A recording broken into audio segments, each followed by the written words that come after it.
rhythm.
12 rounds, ding ding. Sick and tired of the whole damn thing, yeah. Stick a move in the ring.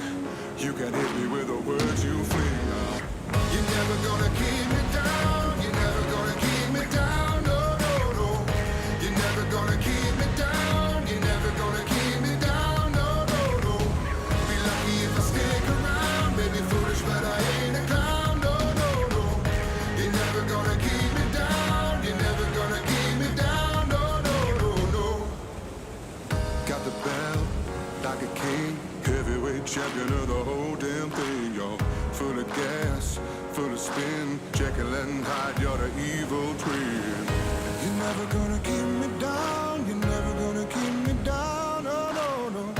You're never gonna keep me down. You're never gonna keep me down. No, you're never gonna. You're never gonna keep me down. You're never gonna keep me down. No, no, no. You're never gonna keep me down. You're never gonna keep me down. No, no, no.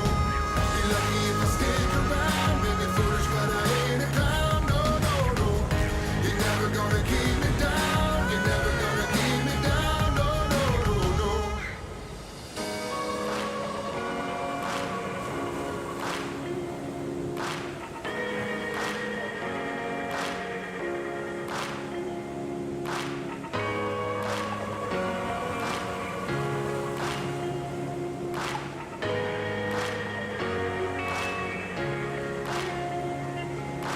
Down, down,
Try to fight it, call you smile, don't deny it.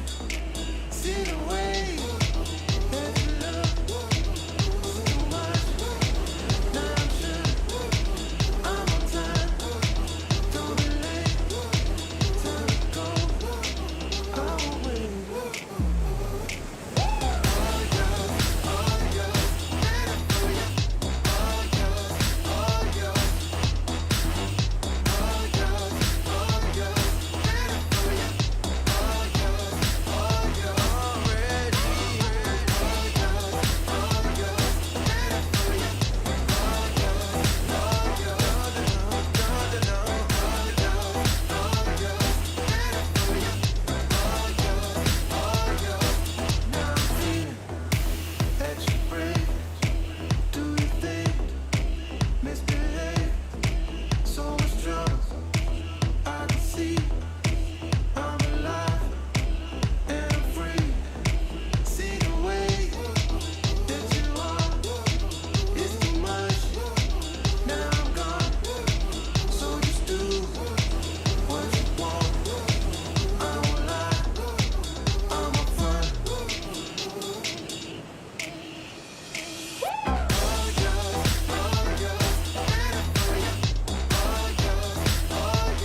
morning and welcome to day number 3 of the Camplify Great Lakes Pro QS 3000. This is our first stop on the VISSLA New South Wales Pro Surf Series for 2022. My name is Britt Nicol, joined in the booth with Adam Hennessy. How are you, Dimmy? Very well, Britt. Another exciting day, day number 3 of the Camplify Great Lakes Pro QS 3000 event, and it is wild and woolly, but the swell has come up as we predicted from the south, and we're looking forward to a bumper day. And this is where the tides will turn when it comes to these surfers who have to now sort of change up the way they've been surfing these banks with this new swell that has arrived. Change of equipment probably too, Dimmy. We've watched a lot of surfers the last couple of days opt for the epoxy boards. It'll be interesting to see how many have switched back over to the PU now that the swell's picked up.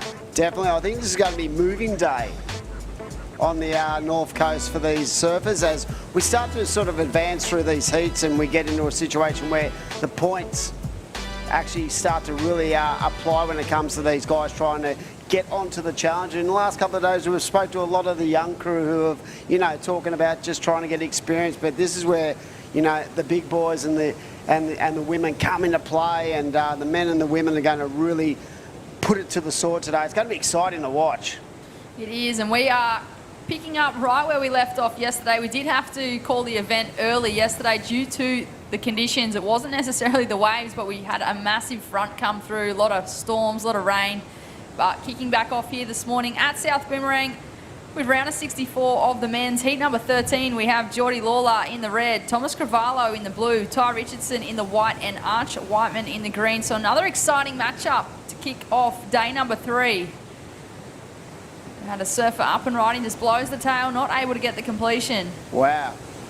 When you have a look at that with the camera panned in, you can just see the ruffle on the water and the amount of movement in the ocean too. So that's going to come into play too, where I felt like last couple of days those paddle outs have been really easy. This is going to be a little bit more tricky on the athletes trying to get themselves aligned with where they want to sit in the water and in that lineup. So it's going to be exciting, and I'm sure it's going to be tough. It's a bit woolly, a bit wild, but there are waves, and these guys are the best in the business as we see a surfer up and riding, attacking that first section. Just having to make that subtle adjustment, a lovely connection with the lip. But yeah, this is going to be exciting because, it's going to play a part mentally too, trying to work out exactly where everyone wants to be in that lineup today, Britt. Yeah, you're not wrong there, Dimmy. I just feel like tactics are going to change as well. We watched a few of the heats yesterday where surfers were able to get a wave in the last couple of minutes, paddle back out and get another one, but I feel like that's going to be completely different here today at Boomerang Beach. And we have got a flurry of waves being caught here this morning. So all surfers straight into the action. They're 20-minute heats. Priority is at play. We had a low tide just after 5 a.m, so just over 2 hours ago was the low. We've got a high tide around 11:30, and fresh southeast winds here this morning. It's actually warmer in the water than it is on the land here. Yeah, that's interesting actually. And we saw yesterday afternoon that storm that sort of cut our day short came through, and wow.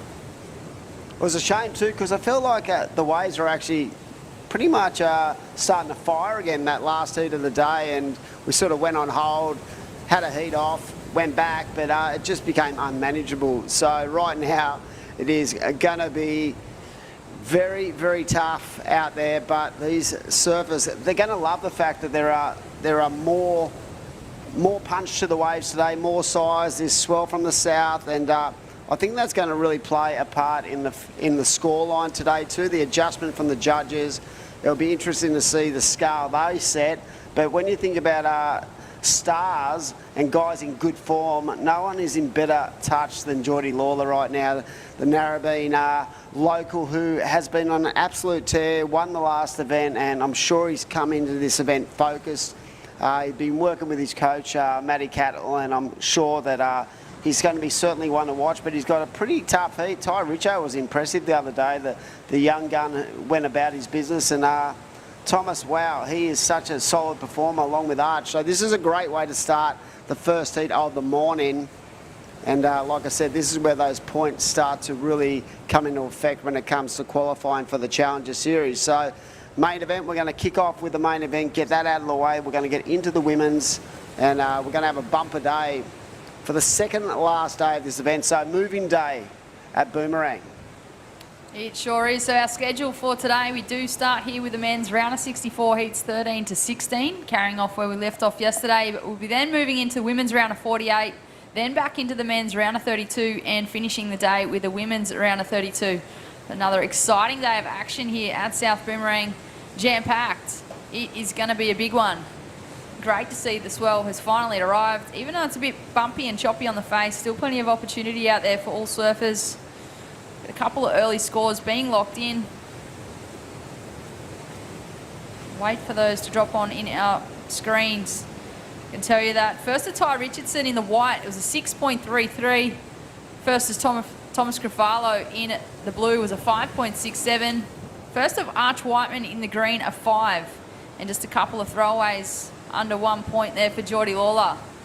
So we are well and truly underway. Ty Richo opening up with a good one there, Dimmy. Yep, keeping the ball rolling from yesterday and the day before. Yeah, I feel like these guys have already had experience out in this lineup, even though the swell has changed. It's just that momentum, that kicker, that confidence boost you get when you're having a good run.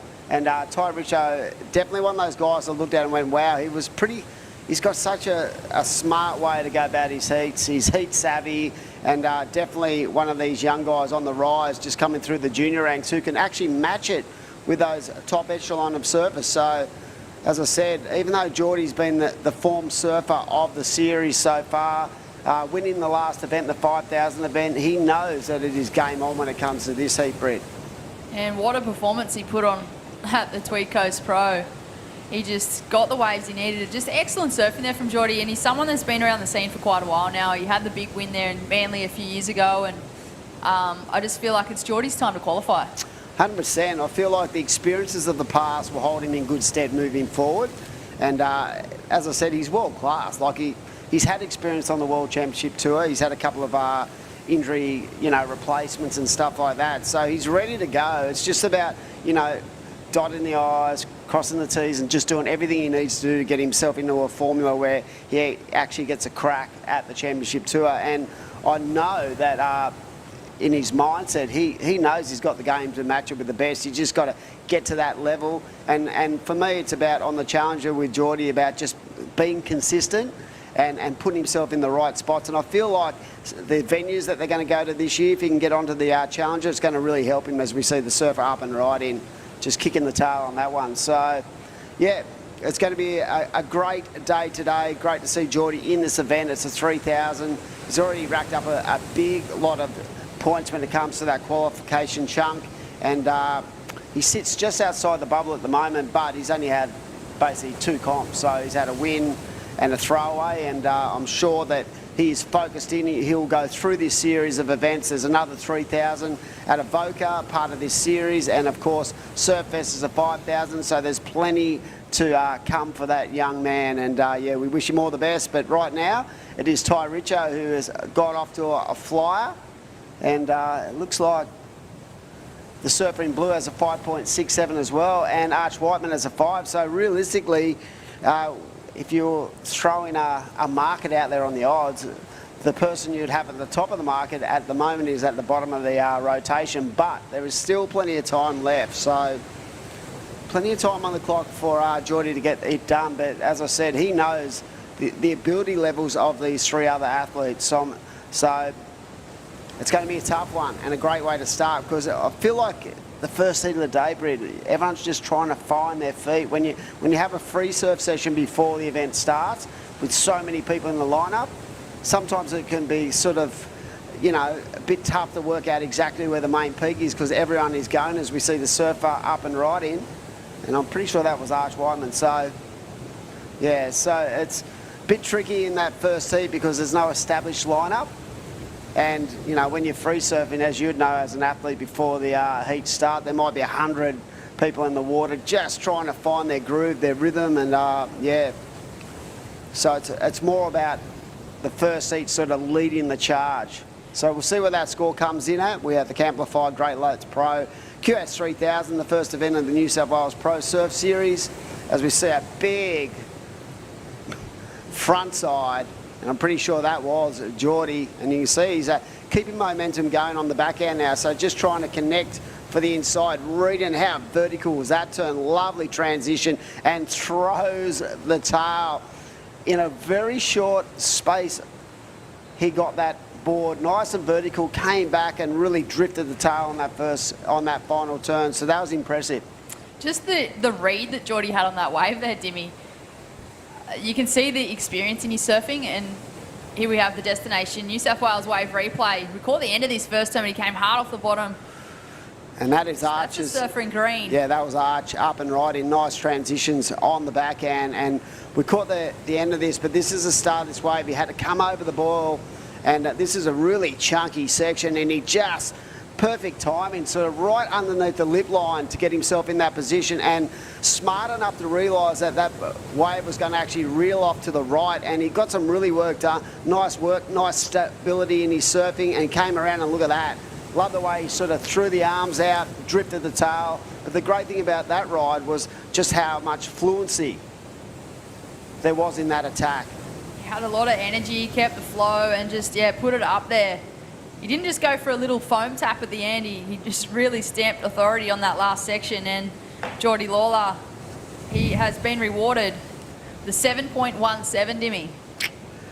Nice way to kick it off. So, yeah, as I said, he was in fourth prior to that wave, but just the skill set of the man from North Narrabeen, yeah, a 7.17, so that is the best score of the heat. But this is game on, because if you look at all the scores, a 5 and a 3 for the surfer in green. We've got Ty Richo with a 6.33 and Thomas Cavallo out there with a 5.67. So everyone is basically in that ballpark, in that good range.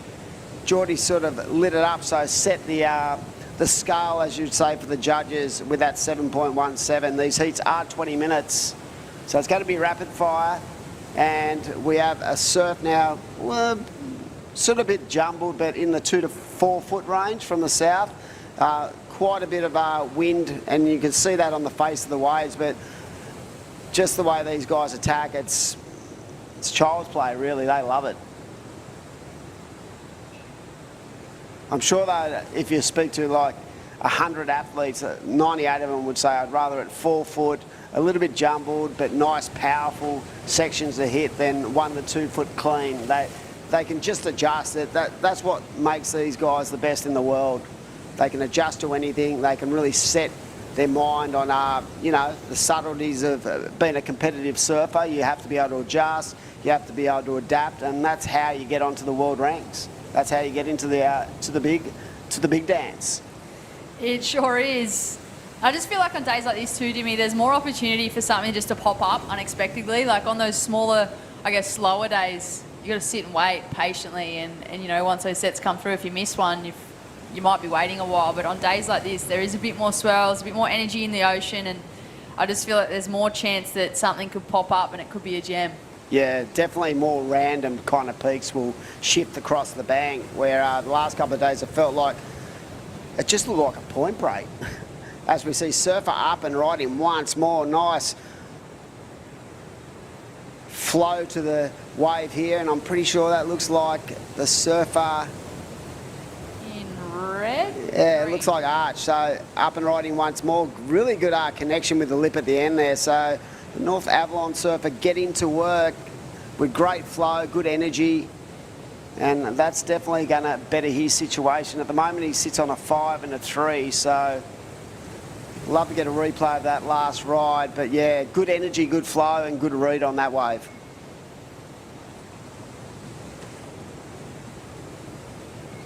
It is wild and woolly out there, Dimmy. Just watching that on screen. Glad you're in the box and not surfing in the event. We have the destination New South Wales wave replay. This is Arch Whiteman as he links this one all the way through. A couple of nice backhand turns to start with. He gets a little connection. Just see nice and patient as he waited for this thing to grow at the end. He knows he's got a chip shot into that corner and nice and vertical. So the judges will like that because it was a really well-read wave. Thanks to our destination New South Wales for the action wave replay. So early doors, we've got a big day to come your way. We're going to be into the women's. It's going to be excitement plus this morning. And then I'm pretty sure we're going back into the men's this afternoon. So a stellar day of action as we see Surfer up and riding. Ty Richardson. Yeah, Ty Richo looking in the white. Nice and smooth. This guy just flies across the section and very switched on when it comes to reading the ocean. Ty Richardson already has a 6.33, so a great score to sort of put himself in the spot. That last wave for Arch Whiteman was a 3.83, put him in the lead, but I have a feeling now that that last ride for the young man from up the coast is going to really put him in a solid position in this heat. At the moment, we just can't see the clock at the moment, so we'll give you a rundown of how long he's left, but I feel like we're sort of getting into the nuts and bolts of this first heat of the morning. Yeah, well, if we started at 10 past, we're a fair way through. Wait for those scores to drop. Yeah, wait for that score from Ty Richardson, son of surf coach Mark Richardson. Tell you what, if he's anything like his dad, he's going to be a fierce competitor. Yeah. I'm pretty sure that, you know, from an early age, those kind of family traits would have been thrown straight into the back of the van. Because I've watched a lot of his junior career and he's exceptionally mature for his age when it comes to working out exactly what he wants to get done in a heat. When you see him in a free surf, it's a lot different, but once, you know, he puts on that rashy and switches on, he's a bit like his dad, he's just a machine. He is gnarly in the water. And he's technically really solid. Like his foundation of his surfing overall is really good for a guy of his age. Shout out to Richo and Bianca. They're often down the beach watching Ty compete. And there it is, a 5.03 last of white. So he's gone straight into first place. Geordie Lawler in second. He dropped a 4.13 as his backup. He's now looking for a 4.19 to take the lead. Thomas Cravallo in the blue in third place. He's looking for a 5.64. And Arch Whiteman, a 6.31, will take him into second. With 3 minutes on the clock. The positive here for third and fourth, they are sitting in first and second priority. Yeah, so still plenty of time on the clock for both blue and green. And when you look at the scores required for Thomas, he only is at 5.64. That is not a huge ask for someone of his standard. And Arch needs a 6.31. So I love the way the surfer on his backhand is going about his business. He just needs to find one of those really solid peaks. And I think that the judges have rewarded, you know, the surfers who have really been able to go really deep in the pocket on a critical part of the peak. So that you saw that with Geordie, that really big turn and those multiple inside turns. And I feel like, you know, the big scores are going to come from those really risky moves, as they call them. Yeah, and Geordie Lawler, he put all risk into those turns, and I just feel like even the wave itself didn't look amazing, but Geordie had the perfect read on it and made the most of it. He started by going left, got that big turn on the first section. Right under the lip too. If you think about that, if he went a little bit higher, I reckon that would have impeded that scoring potential. But the read on that wave alone, just how he was able to project into the lip and sort of actually come under the lip to get that turn in was pretty incredible. And I think that's where the bulk of that score came from. And then just the maturity in Geordie, knowing that he had that solid section to begin with. He stuck with the wave and then he got the inside connection and changed direction several times. Well, speaking of Geordie Lawler, his last wave of 4.47, so he's shot into first place with a minute and a half on the clock. Extremely close between first and second, and close between third and fourth. But it is a fight for second at this stage. Certainly is. So with just over a minute to go, we're going to get into the Mad Max minute. We've got another exciting heat number 14 of the round of 64 coming up very shortly. And are we going to get another crack at this? Is anyone going to get that opportunity for a buzzer beat as the Mad Max minute comes on the screen? Great to have Mad Max involved. Such a great company, fresh food, you know, supplying all the athletes and the staff. And it's been a real, you know, a great partnership for Surfing New South Wales over the last couple of years. So big shout out to everyone at Mad Mex as we head towards the 35-second mark, Britt. Not long left. Will there be another opportunity? Yeah, great to have Mad Mex partner with Surfing New South Wales again across the whole Pro Surf Series to help share their passion for healthy Mexican food and to make people aware of their sponsorship program. The Mad Mex Fuel for Life sponsorship program is comprised of a team of junior athletes across surfing, skateboarding, motocross, all working together to help achieve their goals. So they're not just supporting surfing, they're supporting a lot of different sports and a lot of different athletes.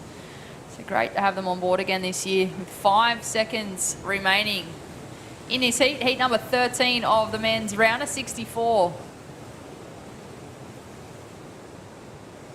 Looks as though that concludes the first heat of this morning here at South Boomerang Beach. We will cut to a short commercial break and join you back here with all the live action of the men's round of 64 heat number 14.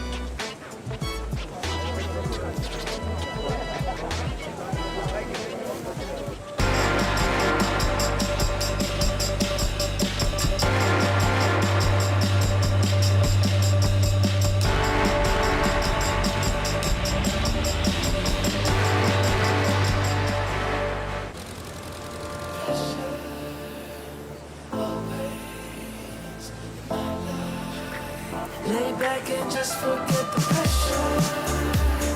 Always in my life, it's alright. It's in all of us. That craving to feel new again. To see something new that will blow our minds. Or meet someone new who will change it. New South Wales. A place to feel free, to feel alive, and most of all, to feel new again.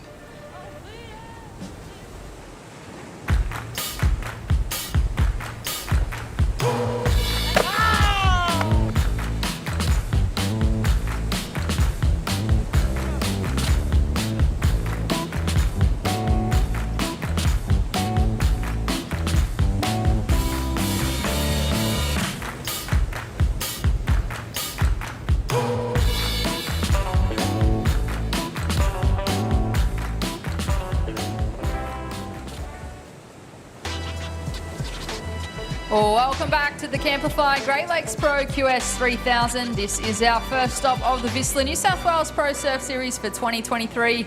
We are into the men's round of 64, heat number 14. My name is Britt Nicol, joined in the booth with Adam Hennessy. What a cracker of a heat this one is, Dimmy.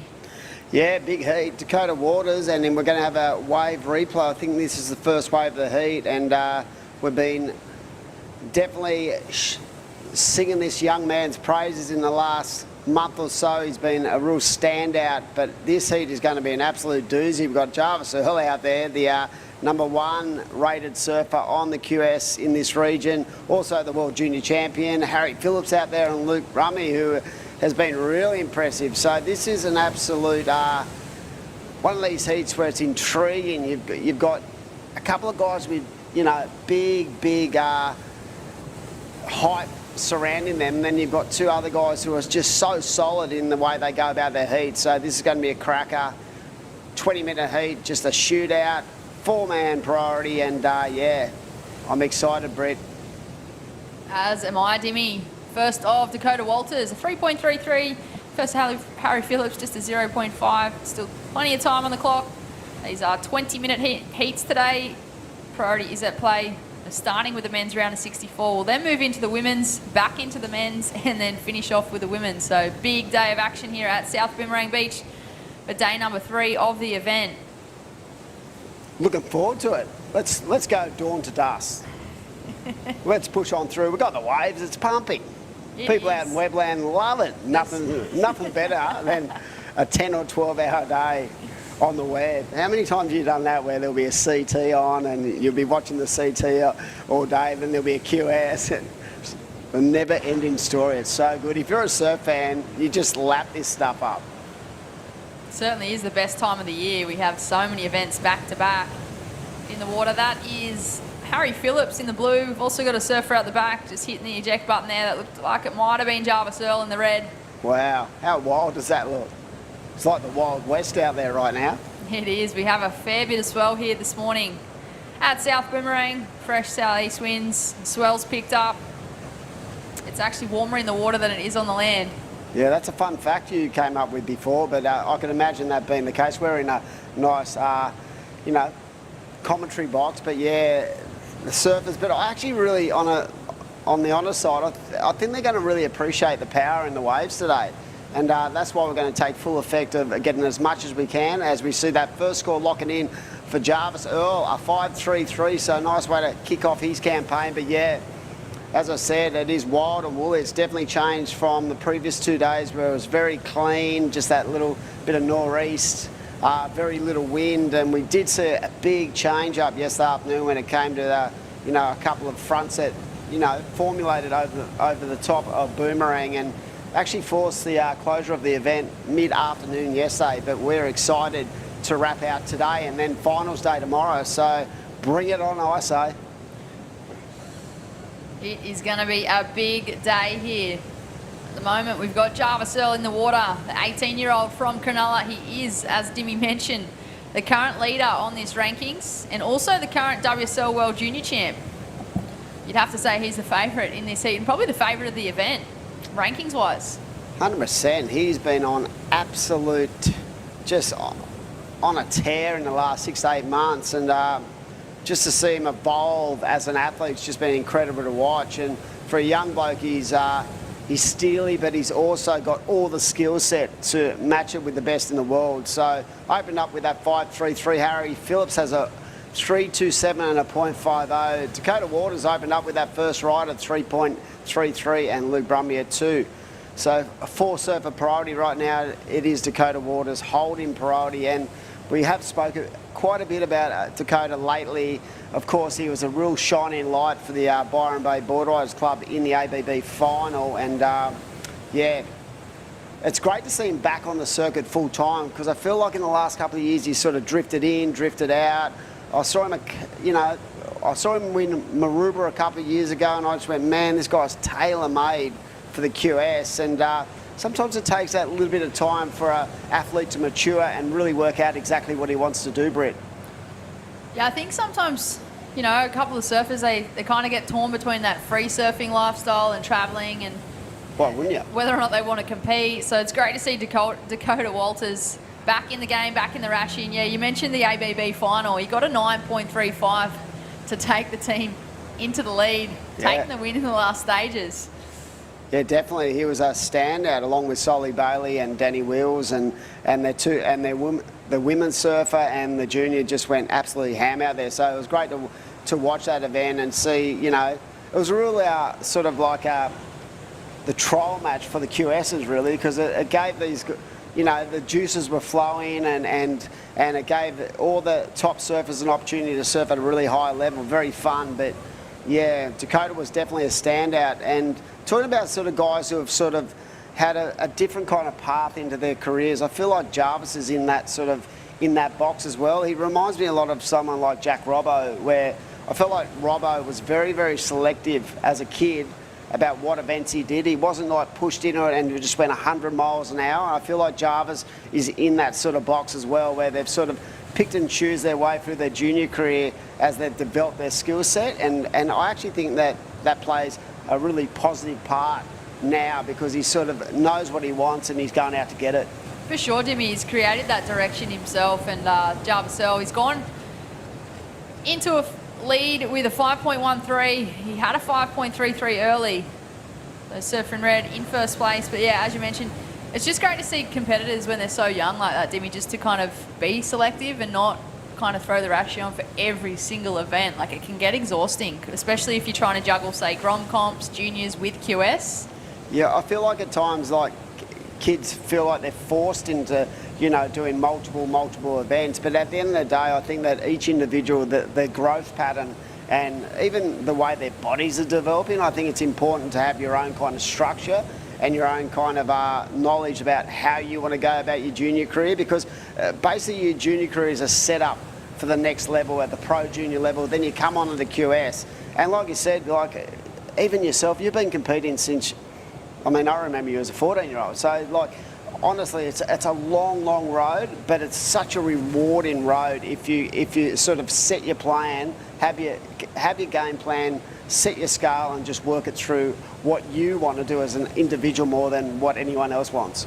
Yeah, for sure, Dimmy. I think, just having that focus and also the discipline as well, just being able to kind of make those choices and make smart choices as well, knowing that, okay, this is what I'm focused on, this is what I want to do, this is what I'm set out to achieve, and just having that personal choice. Yeah. And like you said, not being pushed into it, I think makes a huge difference, because they actually want to be there then. They're not forced to be there, they actually want to be there, they want to learn, they want to improve, and they want to get those results.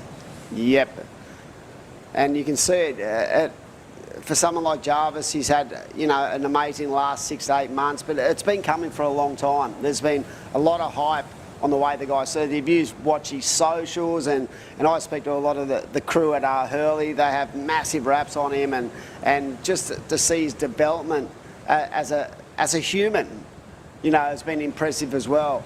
And everyone's path is different.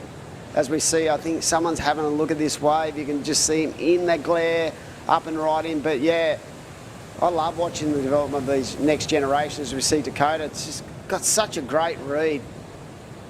And just the effortless flow in his surfing is impressive to watch.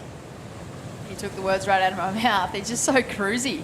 It is, eh? Yeah, it makes everything look so easy. But he can also flip it, where he's very dynamic in the way he goes about it. And he'll throw moves up where you just go, oh my God, where did And then that come pull it from? off like he just, does that every day. He probably does do them every day. Oh, yeah. It does him in his sleep.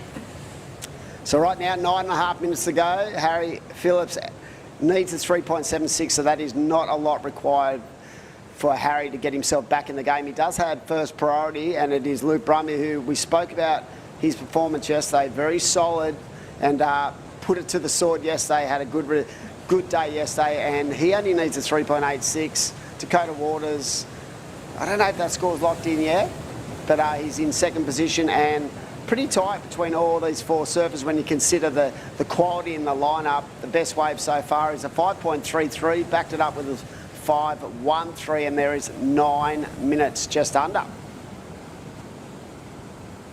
This is, of course, our first stop on the VISSLA New South Wales Pro Surf Series.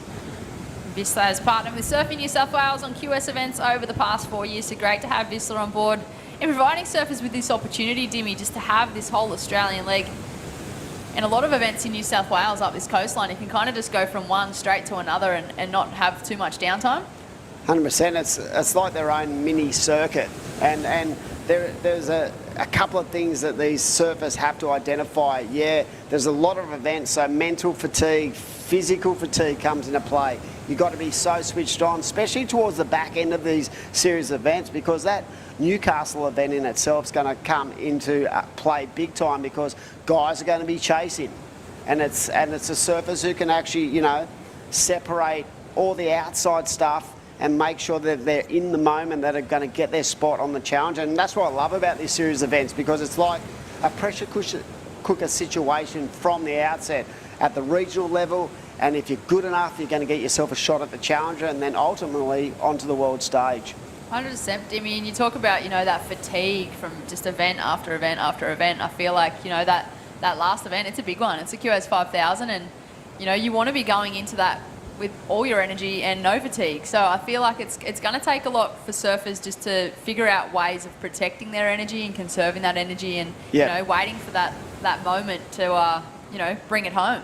Got to be smart, and you've got to be calculated. And like last year, we saw quite a number of guys just jump in. In fact, someone who I thought about before who just missed but got second in the event was Hogg, and he showed all his experience in that event, because I felt like where some athletes were sort of falling away with fatigue, he was, Hogg's like, he was just so pumped up and ready to go and on the money. And I feel like those years of experience for Nathan really helped him during that event itself. For sure, Dimmy, and I think, adrenaline comes into play as well, knowing that you've found that momentum, you've found that energy, and I think, just the adrenaline rush of knowing that I'm this close. Yep. I just need to get one more heat or one more result.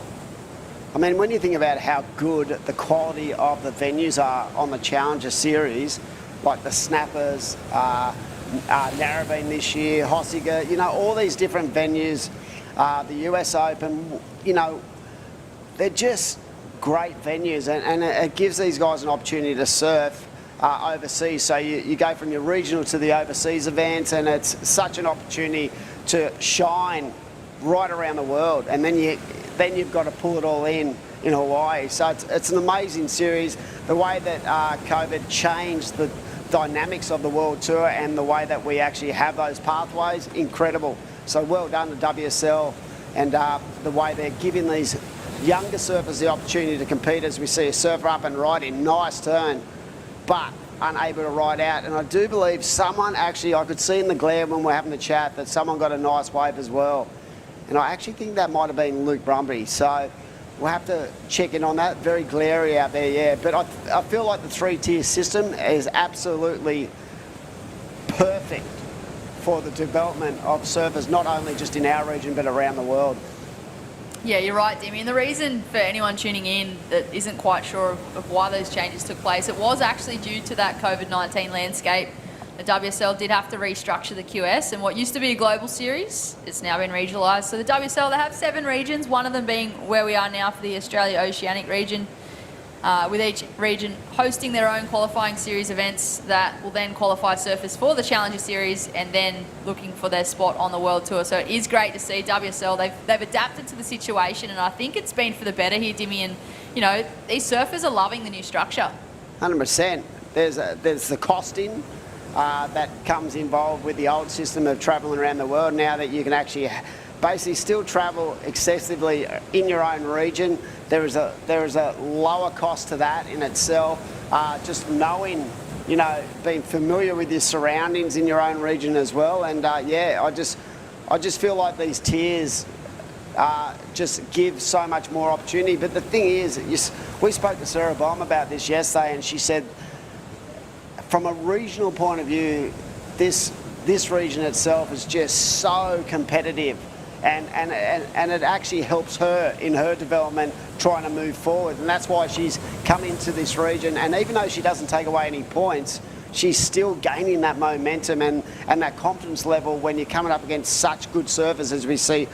Looks like Dakota up again, and I love how, what was impressive about that ride was how deep he got off the bottom and just held his line into those last couple of turns. So this is going to be a fun wave to watch on replay. But yeah, just another great read from the young bloke from Byron. We'll wait and see where the score goes. He was looking for a 4.93 to take the lead from Jarvis Earl. Will it be enough there, Dimmy? What are your thoughts? So that 5.53 and a 5.33 are the two best waves. I feel like, yeah, it might be in that ballpark. But this is the thing about this heat. Have a look at it. First to third to fourth, actually, now is really tight. We saw Harry Phillips get a nice one, a 4.87. So with 3 to go, this can change in an instant. So this is going to be an exciting couple of minutes. But yeah, we'll see how the judges sort of unravel that one. There it is, a 6.10. So just above the best wave of the heat. And yeah, the fluency and just the read on that wave really dictated terms when it came to the scoring potential. It did, and it certainly paid off there for Dakota Walters in the white. He shot to first place with 2.5 minutes on the clock. Will there be an opportunity for Luke Brumby in the green or Harry Phillips in the blue? Not much required, only mid-range 5s to move them on through to the next round. Surfing green, up and riding, that is Luke Brumby. He's chasing a 5.46. Can he get another section on the inside? And it is certainly wild and woolly out there, Dimmy. It looks tricky. Yeah, just having to negotiate that inside bowl where there's so much water moving was, you know, played a hindrance to his scoring potential. But I love that first turn. He's still got 2 minutes to go, but we did speak about the logistics of today compared to the last 2 days, Britt, where it was such an easy paddle out. And today is going to be a lot more physically demanding on the athletes. For sure, Dimmy, and yeah, as we spoke earlier, I think, you know, like there were heats yesterday and the day before where surfers within, say, 3 minutes, they were catching a wave and then back in the lineup catching another one. Whereas today, with the conditions the way they are, there is a lot of water moving. You know, the conditions have picked up. The swell's bigger. It's a lot of wind. I feel like there's not going to be as many opportunities for surfers to get that quick turnaround, particularly in the dying stages of a heat. Yeah, definitely. it's definitely going to be, critical what you do with your priority in these situations, but especially towards the back end of a heat. You might not get that opportunity to get back into the lineup if you get caught inside and then it's game over. So right now, Dakota Waters in the lead. The Mad Max minute is up.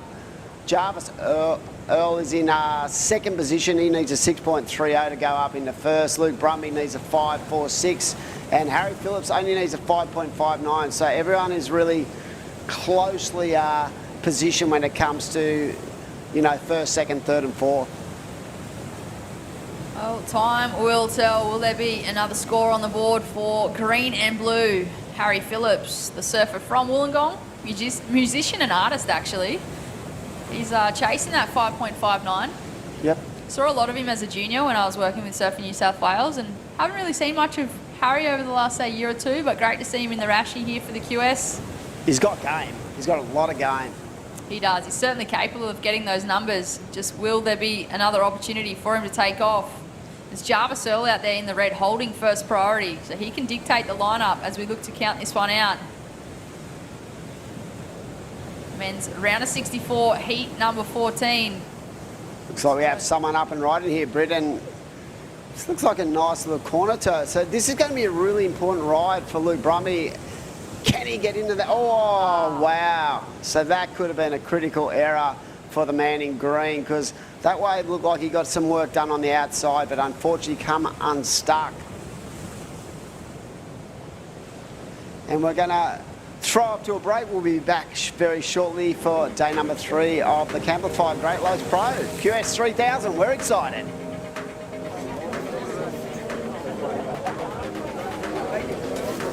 Lay back and just forget the pressure. Always in my life, it's alright.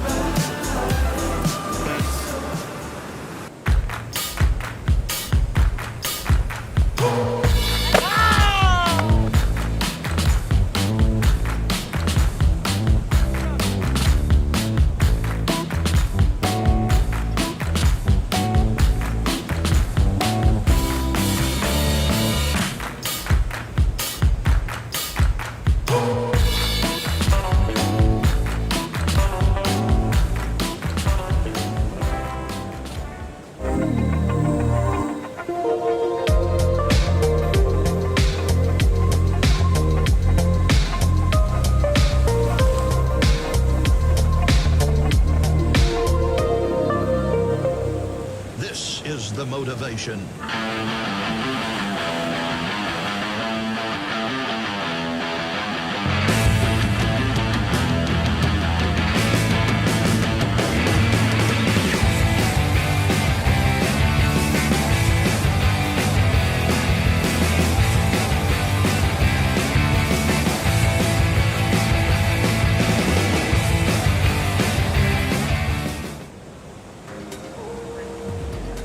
Oh, welcome back to the Camplify Great Lakes Pro QS 3000, our first stop on the VISSLA New South Wales Pro Surf Series for 2023. My name is Britt Nicol, joined in the booth with Steve Robinson. How you going, Robbo? What a day. You said the swell was going to come up, Britt, and it has, along with the wind and the rips. It is wild and It is. still plenty of opportunity out there for all surfers. We had a low tide just after 5 a.m, so almost 3 hours ago. We've got a high tide around 11:30, but fresh southeast winds. It is actually onshore here at South Boomerang, but as Steve just mentioned, it has picked up overnight.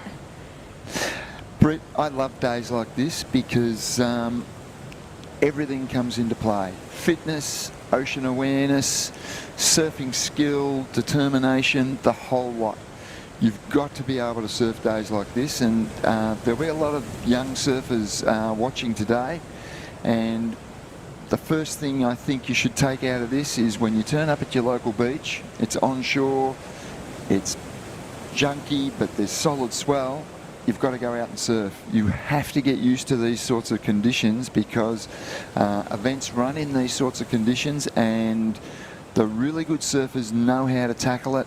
They'll find the good waves, they'll find a way to make it work, and these days they serve up a lot of excitement. So I'm looking forward to the whole day. I watched an earlier heat with Geordie Lawler in it, and you know, he was struggling at the first half of the heat, but that determination, that ocean knowledge, his own belief in his own self, he came back and surfed brilliantly. And yeah, these are great days, and there's great waves in amongst everything that's going on out there. I think too, like the surfers are going to have to adapt. These competitors that are currently in the water, they were actually meant to surf yesterday afternoon, and the event got called early due to the conditions. Wasn't the surfing or the waves, it was actually the weather. We had a big front move through yesterday afternoon and overnight, heap of rain, heap of wind, and yeah, these competitors were meant to be out there yesterday afternoon, so they've had to reassess this morning. Conditions are completely different to what they were yesterday, Robbo, and they've turned up this morning. There's heaps more swell, a lot more water moving, and I feel like there's probably a few surfers that have changed equipment here today. There'll be quite a number of surfers who prefer this to clean, small, fun waves. There's a number of surfers in amongst the talent pool that really do excel in these types of conditions. And here's a good wave. That's our surfer in blue, George Pittar. He comes into this event with a big reputation and some solid results.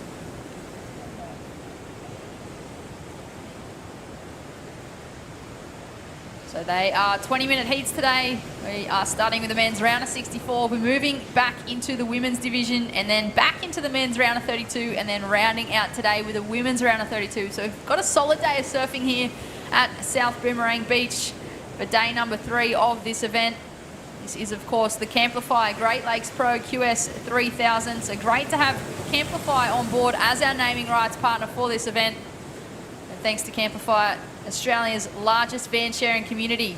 Chasing swells has never been so easy. You can hire a camper van from the widest variety and cruise the coast searching for your next set in style. Be sure to download that Camplify app today. Have a look at that one. Have you downloaded it? You said yesterday you were going to download it, Robbo, did you? I did it last night. I did it, Brett. I'm holding you accountable. Yeah, and I was super impressed. Camplify is amazing, and I encourage everyone to download the app. It's a whole new world out there, and incredible. There's, you know, it's, yeah, amazing. If you've got a van, download it and look at the business opportunities. If you're keen to go on a holiday, on a road trip, download it and have a look at what's available to you. It's amazing, and it's super well set up, extremely professional, and yeah, it's opened my eyes to another world of online entrepreneurship. It's just great. It's great to see. So when are you going to hire a van and go on the road trip, Robbo? That's the question. When do we finish here? Friday? I could do the weekend. Weekend away. You can road trip back to Victoria when you've got to go back there. It's amazing. I'm invested into this heat. Xavier Huxtable is a Torquay boy and a talented surfer from a talented surfing family, a talented sporting family. That is the surfer we talk about on screen, Xavier Huxtable in the red. I heard he's a pretty good AFL player too, Robbo. And his dad was as well. I remember his dad made a choice between competitive surfing and playing AFL. He took the AFL path, but it looks to me like Zave's taking the surfing path. And yeah, Xavier's, has a background in AFL. And yeah, cricket, the whole lot. They're a very sporting family. Xavier's got a brother who I believe is an excellent skateboarder as well as excellent surfer. So they're right into it, and Xavier is a great surfer. He's got aspirations to hit that Challenger Series, and he's got the power game to really give it a crack. So he needs some good performances. We've seen him, you know, at the pointy end of a lot of events. He wants to win an event. He wants to win an event. He wants to get onto that Challenger Series and get onto the big dance floor. He's had a wild card into Bells at Easter. He surfed a really close heat against Kelly Slater a few years ago. So he has talent, he has power, and he's a surfer to watch for sure. He certainly is, Robbo. Well, he did get a win at a QS 1000, the one that was at the Urban Surf Wave Pool. So that would have been a pretty good setup. I feel like, you know, the waves would have been pumping, and he came out on top. He showed that QS leg there that he was the best surfer in the water in good waves. Yep, and that is a good wave. Have you surfed it? I have. It's a bit daunting, a bit of an overwhelming feeling. It's certainly not a natural feeling, but it's super playful. It's a bit of a playground. So Xavier would have made the most of that opportunity, being on his doorstep as well. I'm sure he's surfed there a heap of times. Back to the live action in the water. We have a surfer up and riding on their backhand. It looks like that might be Alex McGuffin in the green from Western Australia. I'm sure Margaret River board riders are tuning on in, watching their competitor in the water. As he links this one all the way through the inside section, can he get the completion? A bonus section there for the surfer in green, looking to put a number on the board. 11 minutes on the clock. At this stage, it is the surfer in blue in first place with a 4.83 and a 4. That is George Pitter from Northstein. Currently number 11 on the 2022-2023 QS Regional Series. He's looking to jump a few spots. I know, these For that challenger. so important, these events. Every heat is critical to their chances of making it onto the Challenger Series. I'll tell you what, looking at that last wave of the surfer in green, he finished on the shore. He's got a serious paddle back out the back. 20-minute heats. Yeah, fitness, understanding the ocean, understanding the rips, all that comes into play today because it's a wild ocean out there. It is, and well, we have 4 names on screen, but I have a feeling that the surfer in white, Lennox Chell, isn't in the water. Just logging onto the WSL app. Now, I'll say he's got an injury next to his name. And there we go, first runaround of the event. That is Alex McGuffin. You talked about it, 20-minute heats. He would have had a huge paddle out, and he's opted for the runaround here, Robbo, with just under 10 minutes on the clock.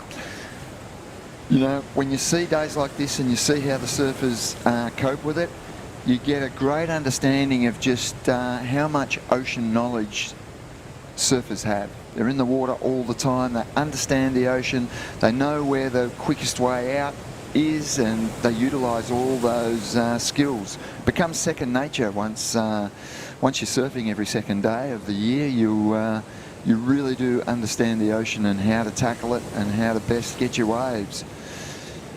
So we'll probably see plenty of runarounds with 20-minute heats especially. They've got to use everything to their advantage to get their 2 scoring rides. George Pitter, that's a reasonable start, a 4.83 and a 4. Huxtable with a 3.9 and McGuffin with a 3.07 and a decent paddle out behind him as well. But you get days like this as well. If you jump in the rip, you can be out there really quickly as also. So I'm sure up in that corner there's a quick run out. And we do have an incoming tide, so conditions will change throughout the day and throughout the morning. I think high tide is around 11:30 today. We had the low just after 5 a.m. Almost approaching that mid-tide level, and I feel like conditions are going to improve as that tide makes its way in. There will be more water on the bank, but I just feel with the conditions the way they are today, the swell has picked up a bit. It'll allow surfers that opportunity to get maybe 1 or 2 critical turns to start with and then link it all the way through the inside. A massive turn there from Xavier Huxtable on his backhand. Can he get another connection? Unfortunately not, but just one huge turn there, Robbo. Power is his game. He's a really strong unit, and power turns are what are his go-to to get the big scores. So you can expect to see a lot of that from Xavier. Here we have the Destination New South Wales wave replay. Just the one huge turn there from Xavier Huxtable in the red. I'll wait and see where that score goes. And there you go, a 5 for one single turn. I could only imagine if you got 2 of those in there, Robbo. Exactly. He knows, you know, he is all about power. I feel like growing up in a place like Torquay, like, you know, there's a lot of raw energy down there in the ocean. I feel like Victorian surfers, they do have that power surfing. And most of the time you're right, but let me tell you, the past couple of years they haven't had, it's been a shocker. It's been a shocker, and lucky that the wave pool's been there in Melbourne, because a lot of surfers have been heading to the wave pool. But things are changing. They had an epic day about 10 days ago at Bells. Was the day you were down there in the wave pool, correct? It was the weekend of a polar blast. It was a heat wave every other weekend, and the day that I chose to go down, it was 11 degrees and I was freezing. You were in the wave pool, everyone else was at Bells and Winky Pop, and they had an epic day. But yet things are changing, and it's coming back to what it should be, I think. But yet there are a lot of power surfers down there. They've got a wide variety of waves that they can tackle. And a short drive away, they can get down to some really powerful beach breaks. And they can hit the wave pool now. It's popular. So Huxtable in the lead. He has the 5 and a 3.9. He wants to get rid of that 3.9. George Pittar second with a 4.83 and a 4. And our surfer in green with a 3.07 has some work to do with just under 6 minutes remaining. I've been impressed with George Pittar as well. He seems like a very stylish and powerful surfer as well. I'm sure our fellow commentator, Dimmy, is tuning in and on the edge of his seat for this one. George Pittar, he's in North Stain Portitis. Oh, Dimmy would love him, wouldn't he? He'd be... He was spewing that he wasn't commentating his heat, actually. Dimmy would be on the edge of his seat right now. In blue, that is George Pittar. He's holding first priority. He actually got a pretty solid win last year in the Australian Open of Surf Series. There was a final at Bondi. Great event leg there from Surfing New South Wales. He walked away with 10 grand, and this is the surfer here that we are talking about. George Pittar on his backhand. He's used priority, looking for a 4.08 to take first place. Comes hard off the bottom, hits the lip, gets the strong finish. Is it the score required? I think so. I think he's going to improve his situation, and yeah, I'd say my guess is he goes to the lead on that wave, right into the corner, so you can see him getting out, running up into that corner. Beautiful first turn. Yeah, this is a great wave. This will be the best score of the heat. And yeah, he's going south, and he's ended up in the corner, so he'll probably find the rip and get back out in the lineup relatively quickly and have another shot at it as well. There he goes, right into the corner. You can imagine the surge of the water coming in and hugging that headland, and there should be a rip that takes him straight out the back. That was an exceptional move there from George Pittar in the blue. He was holding priority, he waited, opted to go left, got a really good left-hander straight into that corner, allowing himself the most opportunity to make his way back into the lineup with just under 4 minutes on the clock. And there it is, a 5.43 last of blue. So blue in first place now. Red in second, Xavier Huxtable chasing a 5.27 to go to first. And Alex McGuffin from Western Australia, he's chasing a 5.83, so still an achievable score. He's been pretty quiet in this heat, but there you go, answering back. Xavier Huxtable got the one solid turn out the back. Can he get another through this inside section? Yep, he's got a link up here. Great backhand surfer. Only looking for a 5.27, and if we, revert back to that 5 in Xavier's scoreline, he got the 5 for one big backhand turn. We'll wait and see where that number goes. It's going to be interesting. We've got the replay, yeah. Destination New South Wales wave replay. Talk us through this one, Robbo. Well, the first turn was solid. It was vertical, and he's looking for the link up here. Mid-range turn, another good one, and connects through. I'm not sure. I think he'll improve his score, but I'm not sure if he'll go to the lead. So, well, there we go. 5.2 and a 5. So that has made the equation for Green significantly harder. Green now needs a 7.13. At least he's got priority, so that is in his favour. He'll be out the back. He'll know that he needs a 7.13. But yes, Huxtable did improve his scored line, a 5.2 and a 5. He's still in second position. Only needs a 5.07, so he was 0.07 of a point short of going to the lead. 0.07. It was so close, yet so far. Yep. Doesn't matter. First and second is what counts, and They just want to get through this round and into the next round. This will probably be the toughest conditions they'll have for the event. You'd imagine that this front will hit hard for today and back off tomorrow, so we should have a really good finish. Yeah, looking at the forecast, I think today is the biggest day with swell. Yep. Kind of pulses today. Still got swell tomorrow, but just tapers off that little bit. And the wind should taper off and be more manageable. And yeah, I'm expecting a huge finish tomorrow. So these surfers will be really keen to survive at sea and get through these rounds. It is going to be a massive day of action here at South Boomerang Beach. If you are on that New South Wales coastline or anywhere in the world, to be honest, you can look up Boomerang Beach. Actually drive through Foster. Just to the south of Foster, you'll find Boomerang. It is a beautiful part of the coast. It is part of the Barrington Coast. And thanks to Barrington Coast and Mid Coast Council, our supporting rights partners, the Barrington Coast is the new tourism destination name for the Great Lakes, Manning Valley and Gloucester. This region actually spans 10,000 square kilometres from its highest point at the Barrington Tops to the Pacific Ocean right here at Boomerang Beach. And that's a lot of area to explore beyond the beach. Be sure to check out the website barringtoncoast.com.au or follow them on socials at Barrington Coast. But back to the live action in the water. This man here, Alex McGuffin in the green, he's from Western Australia. He's chasing a 7.13 to advance. I don't think that's going to be the number that he's chasing. No, and with just on 10 seconds remaining, I don't think he's going to get out the back either. So we're inside the Mad Max minute. And surfer in blue and surfer in red will be the ones that advance. And we can see a big smile on Adam Hennessy's face.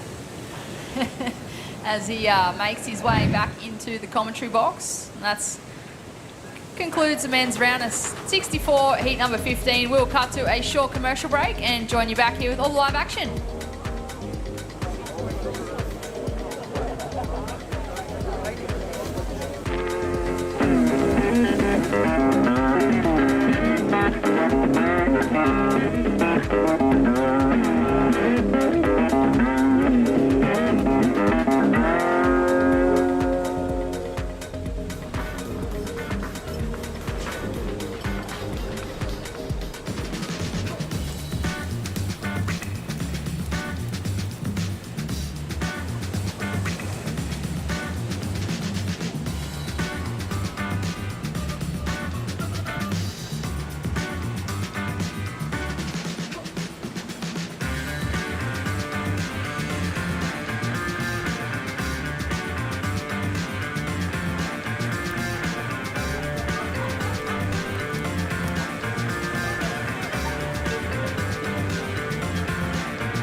Lay back and just forget the pressure. Always in my life, it's alright.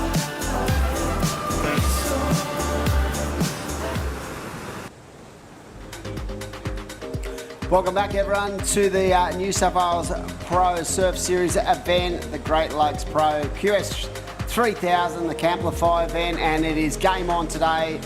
Day number 3, move-in day, and this is the final heat of the round of 64 in the box with Steve Robbo, and we've got a sensational day of action coming your way, ladies and gentlemen. We've got men's and women's action, and already off to a start in this heat. Look at these waves, solid. It is, isn't it? It's exciting surfing. Here's the backhand surfer that we saw the other day, I think. Yep, very impressive indeed. And like I said, it's a little bit wild and woolly, Robbo, but when you speak to the surfers, I'm sure they're going to sort of, you know, they're going to sort of appreciate the fact there's a little bit more power in the waves today. Of course, it's going to be a lot more tricky to read, so there's different elements that will come into play, but I feel like they're going to love it. And that was Jacob Wilcox up and riding. And we saw Kota Kilo and also Robbo with a 6.33 to start off. So this is a great heat. Zane, a sink out there as well, and Luke Hamilton. So we are game on for the final heat of the round of 64. Then we're into the women's. I know, How it'll be good. fantastic, yep. And the surfer in green, a 6.33, that's a good start to the heat. 100%. Here we go. It looks like Zane up and riding. Nice smooth backhand attack. And in that last heat, mate, I felt like someone like Zabe was actually going to really love these conditions being from down your way. And I was looking at it thinking, yeah, this is very similar to Jan Jack, isn't it? Jan Jack on a big stormy swell. Yep, almost love it. identical. But yet, these sorts of conditions, yep, your local beach break often serves this up when you get the big fronts coming through and solid swells, and yeah, it's a lot of ocean knowledge out there. Yeah, I feel like they're going to have to make adjustments from the previous 2 days when it comes to just the amount of energy they sort of use during the course of a heat. As we see a nice wave, a little bit caught on that first turn, but came off the bottom, held the rail nicely and started to get the work. But I feel like physically there's going to be a point of difference out here today, especially if you're going to have to surf a couple of heats. You're going to have to be very aware of how much food you take in and how much recovery you do in between your heats as well. This is why you swim the laps, Adam. Swim those laps every few days. If you're not surfing, get in the pool, swim, get those arms working. Yep, train hard. Yep. These guys are so in tune, and they've come off a big pre-season. I'm pretty sure we got in the commentary area downstairs about to do a post-heat interview. George Pitter, welcome in, mate, and congratulations, great performance. Thanks, Timmy. How are you, mate? Good to speak to you. Good legend. How was it out there? I was intrigued when I saw the draw the other day. I looked at it and went, oh, look who Georgie's got Zave. And was there much talk in the house or what? Yeah, well, we're staying together, and we're playing FIFA together, doing everything together, surf in the morning together, so it's pretty funny. We haven't really had that many heats together lately, so it was good to get one away with him. And I thought it was going to be kind of prime conditions for him because it looks exactly like Juck out there on an average day, on probably a good day actually. But no, I managed to kind of snag a couple. It was really hard work though. I'm cooked. I'm definitely sweating in this sweaty. George, can I ask, do you like surfing conditions like this when it's onshore and there's a bit of solid swell in amongst it? Do you practice in these sort of conditions, and do you enjoy surfing these types of conditions? It's definitely super fun when you get like a big section, of course, but I must say it's probably one of my weak points. So I try to surf it a little bit, like I'll go out curly at home or something that gets pretty similar to this. But no, definitely my boards have helped me a lot surfing this in recent times. Like, just got one board that just this board and another one that just holds so well. So I don't mind surfing it as much as I used to, but definitely trying to get a little bit better at it. And let's talk about the sea eyes. What are you actually on at the moment, mate? Did you have to make an adjustment when you were looking at the last couple of days? You guys were supposed to surf yesterday. Did you make an adjustment on your equipment? Yeah, well, I was going to surf my little Fever epoxy yesterday, stringed epoxy, which would have been sweet, but then woke up this morning and it's completely different surf. So I'm on my Pintail 2 Happy that I was riding at Cava, and it just feels like a normal board. I can really ride it and everything. It's perfect. I love it. And talk about your prep going into 2023, mate. You're primed and ready to go. You're really focused in on trying to get yourself a spot on the Challenger Series in 2023? Yeah, I've been doing a lot of work with like Chocolate Box, and then doing like training there, and then going up to the HPC up the coast with like Bottle, Pete Rees and Clancy. So just been kind of trying to tune in a bit, and yeah, obviously gunning for that Challenger Series, but I don't know, we have to get some pretty big results because everyone's kind of ripping. So we'll see how we go, but no, it's a lot of fun. All right, mate, well done. Get refueled, refreshed and get ready to go this afternoon. Congratulations. We look forward to seeing you again later, buddy. Sweet. Thanks, Tim. Talk to you soon. Yeah, George Pitter there. He is from a standpoint of our beach down North Stain, I feel like this guy is going to have a big future in this sport. He works hard, and he just the amount of improvements in his approach to his surfing, his mental state in the way he goes about his business, I feel, you know, in the next couple of years he's going to really push the point. I've seen quite a bit of George over the last 6 months. He was over there in Taiwan. He had a good result there. Saw him last week at the Tweed Coast Pro, and you're right, he's an impressive surfer, and yep, he has the makings. He wants to get on the big stage. 100%. From a young age, he's done a lot of training, and he's a really good human, knows what he wants, and it's good on him. And it's good to see him getting through a couple of heats here. And like he said, he's not really, you know, that comfortable in those kind of ways, but he made the adjustment and got the job done, as we see the surfer in white up and riding on this wave. So it's really rapid fire out there, Robbo. So like George said, the physicality of these heats are going to be really tough on the body. So being making sure you're aware of what you're doing out there and what you're doing in between heats today, I think is going to play a critical part in getting through. Particularly this round, 20-minute heats. They've got to get out the back. They've got to get 2 good scoring rides. It's fitness comes into play in a big way. Ocean awareness is massive in these conditions. Certainly, as we see a Destinations wave replay, lovely turn on the backhand. And Jacob Wilcox looking very sweet indeed. And the best wave so far, I'm pretty sure, is that 6.33. And that is Coda Kilhorn, who yesterday was impressive as well. So great way to... Where's Coda from? He's from Maroubra. Very strong club down there. He'd be street smart as well. Oh, mate, he's a good kid. Comes from a great family and really developed his skills over the last couple of years. And as a competitive surfer as a junior, very strong indeed. So it's, for me, it's easy to see why he's actually getting through, you know, a series of QS heats as well. So right now with 10.5 minutes to go, you are at the Camplify Great Lakes Pro QS 3000 event, of course, part of the VISSLA New South Wales Surf Pro Series. Of course, VISSLA been involved in this series for 4 years now. Great to have John and Wes and all the crew up there. Big shout out to those guys for supporting that next generation and allowing them the ability to improve and nurture their skill set. And VISSLA is just a fantastic brand. Oh, how good are the shirts they've given us? Everything they do is quality. Yeah, they are. Yep. So right now, priority out there, Robbo, with Coda Kilhorn, like you said, that 6.33 is the benchmark of this heat. And I do believe, mate, we're going to roll into the women's round of 48. Seeded surfers will be introduced. It's going to be a big day. Yeah, it's going to be a huge day because they've got some time to make up. We had to pull the pin yesterday afternoon due to extreme weather. You know it's extreme if the Surfing New South Wales team have to pull the pin because the tents are rocking and it's unstable.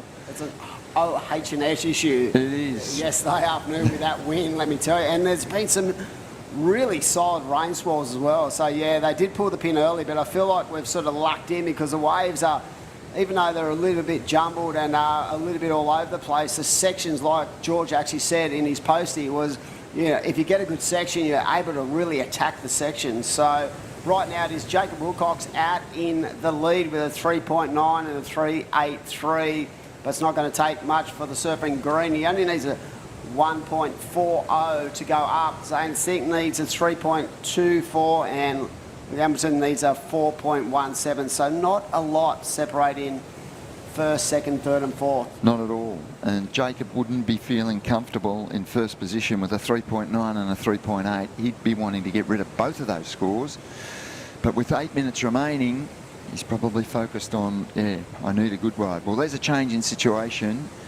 Kilhorn has gone to the lead with a 3.77 on his last ride. So he has a 6.33, a 3.77. He's in the lead. Second place is super tight. Jacob Wilcox holding it down at the moment, but with a pair of threes as his scoreline, and the surfer in blue only requiring a 3.63 to go to second, and the surfer in white only requiring a 4.56. So it's close. And look at it out the back there. The wind is howling. You wouldn't be able to hear anything from the commentary side on the beach. Coda Kilhorn really sort of smartly executing that second score. So he probably felt even he probably can't hear the actual announcers, but he probably felt like he had a good wave under his belt, and the importance of backing that wave up. I think that's going to play a part today as well, Robbo, is the fact that maybe the surfers can't hear what's going on. So they're going to have to make those adjustments and make those decisions based on their own, the feelings they have within. Instinct. Yep. And when they do the runaround, they'll get the scores. There's been plenty of runarounds. Looks like there's a rip in the southern corner, and if they get away through to the shore, they get out, they run up, and they try and take the fast train out the back. I'd love to know what happened in that last scene. I saw Lennox Chell. Was he injured? I believe he's injured. So he was actually through yesterday. Wow, that's unfortunate because Leno's been absolutely ripping. Of course, won the Pro Junior on the Tweed Coast and been in stellar form. So that's unfortunate. We wish him all the best with his recovery. But yeah, when I saw that, I was like, wow, what's happened? Here we go. Good Jacob wave. Wilcox. This guy's a powerhouse. He is, Robbo? yeah. He's been so close to qualifying for the championship tour, and he's surfed a lot of wildcard events with impressive results on the championship tour. And yeah, he will have the motivation to try and qualify again. I love how stable he is off the bottom. Just that really, great centre of gravity, just really stable and flowy through his turns. But yeah, it's not going to take much for Jacob just to flick that switch to get himself where he wants to be. He knows that if he gets up into that elite ranks, he'll make a mark. It's been a lot of, yeah, he will. He should be surfing on the championship tour. That's his level of surfing, but to get there is not easy. And we've seen so many surfers in the past almost get there, but not quite get there. Jacob's one of those, and he's going to try and rectify that this season for sure. But I think you take a lot of confidence out of experience as well. And someone like Jacobs, I feel like his mindset is very focused and very calm in his demeanour. So I feel like, if anyone's going to break the bubble, it's definitely going to be him. And he definitely has the power game and the rail game to mix it at the top level. It's just, fighting through those increments, like those little things that maybe haven't worked in the past, and just having that opportunity to have a crack. Because like you said, with all his experience, he's had quite a number of shots on the World Championship Tour as a wildcard and stuff, and he has performed stellar. He has, yeah. I think he was one heat, one place short of qualifying a couple of years ago. So we saw that last year with a couple of the Aussies, that we had Dylan Moffat one place off and then Morgan too. Yeah. So it happens, but look, if they're good enough, they'll get themselves they get back. there, I know. Yep. Here we go, surfer up. Talking about Jacobs up and riding once more, just finding these little right corners, just trying to improve on that low score for 3.90. Is this going to be enough? Because right now he's in a pretty precarious situation where third and fourth really don't need a lot to take over his position in the top two. That's for sure. 4 minutes remaining. And, well, it looks like that last score has bettered his situation, his overall heat tally. It's interesting today, Rob. I feel like everyone's going to go back to that traditional surfboard. Yeah. Just for that bit more weight. Yep. Bit more, weight to climb across the sections out here with all that bump and grind on the water. So here we go. It looks like Coda up and riding once more. Coda Killorn. That's our leader. That is our heat leader from Maroubra. Nice turn in the pocket. Up there again. Nice vertical whip. So again, it's pretty tough out there. You can see how much how much bump is on the face of the wave. So that's a skill set in itself, to be able to ride through those bumps and actually execute your turns without losing any momentum at all. And I liked what I heard from George Pittar earlier. He said that days like this in Sydney, he's off finding the most wild waves he can to build up his experience in these types of conditions, because yeah, there's plenty of these days on the World Surf League circuit where the swell's up, the wind's up, and you're out there surfing it. Yeah, he definitely mixes it up and tries to put himself in places that are unfamiliar to him. Yeah. And that's going to better his career. Yep. And Yeah, I like the fact that he's thinking through those processes. He talks a lot with Richie Lovett, who's a former World Tour surfer and a commentator as well, and he's like a bit of a sponge, George. He'll take everything in and then go through the processes in his mind. His dad's very supportive, and his mum and Tony does a great job sort of keeping him centred. But yeah, I love the mindset of these young guys, how mature they are. Yeah. Here we go right now with 2 minutes to go. It is the surfer in green with a 6.33 and a 3.80 in the lead. In red in second, Jacob Wilcox needs a 5.31 to go up. And he definitely knows with 2 minutes to go, both blue and white hold all the ace when it comes to the next wave available. So Jacob knows he's in a pretty tricky situation. But the thing about this lineup today is wild and woolly, and you can see them. The athletes are very much separated by large pieces of Ocean. So you're not going to be able to just sit on someone like you have in the last couple of days. Yeah. You can find a place to hide. Oh, especially in waves like this. I love the fact that George said, you know, speaking about Zabe, but me and you had just actually commented on the fact that it looked like Jan Jark, and he said, yeah, he thought Zabe would have an advantage out there. But they're both through? Yep. And, yeah, as I said, really, really bummed for Lennox, who hit himself last night. So it's you know, I'm sure he'll fight back. He's a great young surfer, one of the up-and-coming talents in Australia, as we see a surfer up and right in. Nice little chip shot into this wave, but is it going to line up? And these are these things where it's really hard to read, Robbo. You just got to get lucky, and look at this thing, double up on the inside. Nice turn. Can he ride out of that one? He does. Yes. Okay, 30 seconds remaining. These are significant scores that have to come in. Yeah, because not a lot separates all four surfers.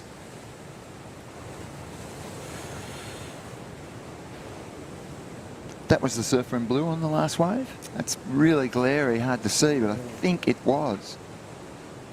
And he required just a 4.67, and we're counting down now with a few seconds remaining.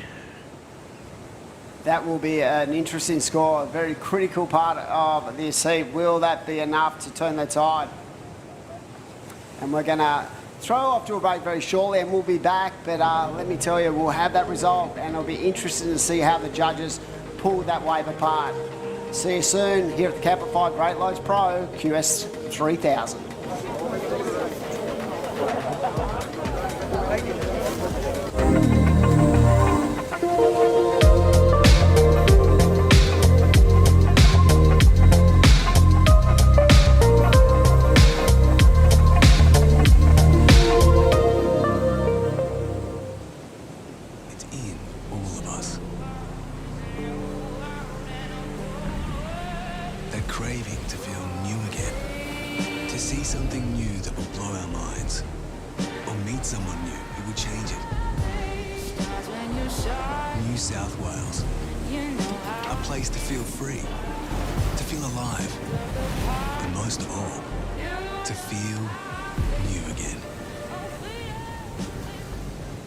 Lay back and just forget the pressure.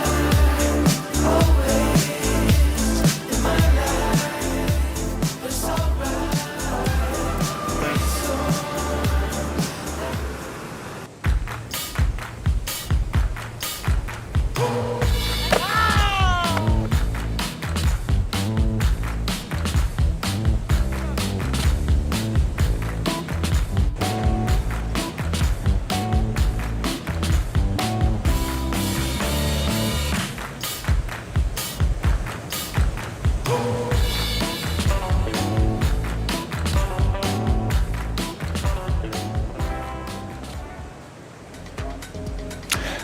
Okay, welcome back to Boomerang Beach for the Camplify Great Lakes Pro. This is men's and women's WSL QS 3000, and we have swell. We have a lot of swell here today. We have a lot of wind as well, and we've just completed the third round of the men's, and we are into the women's.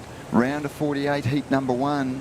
And yeah, it's tough conditions out there, but as we've seen, there's been some great waves, and we've got a fantastic day of surfing ahead of us, a long day. We've got to get through a lot of heats, but we are into the seeded round of the women's, and we can expect some really high performances here today. Boomerang Beach, it's a fantastic beach, and it always delivers good surf. We've been at the southern end of the beach, we've got a good sandbank here, but we've got a lot of swell today, Adam, and yeah, we can expect some big scores. Yeah, definitely, Robbo, and this makes it all more exciting for the viewer because it's a lot trickier than we've seen in the last 2 days. So the elements are going to come into play when it comes to what the women are going to have to fight through just to get through these heats. This round of 48, we saw Ellie Brooks come off a big result at the Tweed Coast Pro. She's got a great heat with Kelly Mitchell out there and Tyler Green and Logan Dalton. So I do believe we have Coda Killong down in the area about to have a chat. And morning, welcome in, Coda, and what a great performance. Talk us through how tricky that was out there. Yeah, super tricky. There's waves everywhere. Like, I didn't really know. Actually, I had a spot where I wanted to sit, but even being out there was like so many waves and so many shifts in where the waves were. But as soon as the buzzer went, I saw like a kind of a real big steep one. I thought if I can get one big closeout hit, I knew they like scoring that and get round of 5 or something. So I did exactly that and got off to a real early start.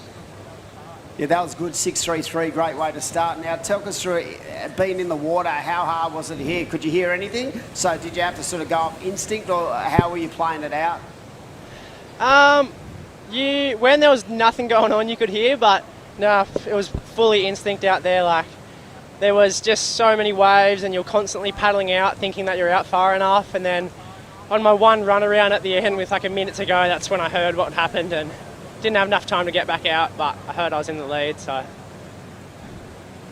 It's tough conditions out there, Coda. Do you enjoy surfing, you know, onshore with a bit of swell? Is it one of your strengths?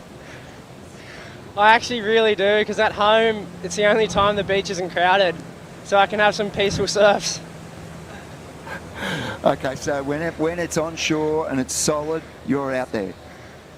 Yeah, definitely. I'm out there I just like kind of hitting big closeouts, and if I fall off, I don't mind getting smashed, so it's all part of the fun, I guess. Well, that's fantastic. You can take a lot of confidence into the next round later in the day. The swell's probably going to be bigger, and we're going to maintain these onshore winds, so good luck as you go into that next round. We've been impressed with your surfing up to date. Yeah, perfect. Thanks, guys.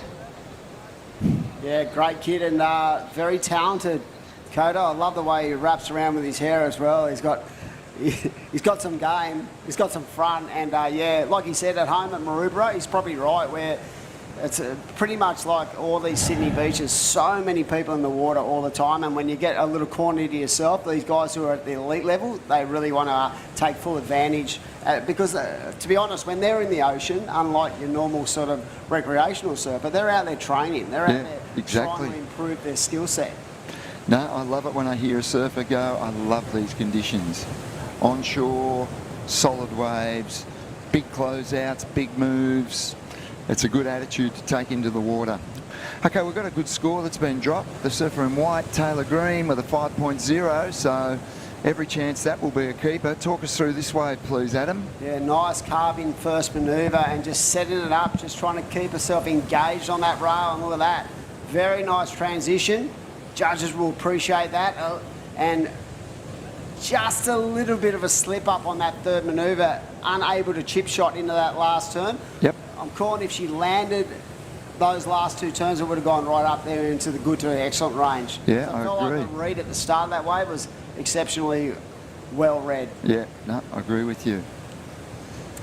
So Ellie Brooks, you saw a lot of her last week, I believe, and talk us through how good she looked. Really impressed. You know, she was on her backhand on the Tweed Coast, and she got a great result there, but very mature, strategic surfer as well. She seems to have the game worked out, and yeah, I was really impressed with Ellie Brooks' surfing last week.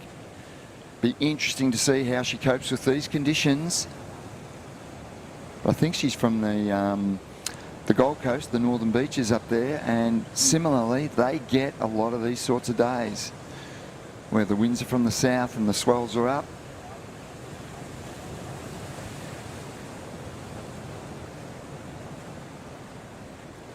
Yes, so right now Ellie's actually ranked 21 on the regional rating. She has one big result, and I'm sure if she can get another result here, Robbo, she's going to jump right into contention for a spot on the Challenger. And with another 3,000 event and a 5,000 to come, I feel like she's right there ready to fire. But yeah, she's been impressive for a number of years, and it would be great to see her take her development to the next level.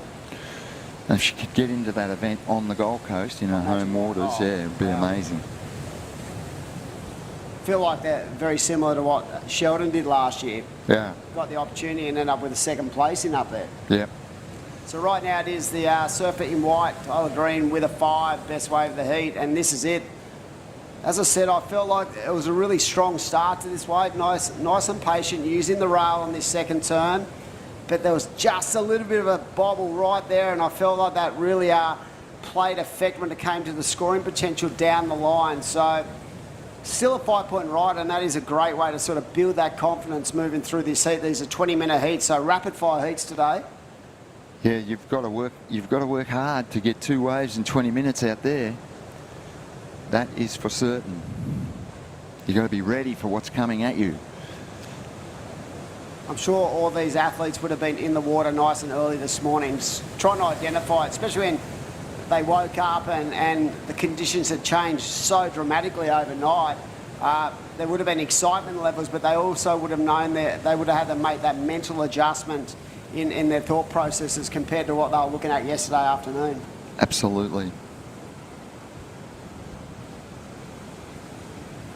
So 10.5 minutes to go. We are in the first event of the VISSLA New South Wales Pro Surf Series, the Camplify Great Lakes Pro, and a massive shout out to all our events partners. Of course, WSL doing a great job worldwide, crowning champion since 1976, and it's such a pleasure to watch the growth and the development of the sport at all levels, Robbo, and I feel like when it comes to generation, we are in such a strong hold right now to give the athletes the best opportunity to compete and actually succeed in their careers. It's never been stronger, and that's not just in Australia, but right around the world. It's a sport that's absolutely booming, and the Olympics came on board as well. I was just going to ask you, do you feel like that has really raised that level as well? It's made a massive, it has made a massive difference. It's just added the globalisation, and Adam, as you'd know, you're very mainstream media savvy, but mainstream media has really engaged with the sport right around the world, and they're aware that this is a young, dynamic sport with incredible stories to tell, and yeah, the whole sport globally is booming. Yeah, I feel like that's a great point, Robbo. For media-wise, the mainstream media 10 to 15 years ago, we would fight tooth and nail to get, our product into the mainstream media. Because it was a novice sport at that stage in their eyes. Yes, correct. But right now with the Olympics, the amount of focus on the sport, the development in the training, WSL just making it, this tour so great. I feel like we're in such a strong point now where we're becoming competitive amongst all the other sports in the world. 100%. I'll give you an interesting story, Adam. Yep. Okay. A quote from the great Robert Nat Young from many years ago, who said, "Surfing doesn't need the Olympics need surfing." Wow.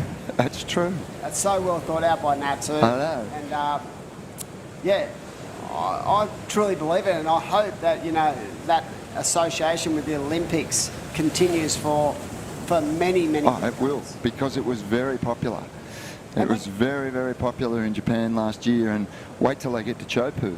Wow, that's going to be next level. And I feel like it's actually enhanced the international stage when it comes to competitive nature too, because all these surfers are now vying for spots at the Olympic level. I know. It's just added a piece to the jigsaw puzzle, and it's just made it bigger and better than ever. And its future and the potential is unlimited. it And can what go. about when you think of the teams that went to that Olympic Games, right? There was countries that were so like engrossed with great surfers that some of the best surfers in the world did not get to go. I know. It's It is so amazing. cutthroat. It just adds to the whole thing, and it's it's beautiful. But yep, I often reflect on Matt Young's comments from that'd be 50 years ago, and that's what he said. Wow. And after last year's Olympics in Japan, and you know, I was privy to some of the figures that came through on social media and the likes, and it was extremely popular. And it's there to stay, and it's going to be a feature of the Olympics forever. And it's just a sport that's on a massive growth spurt right across the globe. Well, Robbo, so we're looking at this heat with 7 to go. It's been a little bit of a tough battle out there. You can see on the screen there the best wave is a 5, but what is interesting about this heat is the amount of waves that have been ridden. Surfer in red only has a 2.33. Mitchell needs a 3.78, but yeah, very tough. So the women are just trying to identify the lineup, trying to pick their spots and be in the right position, because they know that it is tricky out there and they're not going to get a lot of opportunities with the amount of swell coming through. Here we go, White up and right in. Just trying to offload that 1.10. She's keeping busy, and that's important in this heat. She's got the 5, and every chance she'll get rid of that 1.1. So good strategy, yeah. Because when you think of second, third and fourth in this heat, Yeah. holding on to a 2.33 and a 1 and a 1.87 as their two-way combination, another 2 or 3 here will really give us some extension when it comes to putting the other 3 surfers away in this heat. Under 6 minutes remaining now as well, so these surfers do need to get busy.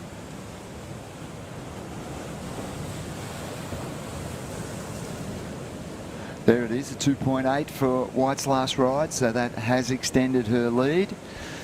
So she's in a good position.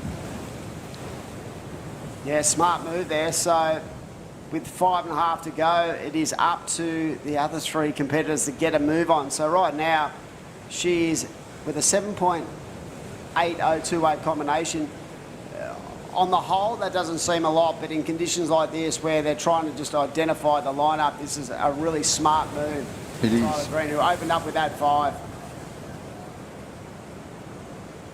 But yeah, very tough conditions, but to be a professional athlete, you have to adapt. And I feel like today is going to be one of those days where you're just going to have to grind through to get yourself in a position to win this event. Yep.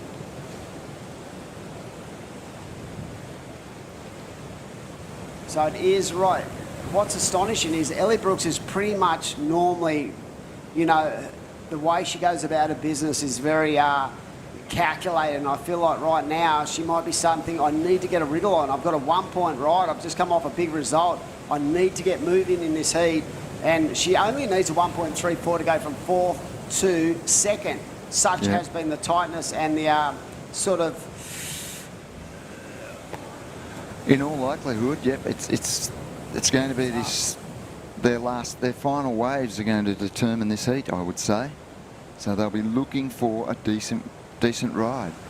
I wonder what the difference in the tide is going to play out today compared to the last couple of days. I feel like it might even get even better when that tide starts to drop away after the high tide at the o'clock. But it'll be interesting to see with this swell that's so mixed, you know. There's so many different corners of this swell as we see the current heat leader up and riding and just can't get over the top of that one. So we are hoping that the actual amount of texture settles down in the next couple of hours to allow us to really unload.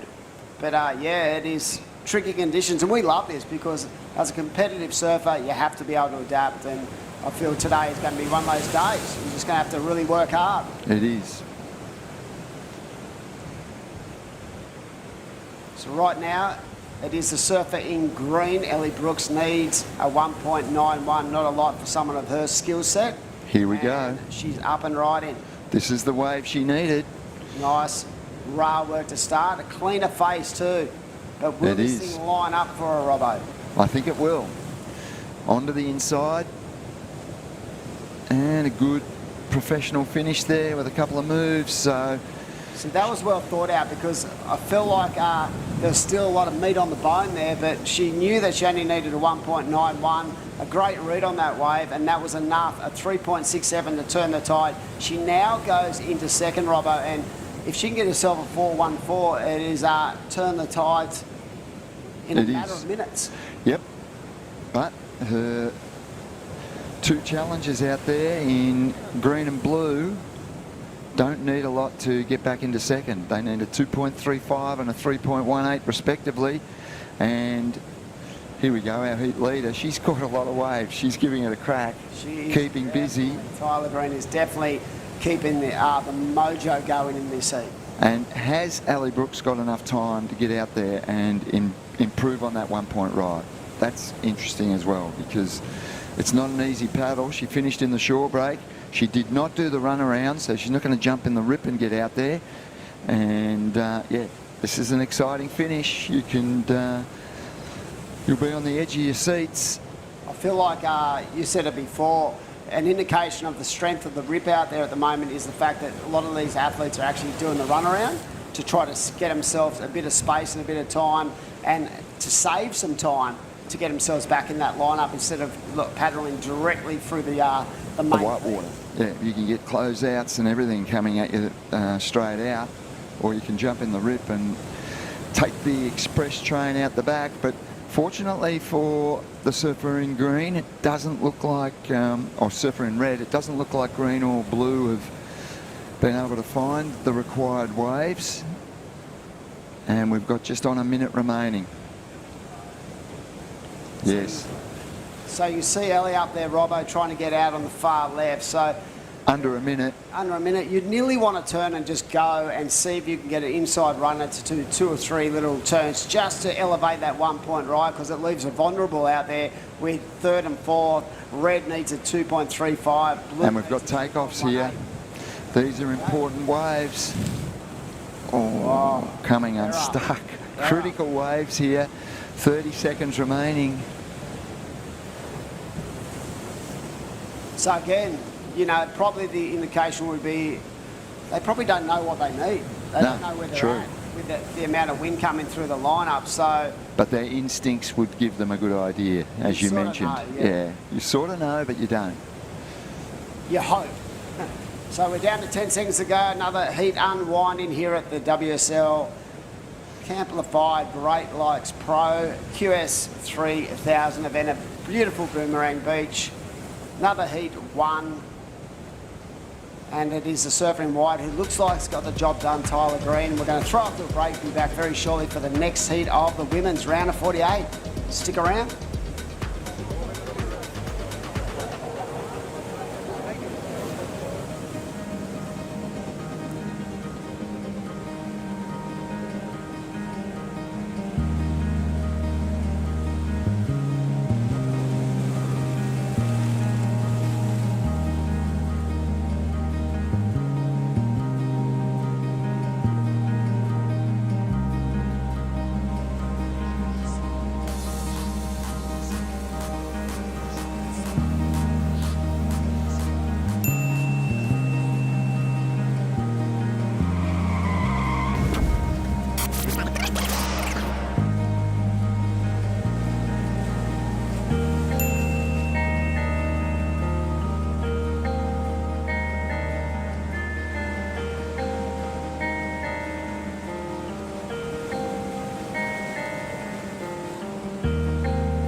Welcome back to the live action at the Camplify Great Lakes Pro QS 3000.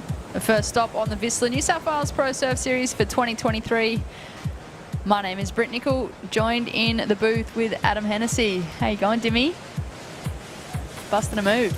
Busting a move indeed. And what a heat we got coming your way, ladies and gentlemen. This is going to be a cracker. Who we got in this one, Britt?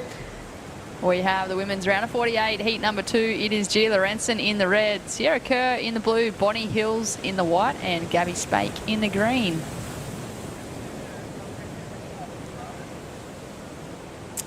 Yeah, good heat, and these 20-minute rapid-fire women's heats are going to round out the round of 48, 8 heats of competition, then back into the men's, and this afternoon the women's. So it is going to be a bumper day, and wow, just look at those names in here.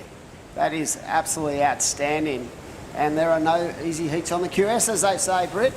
There are definitely no easy heats, particularly when it gets to a QS 3000. This is, of course, day number 3 of the Camplify Great Lakes Pro. It is a tricky morning here at South Boomerang. You're going to have to bring your A game if you're going to get through today, both the men's and women's. All those post-heat interviews we have done, they've all said the same thing. It's so shifty, and you have to be so aware of where you are in the lineup. We heard Cody Kilhorn talk about it earlier as we see server up on a good looking left. Look at this. Nice extension through the body.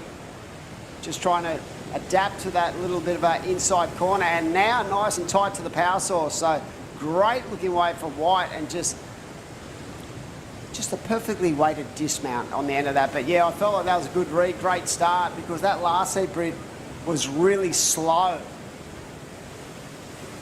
So we're going to throw down to a post-heat interview with Tyler Green. How are you this morning? And I said it was a little bit slower there. How tricky were the conditions this morning? Find a backup wave.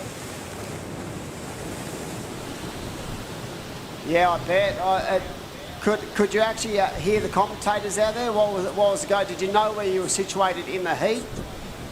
I only heard them say it once when there was like no waves breaking, but it's super difficult to hear out there with the wind. So let's talk about your positioning in the lineup in a heat like that. Do you actually have a landmark that you look at, and how did you go about your heat strategy? Yeah, I was trying to line myself up with the car on the beach, but it was super difficult to like position yourself correctly out there. Is there a lot of rip flowing through the peak as well? Yeah, definitely. The water's moving so fast out there. Hey Taylor, it's Britt Nicol. You women were meant to surf yesterday afternoon, and then the event got called early. Can you explain to the viewers and us, how do you adapt from the conditions yesterday, preparing yourself ready to go, and then having to readjust to compete here this morning?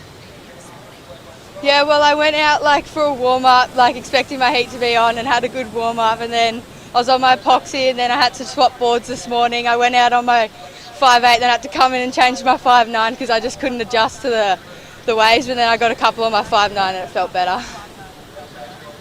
Well, it looks as though you made the adjustment. You made the right call. Great to see you through to the next round. We're excited to watch you for the rest of the day. Congratulations on moving on through. Thank you. Yeah, that was a tricky heat, and she did so well to get that one good wave at the start. So, and talking about good waves, 7-point ride. Sierra Kerr. Sierra Kerr lighting that thing up. She made it not surprising. I'm not surprised. Nah. She's a magnet when it comes to good waves. And look at this wave replay and just how effortless her surfing is. This is, I'm pretty sure this is Green. That might be Gabby. Gabby Spade. From Long Reef. She has a lot of support up there, and this is Sierra Kerr up and riding. Look how that subtle adjustment, that little fade back gave her that chip shot into this corner, and lovely rail work there. So both Gabby and Sierra getting into it nice and early. They probably watched that last heat and thought, you know what, wow, that was slow. We're going to have to really get a move on. So Gabby locked in a 4.33. Surfing White locked in a 3.83, and definitely the best weight. That point of difference is what the judges are looking for the surfer in blue. 7-point ride. She's been pretty much on a tear. I feel like for the last couple of years, I remember watching a lot of her clips early doors when I think Kerrs in that was still living overseas, and you could just see she had such an amazing talent. Talent well beyond her young years. She's only just turned 16 last week. I thought you were going to say talent beyond the old man's talent, but I was not going there. You said that, not me. Her dad was the original when it came to aerial manoeuvres. He was one of these guys who took the free surfing path, Josh Kerr, and then decided to throw the Rashi on, and was very successful and made the tour. But yeah, he was always a favourite of any grommet growing up, just for his amazing aerial attack and the gene pool. And what about how you see Kersey now? He's doing a few QSs again, right in the 20. Yeah, he threw the So Rashie good. on at the Tweed Coast Pro, so great to see Kersey just jumping in the water again. What a legend. Back to live action in the water. That is the surfer in Reggie Lorenzen. Just a quick up and out there for the Sunshine Coast surfer. Impressive attack for her as well. She's going to be one to watch. And it's great that we can have such a, strong base of surfers. I feel like the playing field is so spread wide now. There's not, back in the day you might have had a number of elites in each region. I feel like there's literally hundreds of female surfers who are now, raising that level, raising the development of the sport in this country. It is, and just women's participation in the sport of surfing has grown a lot over the years as we watch the Destination New South Wales wave replay. The surfer in white holding her composure throughout that turn, looking for the second, and that is Bonnie Hills. Lovely, depth and patience. That's probably the best way to describe that wave, and I love that, just keeping that rail engaged as long as possible. She didn't try and force anything, Dimmy, just, surf the wave to what it was. I want to go back to what we're speaking about, women surfing, not just at this level, but even at a grassroots level.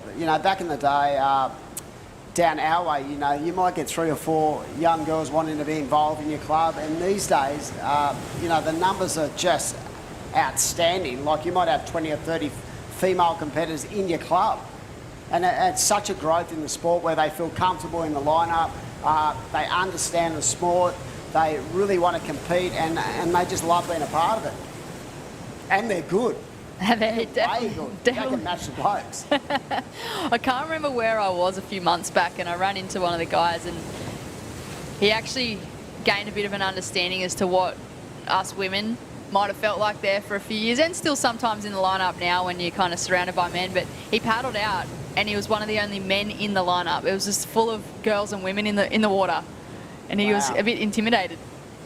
Yeah, I mean, the development just through the physicality of the way, women surfing has transpired over the years is incredible to watch. And you just watch some of, even the grommets, the way they put their clips on socials and stuff, they're just so fun to watch. The visual of women surfing these days when it comes to their variety and their ability to be progressive and innovative as well, it's such a pleasure to watch. As we have a pulled back shot of the event site. Oh, it's a bit lonely down there. It does. It looks a little bit smaller setup than what was down there yesterday, and I feel like that's because of the storm that rolled on through yesterday. It was so that tents just don't get ripped apart and up the beach. I saw some socials yesterday, and the whole crew up the top were just trying to hold a tent together. The top had blown off. It was chaos down there yesterday afternoon. Yeah, I think it was the right call to our call today early yesterday due to the weather conditions. Even though the waves for that last heat of the day were pretty fun, I felt like it was just too much of a risk for the organisers to continue on the day, because we've got 2 big days and we're excited about it. The waves have come up. A little bit tricky today with 10.5 to go, and it is the surfer in blue with that 7-point ride. I'm pretty sure she's riding for Snapper Rocks board riders, but they're living on the Goldie these days and applying her trade in this region. As we see another replay, I'm pretty sure this is a 7, and watch his turn. Just a solid wrap.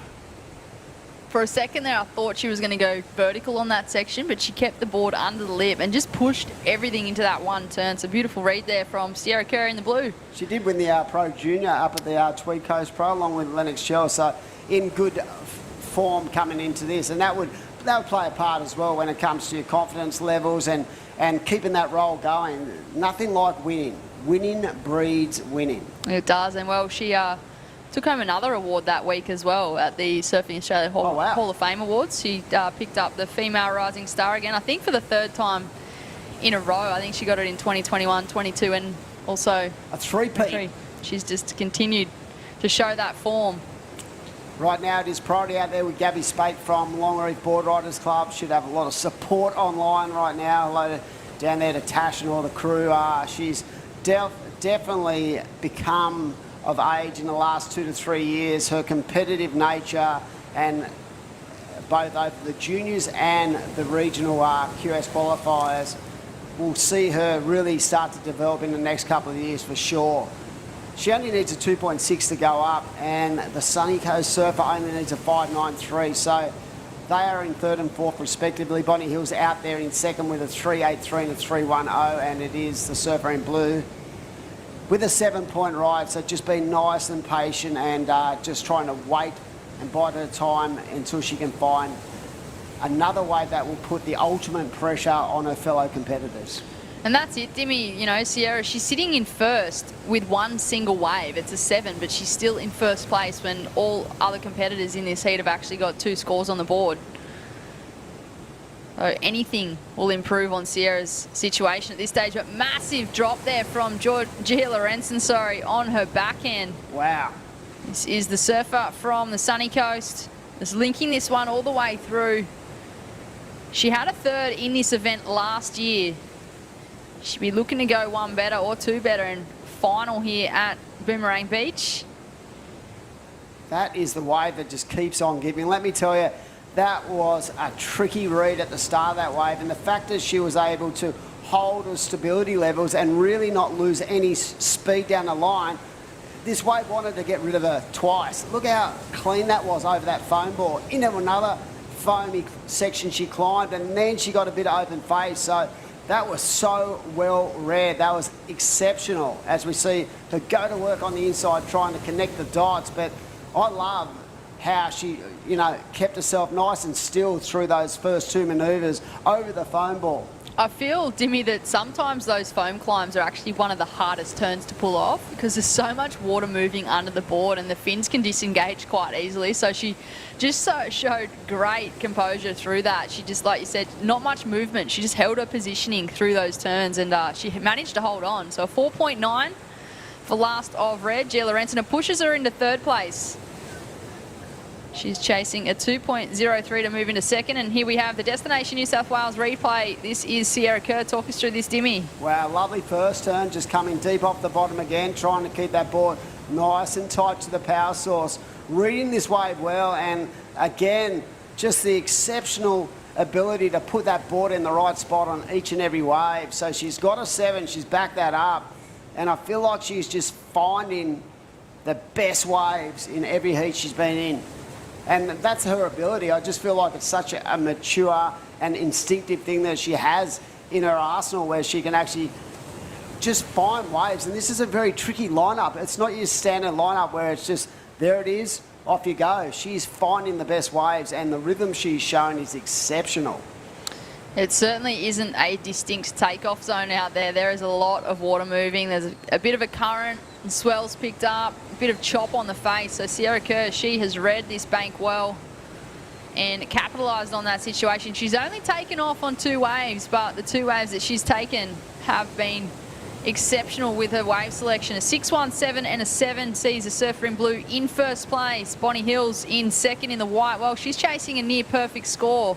A 9.34 will take her to first, but super close for second place. Gia Lorenzen in the red. She's only looking for a 2.03, and Gabby Spake in the green a 2.6. So at the moment, I feel like it's a battle for second place. Yep, definitely. So we've got a bit of a Mad Max recap coming your way. A bit tongue-tied this morning, but some really good surfing. Here's that first wave, and this is the Surfer in green. And nice way to start on this left. That's Gabby Spake from Longy. Nice vertical whip, and this is a 7. Just the patience shown on this ride. Nice snap under the lip, and then came around. This is the money turn. Just that wrap and the ability to just release the tail as well and hold. And this is the one that impressed me, because that wave, she was late onto that grid. She was. She drifted up there with the foam climbs, and this is the backup here for Sierra Kerr. 6.17. She opened up with a 7. A great read on the ocean here at Boomerang. She just links this one all the way through before making her way back into the lineup. That is the current heat leader in the blue, Sierra Kerr. Thanks to Mad Max for providing the recap. Mad Max is proud to partner with Surfing New South Wales again across the entire New South Wales Pro Surf Series to help share their passion for healthy Mexican food and to make people aware of their sponsorship program. The Mad Mex Fresh Fuel for Life sponsorship program is comprised of a team of junior athletes across surfing, skateboarding and motocross, all working together to help achieve their goals. So great to have Mad Mex on board again this year, and well, their burritos are absolutely delicious, aren't they, Dimmy? They certainly are. We've become accustomed to the burritos at these Surfing New South Wales events, and and the great thing about it, they actually supply their burritos to the athletes as well. So come lunchtime, it's like the seagulls to a chip. All the competitors are down there, and don't forget your 2-for-1 burrito. Scan the QR code and you can grab 2 for 1 from Mad Mex. It's a cheap shout, isn't it, Dimmy? It's a cheap shout. People really enjoy that because, you know, those people are really tight. They'll just pretend they're paying for your lunch but get a free one. Just go on a date to Mad Mex. Yeah. Or eat 2 burritos to yourself. Who knows? Who knows? But let me tell you, it is such a great partnership with Mad Mex, and it has been for a number of years now, so great to have them involved in the event. We're down to 3 to go. It is the Surfer in Blue in the lead, Sierra Kerr out there with a 7:06.17, but very tight between 2nd, 3rd and 4th. So the next couple of rides, Britt, are going to be really, really critical to the outcome, and there is a lot riding on these heats because it's around the 48. You get your chip shot in the round of 24. It's where those points start to come into play. They certainly do. Well, interesting situation there. Bonnie Hills had priority, but she had a look at that wave, and judges deemed it was a committed paddle. Might have even blocked the Surfer in Red, so priority did change just in that conversation. So this will get interesting now with 2.5 minutes. Gia Lorenzen in the red, up and riding. She is in 3rd place, only looking for a 2.03, and I'm going to go out on a limb and say that she's got the score she's chasing. Oh, she's got that easy. She is silky smooth on that forehand. That board looks so well grafted under her feet, and yeah, I love the way she went about that. There was just no downtime, and took off a little bit late, but watch his first carving wrap, just engaging the rail, coming around and hit that next section just perfectly, and again, great at floating over these foam balls as well. So I feel like that is going to be a keeper, and that is going to put her in a strong position. And there it is, Britt, 6.23 for last of red. So just like that, Gia Lorenzen moves into 2nd place. Bonnie Hills in the white now in 3rd, chasing a 7.3, and Gabby Spake in 4th, looking for a 6.8. A minute and a half on the clock. There has been a bit of separation now between 2nd and 3rd and 4th. Yeah, the girls going to have to, the women are going to have to get a wriggle on here if they're going to get on through. So both Bonnie and Gabby need scores, and just through the the exceptional skill set on that last ride for the Surfer in Red, that has really put a lot of separation where previous to that was really tight. So we are down to the Mad Mex Minute WSL 3000 QS event, just a staple on the series and one of the most popular events when it comes to the athletes themselves. You talked about the upgrade to a 3000. Well, some of the world's best were coming down to this event when it was a 1000. Gia Lorenzen in this heat, she was one of them. She finished with a 3rd place here last year, so she's on her way to another good result if she can get through this heat. With 30 seconds on the clock, we have a surfer up and riding. That might just be Bonnie Hills in the white. Carves around into the pocket. Can she get a steeper section on the inside? This is the surfer from Mulloway. Beautiful positioning there throughout the turn, and just not able to get the link up. I don't think that's going to be the 7.3 that she is chasing, but still a great effort there from the surfer in white. Yeah, great style, and I think it was more about the wave than the surfing in that instincts. But yeah, she needed a 7.3. That's a big score, and I feel like at this stage it's going to be blue and red motion on through to the next round. And yeah, another great performance. We're going to throw off to a commercial break, pay some bills, and be back very shortly for another exciting heat at the Great Lakes Pro at Boomerang Beach.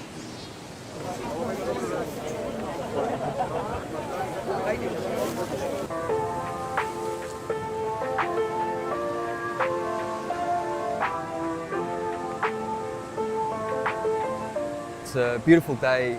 Huge thanks to Surfing New South Wales for getting out there, not only communicating with people about why it's important to not use single-use plastic, but how easy it can be to transition and stop it and swap it.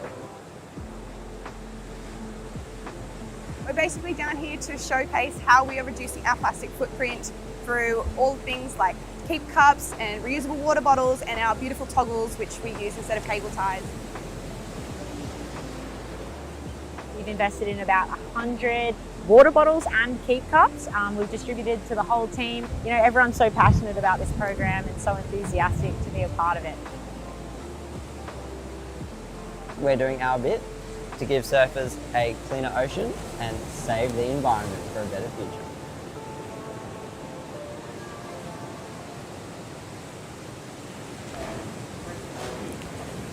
Welcome back to Boomerang Beach for day number 3 of the Camplify Great Lakes Pro QS 3000, our first stop of the VISSLA New South Wales Pro Surf Series for 2023. My name is Britt Nicol, joined in the booth with Steve Robertson. How are you going, Steve? Good, I'm enjoying the day and looking forward to this heat. We have Yarlee Stokes, Jasmine Sampson, Lillian Young and Sarah Baum. Now Sarah won a big event last week. Britt, I did some research. We wondered why Sarah Baum was in the first round and I got an answer. I also know the answer.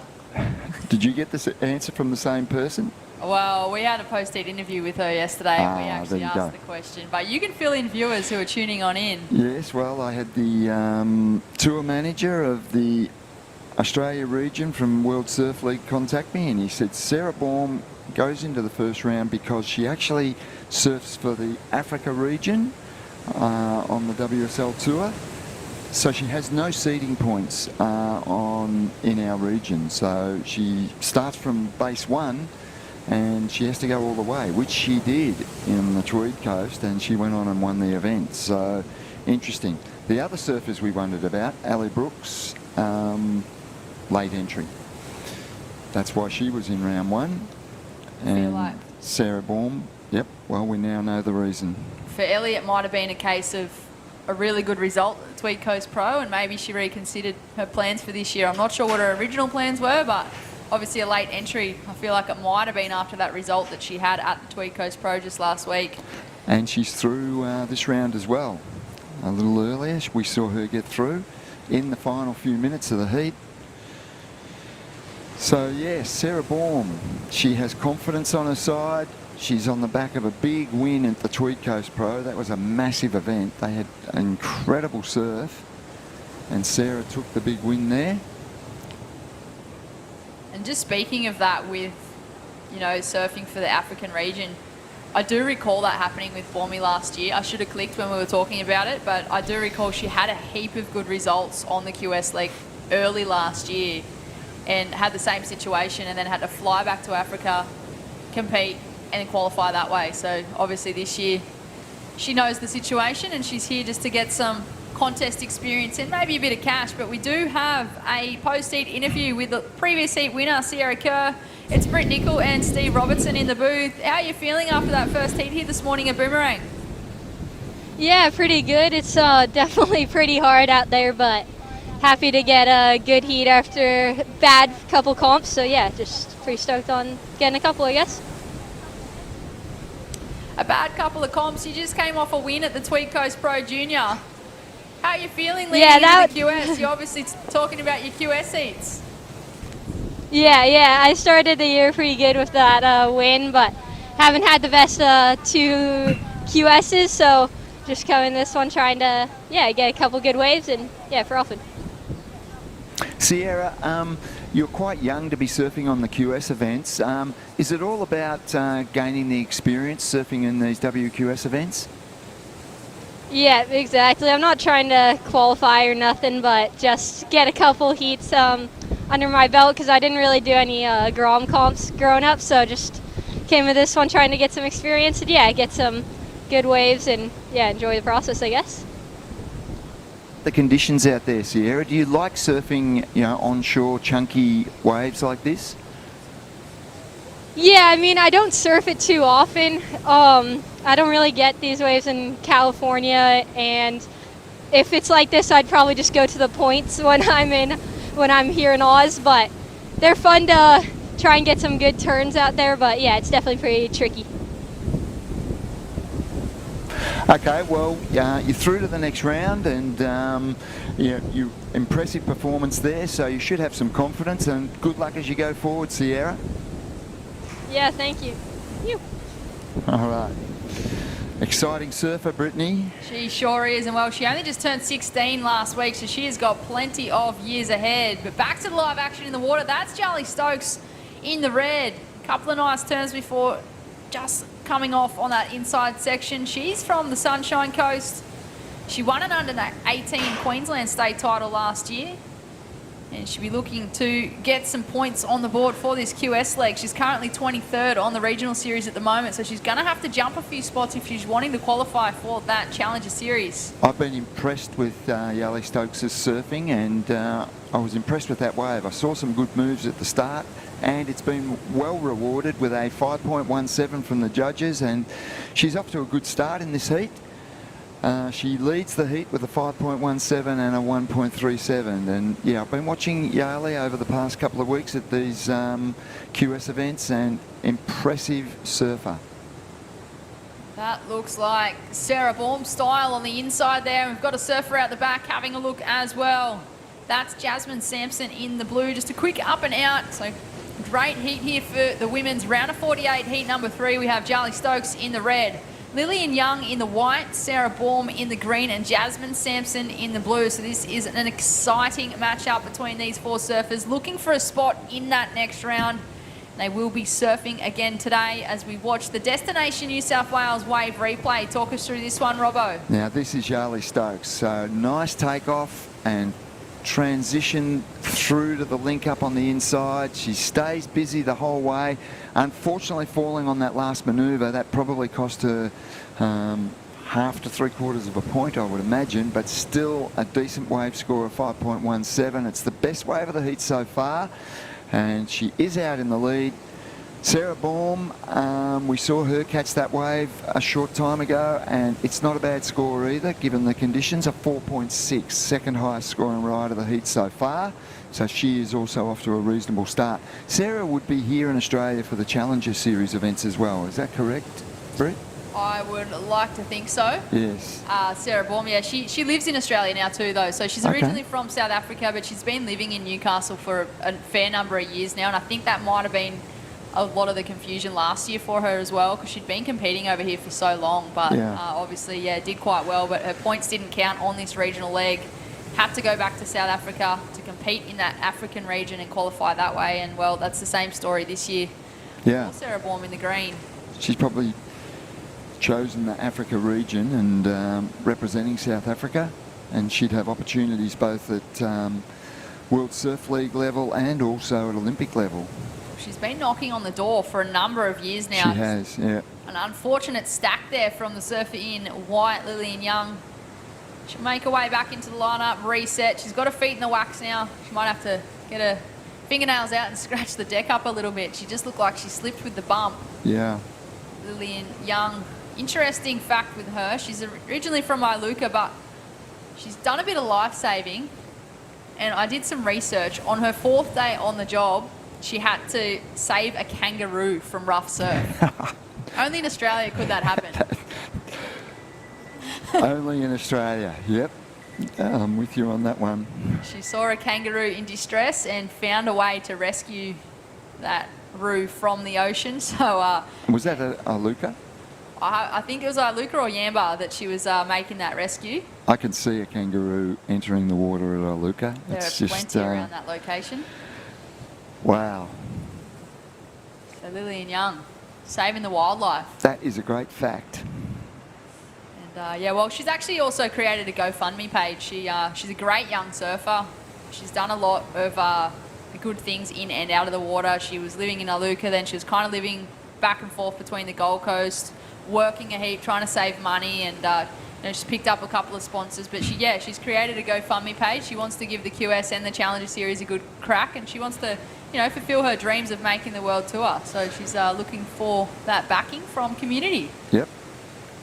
And just thinking about that story you gave me, it would take a lot of courage to go in and save a kangaroo, because in the water, well, on land as well, they are dangerous animals. They are really dangerous, and We spoke about dogs earlier. I had a dog that wanted to chase a kangaroo into the water at Torquay, and I was told by a number of people, one of them being a ranger, they said if that dog approaches that kangaroo in the water, the kangaroo will drown it.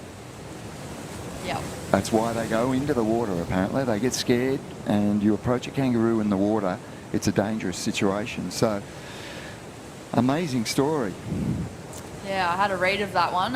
It was a tricky situation. I feel like, yeah, she watched it in distress for a while and eventually came up with a way that she could rescue it. But yeah, great rescue there from Lillian Young on one of her first shifts as a lifesaver. But yeah, they're dangerous on land. I watched a video not long ago. And there was 2 kangaroos going at it in a caravan park, and they knocked over a tent. There was 2 kids, and it was just chaos. Like Australian wildlife. It's not like New Zealand. We've got nasty animals out there, but we love our kangaroos as well. Don't have to go to a zoo just to see a kangaroo. Another interesting kangaroo fact. You ready for it? There are more kangaroos in Australia than there are people. No way. That's true. If you don't believe it, Google it, but that's a fact. Insane. Yep. I feel like a lot of them would be inland. Yes. There's a lot on the coastline. There are. They love our beaches. Doing well. We love this beach here. This is, of course, South Boomerang Beach for day number 3 of the Camplify Great Lakes Pro QS 3000. Our first stop of the VISSLA New South Wales Pro Surf Series for 2023. And great to have VISSLA back on board as our series naming rights partner for this year. VISSLA has partnered with Surfing New South Wales on QS events over the past 4 years. And what a brand VISSLA are. They do amazing things for the environment as well, with around 80% of their product range made from environmentally better materials.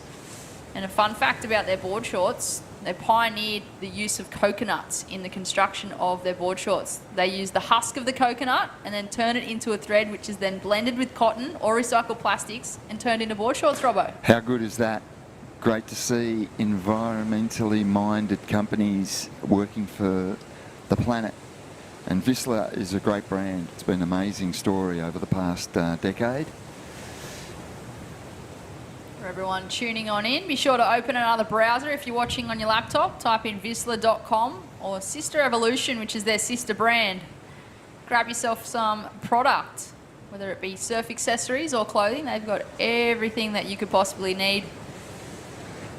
7 minutes on the clock of this heat number 3 of the women's round of 48. It is looking tricky out there, Robbo. It's been a while since someone's taken off on a wave. It is, yep.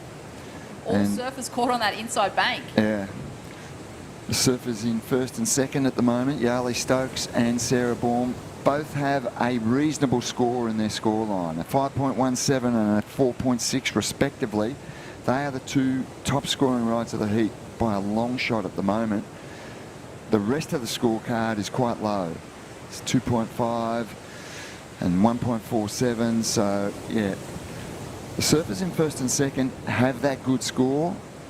They need to back up their second score for sure, and there's a bit of work to be done by the surfers in white and blue, and it's tricky out there, as you said, Brett. It's tricky conditions, and they've got to find these waves that offer the potential and don't take off on a straight close out.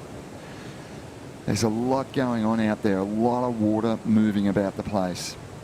And it takes a fair bit of adjusting. You know, these surfers are having to be versatile and adapt to current situations. And I feel like that's what surfing is all about. You know, you're dealing with Mother Nature, and so many things can change and factor into scenarios, especially with competitive surfing. So these women, they were meant to surf yesterday afternoon, and the event got called off due to wild weather. But we are back here this morning as we watch a Destination New South Wales wave replay. Beautiful wave there from the surfer in red, Yarlee Stokes, from the Sunshine Coast. Linked this one all the way into the shoreline, but just unfortunately able to get the connection. Sarah Baum answering back. This is the young woman from South Africa, but now resides in Australia. Just the one turn there, thanks to Destination in New South Wales. They were the 2 key rides. They were the 2 key rides of this heat, and they will be decisive, I feel, with under 5 minutes remaining. So not much to improve on for both surfers as well. So they're well positioned. but definitely not safe with only a 3.58 required by the surfer in white and a 5-point ride required by the surfer in blue to get to second position. Still highly achievable scores, particularly in conditions like this. I feel like when it's smaller and cleaner, but the way that it had been the last couple of days, it was longer lulls between the sets and there wasn't as much opportunity. Like, there's still plenty of opportunity out there, but there wasn't as much to just kind of pick up something on the spot. Whereas conditions like this, there's way more water on the bank. There's a lot of energy in the ocean. The swell's picked up a bit. And I just feel like the positioning on the bank, it's not one distinct peak. There's the opportunity for surfers just to kind of grab something as it pops up in front of them, and it could be a scorer. You can move around, you can be in fourth priority and find a really good wave with no one on your space. Surfer in white, just having a little look, that's Lillian Young. She's in third place, chasing a 3.58. Has a look, opts not to take off, almost gets washed over the falls as another competitor takes off. Might be the surfer in blue, Jasmine Sampson, and it was. So it was a change in priority as we look at the names up the top of the screen. The positive here though, Robbo, for third and fourth, nobody has really run away with this heat as of yet. There's still small requirements, but if first and second drop those mid-range ones from their scorelines, I feel like that's where the separation's going to take place. That's for sure. But will they find a wave? Yeah, yep. All these heats are going down to the wire.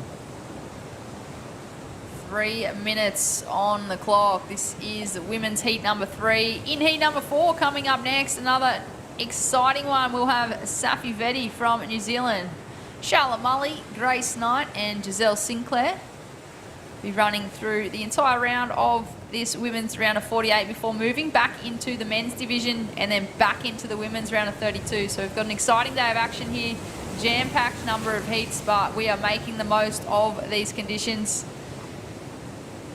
2.5 minutes. Will there be another opportunity for third and fourth, or will first and second improve on their scorelines? Well, they have priority as well, but as we said, it's a wide playing field out there today, so if you're in third or fourth priority, you can get away and get on your own little area. Just on 2 minutes remaining.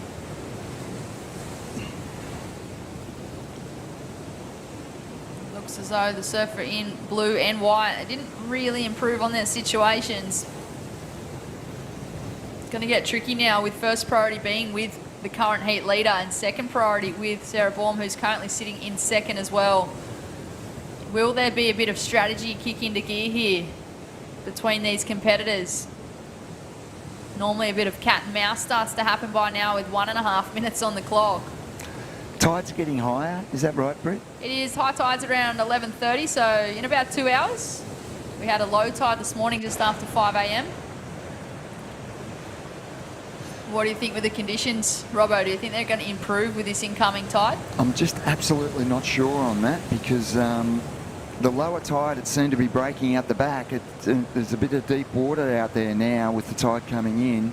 They're not breaking out the back, so surfers need to probably adjust and really analyse the closer in shore break bank and find out how to connect onto that, because yeah, the ones out the back that were breaking earlier, it seems like it's gotten a little bit too deep out there. We've got to take off here. That is our current heat leader. Just a quick up and out. She's looking to replace a 1.37. I'm not sure whether or not that will be an improvement, but we've also got a surfer in green. That's definitely Sarah Baum's style. As she waits for this one to steepen up on the inside section, comes hard off the bottom, hits the lip. Bit of a setup turn for this last section, drifts the tail to finish. Bit of a hair flick, check the watch. She's looking pretty confident there, Yep. Robbo. Experienced surfer, she knew she needed a second wave and she got it in the final 30 seconds out the back. This is an important wave for the surfer in white. Only needs a 3.58, but that wave just didn't deliver. And under 5 seconds now. Sarah Baum goes to first place, a 4.6 on her last wave, and well, that concludes heat number 3 of the women's round of 48. Sarah Baum taking the win over Charlie Stokes in second. We'll cut to a short commercial break and join you back with all the live action for heat number 4.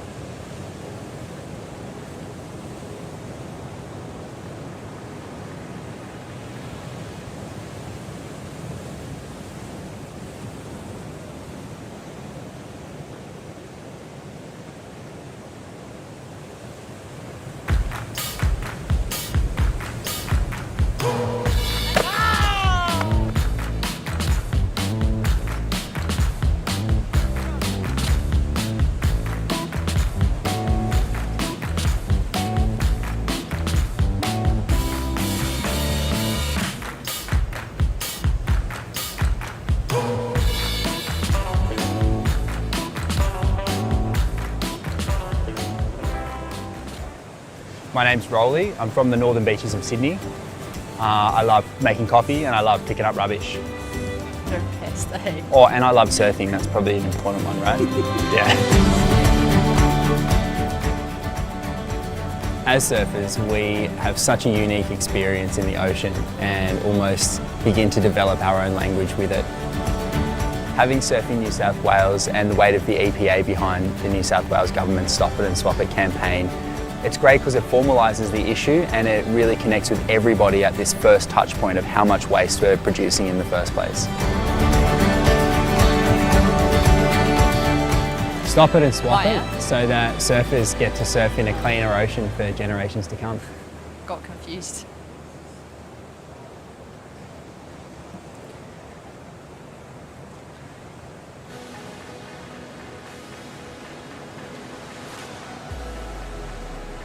Welcome back to Boomerang Beach for the day number 3 of the Camplify Great Lakes Pro QS 3000. This is our first stop of the VISSLA New South Wales Pro Surf Series for 2023.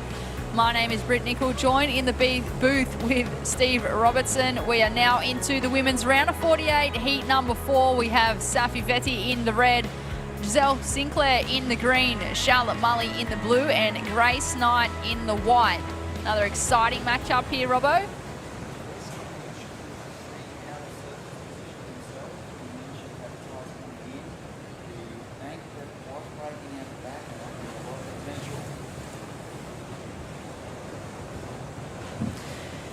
Yeah, the conditions have certainly changed with 17.5 minutes on the clock. We did mention in that previous heat, we do have an incoming tide around about 11:30, so another 2 hours of water to make its way onto this bank. The conditions have shifted. We watched a couple of surfers in that previous heat get caught a little lost at sea, kind of in that middle bank, Robbo. Yes, and I think they need to reposition their themselves on the inside. The waves out the back don't seem to be breaking any longer. It's probably become too deep for that outside bank, and it's all about the inside bank now. So they'll be watching, you know, before they enter the water, these surfers analyse the conditions really closely. They watch the heat prior to their heat closely to work out where they need to be positioned, and there's definitely been a change in how these waves are breaking on the bank at the moment, and it's a relocation onto the inside. So it will be interesting to see how they adapt and see what these waves on the inside are doing. It will be interesting to see throughout the day how these conditions change, whether or not this bank improves. And I'll tell you what, we do have a surfer who had a great read on these conditions and has just come off a result at the Tweed Coast Pro. She took the win in the QS 5000. I am talking about Sarah Baum. Sarah, it's Britt Nicol and Steve Robbo. How are you feeling this morning with the changing conditions? Oh, it's so tricky out there. Like, I had such a fun free surf this morning, and yeah, I knew it was going to be hard for a heat because that 20 minutes just goes so quickly. And as you guys were saying, like, you do tend to get lost out there, and I was like, oh, I kind of thought that before my heat. I was like, just be careful you don't get lost. And it's like that weird, you can either sit out the back and get the roll-ins, or you can sit further in and get those medium sort of double up ones, which are probably the best ones, but once you're out there, it's so hard to tell where you are. Sarah, we're looking at it and analysing it. We feel that the tide's come in a little bit, and it maybe is a bit too deep out the back now. The roll-ins, are they way more scarce? Yeah, definitely. Like, as I said, like, there's not much you can do on the outside, so you can either catch it from the back and just kind of wait for it to hit the inside, or they still, like, those bigger ones kind of keep washing through, which kind of makes you push further out. But I mean, like, this inside section is going to get so fun. Like, I had such a fun free surf yesterday afternoon after the contest, and yeah, it's definitely still contestable. Now, Sarah, you are an experienced competitor. You've been around for a while. You sat in second place in that heat for majority of the heat, knowing that you only had to replace a 1 from your scoreline. What were your thoughts taking off on that last wave, holding that composure and not buckling under the pressure? Honestly, couldn't hear a thing. I was like, I had that one, that left where I did that one turn, and like the wave kind of split, and I was like, oh, they can either call that as a make or not. And I was like, I'm just going to like just act as if they didn't call it as a make. So I was like, surely I just need to back up a smaller score. And yeah, I surfed that last one pretty safe, but yeah, you got to do what you got to do sometimes.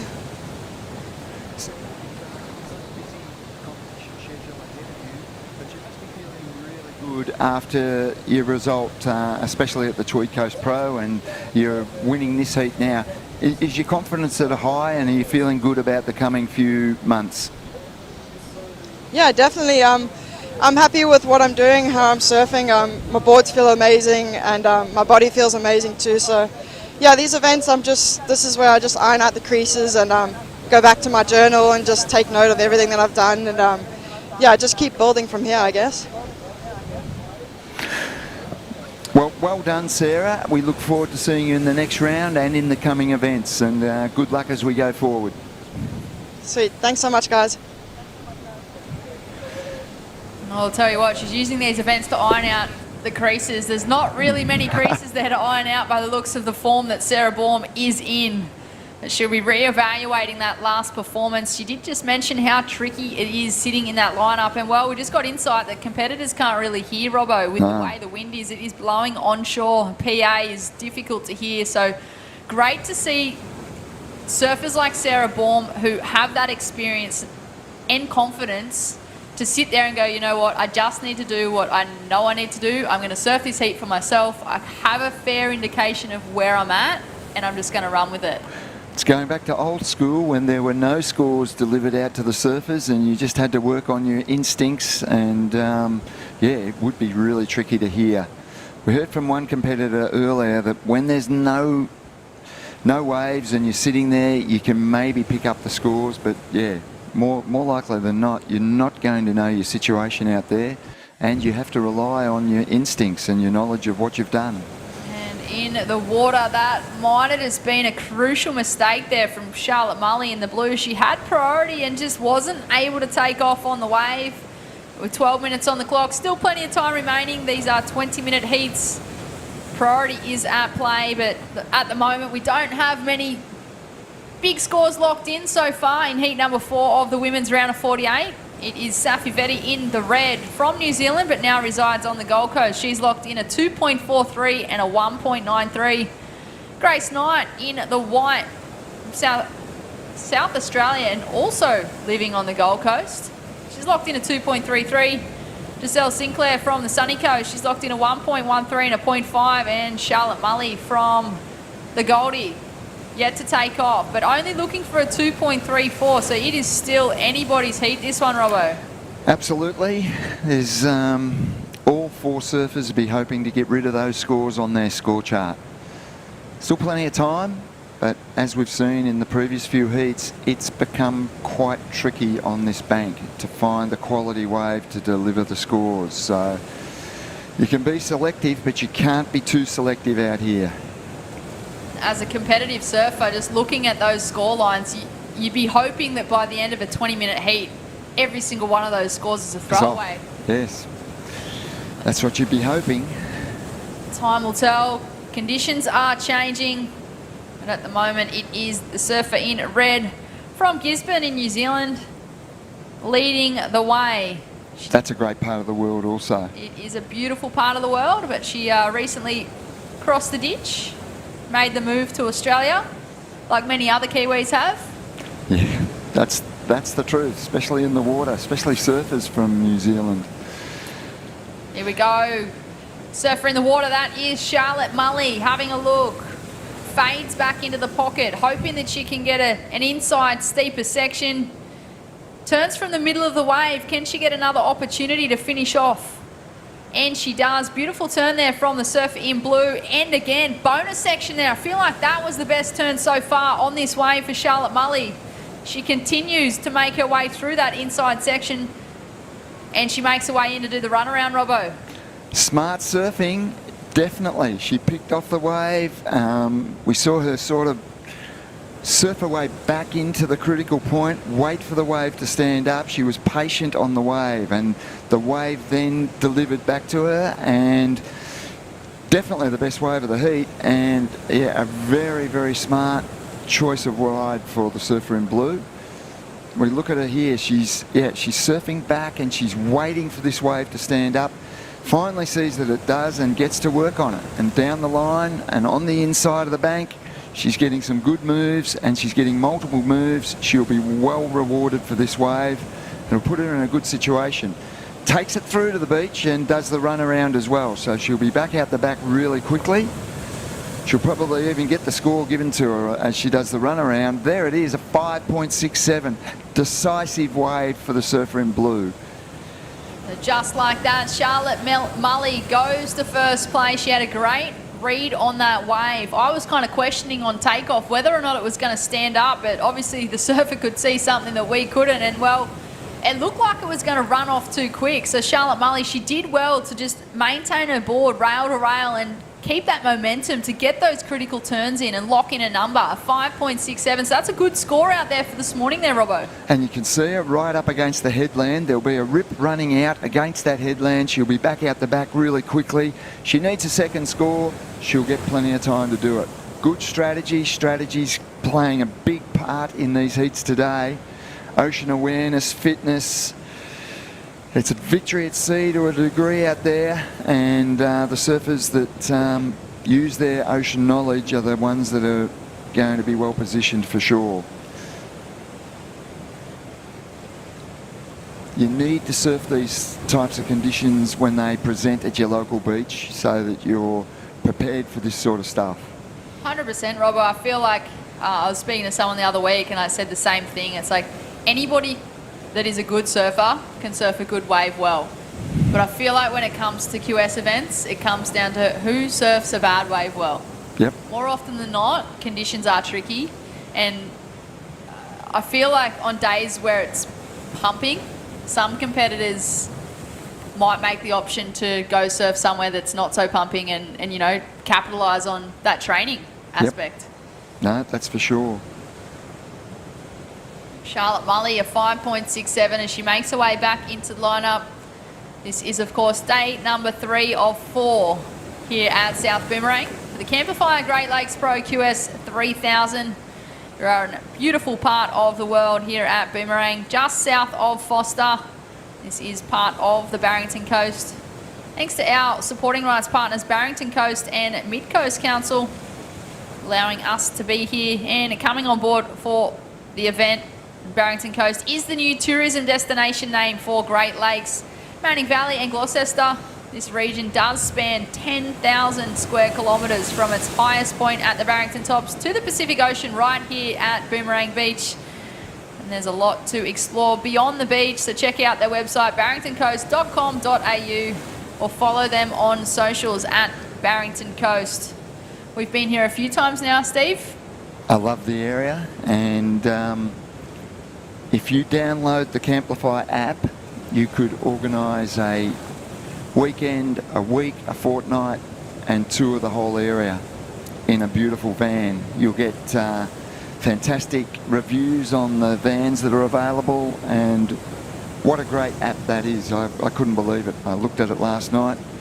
You've got a van, Britt. You could start your own business. I already have my own business, but I feel like I could download that app and capitalise on more opportunities and you can add live to the it. van life a bit longer. Yep. I think it's just the perfect opportunity, you know, that the van lifestyle, there's a lot of changes to the landscape in employment these days, and a lot of people can work externally. It's amazing. Now that looked like a reasonable wave for our surfer in green. I think that is Giselle Sinclair in the green. So at a guess, that could be a decent score. There it is, 3.33. And under these conditions, and especially with less than 5 minutes remaining, a 3.33 is a significant score. So she has actually gone to second position with a 3.33 and a 1.13. She'll be racing out the back. She's not doing the run around. She's going to do the paddle through the white water and try and get out there. Let's have a look at this ride. Good choice of wave, probably, given everything that's playing out here. She knew she had to get busy, and she's gone from 4th place to 2nd on this ride. Gets the link up into the shore break. That was important, and finishes with a decent move. So significant score, and she's now in second position with the second highest scoring ride of the heat so far as well. So that was an important ride. And with just on 4 minutes remaining, our surfer in blue is in the lead, has just the one score. It's a good score, a 5.67. Definitely wants to get it back up. And here we go. This is a good looking ride. Good first turn. Linking through, waiting for this wave to stand up on the inside. You can see them patiently waiting and then getting to work. So I like this wave as well for our surfer in red. So these surfers are getting busy in the final 5 minutes. As we watch the Destination New South Wales wave replay of Safi Vetti. Beautiful first turn. The wave kind of tapered off a little bit here, but she did recognise that and stayed in the pocket waiting for this wave to stand up straight into that turn and then finished with a bit of a foam tap. So she does have a nice style, the surfer in red, as she just hits that little eject button at the end there. I feel like that's going to be a good number. And there it is, a 4.77. So Safi Vetti, as she does the run around, she jumps into first place. However, Charlotte Mully in the blue sits out the back in the lineup in second place, only chasing a 1.53 to take that lead. 3 minutes on the clock. That was an important ride for the surfer in red because she had a 2.43, and in these conditions that could be a reasonable backup. She'll try and improve on it, but the 4.77 has put her into the lead. I actually thought she might have got a slightly better score than that. I agree with you on that one, Robbo. I felt like maybe the first turn was like a really nice turn and she surfed the wave as best she could, but I just felt like the wave didn't quite provide. On takeoff, my eyes lit up. I was like, look at this bomb that's just come through the lineup for the surfer in red. But she got the first section and then it kind of just backed off a little bit. But she's in the lead. She'll be feeling good. She'll be desperately trying to get back out the back. And here we go, surfer in blue. This is her second scoring ride. So whatever she does on this is going to improve her situation. And look, she only needs a 1.53 to get to first. I don't know if she's going to get it. The wave petered out on her. She tried to maintain in the power zone and hope that it would build up. And here we have a surfer off and running as well. That is Giselle Sinclair, puts it up there. Can she get the completion? She manages to ride out. Okay, this is going to be close. That's a significant score as well. And she finished off that ride and only needs a 2.35 to get to second. So, yeah, this is close. There is not going to be enough time, I feel, on the clock for the surfer in green to make her way back into the lineup. And there it is. She's got the score required. Yep. Blue, Charlotte Mully, gets bumped into third place. Well, she's only chasing a 1.13 now to move to second. However, her score hasn't dropped yet, Robbo. I know. I feel like it's enough to be a 1.13, but you never know. I'm not sure. Yep. And there it is, a 1.3. She just gets the number. Wow. We are into the Mad Max minute with 55 seconds on the clock. Just like that, the situation changes. Giselle Sinclair in the green, now back in third place.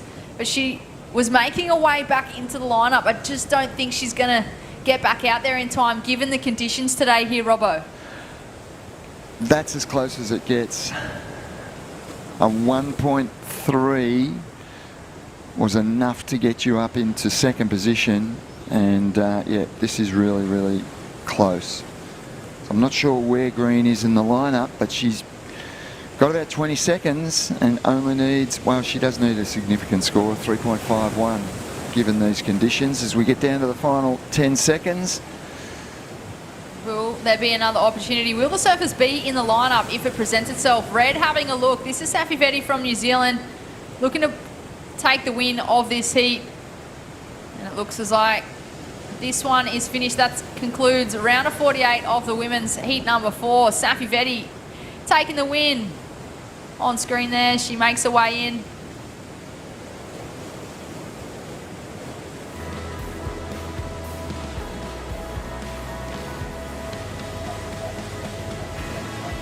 We will cut to a short commercial break and join you back here with all the live action of heat number 5 of the women's.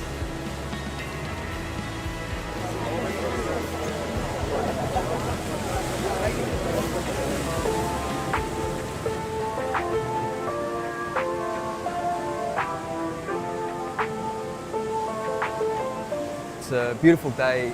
Huge thanks to Surfing New South Wales for getting out there, not only communicating with people about why it's important to not use single-use plastic, but how easy it can be to transition and stop it and swap it.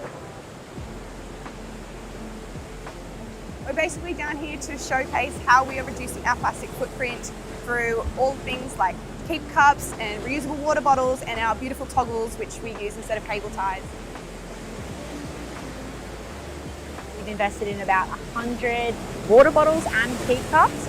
We've distributed to the whole team. You know, everyone's so passionate about this program and so enthusiastic to be a part of it.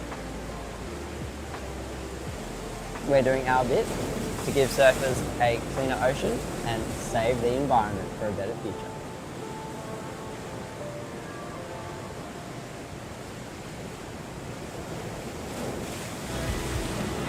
Welcome back to Boomerang Beach, a beautiful part of the world.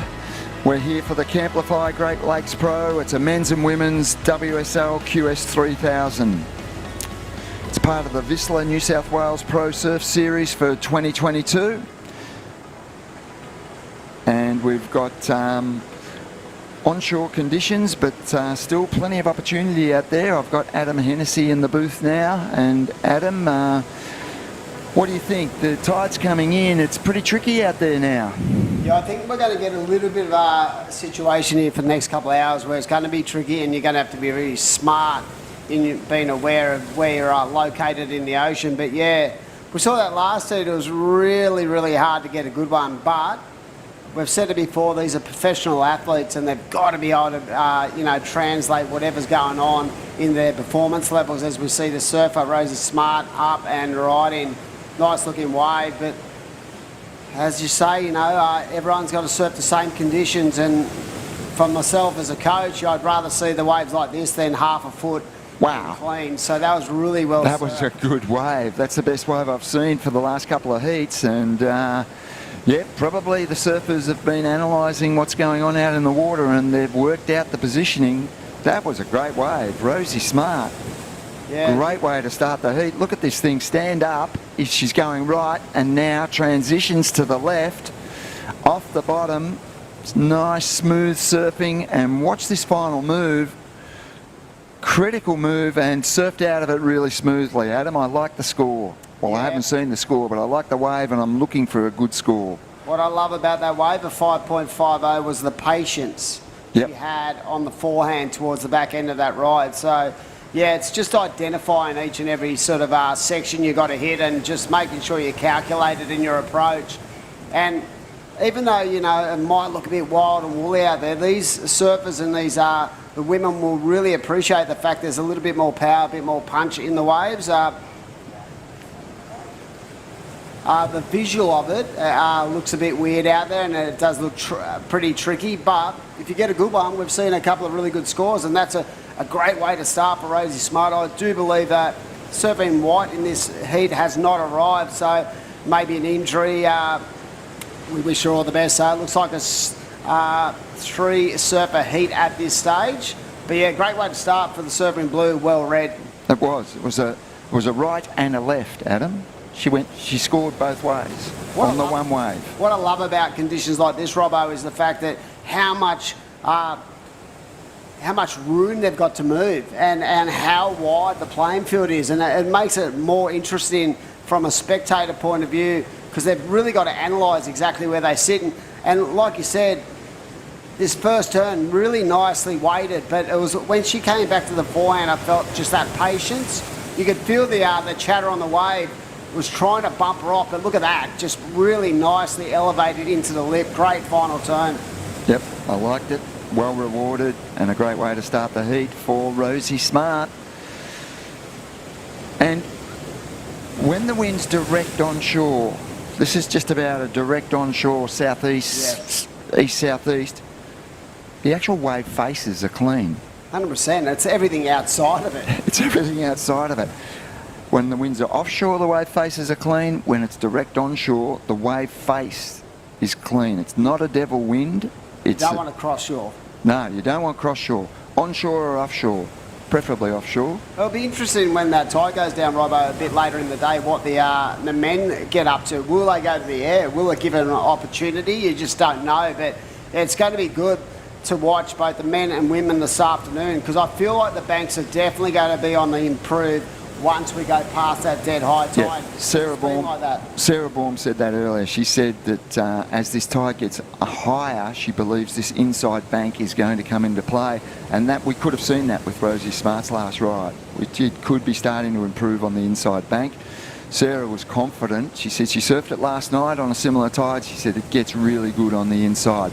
Too deep out the back now. We saw the roll-ins from out the back in the early heats when the tide was low. It's too deep out there now. They've come onto the inside bank, and the inside bank hopefully keeps improving. Yeah, great job by all the contest staff too to keep everything safely tied down on the event side. And as you said, like these waves, even though they're very, a lot of wind on the outside, look how clean it is on the inside. Arabella Wilson up and riding, just trying to connect the dots. So a lot of power behind these waves as well, and that will give the opportunity to really, for the men and women to tee off. So nice little start as we see the surfer in green up and riding as well. So one thing I've noticed is that they're trying to keep busy early, because I felt like in that last heat it was really tough, and listening to the commentary when I was outside, I felt like athletes were only needing like a 1.5 or a 1 to get through at the end of that heat. So you don't want to leave yourself short in these situations. No. Well, yep, and I think they've taken that on board, and they're busy, like you said. Still got 13 minutes remaining in this heat, and I think 2 reasonable waves to drop for green and red, and it is a 3-surfer heat by the looks of things. Yeah, you can see surfer in green out the back, like chip shotting into this wave, and really nice transition on the rail. Just waiting for this wave to stand up, and look, that was perfectly weighted into that pocket. But as we said, with the fuller tide, it's always going to be a little bit fatter on the face of the waves, and we're excited to see what's going to transpire this afternoon. Don't go anywhere. I mean, this is competition surfing at its best, because it's really making the athletes think about their performance and what they're looking for out there, and I like that. I like the fact that they have to bring their all-round game to the playing field.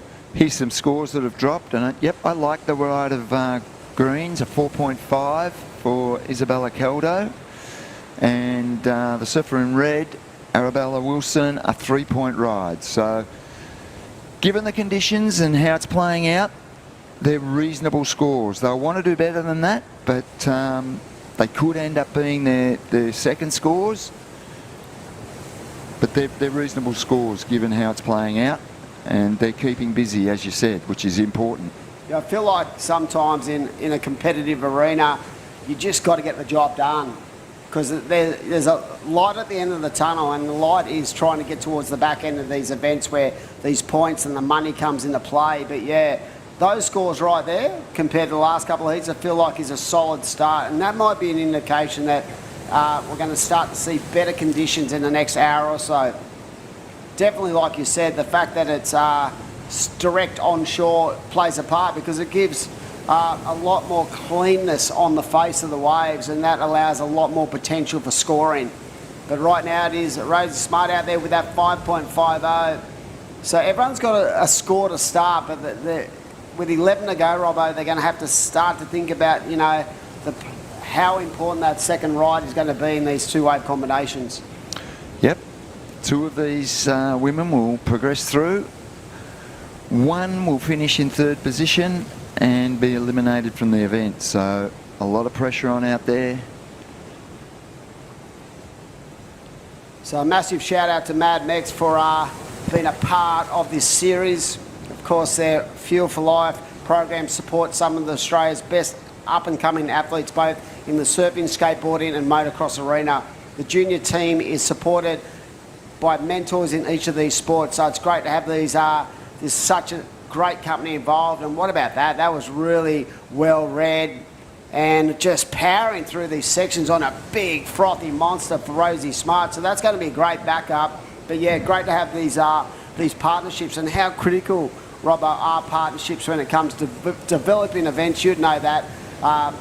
You know, you can't have events without partnerships, and to have such great companies who believe in the sport, in the growth and the development is so important moving forward. It's fantastic. And another thing that's fantastic was that last rider, Rosie Smart. I'm loving the way she's choosing her waves. Let's have a look at this replay. Off the bottom, straight into the lip, and gets around this section. Another nice transitional turn, and then a good finish to the wave. I think it's the best wave of the heat. I think she's going to do better than her first ride. Well, what I love, she was a little bit late into that first turn, but that did not stop her powering through that little inside corner of that wave, and such was the timing of that wave. And you're right, Robbo, it's definitely the best wave. Oh, there it is, a 6.67. I'm feeling more confident about my judging capabilities, Adam. Maybe you should get on that panel. No, they're doing the best job, but yeah, they rewarded. I felt that wave was a bigger wave. It was more critical sections. Yep. And the execution of those turns too played a massive factor when it came to analysing it from a judging point of view. We've got such a great judging panel on tap. I do believe it's Benny Dunn. I think is the head judge of this event. But yeah, like they really love to see aggressive and risky surfing. Hey, Rosie Smart could have played safe on that wave. She could have gone, okay, I just need a reasonable score and I'll surf this wave through and I'll make the wave, but she didn't. I actually thought when she took off, there was an opportunity for her to do that on that first turn, but she just absolutely tagged away. So I'm pretty sure we got the winner of the last heat down in the box. And good morning to you, and very tricky, Xavier, out there. Talk us through it. Was that a tough little battle? Yeah, it was pretty tricky. I found it really hard to kind of position myself to get the best waves, but got it done, so I'm happy. Talk us through about that scenario, positioning. Did you set yourself up with something on the ground there to put yourself in the spot, and how hard was it to come back to that positioning during the course of that heat? Yeah, I kind of noticed that there was a bit of a dominant peak in the middle here, outside of the front of the tents. So I tried to set myself right there, but knew it's super shifty. So I was open to kind of moving and finding something that would put a score on the board. It looks like it's hard work paddling out there, Safi. Is there a lot of water moving around the place, and is it difficult to hold your position in the lineup? Yeah, it's super tricky. I mean, I got kind of sucked out the back, and even when I didn't have priority, I was trying to kind of stay underneath all the girls to see if I could scrape into like a little nugget on the inside, but I just kept getting sucked out towards them, and here and there and everywhere, to be honest. But I don't know, there is a lot of water moving and sets breaking quite far out the back, and then you're wanting to kind of get the little inside ones too to link up on the inside and tag it all the way through. But yeah, it is tricky. So I'm sure you train, put in a lot of work out of the water and train to keep yourself fit. It pays dividends on days like this? Oh, 100%. Yeah, lots of cardio. I mean, strength and, your conditioning is always important, but I think cardio for days like these, even in our last event in Cabarita, we had a day at Kingscliff and had to do a fair few runarounds, so it's super important for us athletes, that's for sure. You certainly did. Well done. You're through to the next round. You've got a win under your belt there in this round, so we wish you well as you go forward. Thank you so much. Have a great day. Yeah, great surf.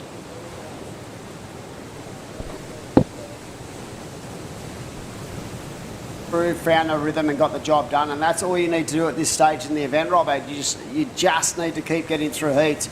You're going to get those heats where it's very tricky, and sometimes you might scrape through, but it's the outcome at the end that is the important part. But right now it is Rosie Smart putting on a bit of a clinic. When you think of a 12.172 wave combination in these conditions, that's impressive. She's reveling in these conditions, and I have a feeling that she loves it. She loves surfing, onshore, chunky, unpredictable type waves, because she's read the lineup superbly.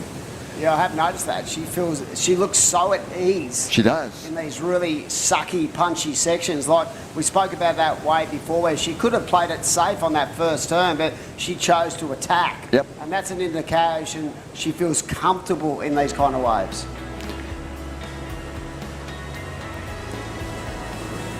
Here we go, Mad Max recap.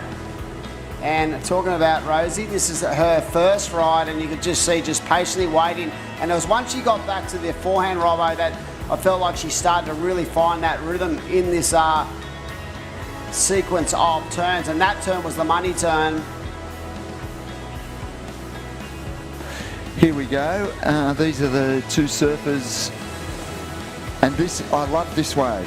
This is our surfer in green, and she was patient. She waited for it to stand up on the inside and had a good ride. But what about this one? This is the highest scoring ride of the heat, Rosie Smart. Transitional turn there, comes around the section, and a high risk move to finish it off, and that's why she was rewarded, and that's why she's out in front. Definitely, mate. And the one thing about that ride that was for the visual to see there, it was that she never ever looked like she was going to fall. She actually had complete control. And like you said, I thought Isabella's ride, it was so silky smooth, so nice. And I love the way she was surfing at the target, but that wave didn't offer a lot of scoring potential, but she still got that 4.5. So this is a really great heat.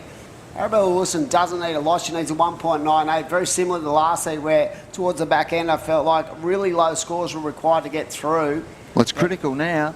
The surfer in green, her backup score is less than half a point. She needs to get rid of that.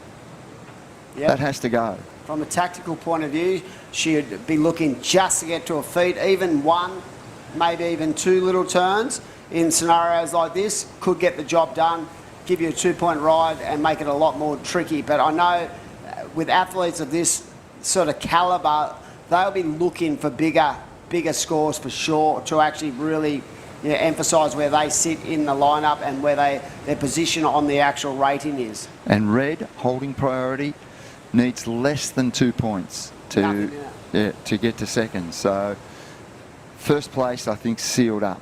Rosie Smart deservedly way out in front, but this second position, there's nothing in it. And holding priority with 2 minutes remaining, it's going to be interesting to see how it plays out. Like so many of these heats are, they come down to the final minutes.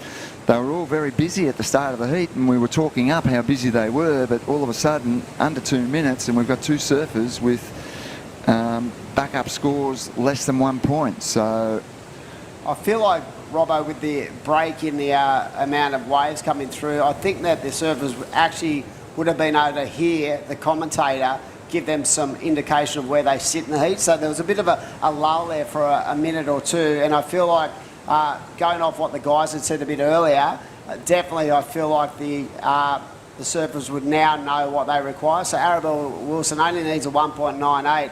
And that is not a lot when you consider how talented she is. She has first priority, Red, so that gives her all the aces in the rotation. But for someone like Isabella, she only needs offload of 0.47, and that in itself is basically just getting to your feet, doing one turn, and that will give her a better chip shot into the back end of this heat. But Rosie Smart in the Mad Max Minute definitely been, as they say, the smartest in the school today, because she has absolutely found herself on the two best waves in the heat, and that is so important for rhythm in this environment. less than a minute, so nervous times for green and red. They know what they have to do. One has to improve on a very small score. The other only has to get a small score to get to second. So they'll be willing their way into a wave, but look at when you get a close-up of the water out there, there's a lot of movement, there's a lot of bump. We are now under 30 seconds. Yeah, serious point of this heat, and like you said, look at the amount of turbulence in the ocean. 10 seconds on the clock. You see surfing red there, Robbo, just just desperately trying to put herself in a position where she can actually get herself on any kind of wave. Is this a wave? Has she got time? Oh. I don't know. That is the, That's it. yeah, so that's Rosie, who has been on an absolute tear in this heat. But yeah, that's interesting.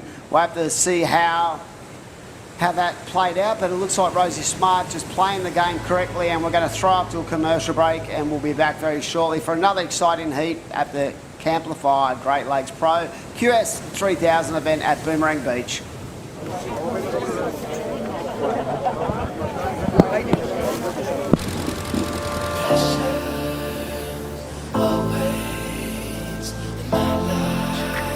Lay back and just forget the pressure.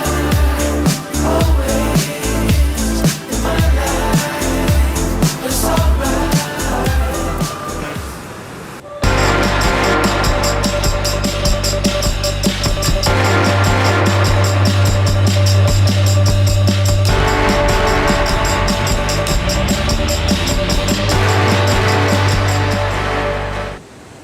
It's in all of us.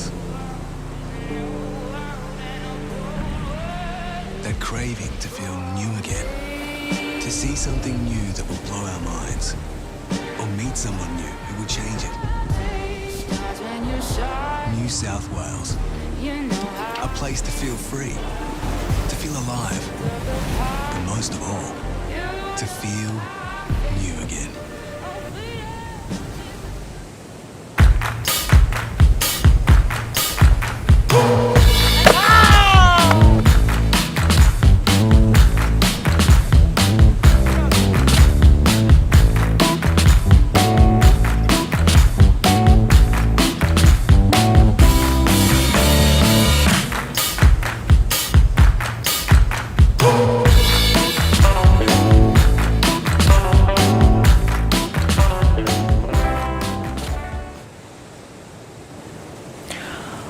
Welcome back to Boomerang for the Camplify Great Lakes Pro QS 3000. This is our first stop of the VISSLA New South Wales Pro Surf Series for 2022.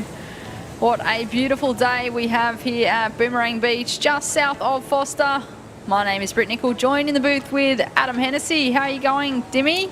Enjoying it because it's so tricky out there, but it's such intriguing to watch these heats unfold, and this is what competition surfing is all about in my eyes. You've got to be able to adapt to all different conditions, and as a professional surfer, you know, I'm sure that the athletes are loving the power in the waves today, but on the flip side of that, it's tricky. You've got to be in the right spots, but this is what it takes to get the job done, and it's these middle rounds that are so important for a surfer to you know, to grab that confidence as we see surfer up and right in nice rail turn. But yeah, I feel like there's so much positivity in surfing waves like this and just learning how to adapt to different lineups.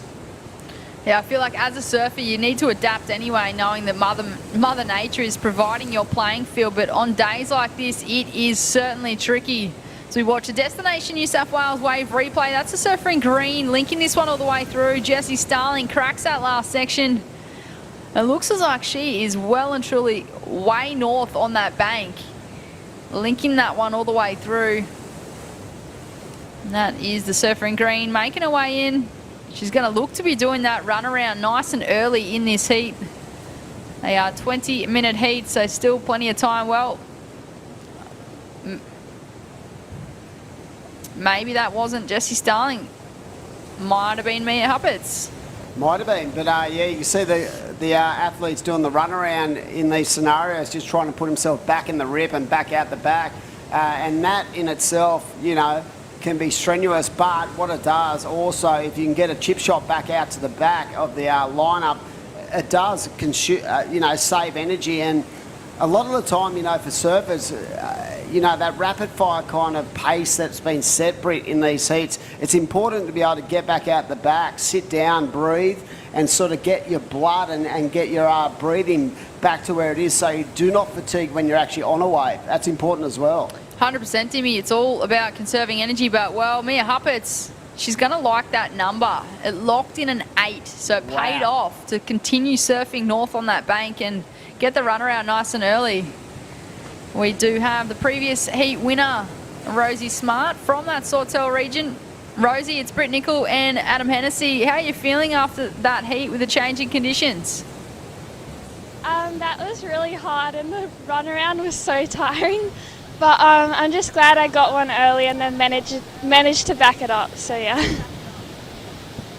What about that larger wave? You saw that, and what I loved about that wave was how much ability to attack every section, and I felt like you just found the 2 best waves of the heat. How important was it to back up that first ride with that second ride?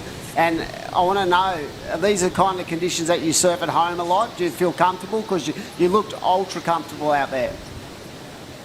Yeah, I try and go out in like every condition because most of the competitions, especially on the QS, are in like really bad waves. But yeah, like at home's been pretty small at the moment, so I've been practicing my groveling, but it's good that the swell's picked up a bit. Talk us through the equipment you're using today. Would that have been the same equipment you would have used yesterday when we caught the event off, or did you have to change up your boards, and did you have to go to a step up this morning because of the size and the swell? Yeah, at the moment I've been riding the 5.4 Monster 2020, but because it was a bit bigger today, I just stepped it up to the 5.5 and it went really good, so yeah. Well, that change in equipment certainly paid off there, Rosie. Hey, moving in to the next round, the women's round of 32, would you be changing equipment this afternoon with the lower tide? Possibly. I'll probably still ride the Monster 2020 though, because it's my favourite board at the moment. Stick to what you know. Well, if it's not broken, don't try to fix it. Rosie Smart into the next round. Great to have you. Congratulations. We'll see you in the next heat. Thanks, guys. Yeah, well done, Rosie. She found the 2 best waves of the heat, and well done to Rosie for getting through that one. And she's another one of these young guns who are just impressive. They're just micro-groms, but they're just absolutely blowing up, and their ability in bigger waves is the most impressive part of their arsenal, I think, these days. I feel like, you know, just the way they can adapt and really push a lot of water at such a young age, it's inspiring. Believe it or not, Rosie Smart, I think she's around 18 now, 17 That's or 18. still young. Still young, not necessarily a microgrom, but she's still quite young. I feel like Rosie Smart's a name that we've been listening to for years on end. 100% as a junior, definitely. Just feels like nobody ever grows up. Well, do any of us? I'm 51, I don't feel like I've grown up, but I feel like, yeah, I mean, Rosie can still surf the juniors. Yeah, 100% she can. And she rips too. And she rips, and she actually matches it with the best of them on the QS. So I just love the fact that, you know, how mature they all seem to be these days, even at the young age. She took a pretty big win last year in the Oz Open of Surfing League that Surfing New South Wales concepted. She won the final at Bondi and pocketed 10 grand. 10 grand. That's a massive win. Okay, fun fact, who was the male winner of that event? George Pitter. See, I can't get you always, but yeah, nah, that was a fun day to commentate that event, and it was a sort of new age kind of formula, best wave, and I feel like even that series itself will develop into something special as well. But 10 grand, wow, what do you do with that? In the bank, or buy a new car, or just go on a holiday?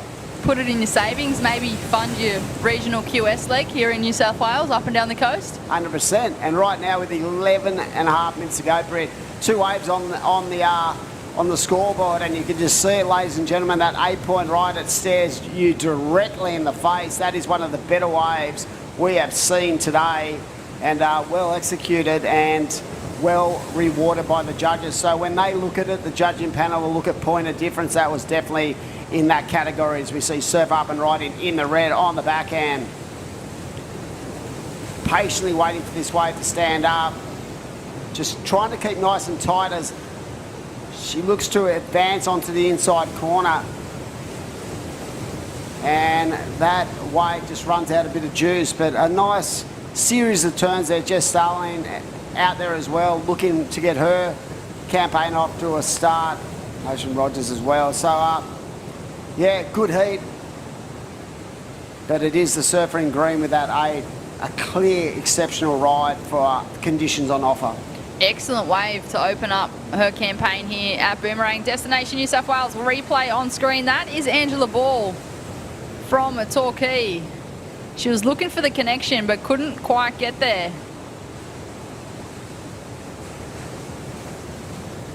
Well, we've just been told Rosie Smart bought a car. You did just see that message come through my screen, didn't you? Yeah, I did. And what about that turn?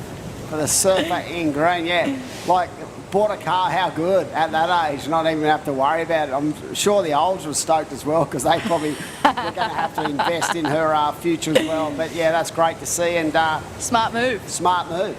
Had to get thrown out there. Yeah, very well done. But yeah, right now we have that replay there. You saw why that was an 8-point ride, just the fluentness, the fluency of those turns and just the amount of elevation she got into the lip. And power, speed, flow, and that is a massive part of the criteria for the judging panel, isn't it, Brett? It certainly is. Well, and degree of difficulty in there as well. Innovation. And progression. There's all these little increments that go into what the judging panel. People do ask me along my travels when it comes to surfing, they say, how do they really analyse it? How do you break it down? I say they have a really solid base to work from. And that's why they get it right. And it's always been that power game that has been a big part of the criteria over the course of from generation to generation. And we do have a professional panel of WSL judges. Ben Dunn as the head judge of this event. Back to the live action in the water, just a quick one there. It's great that surfer going left. These former World Championship Tour surfers can then sort of advance their surfing careers by becoming judges, because there's no better in the business than Dunning, guys like Drew Courtney, and guys who've just had that experience on the elite ranks. So they come from a path that is very much different to most people, and it's great that they can give back to the sport. And he's from up this way, old Dunny. He's from Old Bar. But he's definitely a part of that elite panel.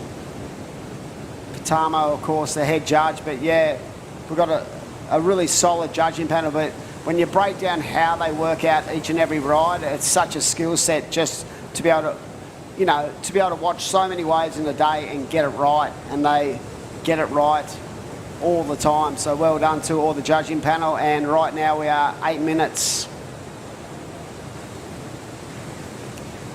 And it looks a little bit wild and woolly where they're located on the beach, so they're doing a great job. A couple of rides in, Jess Starling, just a .20 to kick off, and Oceana Rogers from the Illawarra region, from Shell Cove. She's out there in third position, needs a 5.56, and Blue needs a 6.63.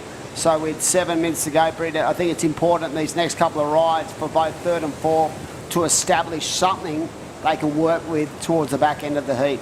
For sure, Dimmy, and they're both experienced competitors. They're still quite young, but they have surfed in so many events. They know how to handle themselves in a lineup like this with a competitive Rashi on. So I feel like once the opportunity presents itself, Oceana Rogers and Jessie Starling, they are more than capable of locking in the numbers required. And just keeping in mind as well that the surfer in second place has a total of a 6.83. So while Jessie Starling is searching for a 6.63 to advance, you can break that into 2 waves, not necessarily 1. 100%. And we've seen that many times over the last couple of days where surfers might be behind the 8 ball. They could even be in combo situation, and they've just sort of worked away at trying to get themselves a mid-5 and then break it down for another mid-5, and it has turned the tide on a number of occasions. So even though it looks like a substantial score required, it's actually really, from an athlete point of view, they break it down in increments. There is just over 6 minutes remaining in this heat at this stage. It is Mia Huppets from Victoria sitting in first place with that excellent scoring wave of an 8. She opened up in the first few minutes before doing the runaround and hasn't taken off after that. on screen. Well, that's a surfer in white, Oceana Rogers, on her backhand, looking for the connection. Gets a couple of moves in there. Finishes strong on the inside. Looks like she's looking for a change of direction here, Dimmy. Wow. Lovely pace set on this wave from the young gun from down south.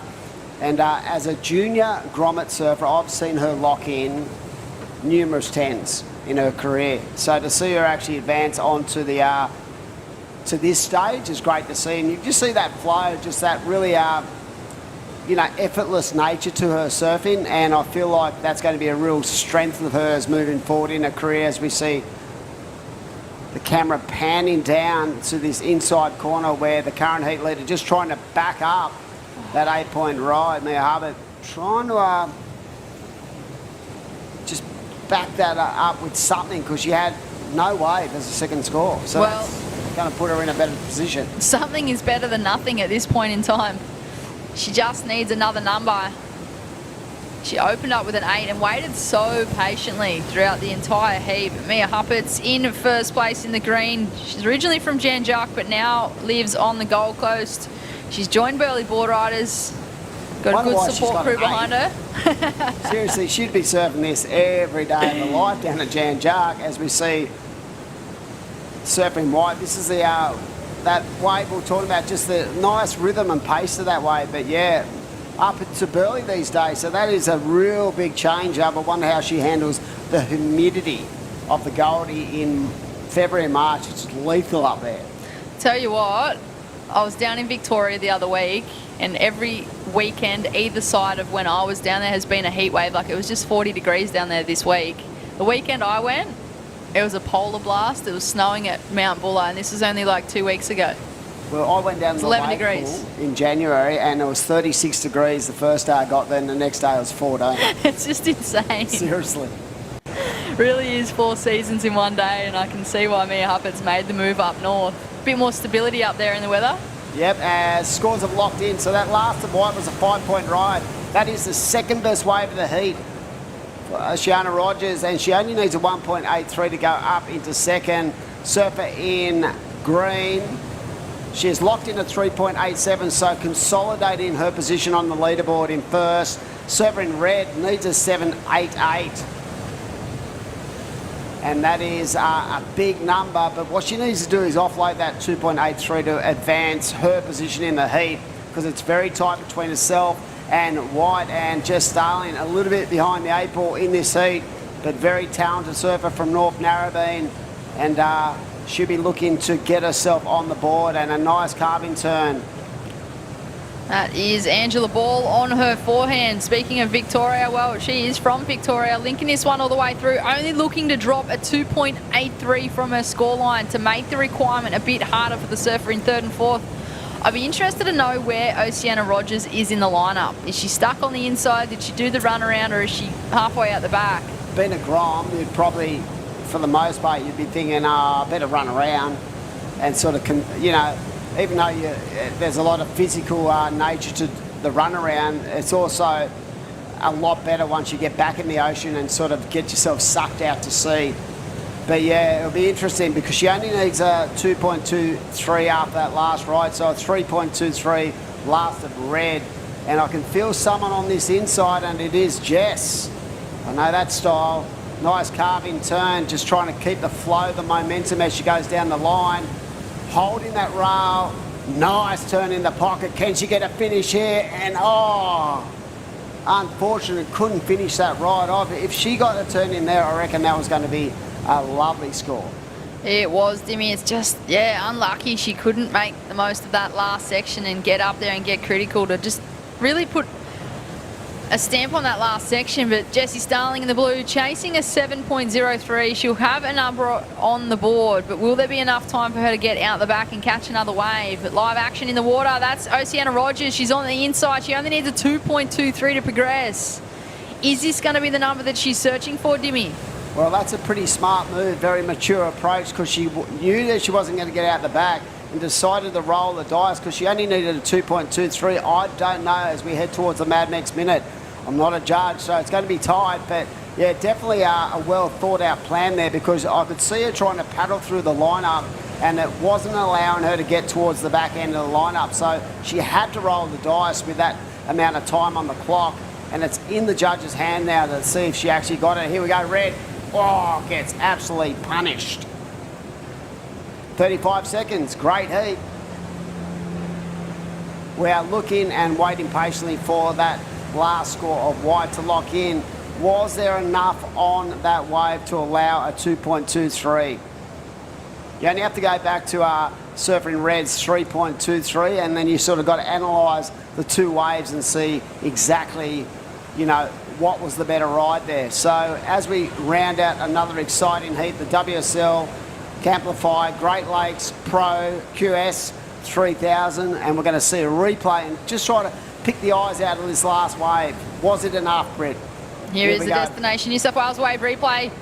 Bit of a check turn to start. We just kind of floated over the section. That was kind of the only turn on that wave, I feel like, Dimmy. For me, I don't know if it was enough. Might be under. The body language didn't really sell me on it either. Yeah. I love the actual thought process in that wave, because had that wave sort of opened up, she was able to get a couple of turns in, but I just don't know. I don't know if there was enough meat on the bone when it came to scoring potential in that scenario. So we're going to throw off to a break, and we'll be back very shortly. And what a bumper day. Even though the waves are wild, we are having a great time, and it is day number 3 of action at the Camplify Great Lakes Pro. We'll be back very shortly.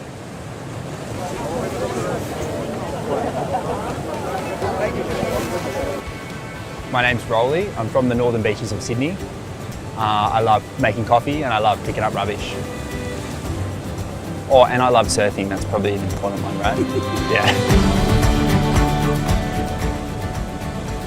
As surfers, we have such a unique experience in the ocean and almost begin to develop our own language with it.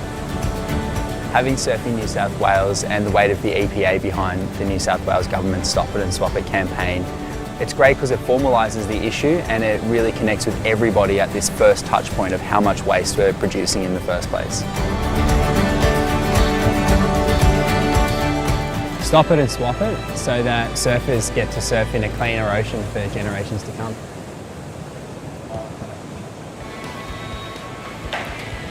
Welcome back to the live action at Boomerang Beach for the Camplify Great Lakes Pro QS 3000, our first stop of the VISSLA New South Wales Pro Surf Series. We just concluded heat number 6 of the women's round of 48. We're now into heat number 7. We have Raya Campbell in the red, Ellie Lampkin in the blue, Talia Henderson in the white, and Miller Brown in the green. That was a close one there, Dimmy. Yeah, another big heat, 20-minute shootout, and heat number 7, the round of 48. And going off what we've seen in the last couple of heats, I feel like the waves are starting to get on the improve. I feel like there's a lot of opportunity out there. It's just finding those corners to work with. Yeah, there's a few corners still out there to be had, Dimmy. I just feel like the conditions have changed with this incoming tide. There's still an hour off high tide. A lot of water on the bank now. Not as much opportunity way out the back, but the surfers still trying to capitalise on those sections once they present themselves. The swell did pick up overnight. It was pretty small yesterday and nice and clean. We decided to call the event early yesterday afternoon. Not really by choice. We had no option with the weather the way it was. It was a massive front, a heap of rain, wind, stormy conditions. So we've kicked off again this morning and conditions are looking a little nicer. Do you know what I love about the WSL app? Is that I'm a freak when it comes to like loving every bit about the sport, right? I love looking at the fan picks. In this heat, Raya Campbell, 48% of the public, the viewing public, think that she's going to get the job done out here. Are you in the fantasy surfer? Do you do fantasy surfer? I used to. I don't anymore. More so just because I forget to put my team in. Mate, I know the event's on and then I just forget. Mate, it's part of the excitement levels. When you're a pure frother when it comes to surfing and all things surfing, I love it. It's pretty fun. It's good to have that extra little bit of banter too, just to join a team, give it to a few of your friends, and see who is the best surf fan who can pick the winner. It does. It creates a bit of laughter too. But I was in a fantasy team, but no longer. I just forget to put my tips in. Looks like that surfer is up and riding. And it is Ryan Campbell on this right peak and getting to work and just trying to connect on this inside. So just trying to establish a score she can work off and build house. And I think in conditions like this, Brett, too, it's important to be able to have something in the bank so you're not pressured towards the back end. In that last set we saw Oceana Rogers needing a very low score towards the back end, could not get it. Oh, for sure, Demi. Like, she only required a 2.23 and just unfortunately couldn't get what she needed. So I feel like competitors are going to be watching conditions and just assessing and recognising the fact that it's good to get going early. There's been a few heats where there's been a couple of close calls. We watched one earlier with Ellie Brooks. She only needed a drop of 1 from her scoreline. She managed to get through, but it was a close call. 100%. She was very vulnerable out in that scenario. So, yeah, you definitely want to keep yourself on pace with not only the ocean, but the timing of your heats. These 20 minutes, they go so quick. They must feel like just minutes in the ocean when you're out there. But, yeah, I feel like the surfers who can establish position, establish a solid sort of score, exactly like we saw in that last heat where we had an 8-point ride, and that really sort of takes the pressure off for someone to actually be able to build, as we see Noah Brown up and riding. She's trying to get the wind out of her face as she works this inside corner. Lovely stance, really nice depth to a bottom hand turn and into the pocket one more time, and unfortunately could not ride out. But what I love about, you know, the transition from those rail turns were just how patient, how much depth was coming off the bottom, and that sort of gives you that chip shot into that speed line that you require to get right into the pocket of these waves. I also liked the commitment that she showed on that last section. It was a pretty steep and meaty section, but she still put it up there. She obviously didn't get the completion, but just the fact that she remained committed to going for that last turn. Yeah. As we watched live action in the water, just a quick paddle there from the surfer in blue. That is Ellie Lambkin. She'll make her way back into the lineup. Just over 13.5 minutes remaining. So far, it is Raya Campbell in the red with a 4.5 in the lead. Now, an interesting scenario there was the surfing blue actually paddled for a wave, and she did have priority, but the fact that she held priority was because no one else was in the lineup. So that's something to point out. Yeah, she did paddle for that wave, but she was the first one back into that zone that the priority judge would look at.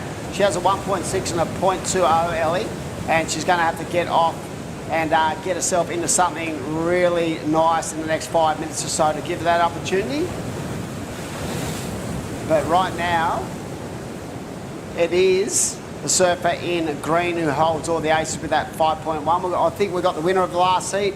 Take it away, Britt, and I'll throw it down to you. Mia Huppert, how are you feeling after getting that 8-point ride to open up with, and then you kind of just had a bit of a sleepy heat after that?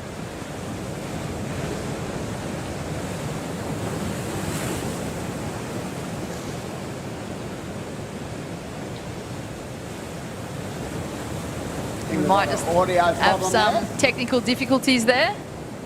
So unfortunately not able to hear Mia, but I'm sure we'll get another chance to interview her later in the day, if not soon. The way she's surfing, we could be interviewing her on the podium. For the final. Such is the talent that young lady possesses. So yeah, we'll get back to that very shortly. But back to this heat with 12 minutes on the clock. This is heat number 7, round of 48 of the women's side of the Camplify Great Lakes Pro. Great to have all the partnerships we've formed. Of course, the Barrington Coast Council. This is such a beautiful park. What a landscape it is. And if I encourage everyone to get online to Camplify, maybe check out their variety of vans and get yourself up to the Barrington Coast, because it is destination pristine. When it comes to New South Wales, everyone loves a good trip up the Foster and Boomerang. Oh, of course they do. And well, this region, it spans 10,000 square kilometres, Dimmy. Like, that's a lot of area to cover, from its highest point at the Barrington Tops right down to the Pacific Ocean right here at Boomerang Beach. There is so much to explore. And for anyone that might want to travel to this area, like Dimmy said, download the Camplify app, grab yourself a hire van, and then head to barringtoncoast.com.au and find all the places that you want to visit.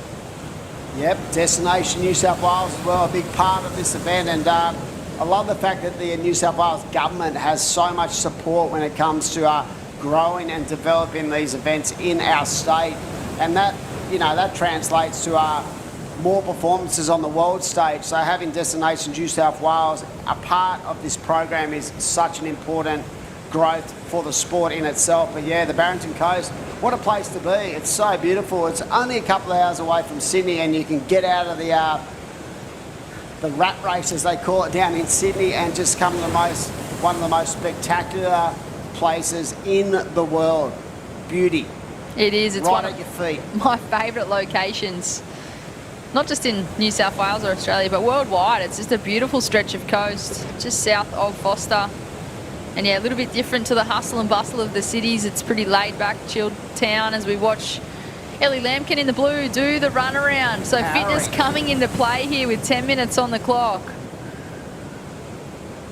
Yeah, I feel like she got caught inside on that set, and I think it's a smart move to identify, okay, let's think about the timing, about having to paddle through the whole lineup, and she's locked in a 5.20 for that last wave, so that was well worth that inside corner. So she's put herself in the position now, Britt, where she can basically, you know, to take in a bit of energy, to try to get the breathing right and get herself back in the lineup. And this is the wave we're talking about. Really nice rail work to start with.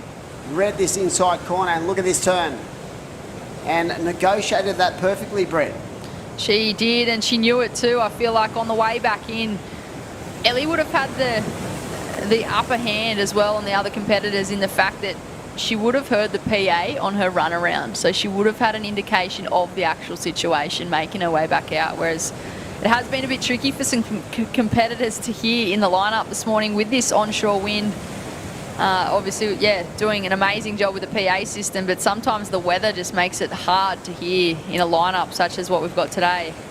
Yeah, I'm pretty sure that all these surfers can adapt to that, and instinct plays a part. But yeah, Ellie would have definitely been able to hear that 5.20 as she ran up the beach, and she looks like she's in really good headspace when it comes to the fitness. She looks like she was doing that easy, and now she'll get herself back, reset, and go again. Because if you look at the top three scores in this heat, Britt, it's pretty tight. A 4.5 for red, a 5.10 for green, and Ellie, as we said, that 5.20 is the best wave heat so far.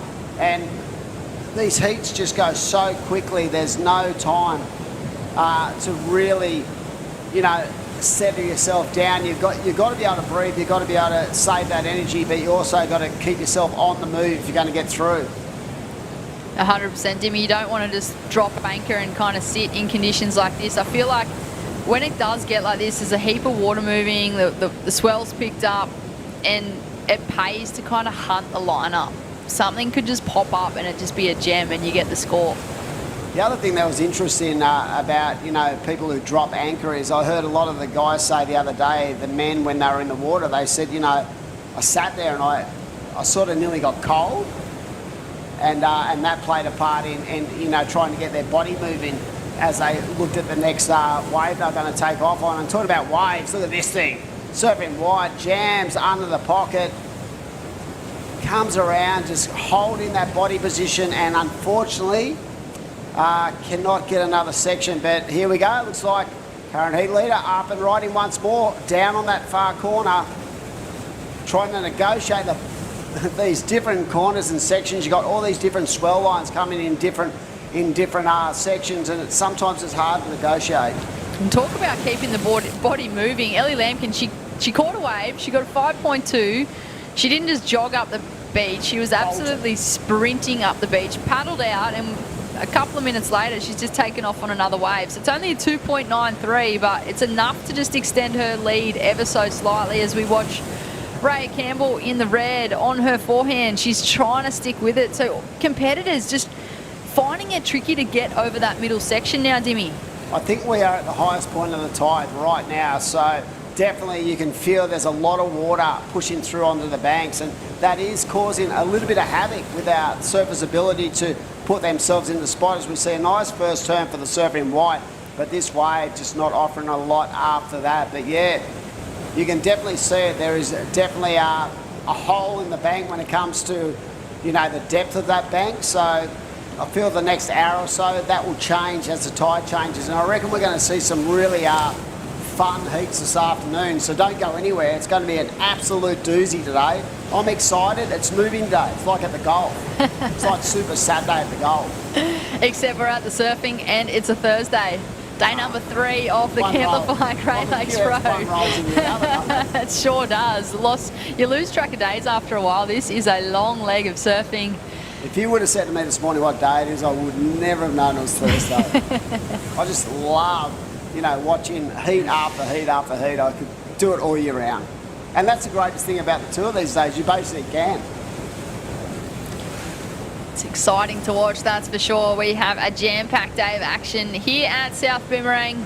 We started with the remainder of the men's round of 64, I think it was, and now we've moved into the women's round of 48. We'll be moving back into the men's division and then back into the women's to round out the day with their round of 32. So don't go anywhere. Yeah, big day, but an important day for these surfers as we see Red up and right in, flying down the line for Raya Campbell. Can she get around the corner of this wave? And will it open up? No, we will not. I'm pretty sure I just saw Crispy like float by on the ski. And a big shout out to our fellow commentator, jet ski extraordinaire. But yeah, difficult conditions to just find those walls that open up. But we've seen it today. We saw an 8. I've seen a couple of 7. So the scores are out there. It's just trying to adapt to the conditions and find those scores. But again, this is a really tight heat. Surfer in green has first priority, Britt, and only needs a 0.53. So the strategy, she wouldn't be surfing to get that score. She'd be surfing to elevate that 510. Oh, for sure, Dimmy. I feel like this is where the surfer in red, Raya Campbell, she is very vulnerable in this heat right now with 4 minutes on the clock. She's going to be looking for better than that 1.13. She's not going to want to keep that in her scoreline when you've got a woman like Miller Brown right behind her with a 5.1. It's just behind the highest single wave score of this heat so far. So with a good wave, the surfer in green can actually jump to first place. It's still anyone's in heat number 7 of the women's round of 48. We are on the edge of our seats here, Dimmy. I think the advantage of these conditions too, there will be no time to think out there. It'll just be trying to put yourself in the right space. When you get clean waves and there's a lot of downtime and you're getting fed scores, as a surfer yourself, that can mentally sort of play in your mindset. But I feel when conditions are like this, you're just consistently trying to put yourself in the right spot to get the right wave. Is that correct? I think sometimes it allows you to actually tune in with yourself and the conditions a bit better, because you block out those distractions of, you know, priority situations, time, scores, and as much as they can help, sometimes they can be a distraction. I think sometimes surfers get a little caught up not sticking to their own game, and when it's like this, you really do have to just focus on what you're doing in the lineup and focus on yourself. So I think competitors are going to have to adapt to these conditions and adapt on the fly as well. As the surfer in green gets the score, a 1.27. She's gone into second place. So Raya Campbell in the red now in third, but only chasing a 1.88. Wow, so we spoke about the importance of that next ride for the surfer in green, Miller Brown, and got the 1.27. Now it'll be up to the young gun to really consolidate second, and she only needs a 3.04 to go into the lead. So exciting battle as we see the surfer in white up and riding again on a big frothy wave. And that is Talia Henderson on her backhand, so she's changed direction. Can she stick with it? Gets a little hung up and just kind of hits that little backwash side wobble. Yep, and we're down to 2 minutes to go in this heat. Welcoming to everyone online. I'm getting a lot of messages on my breaks from people watching, enjoying the show. Big shout out to young Charlie Coppin out there who should be at school, but yeah, loving your commentary. You said you're the gun. But yeah, it's great to have so many people online watching it, sort of working out exactly what's going on and enjoying, you know, this QS qualifying series of events. It is. It's such an amazing leg of events too, and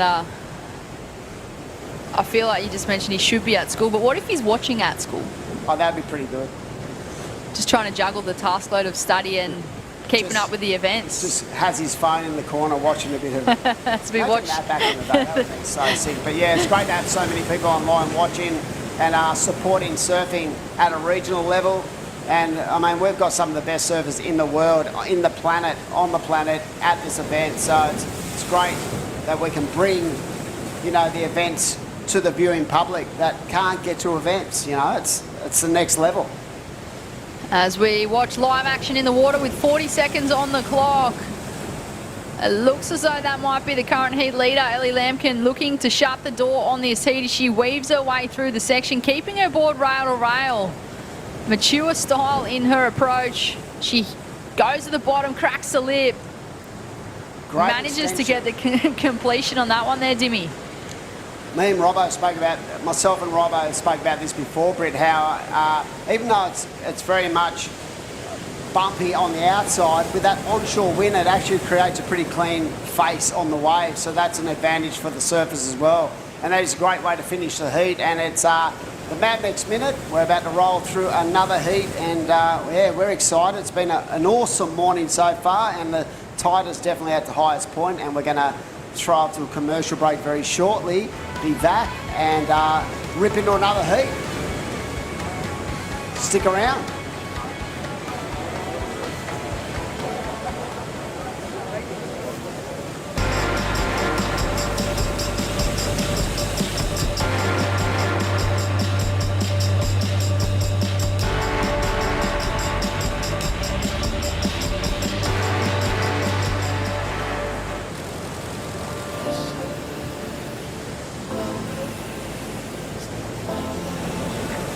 Lay back and just forget the pressure.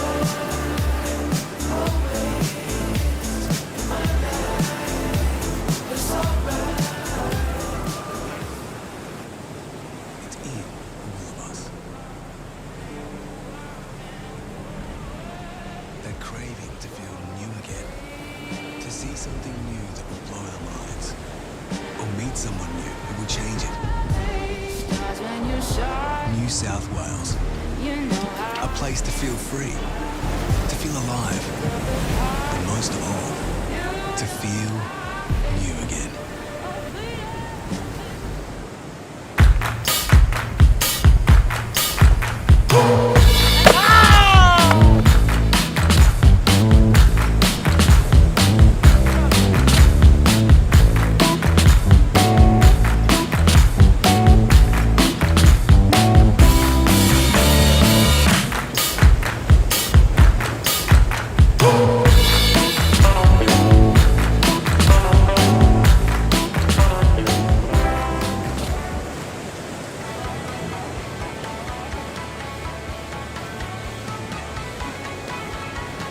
Welcome back to Boomerang Beach for the Camplify Great Lakes Pro QS 3000. This is our first stop of the VISSLA New South Wales Pro Surf Series for 2023.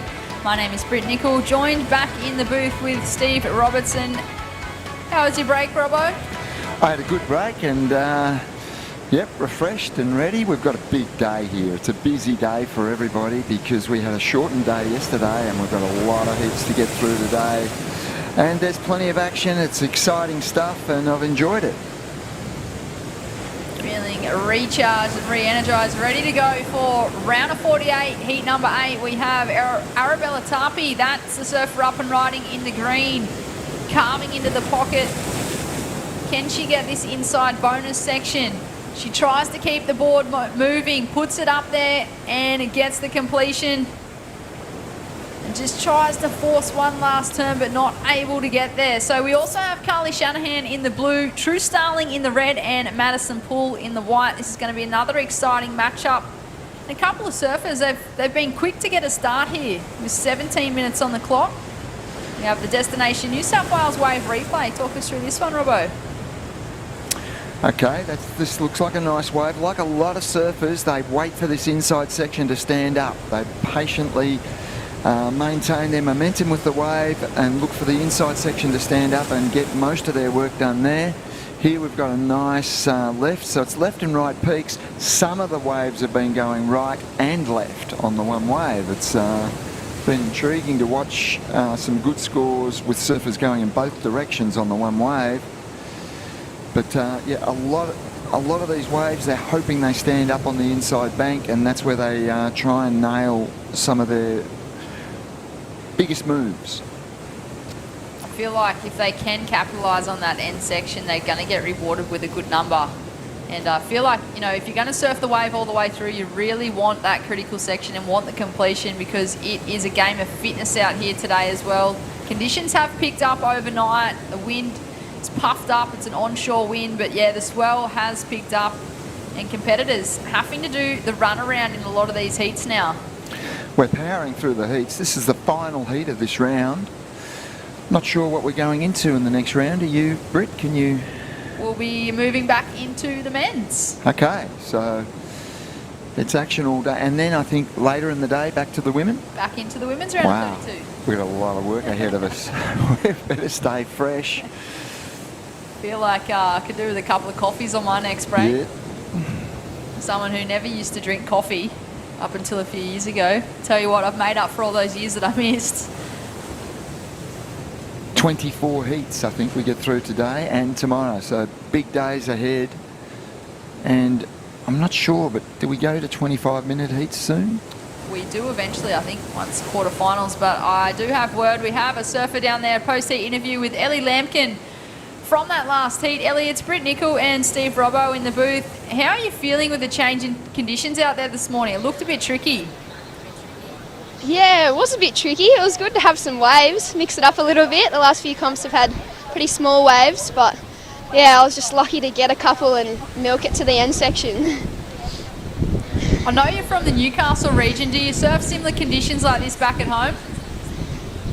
Yeah, sometimes rocks on a southerly like Merriweather can get pretty similar to this, so yeah, it's a fun ride when it's on its good day, but most of the time it's junky on a southerly like this. Now, I know that you also do a bit of work for Philippa Anderson Surf School. I know that Philippa's also in this event. How does that work? Does she give you a few tips, or are you just trying to disconnect from each other while you're at an event? I haven't actually seen her. I saw her in the free surf the other day, but yeah, I haven't seen her in a bit, so I think we're pretty distant at the moment. It's always good to do your own thing and focus on yourself while you're at these events, but great to have you into the next round. Exciting heat, exciting matchup coming up for the round of 32. Congratulations. Thanks so much. Appreciate it. Okay, so a Newcastle surfer. Good to see. You mentioned Philippa Anderson, so she'll probably be surfing later today as one of the higher seeds. Yeah, we will watch her in the round of 32. I wonder if they end up against each other. I'm not sure. I haven't worked out that progression, but that could get interesting. With 13 and a half minutes remaining, current heat in the water, it is Arabella Tarpey in the green. She opened up with a 3, so she's currently leading this heat. Carly Shanahan in the blue in second at this stage with a 2.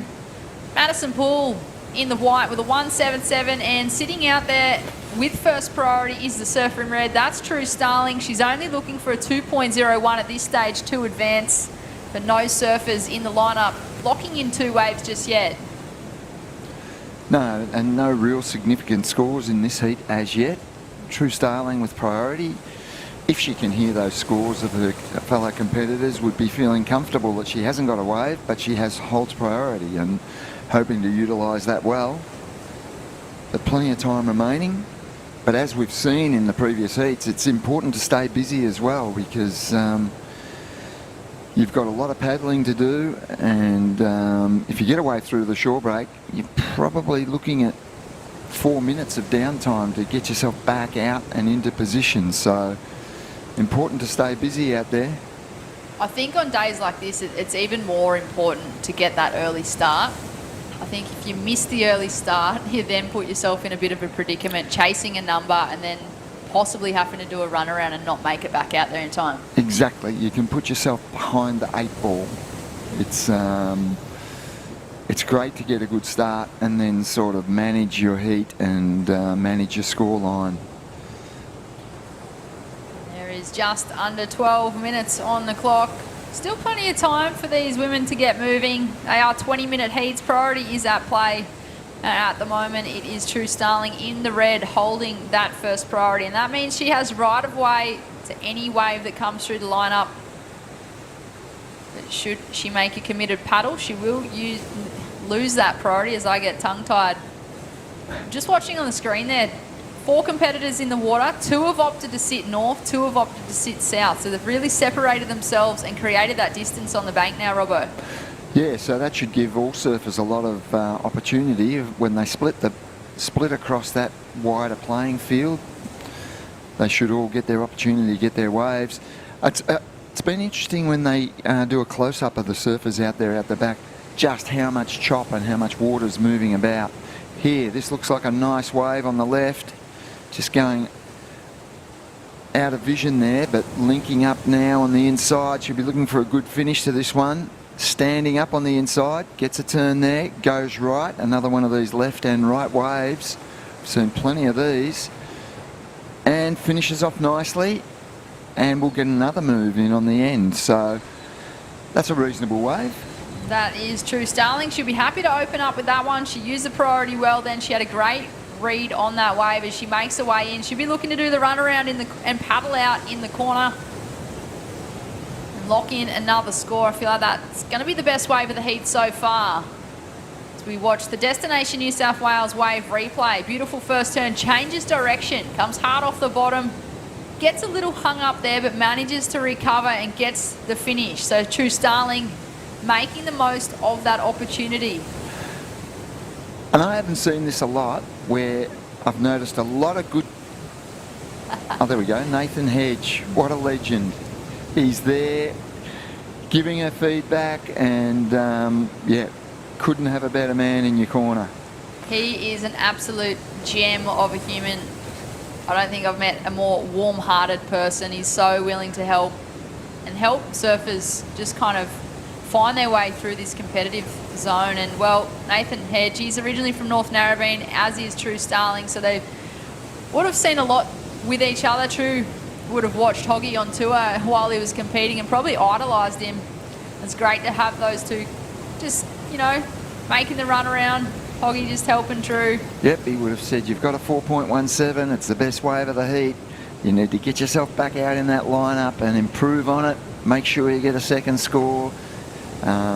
I have no idea the exact advice Hog would be giving, but I'm sure, know what advice he was giving. It'd be on point, that is for certain, because he is a very experienced tactician and a great surfer, and he's still in the men's draw. He'll be coming up soon, and we look forward to that. But what I was about to say is, I don't think I've seen so many waves that have scored quite well where the surfers have gone left and right on the same wave. So it's intriguing. It is. That is a very observant pick up there from you, Robbo. Yeah, right. I was trying to think back. I'm going, have I caught a wave where I've gone left and right on the same wave and had a really good wave? And then potentially back left again? I know. It's intriguing to watch. As we watch the women's round of 48, heat number 8 in the water. This is our last heat of this women's round. At the moment, it is True Starling in the red in the lead with that 4.17. Arabella Tarpey in the green in second place. Carly Shanahan in the blue in third, and Madison Poole in the white in fourth. Don't forget your 2-for-1 burritos. Be sure to scan that QR code on screen. And thanks to Mad Mex, you can grab 2-for-1 burritos. So if you want lunch, I'd be heading there right now, or maybe for dinner. But Mad Mex is proud to partner with Surfing New South Wales again across the entire New South Wales Pro Surf Series to help share their passion for healthy Mexican food and to make people aware of their sponsorship program. Mad Mex Fresh Fuel for Life sponsorship program is comprised of a team of junior athletes across surfing, skateboarding and motocross, all working together to help achieve their goals. So thanks to Mad Mex, you can also grab yourself a 2-for-1 burrito deal. I've always felt Mexican food is healthy. It's one of my favourite foods. It is. I love tacos. And I don't think they've ever, like as an entire brand, being Mexican food, I don't think they've ever really pushed the point that this is really good for you.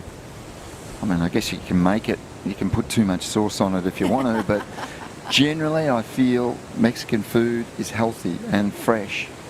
And Mad Max is leading the charge on that. A fantastic partner. With just under 6.5 minutes remaining.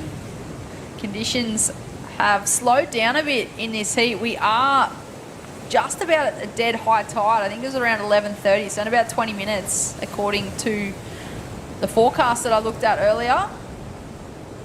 Wait and see how the conditions change throughout the day once the tide turns. But there is a surfer on screen up and riding. That's Madison Poole from the Newcastle region as well. Throws everything into that first turn, looking for the connection.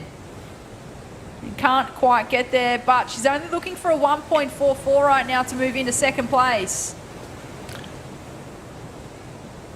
And she's over in the corner there, so she should be able to paddle across into that rip and get herself back out into the lineup quickly. Okay, there's a few scores coming in. The surfer in white has gone to the lead with a 2.73 on that last ride and a 1.77. So they're not big scores, but she is in the lead.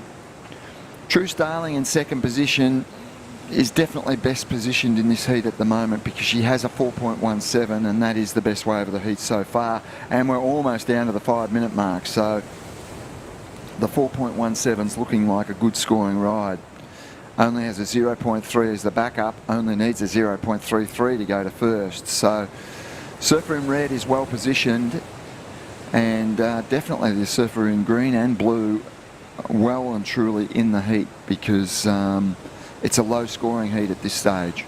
Yeah, you're right, Robbo. You look at the total of the current heat leader, it's only 4.5 and there's only 4.5 minutes on the clock. So this heat number 8 of this women's round, is still anybody's. I think it's going to come down to who just gets the best wave of the heat. And you look at that grid at the top, it's got all the information there. It's got each surfer's top 2 scoring rides, has each surfer's heat tally, puts them in order from first through to fourth, and it also tells you what they need to either go to first if you're the surfer in second place, or what they need to go to second and advance through the heat. It's all about mathematics, like a lot of things in life. It sure is. A game of mathematics and a game of strategy. It doesn't just come down to the surfing. There is so much strategy that goes into competitive surfing. And it isn't always the best surfer who walks away with a win at the end of an event, but it's definitely the best surfer who's played the game the best. So you've got the numbers on the right that tell you everything about the scorecard. Then you have numbers on the left and letters on the left which are telling you who's got priority in the lineup. There is so much information stacked into that score sheet on your screen, and yeah, you know what they're thinking, you know what they have to do, you know their heat position. 3.5 minutes remaining. So there, True Starling with a 0.7 has gone to the lead, so she's still going to want to get rid of that 0.7.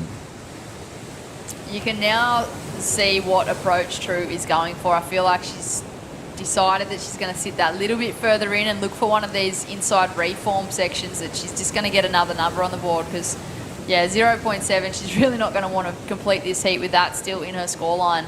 She's vulnerable with that sort of scoreline. Madison Poole sitting in second place, only looking for a 2.15 to take first. We keep an eye on third and fourth. Arabella Tapi in the green. She's only chasing a 1.5, and Carly Shanahan in the blue a 2.51. And the dangerous part here, third and fourth are actually holding the priority position. So first priority is with Carly Shanahan sitting in fourth place on the leaderboard. And it looked as though Arabella Tapi might have just paddled for a wave because priority has gone back to Maddie Poole. So second priority with the surfer of white now with just over 2 minutes on the clock. Will there be another opportunity for these competitors? It is super close. I mean, for third and fourth to get to first doesn't take much either. The surfer in third, she requires a 1.5 to go to second. She only requires a 1.88 to go to first. So Yeah, all surfers, this is an extremely close heat. They're looking for a decent score in their scoreline to get themselves through to the next round. This could be a very interesting minute and a half. At any stage, this whole heat could just flip upside down. Arabella Tapi just not able to scratch into that. She just kind of stood up a little too early and got caught up the top. Just under a minute and a half on the clock. Surfer in green. She'll look for one of these little insiders. She's only looking for a 1.5. She's got a 3 in her scoreline. So, Britt, you're a former elite competitor, a former Australian Open champion. If you're in Green's situation right now, you need a 1.5 with a minute to go, what would you be doing? You haven't got priority, what are you doing? I would be sitting on that inside bank looking for an inside reform. Okay. As we have white and red having a look. This is first and second place. White still up and riding. This is good news for Maddie Poole.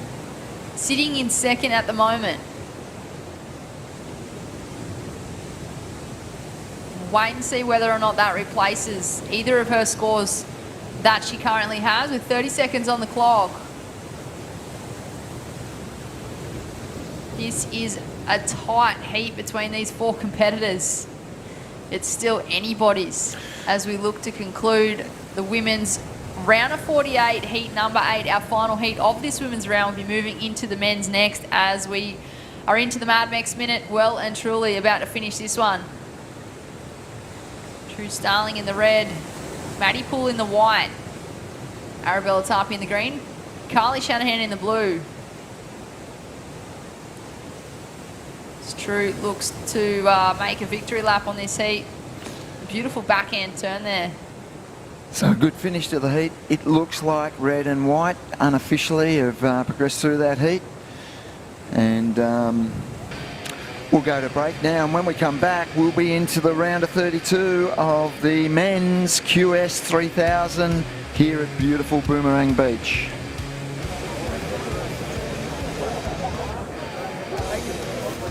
Lay back and just forget the pressure. Always in my life, it's alright.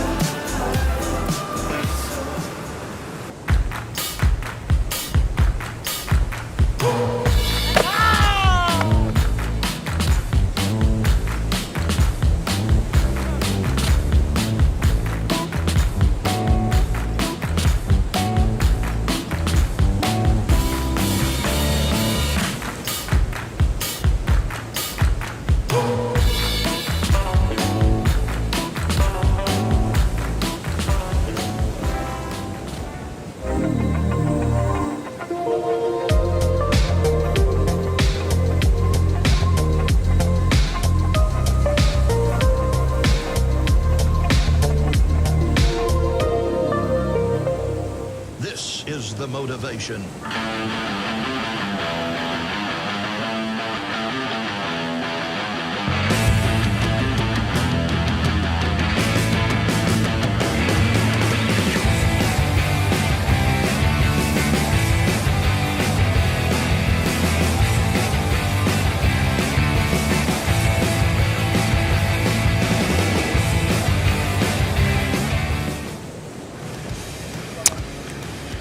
Welcome back to Boomerang Beach. It's a special part of the world, and this is the Camplify Great Lakes Pro. It's a men's and women's WSL QS 3000, and right now we move into the round of 32 of the men, and the high seeds are there, and we've already had a decent score posted.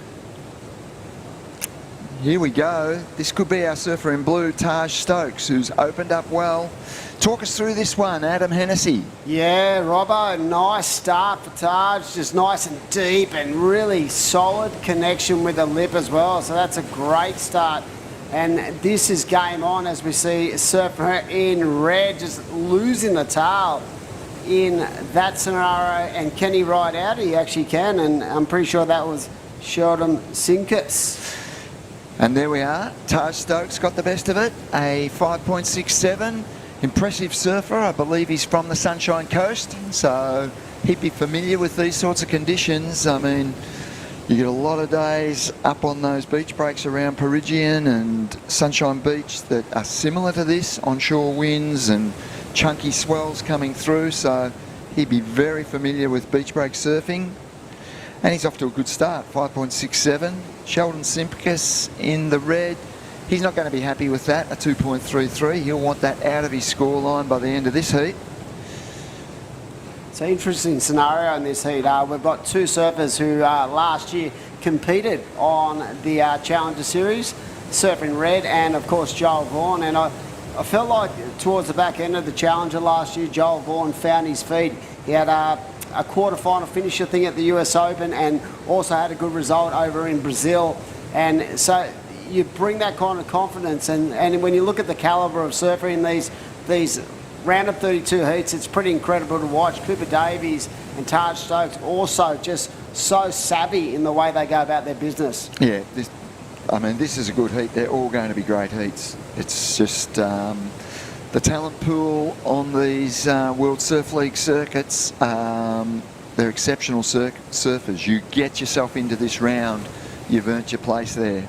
Oh, 100%. And it's these, these heats in the middle of these events that are so critical, because their aim, when you talk to the surfers, Robbo, they all want to get in that man-on-man format. They want to have the opportunity to be able to surf man-on-man, because it's a total different dynamic when it comes to competing. But when you've got four surfers of this kind of calibre in a heat, you just got to bring your A game, because everyone is good enough to beat you. Yep. And yeah, four surfers in the heat. It's a fight. It's a battle out there. Throw in the conditions, the 20-minute heats. It all plays a part. But we were talking a little bit earlier about the fact that we felt like it's going to get better as the tide goes away. Definitely. Yep.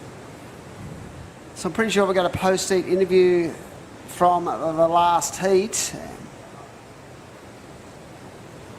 Apologies.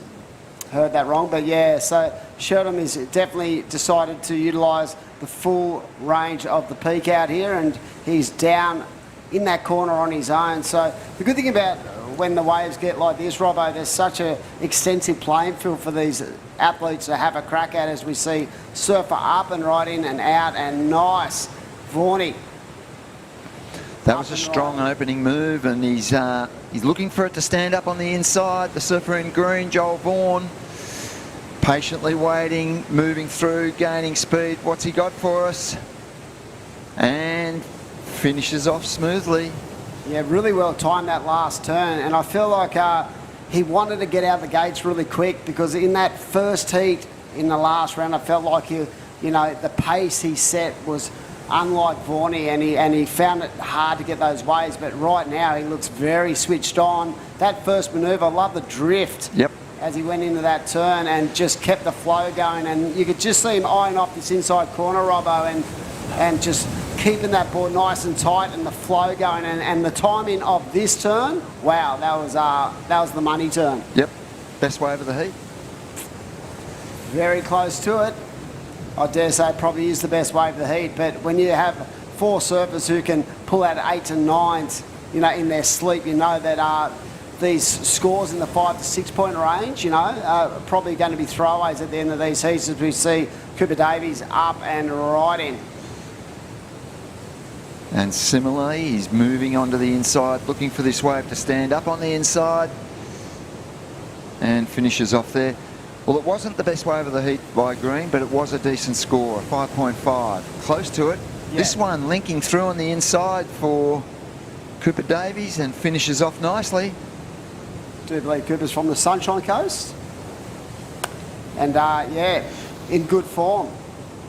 They've got a solid little base, these guys who travel together, and he's definitely one of them guys who I look at and go, wow, he's got a lot of game.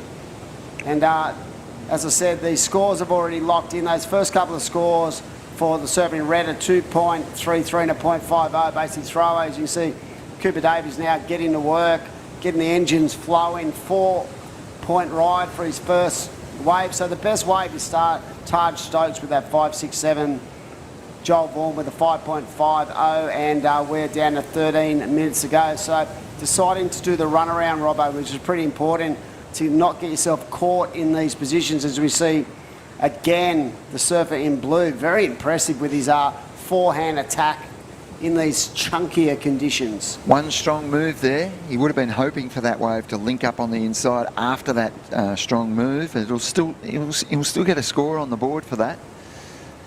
But there wasn't a connection onto the inside.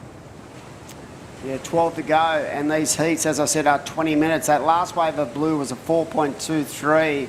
So if you're getting yourself through this round, it's going to be the round of 16, and that's where these important sort of qualification points come into play. Yeah, I haven't had a close look at the rankings and how the equations work out to qualify for the Challenger Series, but I imagine it's super tight at the top. We have True Starling from the last heat. True, that was a tricky heat that you just surfed and won, so congratulations for winning, but it looked pretty tough out there. Can you talk us through the heat? Thank you. Yeah, it was really tough. I kind of went out there with a bit of a plan to get a wave nice and quickly, but that didn't happen. It took me about 12 minutes to get a wave, and then by the time I was running around, Hoggy came up and kind of gave me a pep talk while I was on my way out, and yeah, I didn't really get a second wave, but none of the other girls did, so that was kind of played in my favour. I just had a look at your score chart, True. You would never have gotten through a wave with a 0.7 in your scoreline. Yep, pretty much. I thought I was up just before the hooter on my second wave, but it must have been real touch and go for the judges. But it was honestly so tricky out there, and it's such a beautiful day, so you can't be hoping that the waves are good, but it's better than being 1 foot, so I'm happy. So True, Dimmy here. How are you, legend? How is it to have Hoggy in your corner, just sort of talking you through things, calming you down and giving you that energy that you need? It's so good to have someone of his ilk just in your corner all the time, pushing you hard, eh? Hey Dimmy, yeah, I've always said that Hog is such a secret weapon, whether you're in the ABB or just here at the QSs. He's such a rock for everyone, especially for me, and to have him like within my club, but also kind of around and always willing to give his advice. It's something that I feel really grateful to have, and yeah, just lucky to have him in our corner with the Duffy squad. So yeah, I'm really, really happy. Talk through 2023. You set yourself goals every year. What are you looking for this year to break out into that sort of next level? Yeah, well, this year my goals was just to break quarters, and I made my first QS final last week, so that was a big confidence booster for me, I think. But then coming into this event, I was like, I have to do well.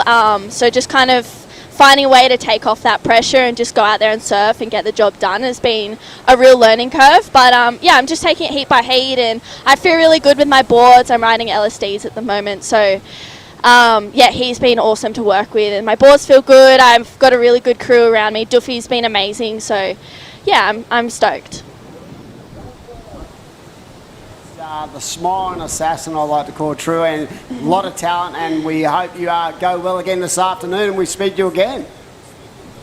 Thanks, Dimmy. I'd just like to say hi to Mum and Dad quickly. They're back at home, so if they're watching, hi. Yeah, hi Dan. Hope he's going well, and what a legend family. But yeah, well done to True, and tricky out there, but always good to have someone of the ilk of Nathan Hedge just sort of giving you some intel as you're running up the beach. And that was a good indication where you said she's probably never got through a heat before with a 0.4 or 0.5 in a two-wave combo. I know, but it was a difficult heat. And she did get that wave right at the end with about a second to go that would have improved her winning margin significantly. But yeah, it was tough out there during that heat. But to True's credit, and it's not how you get it done, it's just getting it done, especially in these early rounds too. Absolutely. It was great to see Hedgie running up the beach. I would have loved to have heard what he had to say. There would just been so much energy and so much, you know, positivity to what he was trying to feed her and give us some intel as she sort of ran up the beach. But right now it is Taj Stokes with that 5.67 and a 4.23 in the lead. Joel Vaughan with a 3.4 and a 5.50. Needs a 4.41 to get himself into first position. Sheldon Sinkers gets a 3.63, and he needs a 5.28. And Cooper, that first wave for Cooper Davies, a 4-point ride. It's a very tight battle so far. We're looking for these athletes to sort of break into that good to excellent range, because I know, and I've get this feeling, as the tide starts to run out here this afternoon, the waves are going to become more dominant on that bank, and it's going to allow for a lot more sort of progressive and top-to-bottom surfing. Well, this is another super tight heat, and we know that all these surfers, the scores they're looking to either improve on or the scores that they require, they can get these scores in their sleep. And here we've got a takeoff. This is a good looking wave. Beautiful first turn. Nice second turn. He's got the link up onto the inside. This is the surfer in third position, Sheldon Simpkis. And I liked it a lot. Yeah, even from a wide angle, just the pace he set on that wave and the depth off that first turn was so critical towards the scoring potential. And yeah, I love the flow of that surfing and just how strong it looked. Just the amount of water that he displaced on that first turn was impressive indeed. First two turns were really good. I think there'll be a situation change, but I'm not sure. It's a 5.28 to go to second. 4.77, not enough, but no. It is his best wave, and I feel like that is just part of the process, sort of trying to build house. But the Mad Max recap, if we have a look at this, some good waves coming through already in this heat. Here we go, looks like Taj Stokes up and riding, the powerhouse. Impressive yesterday, and as I said, he's got such a strong foundation on the forehand. This second turn was just the money turn and where the bulk of the score came in. Yep, that was the 5.67 and the best wave of the heat. Sheldon Simpkis, he put it in, but just got hung up in the lip there. This is Vorney's highest scoring wave, and just having to read a bit of downtime in this wave, but I feel like he really got everything he could out of this wave when it came to the scoring potential. And I love this last turn, how he laid in a bit of variety, a bit of flair. Judges love to see that. Cooper Davies up on his forehand as well, just trying to find and fight through the sort of the foamy bits of this wave, and he did well to get a 4-point ride here. Yeah, he needs that score. He's well in contention. We know what he's capable of, and he'll be looking to strike on his next ride. And finishes off nicely there in the shore break. And here we go, Sheldon Simpkis. I think this was his last wave, and some crisp first two turns, but the wave just didn't deliver right at the very end, and that slightly inhibited his scoreline, but looked a pretty good wave there. Or is this his last wave? That's the last one. That first turn. I know. Really great connection, and like you said, it sort of fizzled off down the line, and the potential was at the start of that wave, but really well surfed and just great execution. So look right now, at the scoreline. There's nothing in this at all. Flip of the coin. 4.5 to go. 4.5 to go. There'll be 4 nervous surfers out there knowing that they're absolutely all in contention. They're all positioned to get through this heat. 4 minutes to go. You'd imagine each of them will get another opportunity. So here goes the surfer in white. You just see a little bit caught unawares at the start of that wave, a little bit disconnected, and the flow that affected the flow of that wave, 3.33. So right now, surfer in white needs a 4.91 to move up into second position into that advancement spot. It is the surfer in red who needs a 4.14, and his best ride is a 4.77. And right now, when you look at the scenario with 3.5 to go, Robbo, you have Joel Vaughan out there and Taj Stokes in second and first position respectively, and they hold all the aces when it comes to priority. It's significant for sure. It's significant, but as we know, priority can work against you as well. Yep, it can be a hindrance or an advantage, as we see the surfer up and riding. This is Joel Vaughan, one of the rising stars of the surf scene in Australia. Comes from a very strong family of surfers, and look at this inside corner, leans into it. Joel flying down the line, and just tricky inside corner that he couldn't land, but I love the aggressive nature of that move prior to that final stage of that ride. It was a classy move. He's looking to improve on a 3.4. I'm figuring he's probably done that, and Simpkis's equation may change, but still be well in reach with 2.5 minutes remaining. I feel like if he'd actually got into that corner and executed that final manoeuvre, the score would have gone south, but definitely it's going to play a part as we see the surfer in blue, Taj Stokes again, just good flow as he works the forehand down the line and just great energy and rhythm in his surfing. That's what I'll say about the way this guy surfs. He's just got good rhythm as we see Cooper up and riding once more, trying to like flow himself over that dead section. You can just see him trying to keep the board flowing, moving along and trying to link up an inside corner, and that way really not offering a lot of scoring potential, Robbo. I think it was outstanding use of priority by surfers in blue and green. Outstanding. They waited. They knew what they had to do, and I think they are going to improve their scoreline. And that's what you want. You want to use your priority to your own advantage, and if you can maximise, you know, the potential of each wave in that scenario, you're definitely looking like you're going to get through a heat. Particularly Taj Stokes' last wave. Super impressive.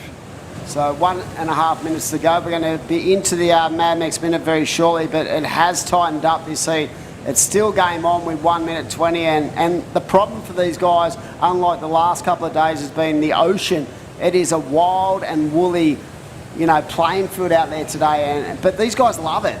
They do. The more power, the better for these guys. Yep. Absolutely. 1 minute to go. The Mad Max minute, you can see it come up on the screen. Great to have them supporting the event, and we're waiting on some scores to lock in, I think, with 50 seconds. Here we go. It looks like Taj up and riding, and this time on the back end.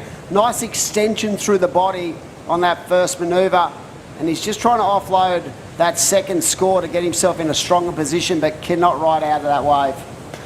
And with just on 30 seconds remaining, work to be done by red and white. Look at those scores. There's a big score for Taj Stokes, a 7.0.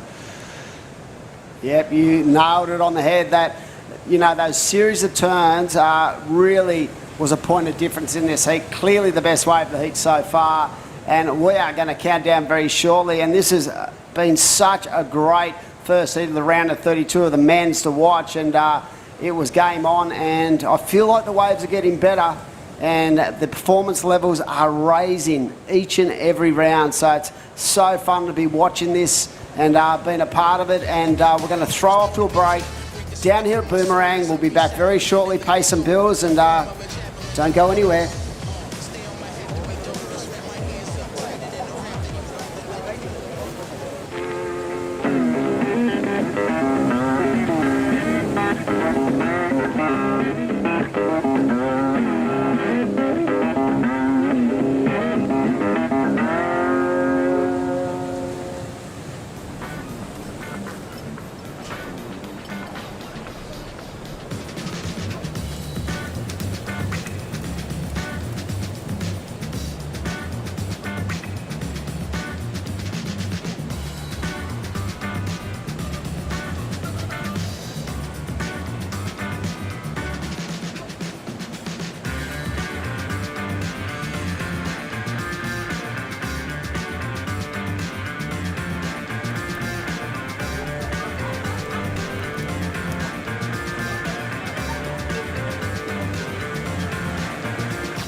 Lay back and just forget the pressure. Always in my life, it's alright.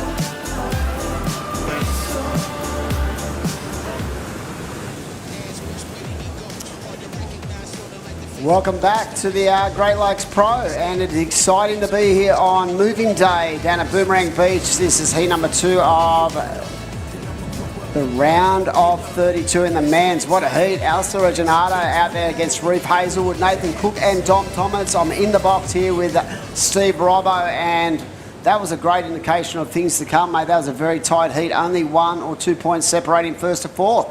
Yeah, and at the end of the day, Taj Stokes took the heat, and he posted the best score of the heat in the final 2 minutes, a 7-point ride. Taj, tell us about that heat. It looked tough work out there.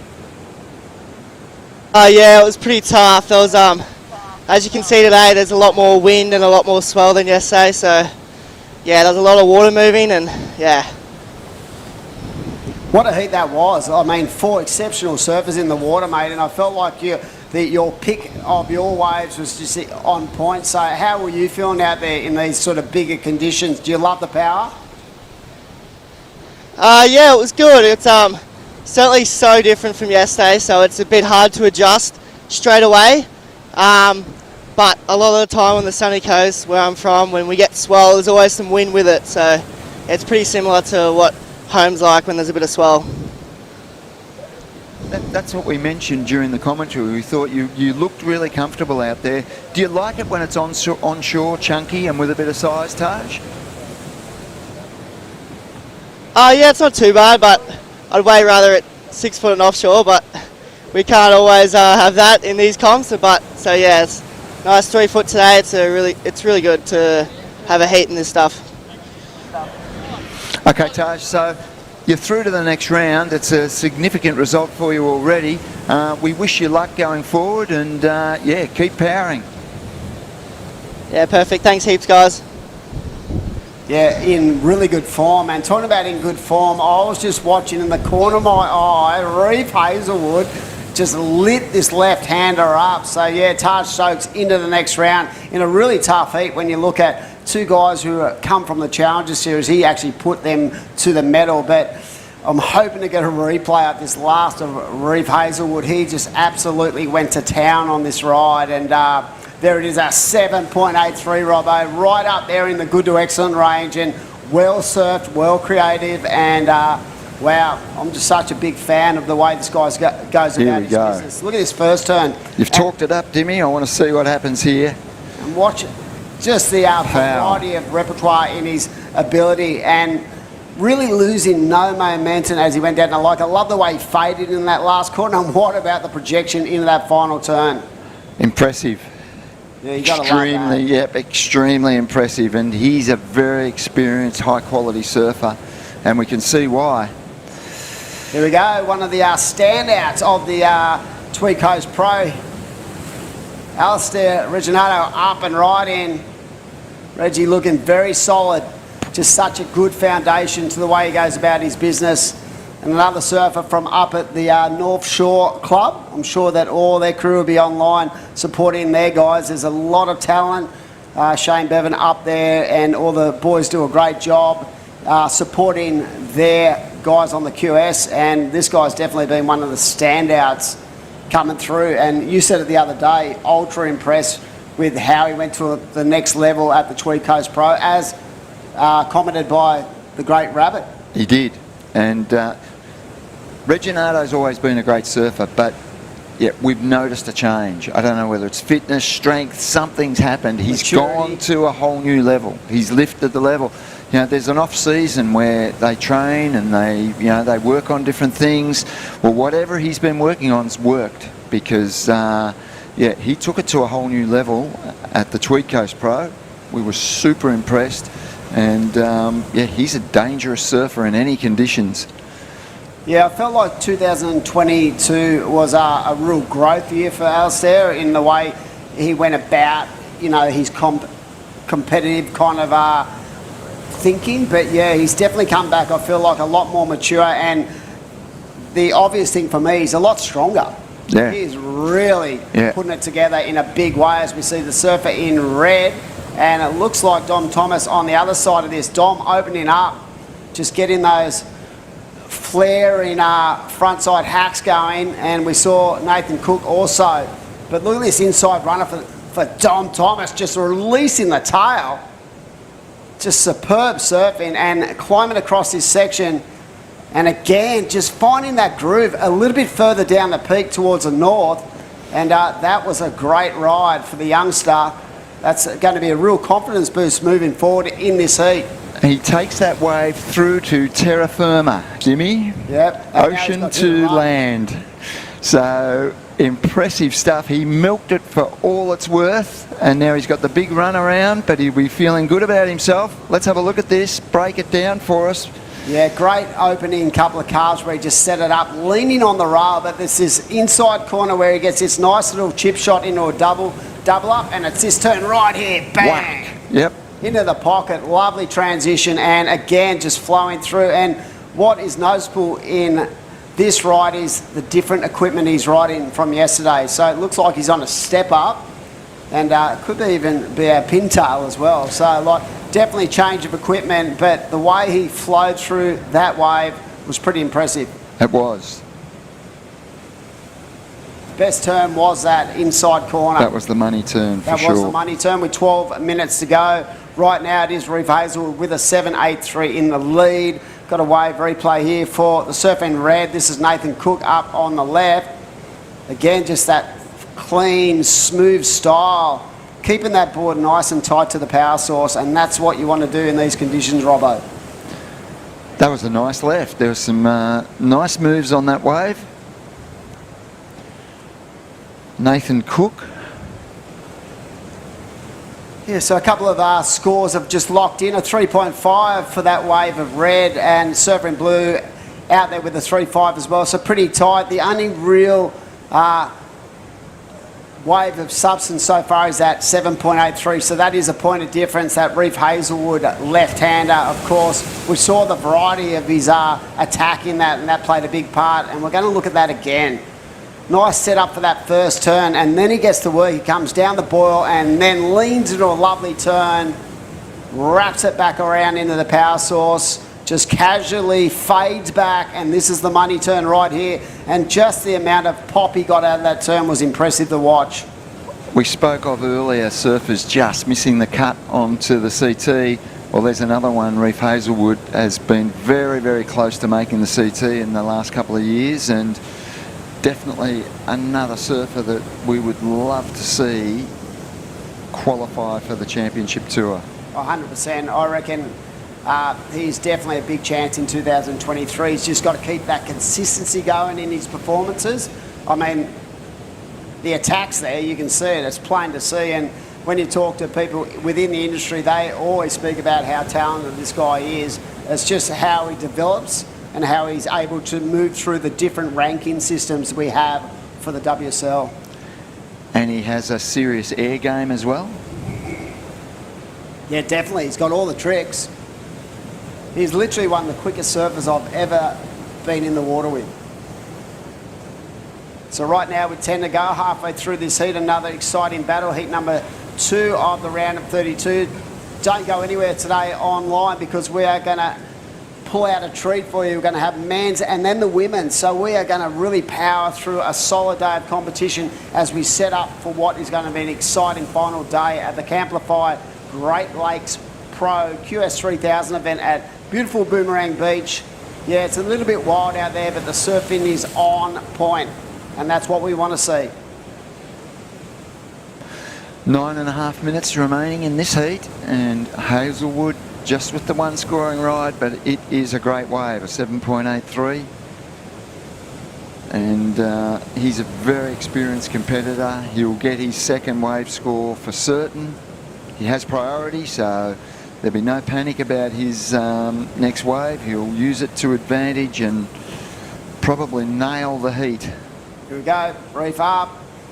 Commentator's curse. Steve Robinson. That was it. Yeah, that was it. That was his second wave. He's just come and guts us. So. Why did you do that, Reef? That was a closeout. You had priority. Yeah, but still plenty of time on the clock, 9 to go, and here we go. It looks like we've got a surfer up and riding, and it is the powerhouse jamming away. Lovely first turn. Alistair Reginato getting to work, leans in that rail, and I love how long he held that rail.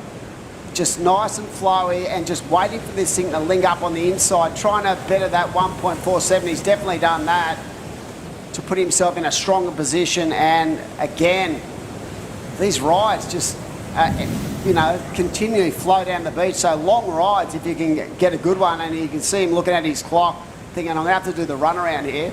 Has to. He's got a big run ahead of him, but he's a fit, strong boy, and here he goes. And he's locked in a 6-point right. There you go. Just quick to lock that in. Yep. And yeah, on the basis of the variety of his turns there and just how clean they were, a well-structured way there, just really putting in the big ones right now as we see the New South Wales destination. I think a lot of that, you know, the bulk of that scoring came from that first manoeuvre and then these rail cars. Yeah, yep. He's a giant of a man. He's, yeah, like we mentioned, off-season training, I have a gut feeling he's put a lot into strength and conditioning somehow because he looks stronger, he looks powerful, and it's paying dividends big time. Yeah, that definitely translates to, you know, consistency of performance, but also, more than anything, just that confidence to know that he can break through whatever, you know, barriers he needs to get that to the next level. Right now it is Alistair out in the lead with a 6 and a 3.5. Reeve Hazel, we spoke about his patience with priority, and unfortunately that last wave, just a 0.87, but he only needs a 1.67 to move up. Dom Thomas and Nathan Cook need to get a wriggle on. Dom Thomas has that 4.83, and very similar to yesterday where he was found himself a little bit further down the peak. I love how he sort of identified exactly what wave he wants in the heat, and he only needs a 3.88 to move up, and Nathan Cook needs a 5.21. So another exciting heat, Robbo.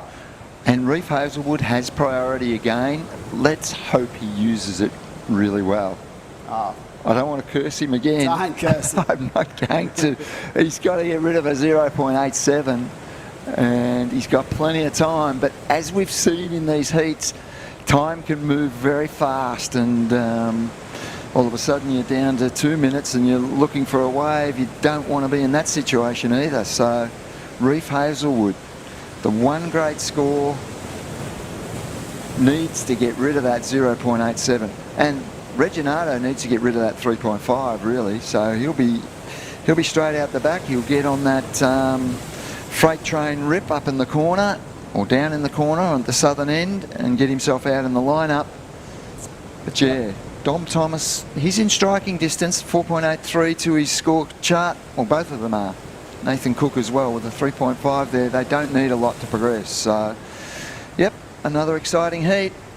Yeah, 5.5 minutes to go, and these next couple of minutes are going to be crucial to consolidating what they've got on the board. But yeah, like you said, I think it's really important. You know, they all hold, not a wave other than Reef and Alistair. There's some minor scores there, but they're enough to put you in a strong position. So Dom Thomas, as you said, only needs a 3.88. That is not a lot considering what he's been locking in so far in this event. Nathan Cook, we know the power he possesses, and he only needs a 5.21. So right now, I think the priority situation is going to be such a crucial part of how and who gets through this heat. Yeah, well, I'm not going to talk about priority and Reef anymore. I'm just going to let him work that out. 4.5 minutes remaining. Sunshine Coast surfers, there's a lot of them on the tours now. Oh mate, they're just full of talent up there. Yeah, and you know, they're getting better and better all the time, both in the men's and the women's. They seem to have developed, you know, such a strong corner up there. I know that Noosa Borderise has a huge group of grommets coming through, so it feels like, you know, their ability to develop world-class surfers is going to hold them in good stead moving forward as we see the Mad next recap. Pretty sure the first wave's going to be bomb from Reeve Hazelwood. This is the best wave of the heat so far, Robbo. Just delightful to watch, and really well executed series of turns. Not been the flare of that last turn, I love how patient he was, and just that bit of fade to get himself deep on the peak to chip shot himself into that corner was really impressive. We see Surfing Blue up and riding. This is his first wave, but he's definitely got a better one at the completion. This is Dom Thomas, the young gun, impressive.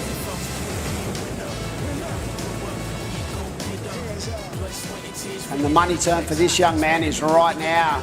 Yep. And just that solid release, but keeping control of the board, I think, is critical as well. He milked it for all it's worth. Got a reasonable score on this one. He's in the hunt. Nathan Cook, is it? Yep. This was a nice wave. Inside wave, a little bit smaller. That probably didn't give him the potential. And here's our man, Alistair Reginato, the powerhouse from the Sunshine Coast. And this was a 6-point ride. Put him into the lead. He's got a small score to get rid of, but this was a significant wave for our surfer in blue, who's been on a tear recently, and he wants to keep going. Yeah, definitely. If you get through these heats, Robbo, round of 16, this is where you start to find these surfers going to be able to keep these results. Another heat after that, you're basically man on man. So yeah, very critical of this round of 32. So look at the clock, Dimmy. We're down to almost 2 minutes, and Reef Hazelwood with priority has to get rid of that 0.87. Here he goes, into it. Nice first turn. He's already done it. Double up.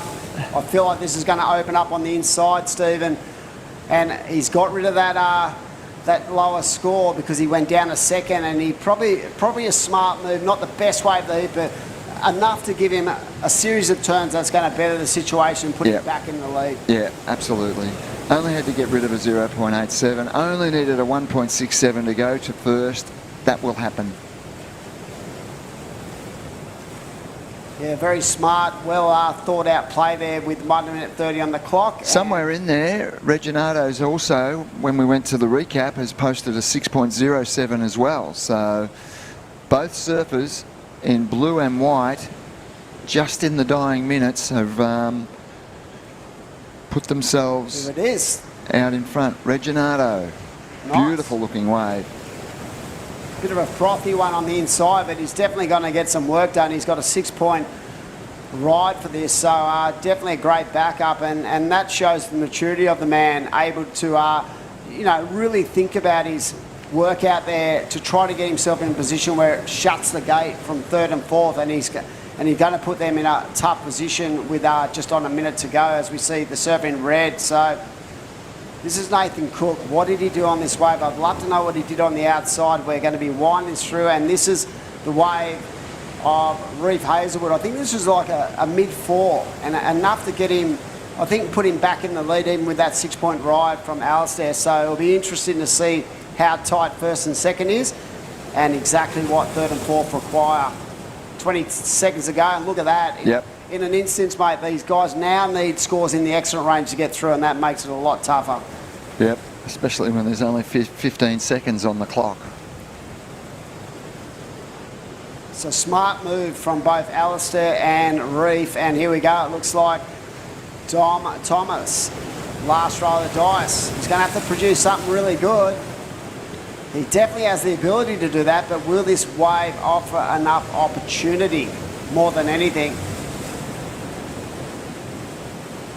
Flowing through the inside, kicks the tail on that final turn, but Robbo, he needed a 7.27, and when you consider that's got to be the second best wave of the heat, I cannot see it going that large. Unofficially white and blue.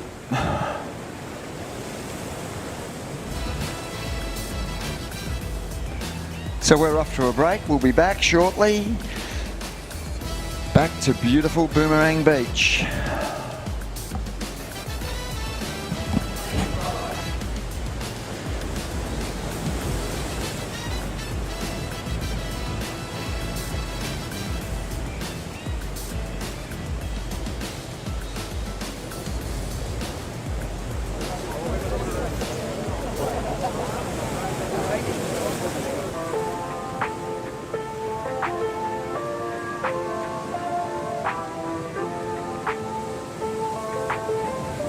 It's a beautiful day. Huge thanks to Surfing New South Wales for getting out there, not only communicating with people about why it's important to not use single-use plastic, but how easy it can be to transition and stop it and swap it. We're basically down here to showcase how we are reducing our plastic footprint through all things like keep cups and reusable water bottles and our beautiful toggles, which we use instead of cable ties. We've invested in about 100 water bottles and keep cups. We've distributed to the whole team. You know, everyone's so passionate about this program and so enthusiastic to be a part of it. We're doing our bit to give surfers a cleaner ocean and save the environment for a better future.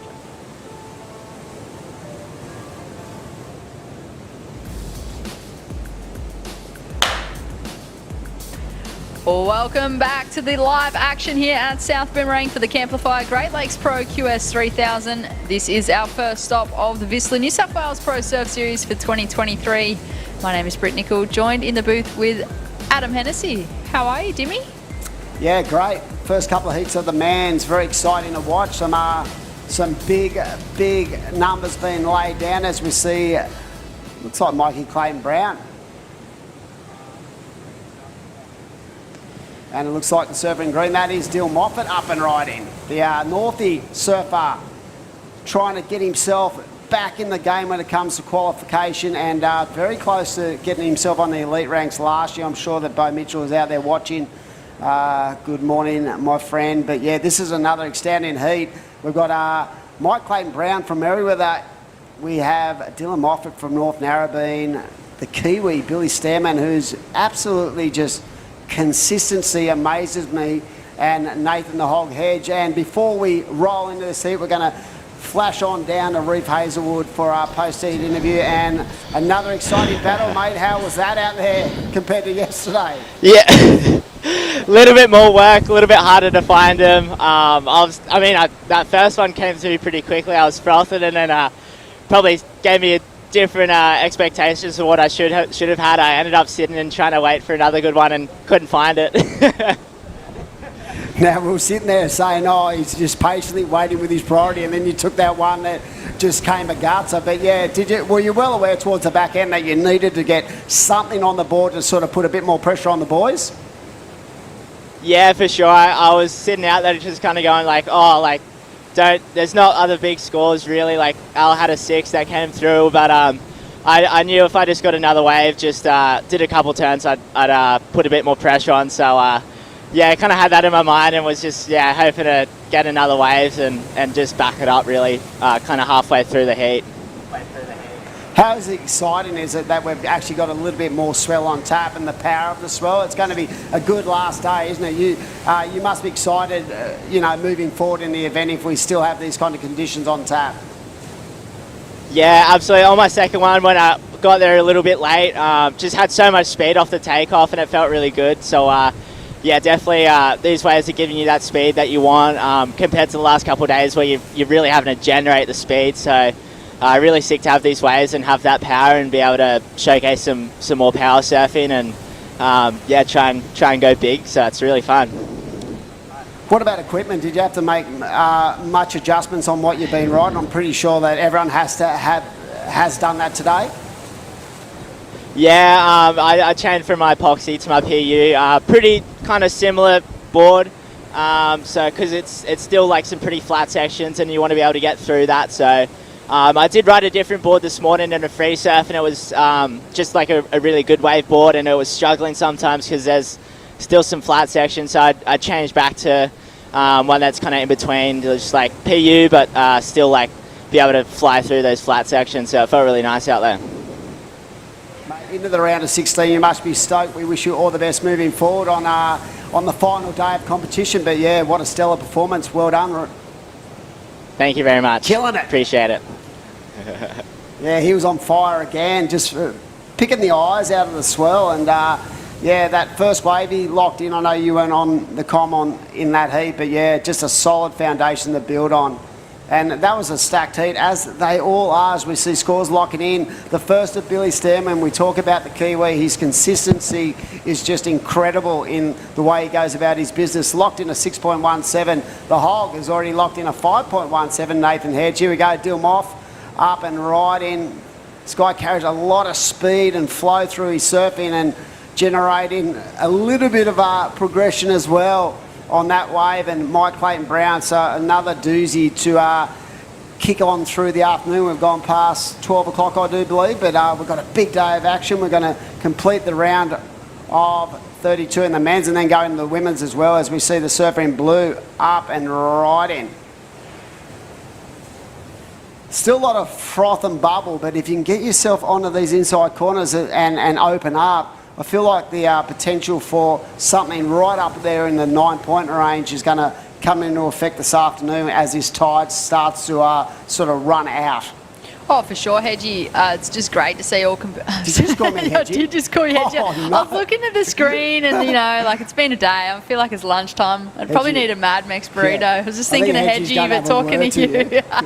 You'd be like, oh, I look nothing like anything. Yeah, you do not. But I know, Timmy, it's great to see all competitors just have that opportunity in the lineup to catch waves. And I feel like it's tricky. The surfers are having to adapt, and I actually like that. It's exciting. They're not just sitting there waiting. The waves aren't perfect. They're having to think of things. They're having to think of where they're sitting, but also thinking about their equipment a lot more. Because like you mentioned with Reef just then, a lot of the competitors had epoxies yesterday, and there is a big difference between an epoxy and a PU, and they've all made that shift today. 100%, and a lot of the guys going to step-ups as well. What I love in the post-heat interviews is an insight into how much, strategy comes in. I felt like the last couple of days, we basically had waves that were nearly mechanical.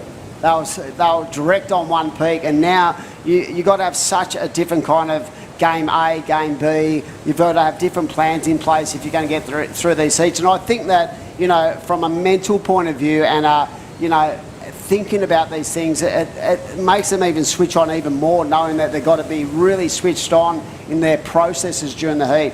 We've got to be on like the entire time. You've just got to be prepared that something might just pop up, and that's going to be the wave that you want. And I think, it's a bigger playing field today.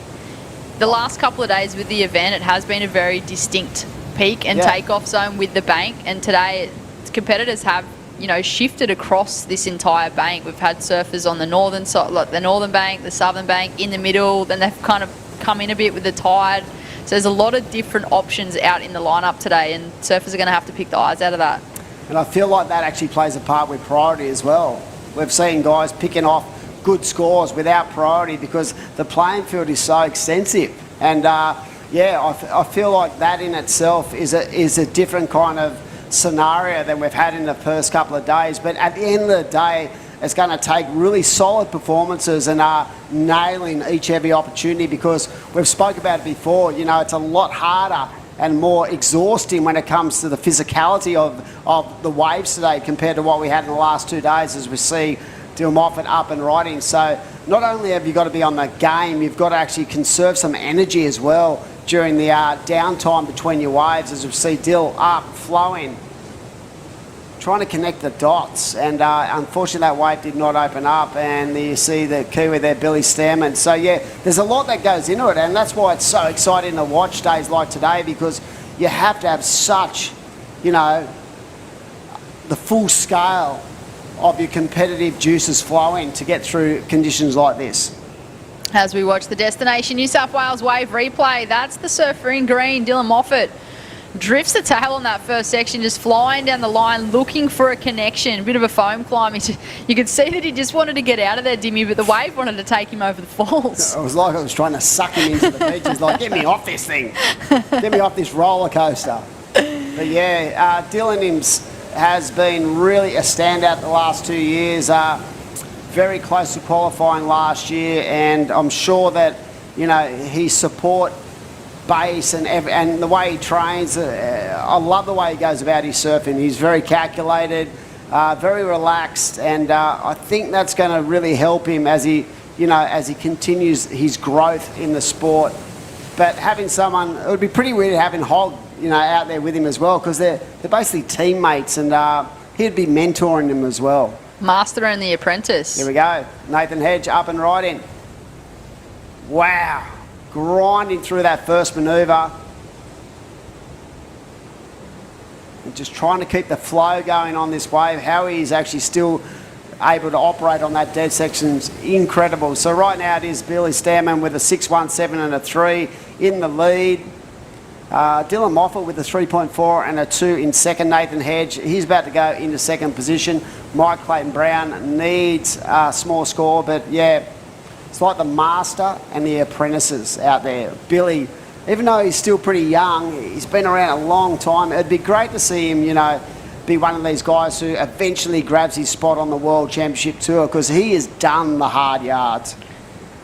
For sure, I feel like Billy's he's been knocking on that door for so many years now, and just to see another Kiwi on tour again would be amazing. How good. Can you Just remember across who the the ditch. first Ever Kiwi on tour was? I know who it is. Don't ask me questions like this. See, I'll throw you under the bus. I know the first female Kiwi was Paige Arab. Okay.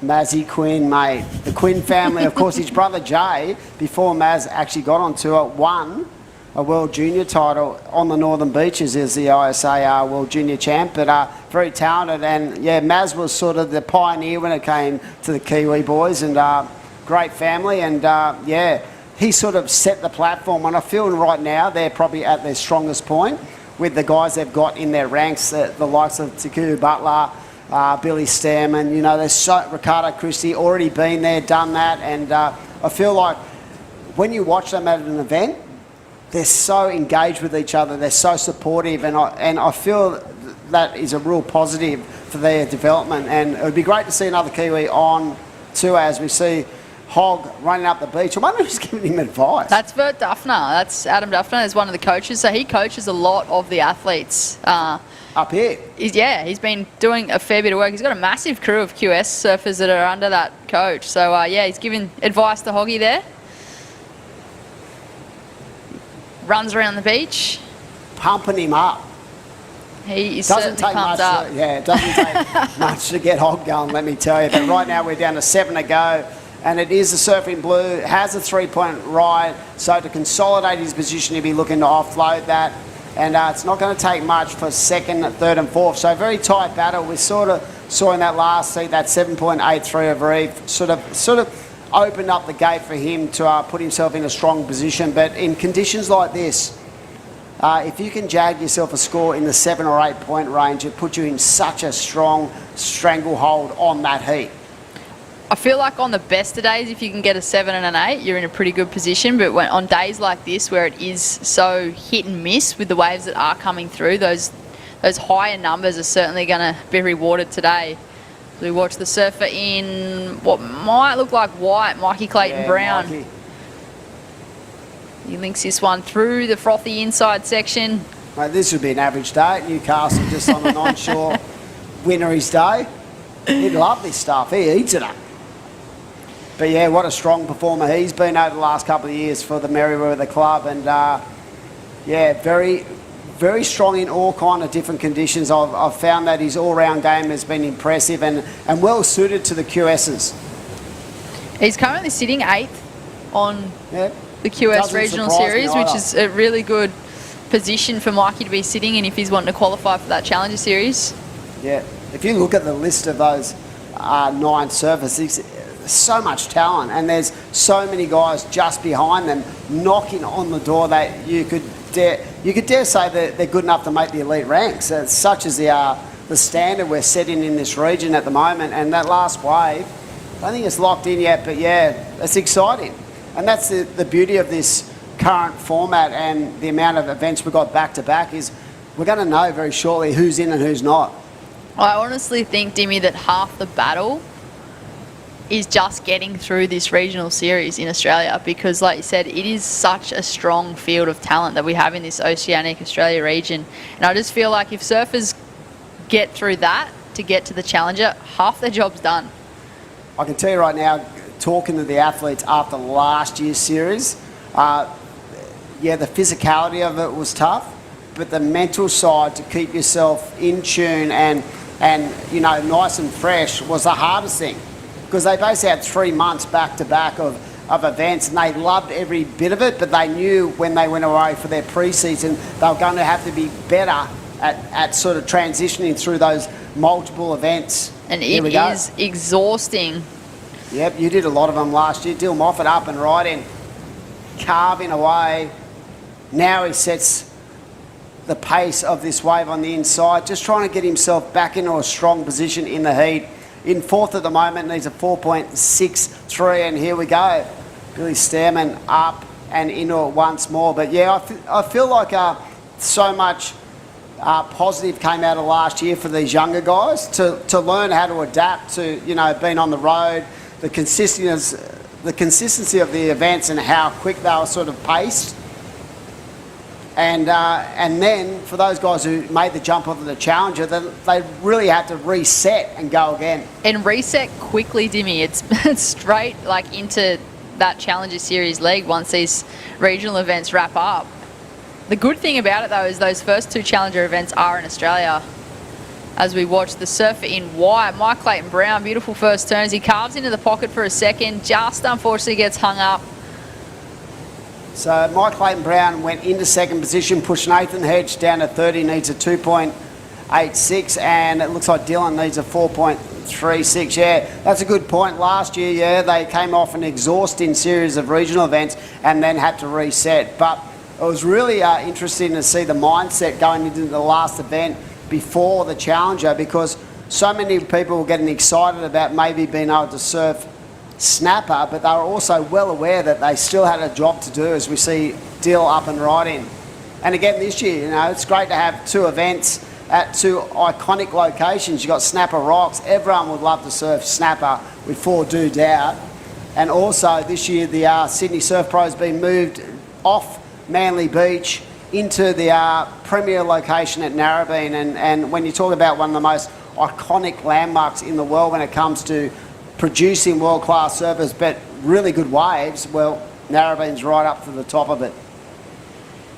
We had so many waves caught in that exchange as I just watched that Destination New South Wales wave replay. But this is live action. Billy Stammen from New Zealand looking to close out this heat with just over 2 minutes on the clock.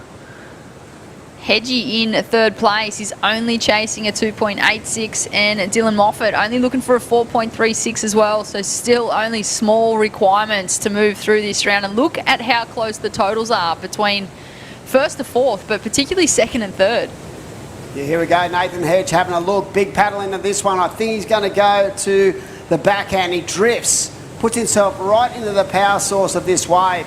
Comes around, just winding his way through these first couple of turns, trying to get onto the inside of this corner, and nice elevation into that manoeuvre. Again, just holding strong and just showing that experience and that flair.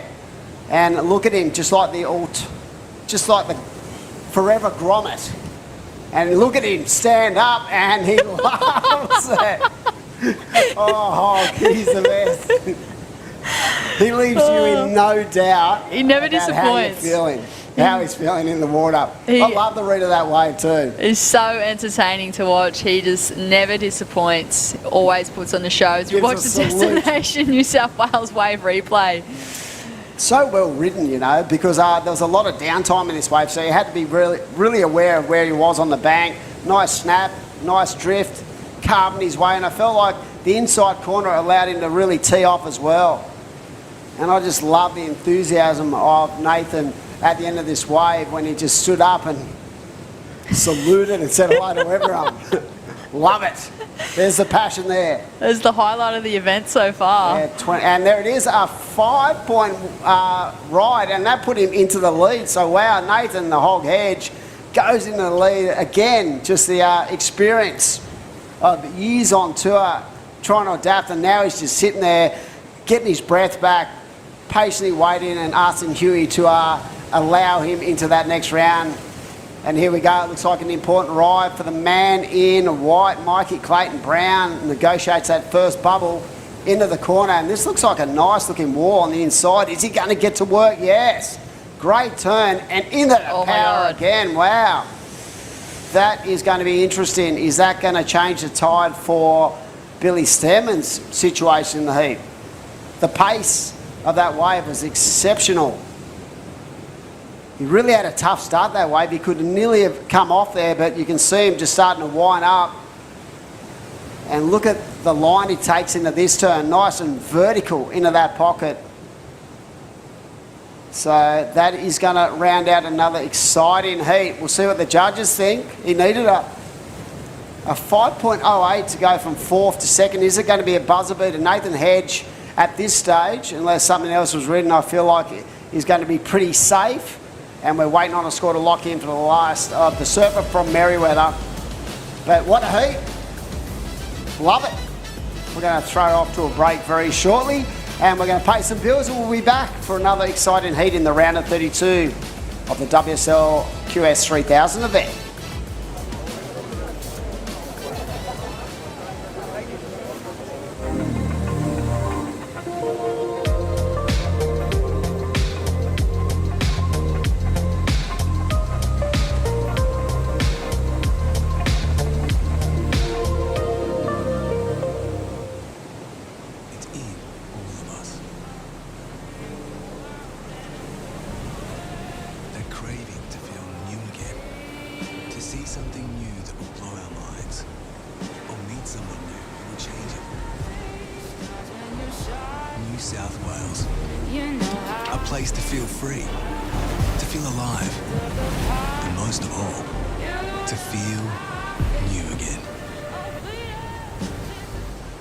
Lay back and just forget the pressure.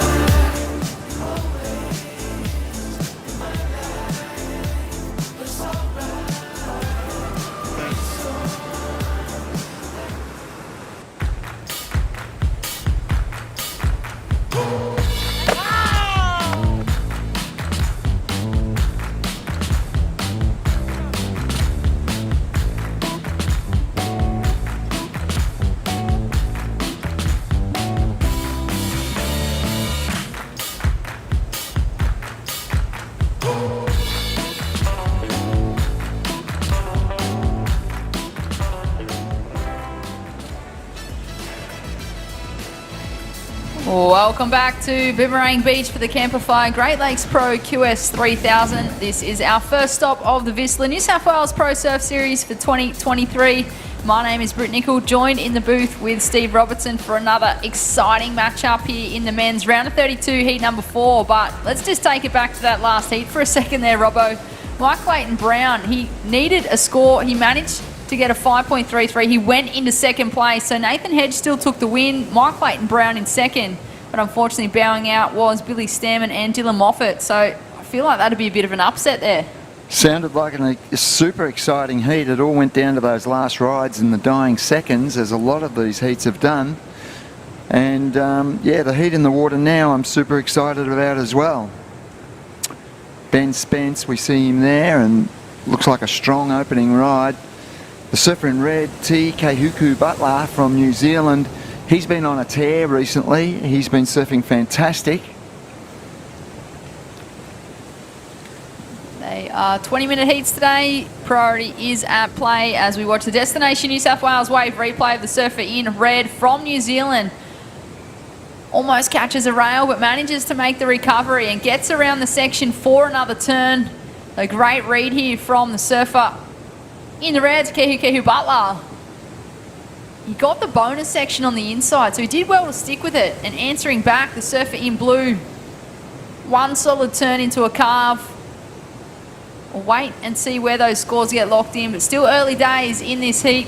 Heat number 4 of the men's round of 32. Well, I'll tell you what, there's a surfer that was looking pretty fired up in that last heat, Nathan Hedge. He took the win. Hedgie, it's Britt and Steve Robbo. How are you feeling after that heat? Oh, relieved. It was, you can't hear anything with the big onshore and wind. You can't hear a thing, so you're kind of guessing, and obviously you can't see other competitors and what they do in the wave, so there's a big playing field, there's big runaround, so in 20 minutes it's a pretty intense sort of scenario. It certainly looked intense. As you were making that runaround, I watched your coach give you some advice. Can you just fill us in on what he might have been saying to you as you were making your way back out? It was just a little update on where we're at, you know, because you obviously can't hear anything, so he's like, just sit in the same spot, you're in the right spot, just next one try to get the end section. So it's good to know the scores and good to know what position I was in, and really simple, just good to have that little bit of backing and someone in your corner. That's probably more than anything. Nathan, well done firstly. You've got the Challenger Series in mind. Do you know what you have to achieve over the next few events to actually qualify for those Challenger events that are coming up? Yeah, Robbo, it's still, we're sort of just at about third way through the tour, half if you count the Indonesian side of the events, but we've still got an additional 3 after this and a 5 at the end, so it's a little bit early to say. There's some few predictions and stuff, but it's get to the pointy end of the remainders. That's probably going to have to be it, you know. You're going to put on a great performance there, Hedgie. Now, leading into tomorrow, are you going to change anything? No, I think I'll just keep it pretty simple, and you know, if I get the right waves, I'm a chance. So I'll just keep it really simple. My recipe's been working so far, so I'm not going to reinvent the wheel. Just do what I've always done, and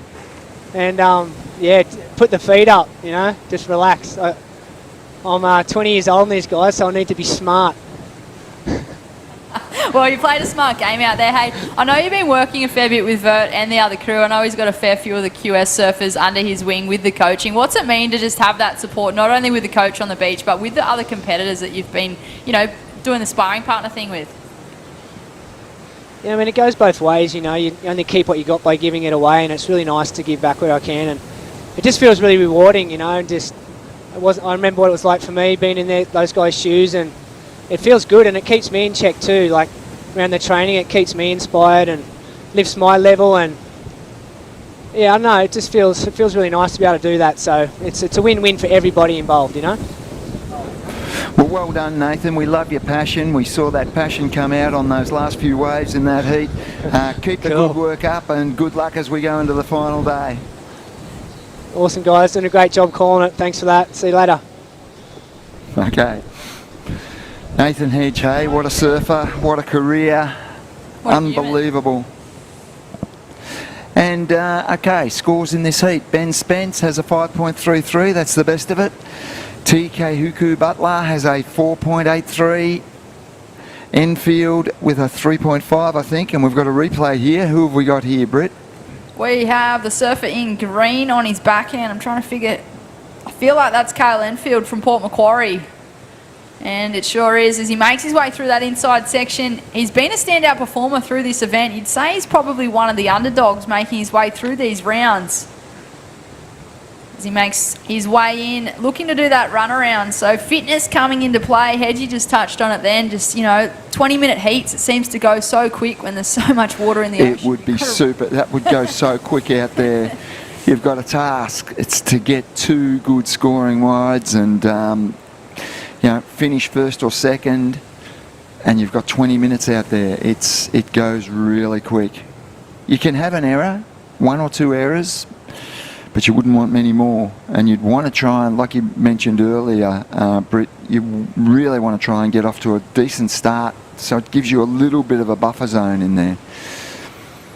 Here we have Ben Spence up and riding, the current heat leader at this stage of the heat, in the blue, flying down the line, carves into the pocket, changes direction. He's opted to go left now. You were talking about it earlier, Robbo. There's not many locations where you can start going one way and then get the change of direction. We've seen it so often, and look at this. It's turned into a great left. There was points scored on the right, and he's finishing off on the left, and it's going to be his second decent ride, so it's a good start for Ben Spence. There's 12.5 minutes remaining. He's got a foundation in place, and he'll look to build on it and secure that lead. But yeah, it's astounded me, the number of waves that have scored and have been rights and left. We are in a beautiful part of New South Wales. We are at Boomerang Beach in the southern corner. It's not the only surf beach in the area, Britt. It isn't. You know that well. Secrets? No, and quite a few of them, as you mentioned, quite a few of them are under the radar type locations. There's so many beautiful beaches in the area, and you can go off the beaten track a little bit, explore the area, and there's just beautiful beaches, lots of sandbanks, and it's a magnificent coastline. Even on an overcast, windy, cloudy day, Exactly. it's still paradise here at Boomerang. This is, of course, part of the Barrington Coast. And thanks to Barrington Coast and Mid-Coast Council, our supporting rights partners for this event. Barrington Coast is the new tourism destination name for the Great Lakes, Manning Valley and Gloucester.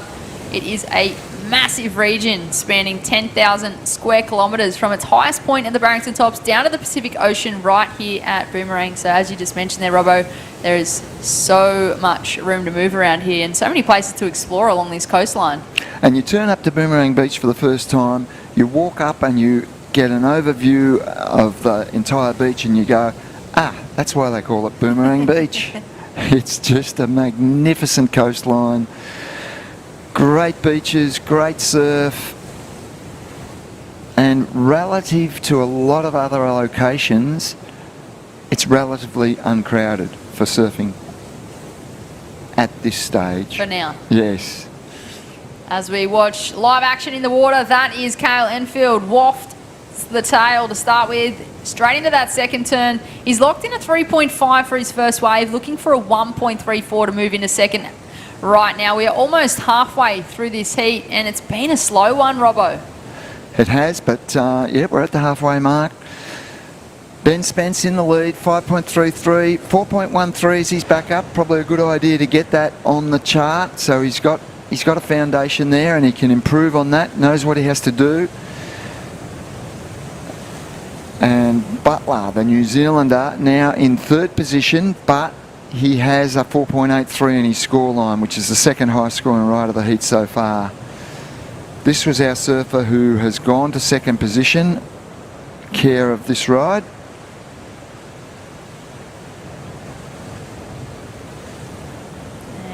That was a 3.5 there, Robbo. Yeah, Kay Enfield with a 3.83 and a 3.5. He's in second position, but he wouldn't be feeling comfortable with 2 threes on the board. He's going to have to improve on that, I am certain. And Oscar Berry, sitting in fourth place with priority, has a fair bit of work to do because he really doesn't have a scoring ride at this stage, just a 0.53. He needs to get busy, but he does have priority. That was unfortunate there for the surfer in red. Just took that wave and not able to make the most of it, but he's going to make his way back out there. Still plenty of time on the clock. And who will get out there first to establish second, third and fourth priority? First priority currently with Oscar Berry in the white. A 20-year-old having a look, opting not to take off. Yeah, I think he just had a look. I don't think he lost priority. You're allowed to have a look, but it's a fine line. You've got to be careful. Some of those priority judges can be ruthless. They can be. I have watched a few calls and I'm like, oh, I swear he only just, sniffed at that. Yes. But yeah, making those decisions, surfers do have to be mindful that they can lose priority, and it's crucial. It can be the make or break to a heat, Robbo. Yeah, but you're allowed to have a look. You are definitely allowed to have a look at the wave, but there's a fine line between having a look and making a commitment to the wave, and that's where you lose priority. But fortunately for Oscar, he hangs on to that priority, and he needs to, because he really does need to get to work shortly. Under 8 minutes, and he does not have a score on the board. All the other surfers have some reasonable scores on the board. Oscar Berry, you can't count him out. No. He's more than capable of getting that 6.8 just on one wave. He can break it down to 2 waves if he wants to, but I feel like he's going to be aiming for the one and then maybe a backup. And then a backup, yeah. That would be a sensible strategy. And for the surfer in red, he's very, very keen to get his second scoring ride and make it his best score. He's got a 4.83. All competitors looking for a spot in the men's round of 16. Who will get on through this heat? Here we go. Kehu Butler in the red. First turn into the pocket. Looking for the second. Couple of stages in that turn there, just waiting for this thing to stand up on the inside. This is our Kiwi competitor, stalling on the tail there, so great read on this wave here. As he links it all the way through, does he get the finish? So there you go, surfing red. He was only looking for a 2.5 as he makes his way in to do the runaround with 6.5 minutes on the clock. It's not a bad wave. I mean, there were some dead sections in there, but there was a lot of work done on the final section. So it's going to be interesting. No doubt he's improving his scoreline, and almost sure he's going to second place as well. I'll be interested to see what it ends up being, but he's a very strong, powerful surfer. Even that rail work there was smooth, stylish and strong, and he waited for the wave to give him something at the end. He's still really waiting, keeping busy. But here's where a lot of the good work gets done. This turn, that's strong.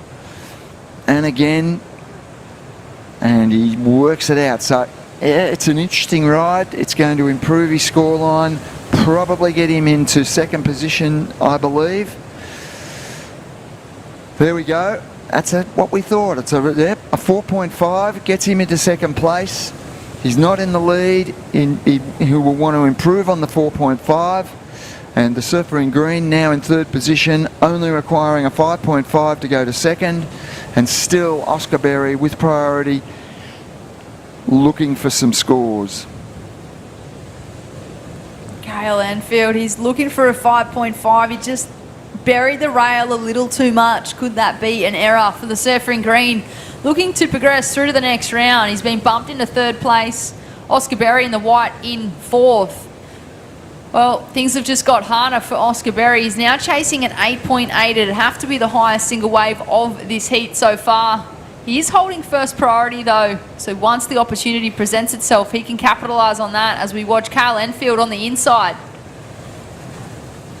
Smaller wave, and not really standing up for him either, so I can't see the 5.5 that he's looking for, but he is getting himself into the corner and he's going to try and get that rip out there really quick. 4.5 minutes remaining, and poor old Oscar Berry out there with priority, now requiring an 8.8. He's got to be saying to himself, can I get 2 waves and get the 9.33 tally, or do I go for the 8.8? He's got a lot on his plate to think about. He does, and it's going to be a tricky one there for Oscar. He seems to have just dropped anchor and just waiting patiently.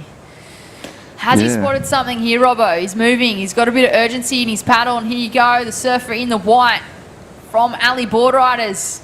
Using priority. Great first turn. Can he get another and link this one all the way through? He is chasing an excellent number. Just going to stick with it through this inside section. Puts it up there, gets the finish. Okay, he's on the board. It's not going to be an 8.8, but he's on the board, and there's 3.5 minutes. This is a beach break. He'll get himself back out the back really quick. He's in the heat. At least he's in the heat now. And that's going to be a reasonable score as well. So, yep, another intriguing heat is playing out in front of us. Here's a replay of Oscar Berry. Look at this ride. Great wave, great use of priority. It took a while, but he got there. Beautiful, smooth transition turns here. And he's waiting for it to stand up on the inside. And nice, well-timed turn, and finishes off there. Oscar Berry, you are back in the game. And you have less than 2 minutes, but that is enough time. There's the score, 6-point ride. That is the best wave of the heat. He's in it. Things just got very interesting. Oscar Berry in the white. He's in fourth place, but he's now only chasing a 3.33. It is highly achievable with 2.5 minutes remaining. I'd love to know where he is in the lineup, Robbo. Wherever he is, he's paddling fast, I can tell you that. He needs to get moving, get out there. 3.33, he can do that easily. And nervous times for our Kiwi surfer. I think Te Kehuku Butler is the last remaining Kiwi in the men's lineup. I think we lost Billy Stamond before, we lost Ricardo Christie and Corbin Hutchins yesterday, so they'll be on the beach very nervous about the surfer in red's position, holding on to second at the moment, under 2 minutes. He probably doesn't know the situation because of the wind. He's got second priority. Does he know does he know that White only needs a 3.33? Probably not. And well, the thing is too, does Oscar know that he only needs a 3.33? I think he'd have a gut feeling, I've got one good score on the board and I'm in this game. So, Oscar, yeah, interesting. 3.33. This is an important heat for all surfers, but particularly the Kiwis, sitting on 13th on the 2022-2023 QS Regional Series, and Oscar Berry, he's sitting 9th. Wow. Yep. This is, of course, a QS 3000, so moving on through these rounds, they do rack up a fair number of points as we hit that Mad Mex minute. Surfer in red, having a look at this one. He is up and riding. long bottom turn, looking for the section. He can seal his position here on this wave. He's got the link onto the end as well. That's our powerful Kiwi. This is a great ride, great choice of waves, and look at him nail that last turn.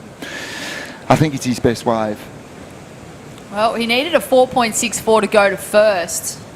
Might bump Ben Spence down into second place potentially, and Oscar Berry's having a look. He's chasing a number. Can he scratch into it? Not going to be the score that he needs as we look to count down this heat of the men's round of 32. Yep, 5 seconds, and I'm pretty sure blue and red, and I got a feeling red may have gone to first on that last wave as well. That concludes heat number 4 of the men's round of 32, and there it is. The surfer in red got the 5.27, went to first place. Ben Spence in second.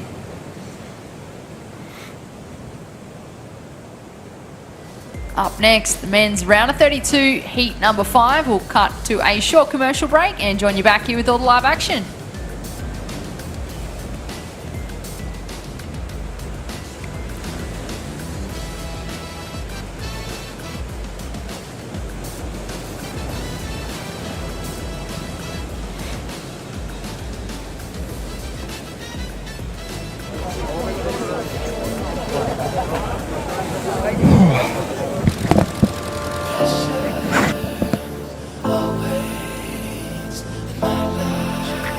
Lay back and just forget the pressure. Always in my life, it's alright.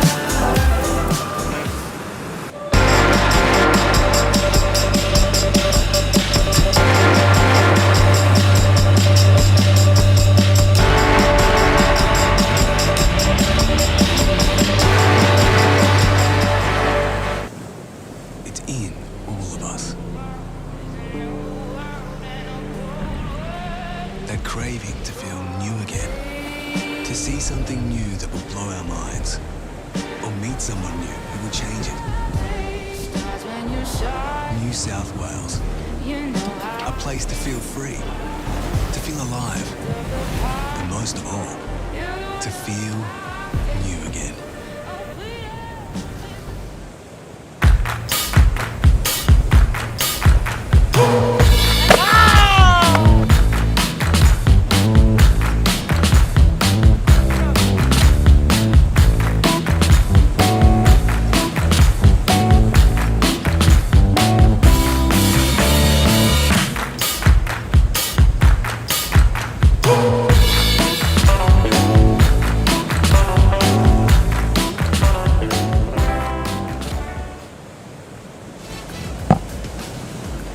Welcome back to Boomerang for the Camplify Great Lakes Pro QS 3000, our first stop of the VISSLA New South Wales Pro Surf Series for 2022.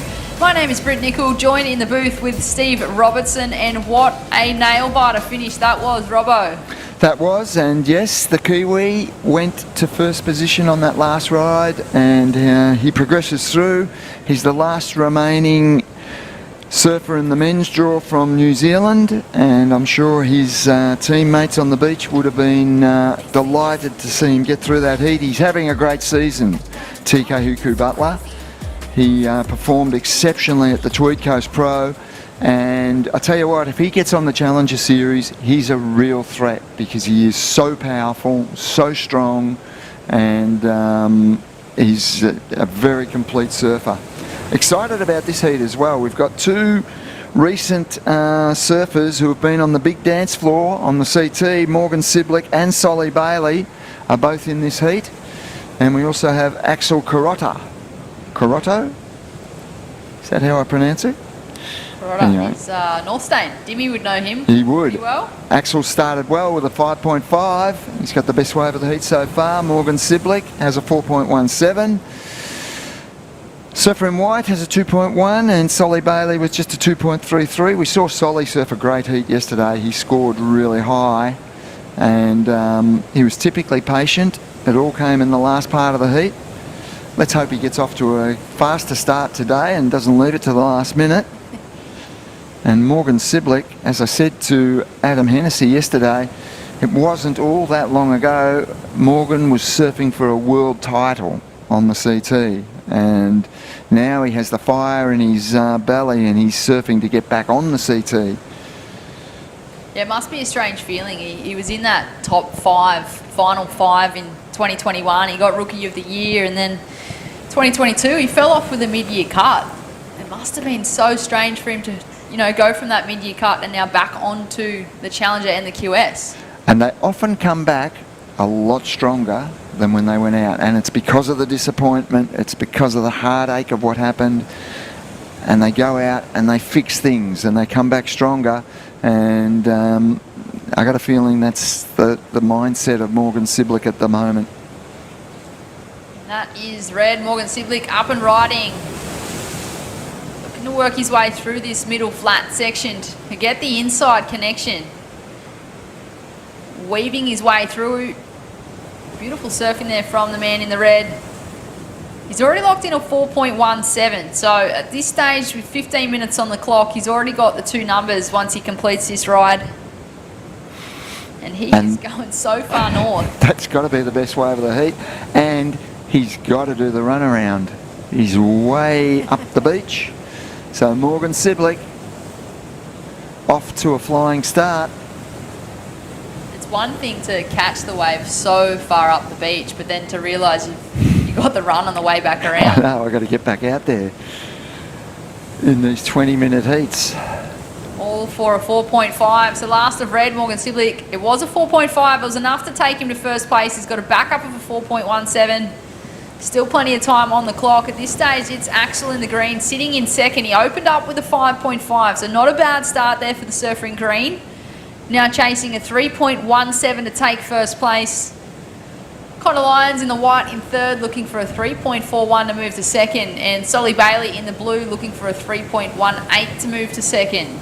Okay, so that was a long ride for Morgan Siblick, and he did plenty of work on it.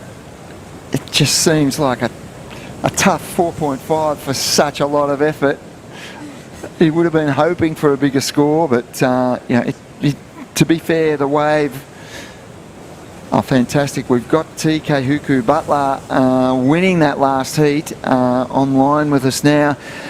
TK Huku Butler, you're having a great season on the QS and winning that heat now. You must be feeling pretty good about your surfing. Yeah, no, I'm feeling real good.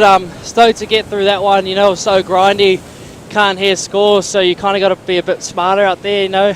I come in with my second wave. I knew it was going to be nothing, but kind of just needed to come in to know the scenario, and then found out I needed a 4.67 to go to the lead, and had 5 minutes to get back out there and thought, nah, get the 4.67, get in the lead and get safe. Yeah. Well done. And I watched you at the Tweed Coast Pro, and I've been watching you at this event, and I'm particularly impressed with how you're surfing this year. You seem to me to be stronger and fitter and really in good shape. Have you been doing a lot of work on your fitness and strength?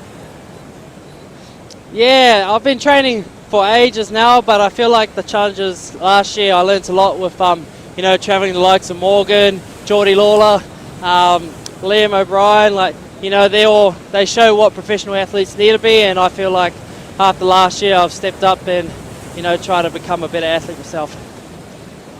And look, these events are really important to you. What's your goal? It's got to be the Challenger Series and the Olympics. Is it all playing into what you're doing and how you're working on your surfing? Yeah, I've got goals. You know, I want to get on tour too. I want to make the Olympics. I want to surf chokes massive and, you know, prove myself. And you know, I want to put the Maldives on the map and give all Maldives the hope that we can go as far as possible. And hopefully I do that. So yeah. Well, great effort. We love what you're doing here in these last few QSs, and keep up the good work, and yeah, let's see you achieve those goals. We love it. Cheers, Cuzzies. Thanks heaps.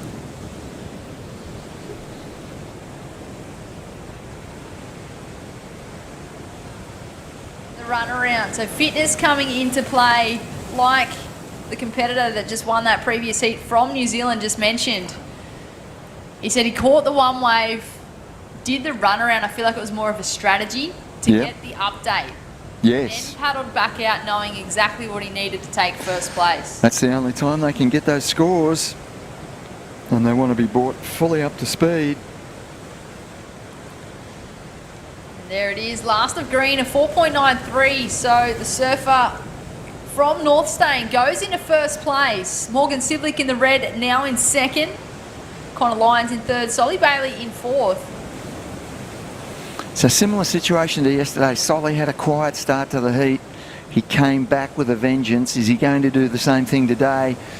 We know what Solly's capable of, and it goes right up into the excellent range in any conditions. So he won't be panicking yet, and but he will want to get a move on. And interesting to see, the surfer in green has the two highest scoring rides of the heat. I find that significant that they're the highest scoring rides. Whether they're a little bit better or a lot better, it doesn't matter. It's having the highest scoring rides, and our surfer in green has those two highest scoring rides at this stage. Morgan Siblick, a 4.5, a 4.17, and the surfers in white and blue, they'll be looking to get rid of both those scores on their score chart. So plenty to play out in this heat, but white and blue holding first and second priority. They'll want to capitalise on that priority situation very shortly. They'll be hoping and scouring the lineup for a decent wave. And when we see this view on the broadcast, close up out the back there, you can see how much water's moving. It's tough conditions out there. Just a quick one there for Morgan Siblick. He wasn't too impressed with that, so to make his way back out, he's still chasing that 5.93 to take himself to the lead with just over 9 minutes on the clock. And here we go, Solly Bailey in the blue. Carves around the first section into the pocket, and again. So almost identical those two turns. And not much else on offer there for the surfer in blue, but he will put another number on the board and chip away at that requirement to progress through to the next round. Yeah, he won't be happy with that. 2.33. Great to see Solly back in the contest Rashi. I feel like we haven't seen him compete for quite a while now. He qualified in 2018 for the 2019 World Tour, and I haven't really seen much of him ever since. He's been doing this QS leg. He's sitting 10th at the moment on this regional series, but before that, I feel like he just had a little bit of a break from that competitive scene. 2.83 Solly scored on that ride. 2.83. Look, it might play into the equation, but I still doubt it. I think he'll get his two better waves than that, and he's got time to do it. But it wouldn't have been what he wanted to use his priority on. But he'll brush off that disappointment pretty fast. Know that he has 8 minutes and chase some big scores. Connor Lyons in the white, sitting out there with first priority now, looking for a 6.57 to advance. Still plenty of time, just over 7.5 minutes remaining. This is the men's round of 32, heat number 5 in the water. This is, of course, day number 3 of 4 here at Boomerang for the Camplify Great Lakes Pro QS 3000. Our first event of the VISSLA New South Wales Pro Surf Series, so great to have VISSLA partnered with Surfing New South Wales again on the QS events. They've been involved for the last 4 years and providing those opportunities for surfers to have this regional leg in New South Wales. It's enormous for New South Wales surfers. As we see the pullback shot there, just you can see the conditions, how tricky it is. There is so much water moving on this bank. We're past the high tide now, so it has started to run back out. It'll be interesting to watch what it does as the tide drops to low. It could get really good, eh? We spoke of the wind earlier and the fact that it's almost directly onshore. The actual wave faces on the right waves are quite clean. But there is a lot of water movement out there. No wonder they can't hear the scores. There's water running in all directions out there. Waves coming from different directions. Lots of wind, so not easy, and it's difficult when you can't hear your scores and know the situation of the heat. You've got to go on gut instinct. And it can be tricky. Tricky when you're maybe in third or fourth and only looking for a really small score, and if you don't get it, you come in and you kind of kick yourself. You're like, oh my God, I just needed to take off, and I didn't, because I didn't know. I can imagine Oscar Berry in that last heat coming in going, what, I had the best wave of the heat and I only needed that. Just a quick one there for Connor Lyons. So that's a tricky situation there for the surfer in white. He waited probably, I don't know, 13 minutes with priority and then used the priority on that wave. Yep, I can't imagine what he's thinking at the moment, but it wouldn't be pretty. He'll paddle himself back out and reset. Looks like he might be opting for the bank further to the north. Get away from them. Yep. But I'm interested to see where this heat goes. We do have two competitors here that have both competed on that world tour, Morgan Siblick and Solly Bailey. Morgan, the most recent, 2021 and 2022, and then found himself competing back on the Challenger Series, and he came close again. 2 spots off. He finished 12th on the Challenger Series in 2022, so yep. I feel like he is looking to fight his way back, and I feel like it just probably lit a fire under his feet. He would, absolutely. First priority with the current heat leader. Second priority with second place as well on that leaderboard. So those two, they're sitting in a pretty good position. However, still not much of a requirement needed for third and fourth. Here we go. Current heat leader up and riding from North Stain. Cracks a lip to start with. He's looking for the next section. He gets around it. Throws a heap of water, burying that rail. Manages to ride out of it. Axel, he's looking to replace a 4.93 as his low score. Increase the requirement for second, third and fourth to take that lead. 4 minutes on the clock.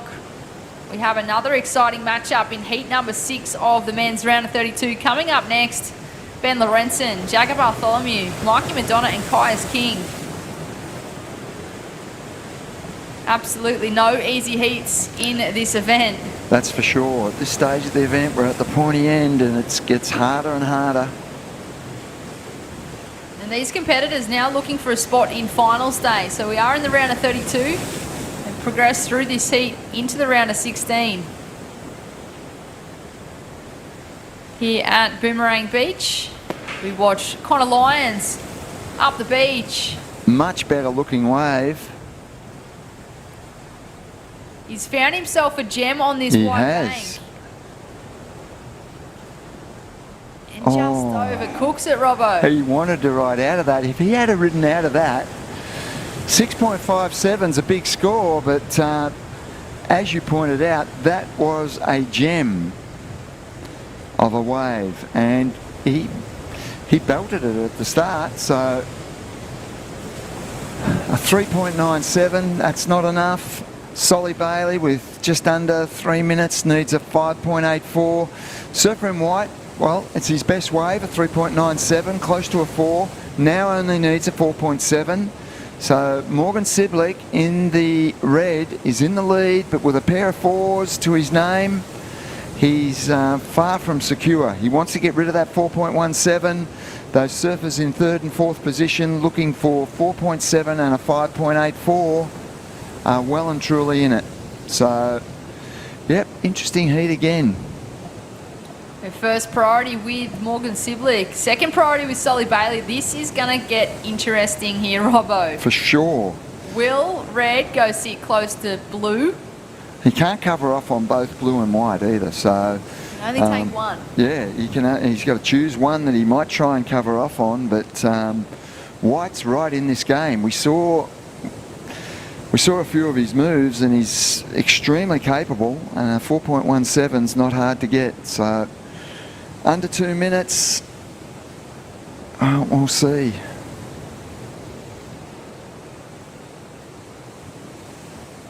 Here we go. There might be an opportunity. No, not going to take it. With 1.5 minutes on the clock. Morgan Siblick sits in second place. He has a little look, opts not to take off. I feel like he's trying to sell Solly Bailey into a not so great wave. They're both trying to sell each other, I think. Here we go. Yep. Solly Bailey from Byron. Let's Carves watch around this. That first section. Oh.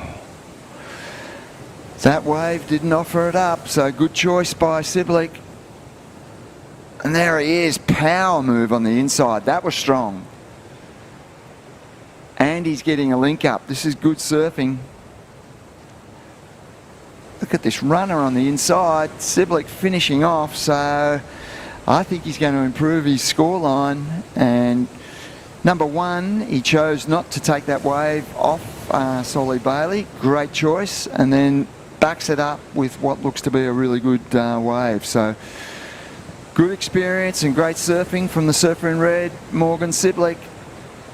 I'm keen to see that wave score because the first turn was strong. There it is, an 8.67. Wow. That's the way to finish off a heat. There it is, Morgan Siblick in the red. Moves into first place with an 8.67. It was well worth the wait. He played the game exactly as needed. He didn't get sold into a couple of those waves that Solly was looking at, and he just picked an absolute gem towards the end there. We'll cut to a short commercial break and join you back here with all the live action of the men's round of 32, heat number 6.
Welcome back to Boomerang Beach. We're at the southern end of the beach and this is a fantastic event. It's the Camplify Great Lakes Pro, part of the VISSLA New South Wales Pro Surf Series for 2022, and we just witnessed a fantastic heat. Morgan Siblick had a slow start to the heat and boy did he make amends at the end. He finished off with an excellent ride and took out the heat, and it was a really strong finish. And early days in this heat, but already we have a few surfers up and riding. And I think, wow, look at that beautiful turn. Is that Mikey Madonna? Mikey Madonna. Yes. He just lit that thing up. What about the rail work on that wave? That is going to be right up there to the good to excellent range for sure from what I've seen today. And there is an 8.33. Incredible start for Mikey Madonna. And wow. What a great start. 5.83. I believe we have Morgan Siblick down in the interview area. Morgs, talk us through that. A bit of a late one, but you got the job done in the end. That was tough out there, eh? Yeah, it's really... I was struggling a lot out there. The boys in this heat kind of made it look easy just then, but yeah, it's really hard to just find one that was going to give you a couple sections, and or even just the end sections, kind of like going out to sea a lot out there, but... I know when they do come through, it's epic, and I'm just stoked we got some waves. Morgan, late in that heat, it was really close. You might not have been aware of how close it was, but you had Solly Bailey there.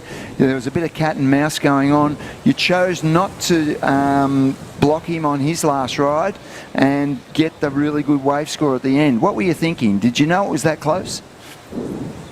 Yeah. I knew he needed like a high 4 or a 5, and so did Connor. And we're kind of sitting on a similar peak.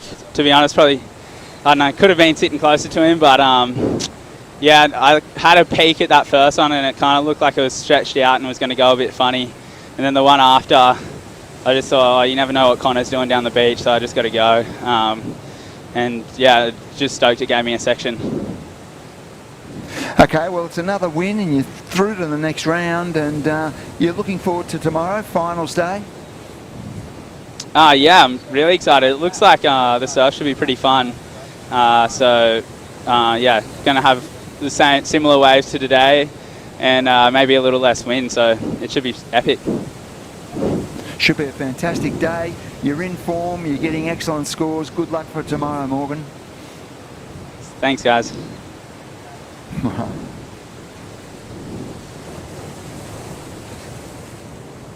Was in that heat, he just needed to find that wave that really opened up, and he actually mentioned that these guys in this heat making it look easy, and aren't they just? Mikey Madonna an 8.33, Caius King a 5.83, and Ben Lawrenston got a 4.17. So I'd love to get a replay of Mikey's first wave. That thing was an absolute bomb, and didn't he load up on it? He did. He's another one of these guys who have really developed, not only mentally in the last couple of years, but physically.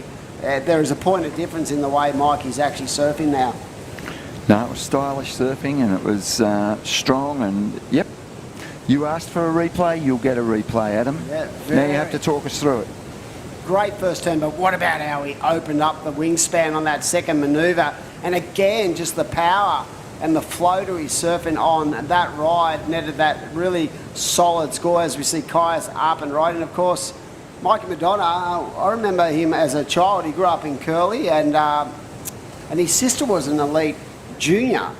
Callie was really solid, and then sort of Mikey sort of exploded onto the scene as a Grom, and he's definitely matured like a fine wine in the last couple of years, and you can just see that power base he's got now and how strong he is through every connection, and that's why he's going to be dangerous on the QS. Yep. Yeah, interesting stuff. It's I think at this level and the level above it, Challenger and the CT, you really need to step up your power game. Yeah, interesting you say that. I remember last year I was at the Tweed Coast Pro, and Ethan Ewing came and did the event, and there was such a separation in the amount of power he was throwing through each and every turn. I just went, wow. It has always been the basis of a good foundation when it comes to being a competitive surfer. But yeah, power means speed and flow. So yeah, I think it's important. Yeah, with all the science going into it now, and the sports scientists, and they break down what part of the body is essential to developing that power game. What I'm starting to see is a lot of surfers during their off seasons, all of a sudden they come back, they look stronger, and they surf with more power, and their scores go up. And I've noticed that in Reginato at this event, or the last event, and TK Hukubutler. They look stronger than what they were in previous seasons, and yeah, they're being duly rewarded. But that power thing and the training in the background that we don't see, we just see them on the day, it plays a big part in what happens. And you mentioned Ethan Ewing, and I noticed a change in Ethan Ewing from his early days on the CT to where he was last year. 100%. And the difference in his body build, everything, it just all started to come together, and you have these powerful units, and they're sending spray in all directions. I think the training these days has really become surf specific as well. I Yes. think that has been the key to the growth, because these guys have learned exactly what muscles they need to grow to become more stronger and more powerful. And you can see it in the way that these athletes are actually surfing these days. It's incredible. So I think the advancement in the training has really played a part, as we see Mikey up and riding once more. And again, just that really strong foundation off the bottom, into the pocket. He's got a really solid base. His read on waves is incredible, and like I said, he's been ultra impressive in my eyes in the last year or so, and the maturity level has definitely grown there, and yeah, he is going to be really one to watch in the next couple of years. But they're all stronger. They all go away. It's great that in their off season now they really identify that the fact if you're going to get better, you need to work hard, and when they come back to this level, they just look immaculate on a wave. That's true, and that's another good score coming in for Mikey Madonna, a 6.5, I believe, and he's opened up a big lead in this heat. He's in a great position. He can go out and enjoy himself out here. He needs to improve on a 6.5. He has an excellent score on his scoreline, and did he go from one wave to the other there? I reckon he just jumped across a couple of sections, and such is the state of the banks out there. But what is exciting me is the fact that the waves look like they're getting better and better just with that lower tide, more top to bottom, more ability to really jump into the power source of the waves, and it's creating opportunities for these scores to go right up there into the excellent range. So, bit of a slow start for Jagger. Jagger. Yeah, he needs to get a wriggle on, but the good thing about that, that's another sign of maturity, not being too ultra panicked about where he is. He knows that he needs 2 waves, yep. and only Mikey really has that True. solid foundation with a 14.832 wave combination. Yep, that's a very positive outlook for Jagger. He's got priority, he's sitting there patiently. He's experienced, he'll want to use that priority smart. And yep, the surfer in second place, Caius King, has a 5.83. It's a decent start, but yeah, it's not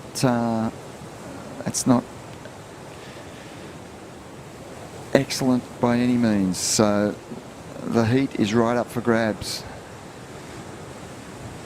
We spoke about it earlier, the fact that it looks a bit wild out there, but the positive of this swell is that it's basically blowing direct on shore. So the actual wave phases itself are still nice and clean. So when they get the opportunity, Morgan said it, he was really frothing that the opportunities were there. It was just finding those opportunities. Yeah.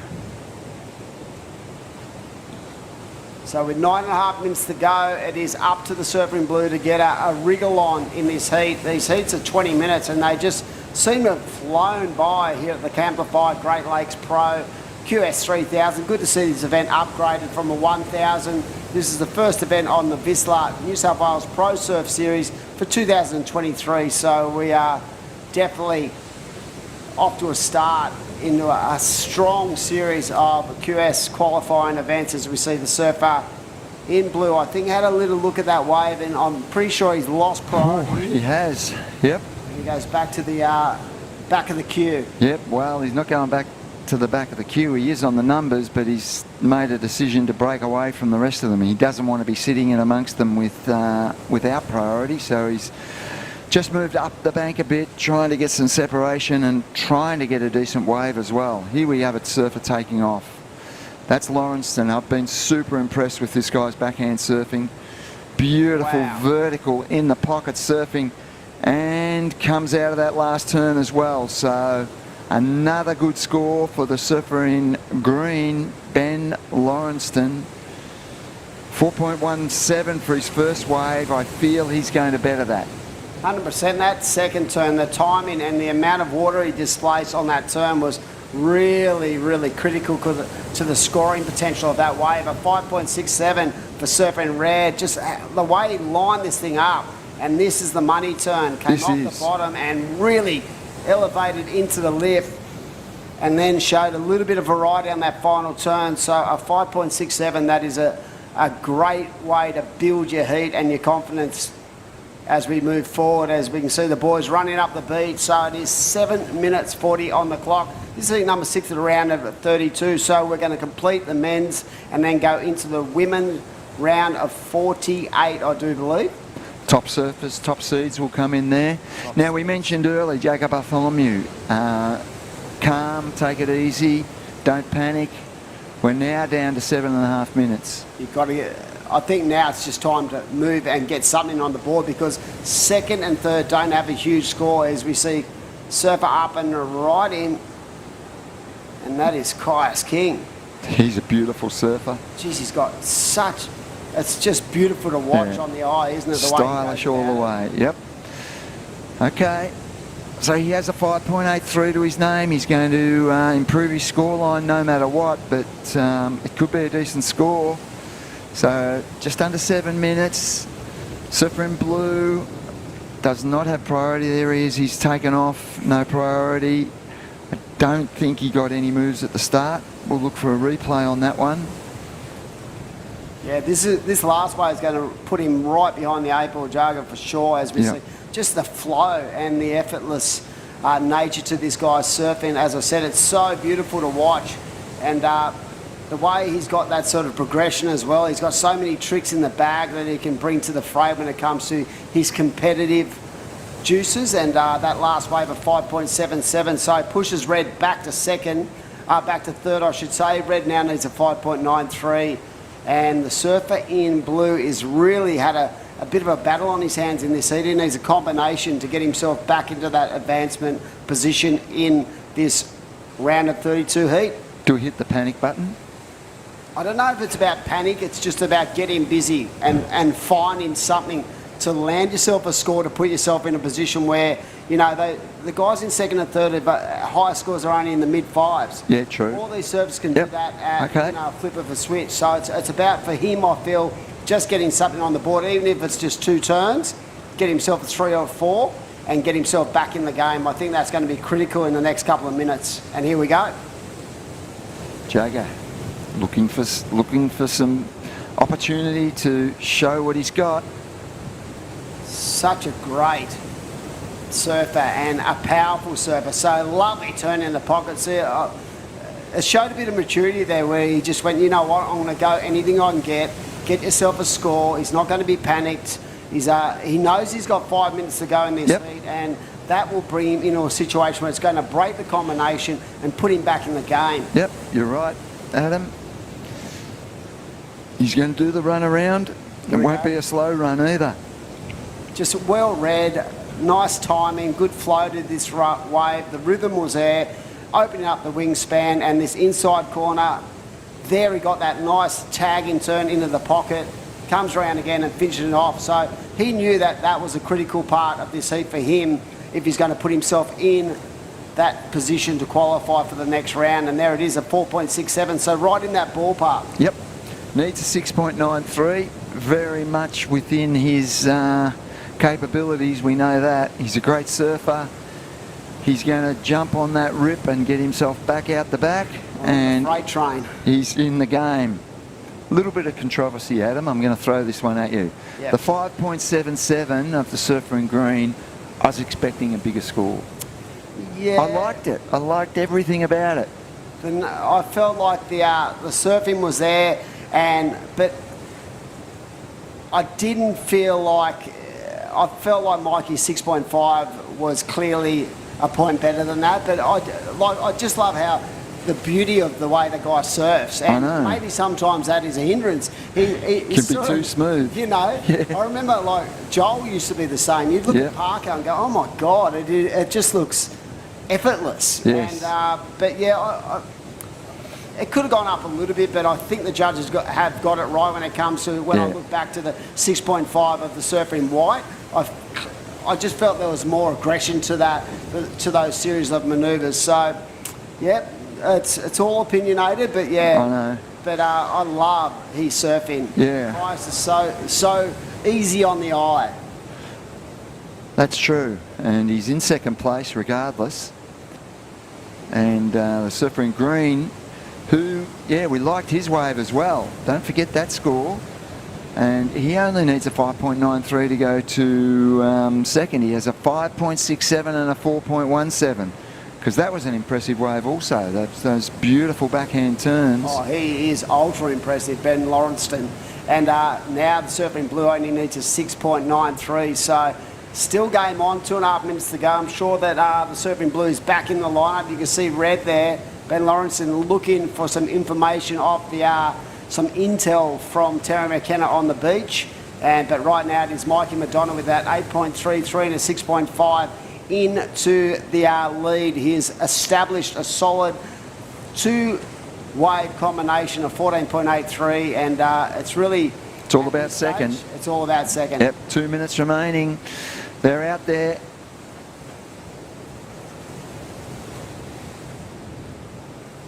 Yeah, so, I mean, at least for the last of Jagger, he actually got himself in that position, broke the combination. I think that was really important, and now he's given himself opportunity to get himself through this heat.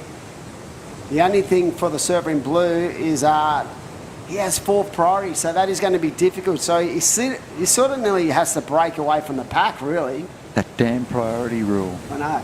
Oh, it's better than the old days. It is. Heckle.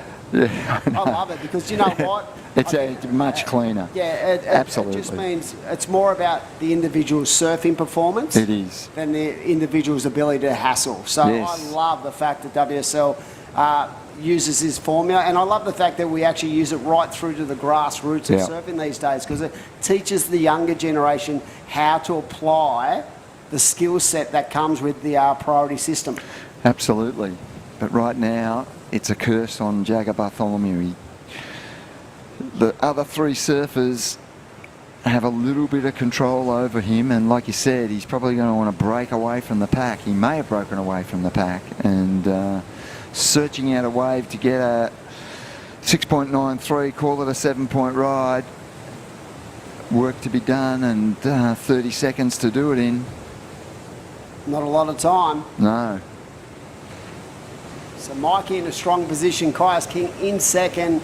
Ben Lawrenson needs that 5.93, and as we said before, the Surfing Blue needs a 6.93. Will opportunity come? There is not a lot of time on the clock, 15 seconds. And as I said, these heats just seem to just pour on through. 20-metre heats today. We're going to round out the completion of the round of 32 of the men's into the women's as we kick through another heat, and it has been a dominant performance from Lennox head surfer Mikey Madonna. What a great way to build your momentum. We're going to throw up to a commercial break. Be back very shortly for another exciting heat. Don't go anywhere.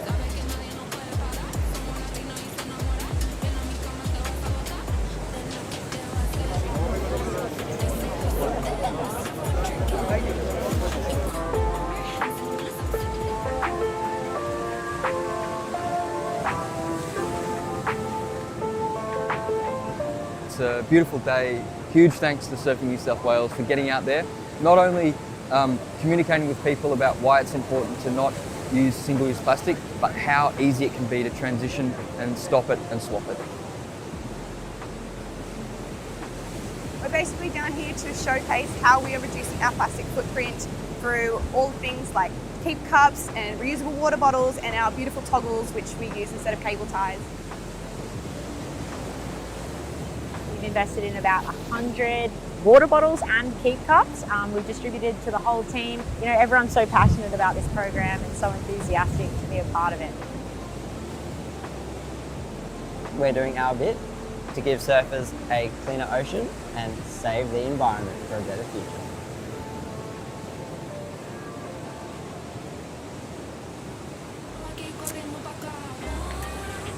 And welcome back to the Camplify Great Lakes Pro QS 3000 at beautiful Boomerang Beach. We've got good waves on tap and some of the best surfers on the planet doing their thing. And what a heat we have. Brett Nicol, welcome back in. Look at this one. You've come in on an absolute belter as we see Dakota Waters up and riding straight into it. First turn, carving second manoeuvre. This is going to be a doozy with Geordie Lawler, Dakota Waters, Xavier Huxtable and Jacob Wilcox. And what a start for the young gun. What a way to open up your heat here in heat number 7. Dakota Walters, 18 minutes on the clock, not even. And he's already got that wave. I am excited to see where that number goes, Dimmy. Yeah, here we go, wave replay. And I noticed that Zabe Huxtable has also got a 717. And look at the first turn, just the aggressive nature of that and the way he held his rail. So if you look at these heats, they're all stacked, but this one is exceptionally on the high end of quality when it comes to our 4-man rotations, and that's a great way to start for the man in blue. And what a stacked heat we have here. Xavier Huxtable in the white, Geordie Lawler in the red, Jacob Wilcox in the green, and Dakota Walters in the blue. Xavier, he's already locked in a 7.17. And there it is, last of blue, Dakota, a 7.5. So highest single wave of this heat so far. Yep. I'd love to get a replay of Zabe's first wave at 7.17. And we spoke earlier about his ability to adapt in conditions like this, coming from down in Vico, probably spent a lot of time at Jan Jack sort of surfing these wild ocean waves, and he'd be lapping this thing up. But what about that 4-man heat? That is just exceptional. That could be a final any day of the week on any level. So this is going to be one not to mix, ladies and gentlemen.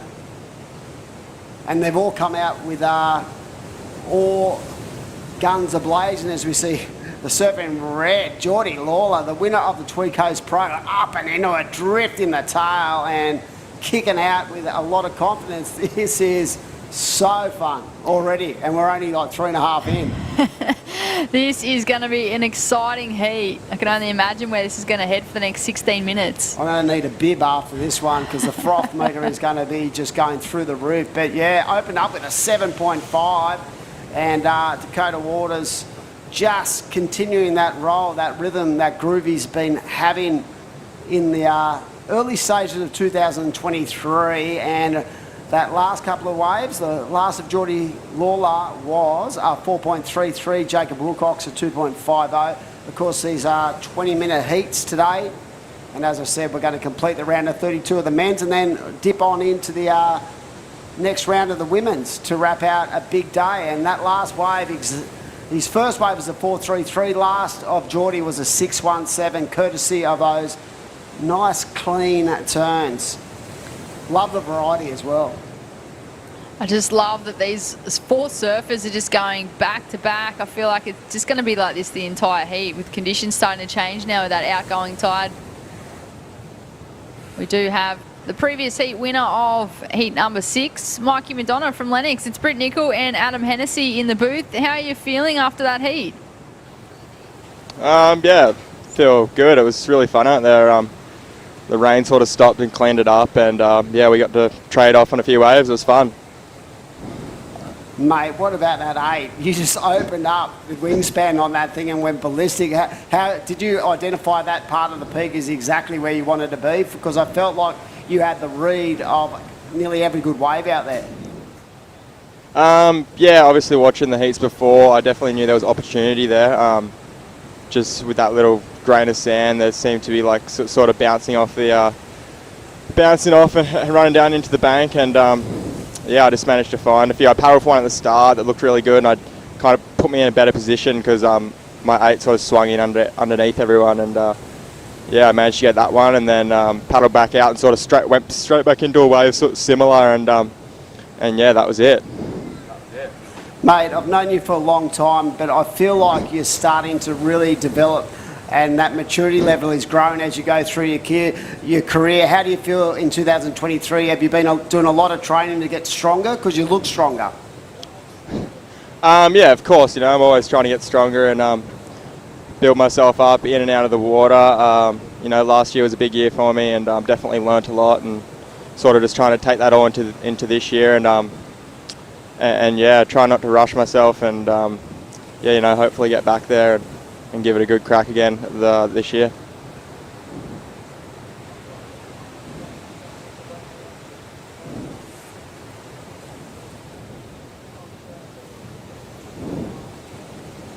Are you excited we're going to have these kind of conditions for the final day, Mikey?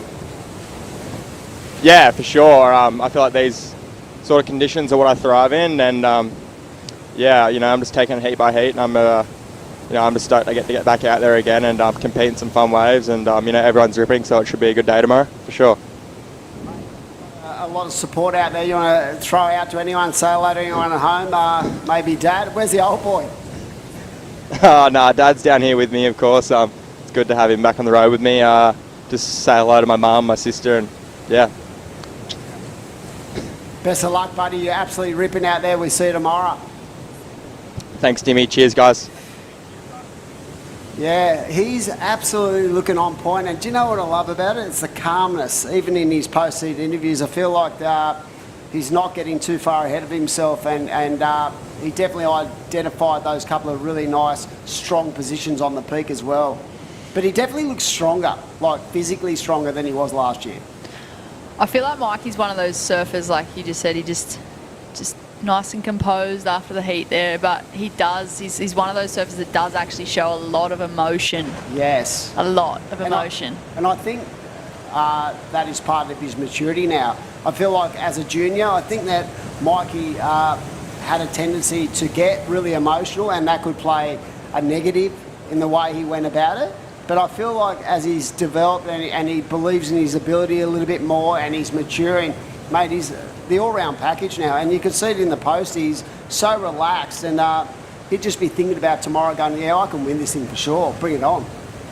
Yeah, for sure. He's definitely got that confidence. And I feel like, you know, Mikey, he's still quite young, but he's been competing for so long now. And he just spoke before about, you know, learning from last year. He did a few of the events on the Challenger Series last year, and I feel like, you know, it's probably not the year that he wanted on the Challenger Series, and for him, he probably identified a few key learnings that he's taken into this year. And, you know, like you said, he looks a lot stronger this year, not just physically, but I feel mentally as well.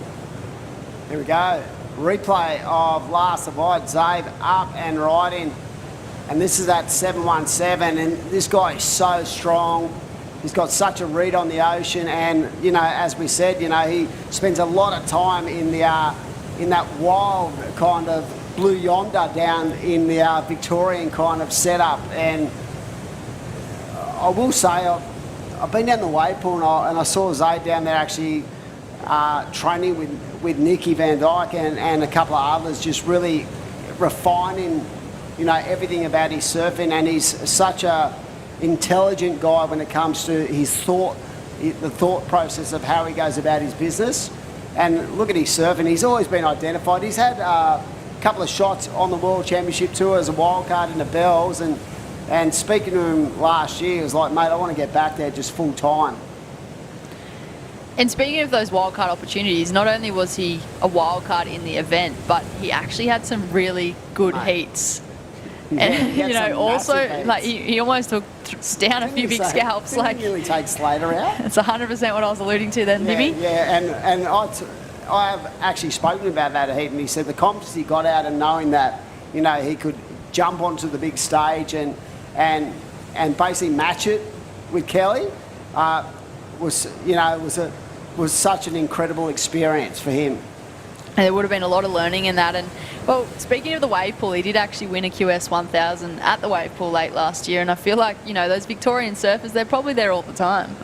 Every time I'm down there, they are training in that pool. And it's a great kind of mechanism moving forward. I'm pretty sure there's going to be one in Sydney that opens up middle of this year. So I think as a tool from a coaching point of view, even for your average young grommet coming through the ranks, it's such a great way for the consistency of the wave pool to allow these guys to train in and just refine what they're trying to do out there. But right now with 9 to go, there's some good scores in the system. So we have 617, a 433 for the surfing red from North Narrabeen, Geordie Lawler. We have Dakota Waters needs to drop that 0.50 and just get a 3. You can see Zabe Huxtable there just had a look at that wave, and Jacob Wilcox. And to see Jacob with 8 to go with only a 2.5, that is very unusual because he was absolutely on point this morning. Well, he was close to qualification last year too, and I feel like it's just such a slow heat like this is uncharacteristic from a surfer like Jacob Wilcox, but he is sitting out there holding first priority. I feel like there's all that experience that he'd be sitting on with that, Dimmy, and I think he knows what type of wave that he needs to pull the trigger on, particularly knowing that he's up against guys like Geordie Lawler, Dakota Walters and Xavier Huxtable. Like, this is a stacked heat for the men's round of 32. Yeah, I mean, very much like the last heat, I feel like there's no way you're going to be able to sell these guys anything when it comes to priority. They all have their own strategy in what they're looking for and what they want out of each and every wave. And you can see it already. We've got basically 3 waves up into the good to the excellent range. And that's an indication of the quality that we have on tap here today. Here we go. Xavier up and right in. Nice carving move to set up this first section of the wave. And is this wave going to grow down the line? He's trying to back up that first wave, that 717. So this is important, just to get himself into that position where he's got 2 waves on the board, and that's a nice one because that is going to be a mid-range score. That's probably going to put him into the lead, and then he can consolidate towards the back end. So he's got 7 minutes to go. You can see the tide starting to run out, and there it is, just as we said, a 3.67. So not exceptional, but very smartly put together, that ride. Yeah, it was enough to take Xavier to first place. He opened up with that 7.17, now backed it up with a 3.67. He sits in a good position as Geordie Lawler now sits in second place, but only looking for a 4.68 to take the lead. This is going to be a tight finish to this heat number 7 of the men's round of 32, who will move on through to the round of 16. Still plenty of time on the clock. Dakota Walters sitting in third place, only chasing a 3. He has the highest single wave of this heat so far. Just looking for the backup, Dimmy. Yes, certainly. And this is game on with 6.5 minutes to go. We can see a surfer having a look. And it looks like Jacob Wilcox up and right in, driving through that first manoeuvre. Lines it up there and wow, that was unusual. I'm not sure what even happened just then. There was a bit of foam on the face, whether or not he just kind of disengaged and hit a wobble or a bump. But I'm not quite sure, but that bit of froth and bubble wasn't what we're used to seeing with Jacob Wilcox. So he's going to have to make his way back into the lineup and reset, take a few deep breaths, because he is chasing an excellent number right now to move on through to the next round. Yep, 6 minutes to go, and it is White in the lead. And he needs to offload that 3.67 to improve. Geordie Lawler, very, very strong indeed already in this heat, but he knows that those 2 scores for someone of Geordie's talent, he'll be looking over his shoulder because he knows that Dakota Waters and Jacob are so good that they can get 9s at a drop of a hat. So at this stage, the surfer in red would be well aware of where Dakota is, and the good thing for Dakota is he's been nice and patient. He only needs a 3-point ride, Brett, to put himself up into that position, and he wouldn't need a lot to go into first, to be honest. And he's holding first priority, so I feel like Dakota, although he's in third place, he is sitting in a good position right now with 5 minutes on the clock. Geordie Lawler, well, if I was Geordie, I'd be looking to get rid of that 4.33 from his scoreline. Yeah, if he could put another solid 6 on his scoreline, that's going to make it a lot more difficult. Here he goes. Geordie Lawler up and right in from that wide shot. You can see how they're just trying to get into that northern corner of the bank, and sometimes it pops itself up and other times it doesn't. So that's going to be a throwaway for Geordie with 4.5 to go. Still with first priority Dakota Waters out there with that 7.5 and a 0.50, and it is White's Xavier just releasing the tail but getting a little bit caught up on that one. And this, again, for someone like Xavier, it's an important heat because once you start to roll yourself into the round of 16 and, you know, the man-on-man heats, then you start to really accumulate a lot of points towards qualifying for the Challenger Series. For sure, Dimmy, I feel like the round of 16 and quarters, you know, they're kind of those breakthrough results. And, you know, once you get to those rounds, that's where all the points are and the cash too. You know, this is a QS 3000. A winner takes 3,000 points. And $8,000. It's a fair bit of money, isn't it? Oh, it's quite a bit of moolah to continue, you know, to put towards your qualification, as it costs a lot of money to do it, as we see the surfer up and right in. And is that the surfer in blue? That is Dakota. You can see what his thought process is. Okay, I've got a 0.50. I just need something to drop to give myself a better opportunity and then maybe get back out there for another crack at it. And here we go, surfer in green, Jacob Wilcox, up and right in. Just waiting for this to grow on the inside, and wow, nice turn, but really only one manoeuvre. So that is going to better his situation, but it's going to be a tough ask with 3 minutes to go. Yeah, big points, big money, and I just think the whole process of having that momentum moving forward too is so critical towards one's ability to get themselves into that next tier, the Challenger Series. We are extremely lucky to have VISSLA back on board as the series naming rights partner for this New South Wales Pro Surf Series for 2023. VISSLA has partnered with Surfing New South Wales on the QS events for the last 4 years, and yeah, they're just providing the opportunity to these surfers to have the regional leg, majority of it, on the New South Wales coastline. And you know, the surfers just to be able to travel up and down the coast from one event to another, that it just makes it more affordable as well. As we watch Geordie Lawler, he's been bumped into second place. He's now looking for a 4.68. Bumped into third.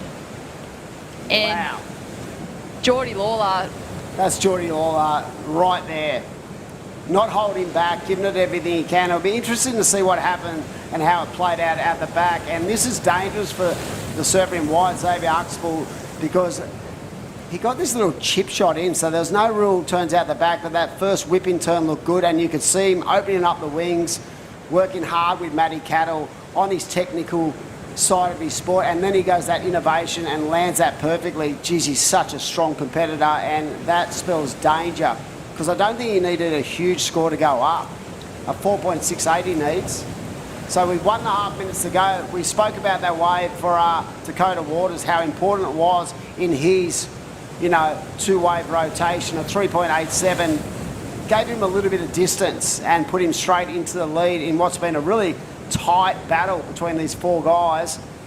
And with 1 to go, the surfing white for Zabe, he has priority. That is the advantage, and he's going to pull the ripcord on this wave. Nice first carving manoeuvre. This wave's got a bit of froth on it, and he's going to have to get to work. Kicking the tail on that final turn. Is he going to get down the line? This is the wave that just keeps on giving. Bang! And solid finish. And you could see the body language. He liked that. Well, he needed a score. Geordie Lawler went into first place with 30 seconds on the clock. Xavier on screen there in the white. He's now chasing a mid-range 4 to move on through. And this is the Destination New South Wales replay. Talk us through this one, Dimmy. Yeah, I love that first turn. Then he had to sort of negotiate this inside corner. But I feel like the more this wave went down the bank, the stronger he got, the more speed he was able to generate down the line. And I love the finishing turn. He sort of put a real, you know, point of difference on that final manoeuvre. And for the incredible thing, Dakota Waters has just been pushed from first to third in a blink of an eye. That last wave, a 5.90 for Zabe. So wow, what a finish to that heat. Incredible. It's never over till it's over, and we can see Jacob coming in on that last wave. But yeah, that was an amazing finish to that heat, and really clutch performance from the surfer from Victoria, because he nailed it. So we're going to throw up to a commercial break. Be back very shortly. We're excited. We hope you are too.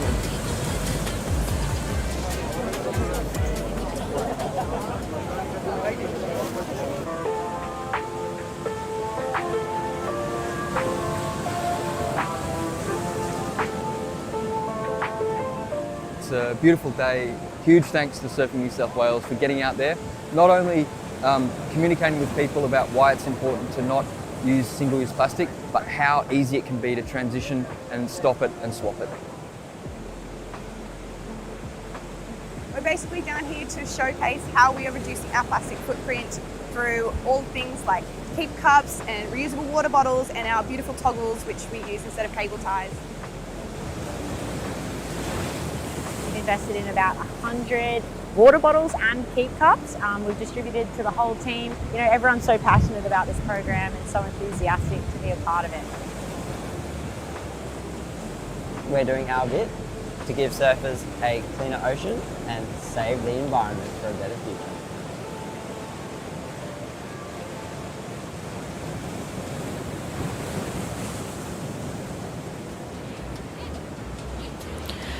Oh, welcome back to Boomerang for the Camplify Great Lakes Pro QS 3000, our first stop of the VISSLA New South Wales Pro Surf Series. My name is Britt Nicol, joined in the booth with Adam Hennessy, and what an absolute finish to that previous heat, Dimmy.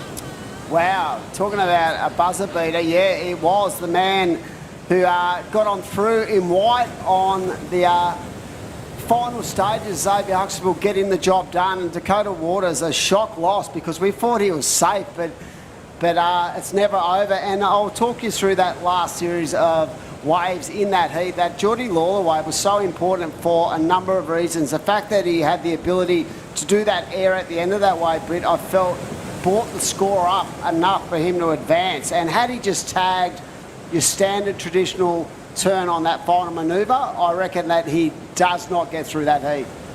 No, it's he stamped the authority on there, and like you said, it's just that extra point of difference when we were talking about it previously, and I just feel like I agree with you there, Dimmy.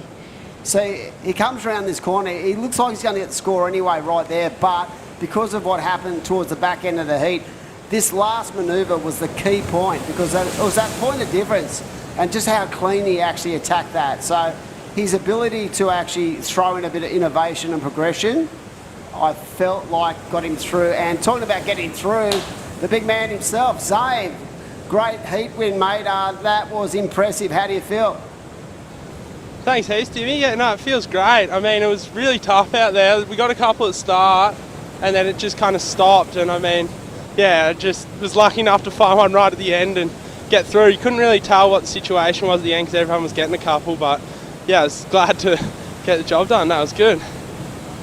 Mate, it felt like that wave was just kept growing for you. And I was going to ask you, did you actually know where you were in the situation in the heat, or were you just going off sort of instinct in that situation?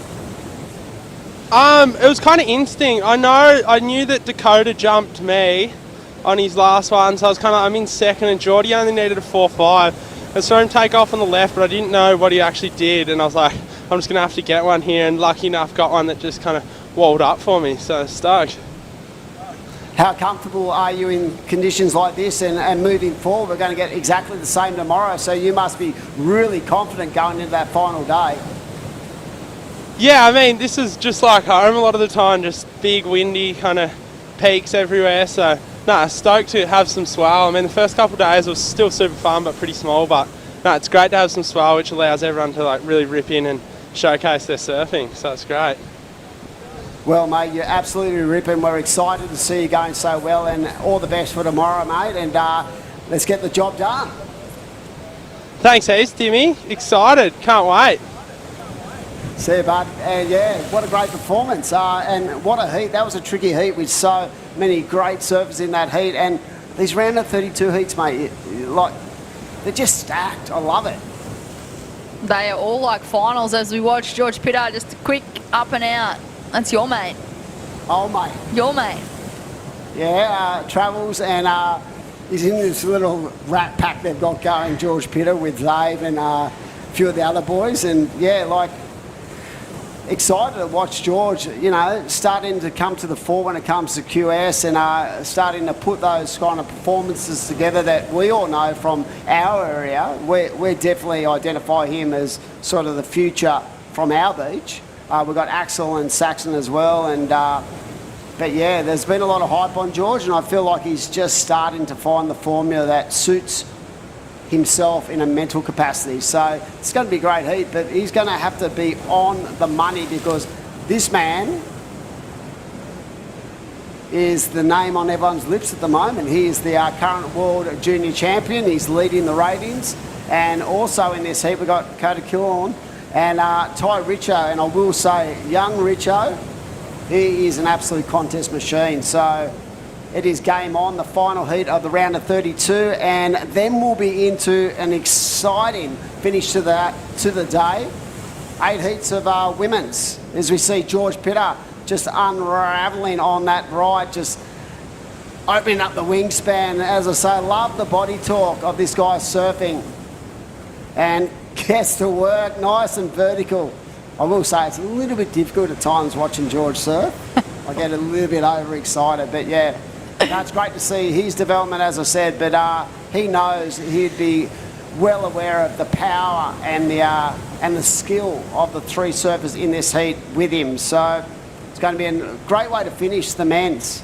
I felt like today, you could see just, they've gone from second, and those top guys have gone into 3rd gear, and tomorrow, I can guarantee it's going to be foot to the floor as we see a replay. What do you like about this, Britt?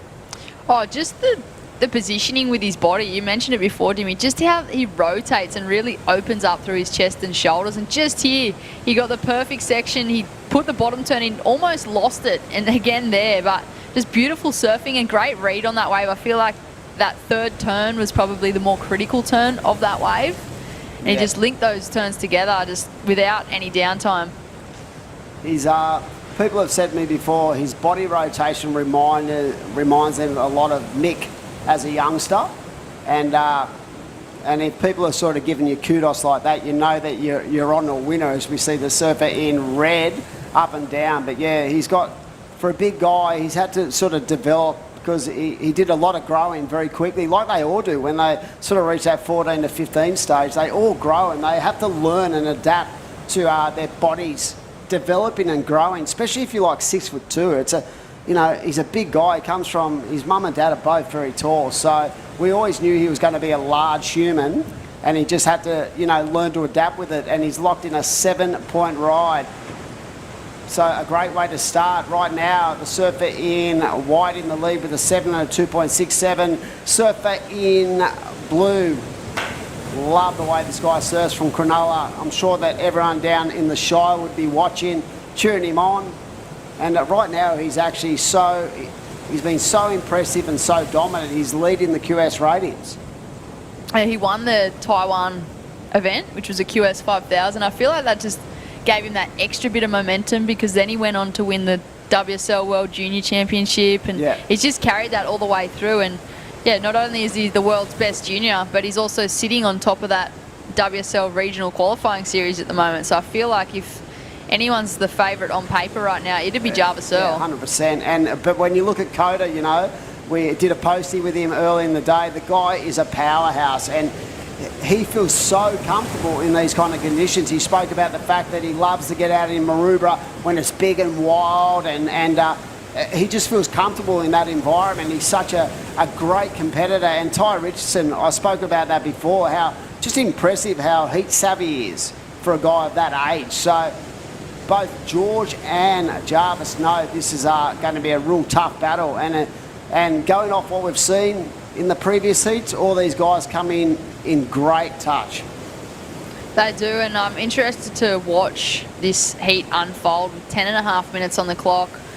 Another excellent one here, Dimmy. We just watched heat number 7, and it was a nail biter. We were on the edge of our seats. Excellent scores being thrown left, right and centre, and someone went from first to third within a matter of 20 seconds. Yeah, I'm pretty sure Dakota Waters is just looking around going, what the hell just happened? But that's the nature of the beast. It's the nature of competitive surfing. It's never over till it's over. And with the calibre of surfer we have in this event, you know that these guys can just nut out big scores so effortlessly. For sure, Dimmy, and as you mentioned, Coda being from Maroubra, I do look at these conditions and I'm like, oh, this looks exactly like Maroubra on a day. Yep. Where it's a little bit more swell. I used to watch this from the office every single day. But Ty Richo, well, I feel like this could be like a little palmy beach break for him. Exactly. So all these guys are right in the mix. I'm pretty sure that is the surfer in white, George Pitter, up and riding once more.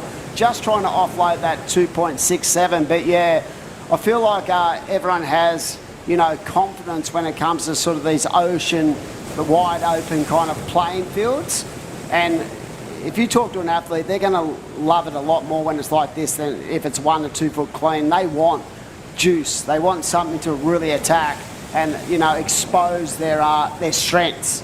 Well, it gives you way more to work with too as a surfer, Dimmy. I just feel like when it is smaller and cleaner, like, yes, it's clean and it's fun, but sometimes it can get a little bit slower and you've got to wait longer, and when the sets come through, there might not be as many waves in a set. And I feel like when the conditions pick up like this, there's a lot more energy in the ocean and there's a lot more opportunity to just kind of pick something up as you're paddling back out. As we watch the replay here from George Pitter. This is the 7.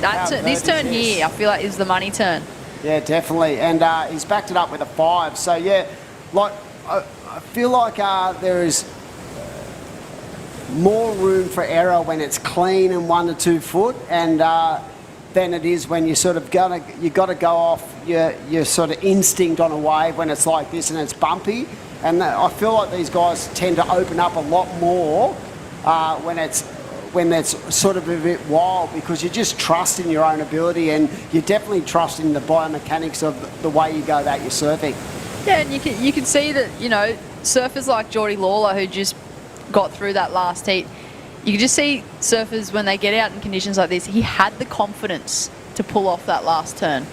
Like, he had the confidence to go for that section and go, you know what, I'm actually going to go for something different here, get progressive, and he stuck it. He made it look so easy, but he had the confidence to go to that section out in conditions like this.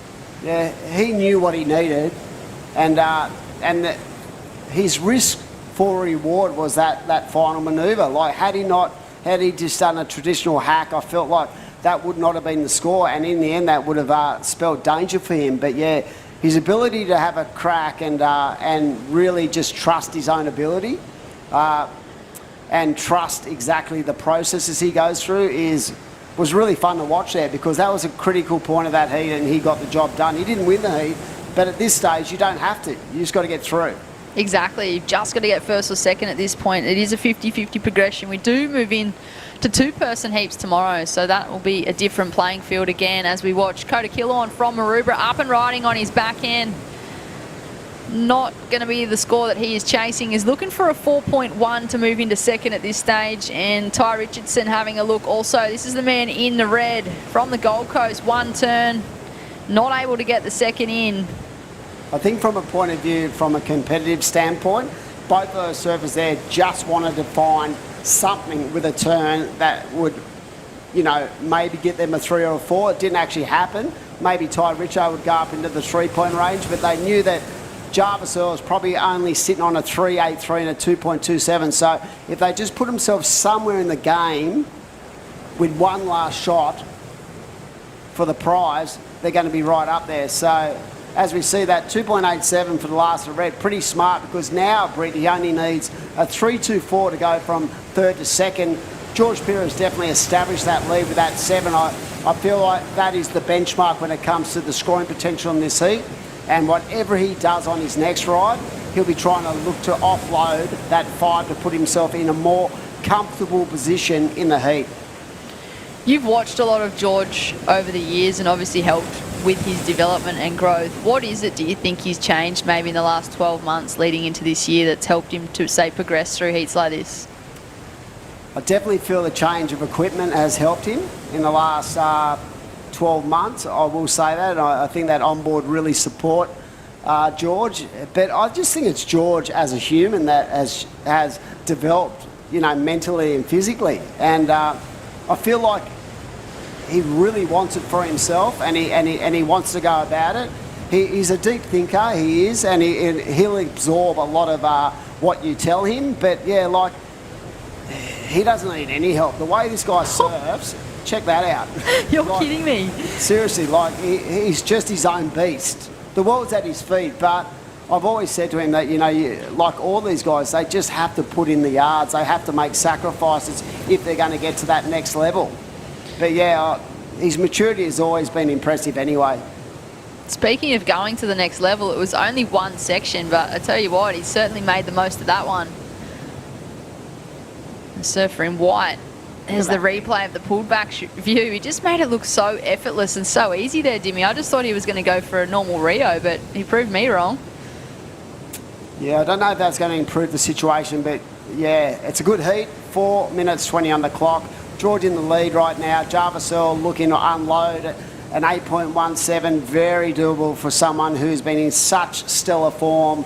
And right now, he did improve a 5.83, so the judges lapped that wave up. So one turn, netted a pretty solid number, and that has consolidated first position.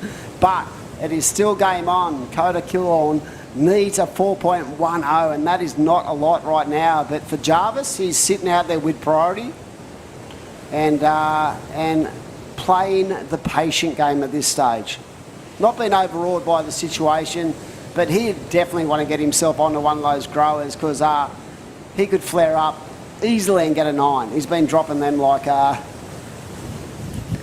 anything all year. The numbers he's been dropping consistently has been one of the most impressive parts of his development over the last 12 months. And he'd know that too, sitting out there with priority. He's playing a patient game with 3 minutes left. But yeah, a 9-point ride will take him to first, and he's more than capable of doing so. But I just feel for Jarvis, like, I feel like he just needs to get rid of that 2.27, to be completely honest with you, just so it can increase that requirement for third and fourth.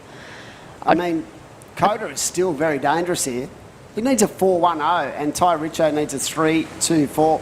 They can do that with their eyes shut, and they come into this heat, you know, feeling confident about their performances. They've got through multiple heats in the event, and they're up to the round of 32. That's a big deal. If they can get through this round and into the round of 16, that puts them in a strong position to really start to identify those big points that will go towards their ratings on the QS. And that's where it gets serious. Sorry, Dimmy, I just spotted Jarvis Earl. He tried to paddle for a wave and he didn't take off, so he actually lost priority. Wow. Coda Killorn in the green now with first priority, so Jarvis Earl's been bumped into second priority. That could have been a crucial mistake there. He's human.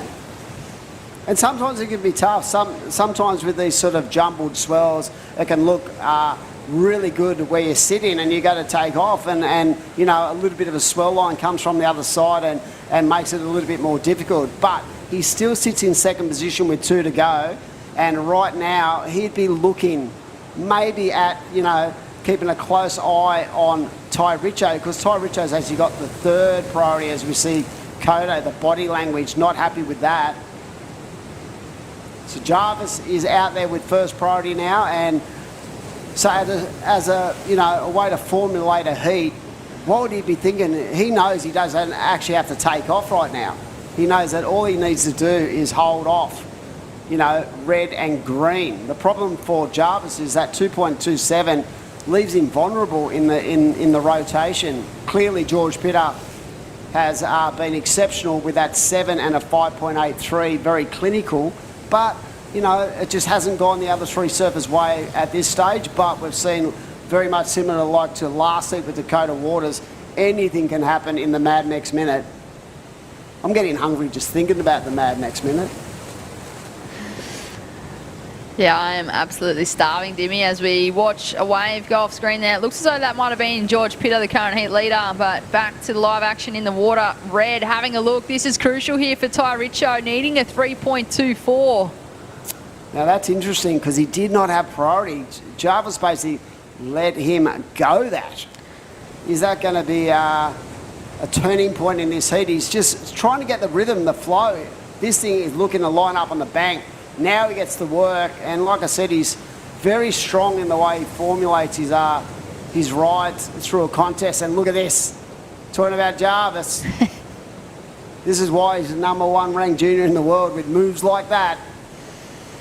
But was there more? Was there more meat on the bone in that ride? So we'll have to see what the judges think as we head towards the back end. And unfortunately for the Maroubra surfer, that wave's not going to offer a lot. So this is going to be interesting to see how it plays out with Jarvis and Ty Richo. I'm pretty sure George is safe in his progression through this round and into the round of 16. But we'll see what the judges, how they calculate those last 2 rides.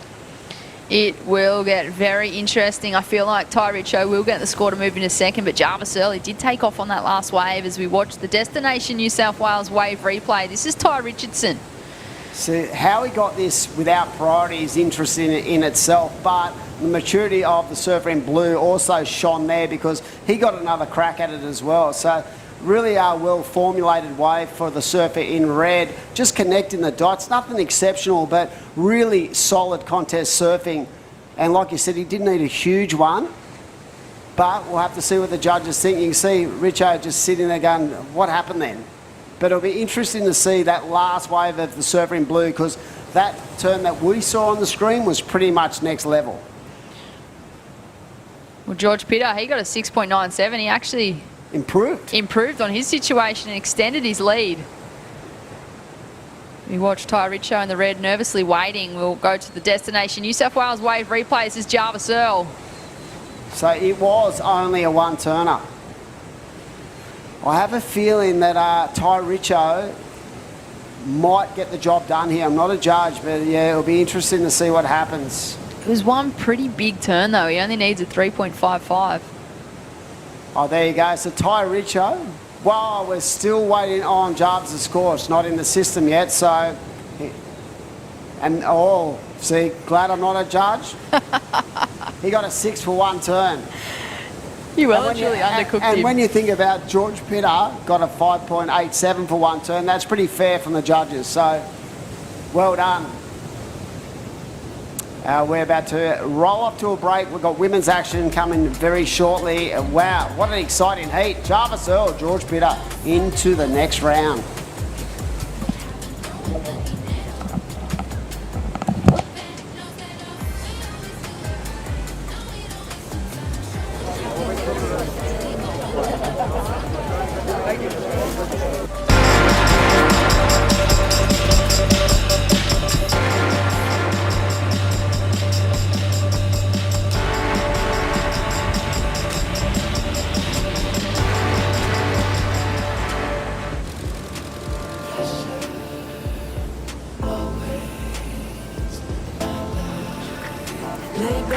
just forget the pressure. Always in my life, it's alright. It's in all of us. That craving to feel new again. To see something new that will blow our minds. Or meet someone new who will change it. New South Wales. A place to feel free. To feel alive. But most of all, to feel new again.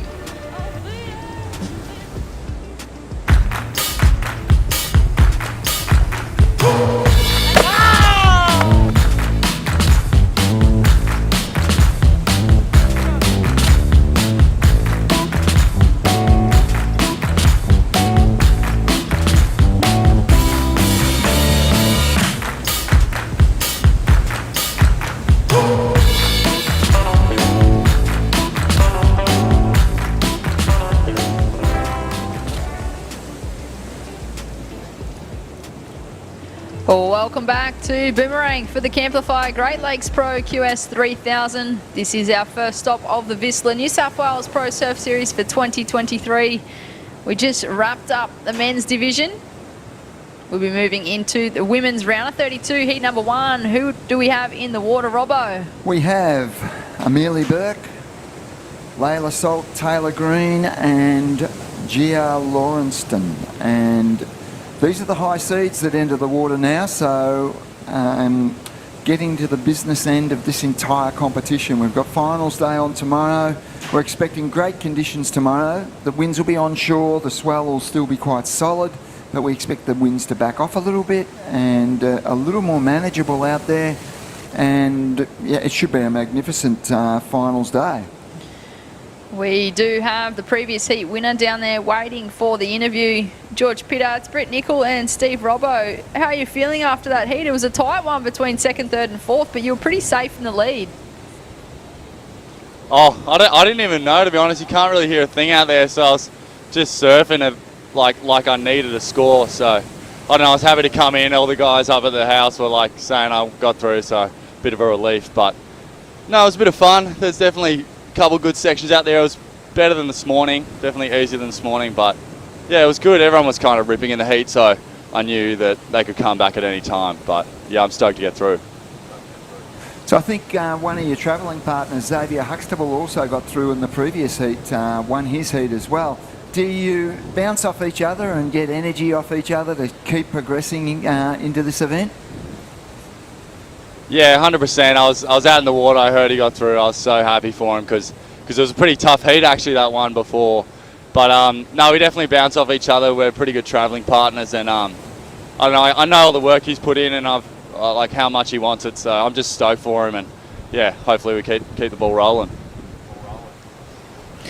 Hey, Dimmy was in the commentary box while we had that heat, and we were talking about you and what you might have changed over the last 12 months leading into 2023, and he spoke about a change of equipment. Can you give us some insight into that change?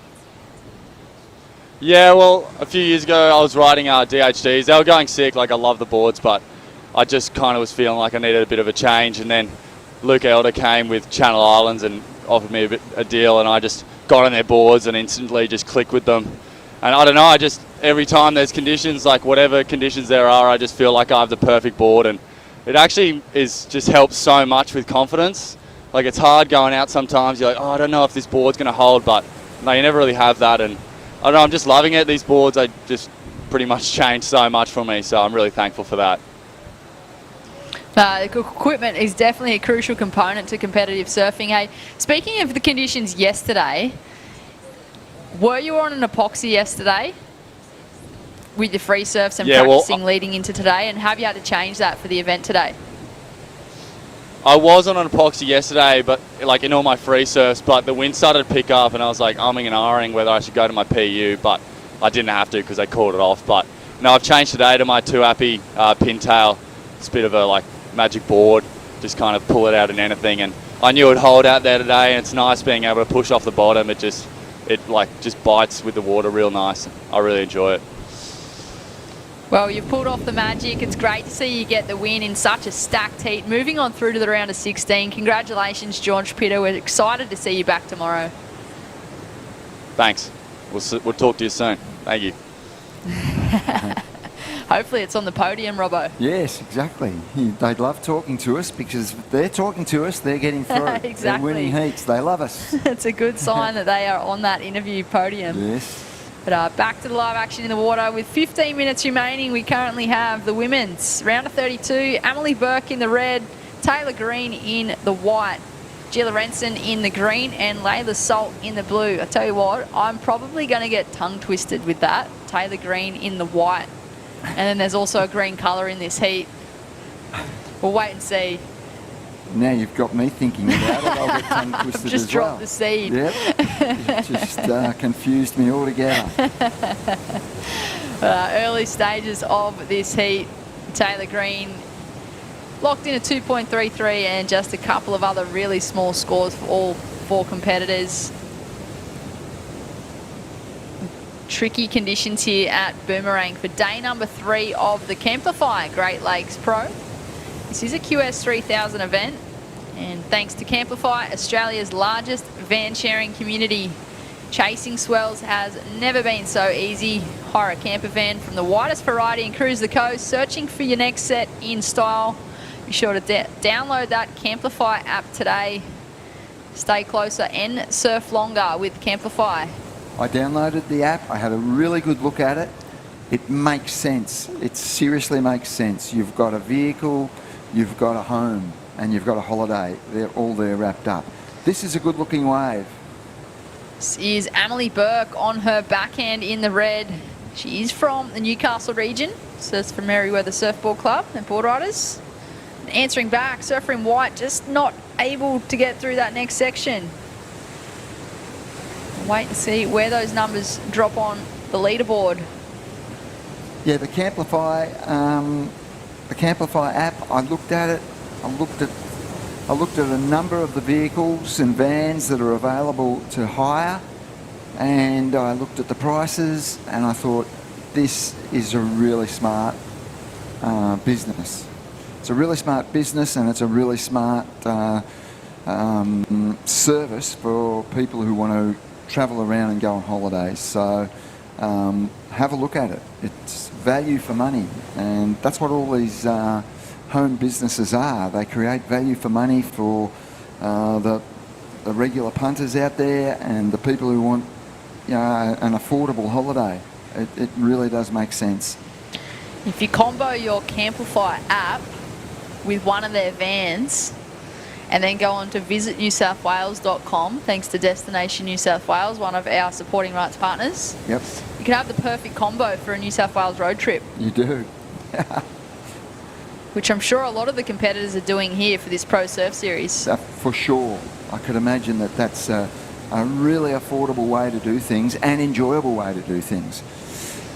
Live action in the water. That's Emily Burke. She locked in a 3.33 on her last wave. She's now looking for another number to solidify her spot into the next round. Next round being the round of 6. Gets the double up, but not able to connect with another turn. The surfer in red. Really strong goofy footer from that Newcastle region. I believe that she's been doing a bit of work with Vert Duffner as well, one of the surf coaches. He's been working with a heap of the QS crew, and great to have all that support on the beach. This coach is travelling with them, but I feel like he's probably got about 10 of the athletes that are in this event. Amazing. It's a new world of professionalism. They've got coaches, they have managers, they have training programs, they have access to high performance centres, sports scientists. It's a fully fledged professional sport from top to bottom now, and there's stepping stones and career pathways that surfers can take, and it's happening definitely all over Australia, all over Brazil and all over the world. Okay, this is not a bad wave for the surfer in red.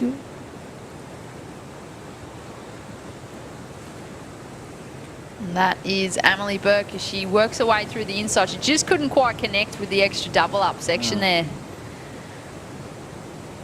that will be another number as she makes the run around. She'll be listening to the PA because it is quite tricky to hear in the water. We've listened to those post-heat interviews and all competitors saying that it is hard. So Emily Burke, as she does the run around, she'll be getting the update from the beach announcer that she's locked in a 3.17 and a 3.33.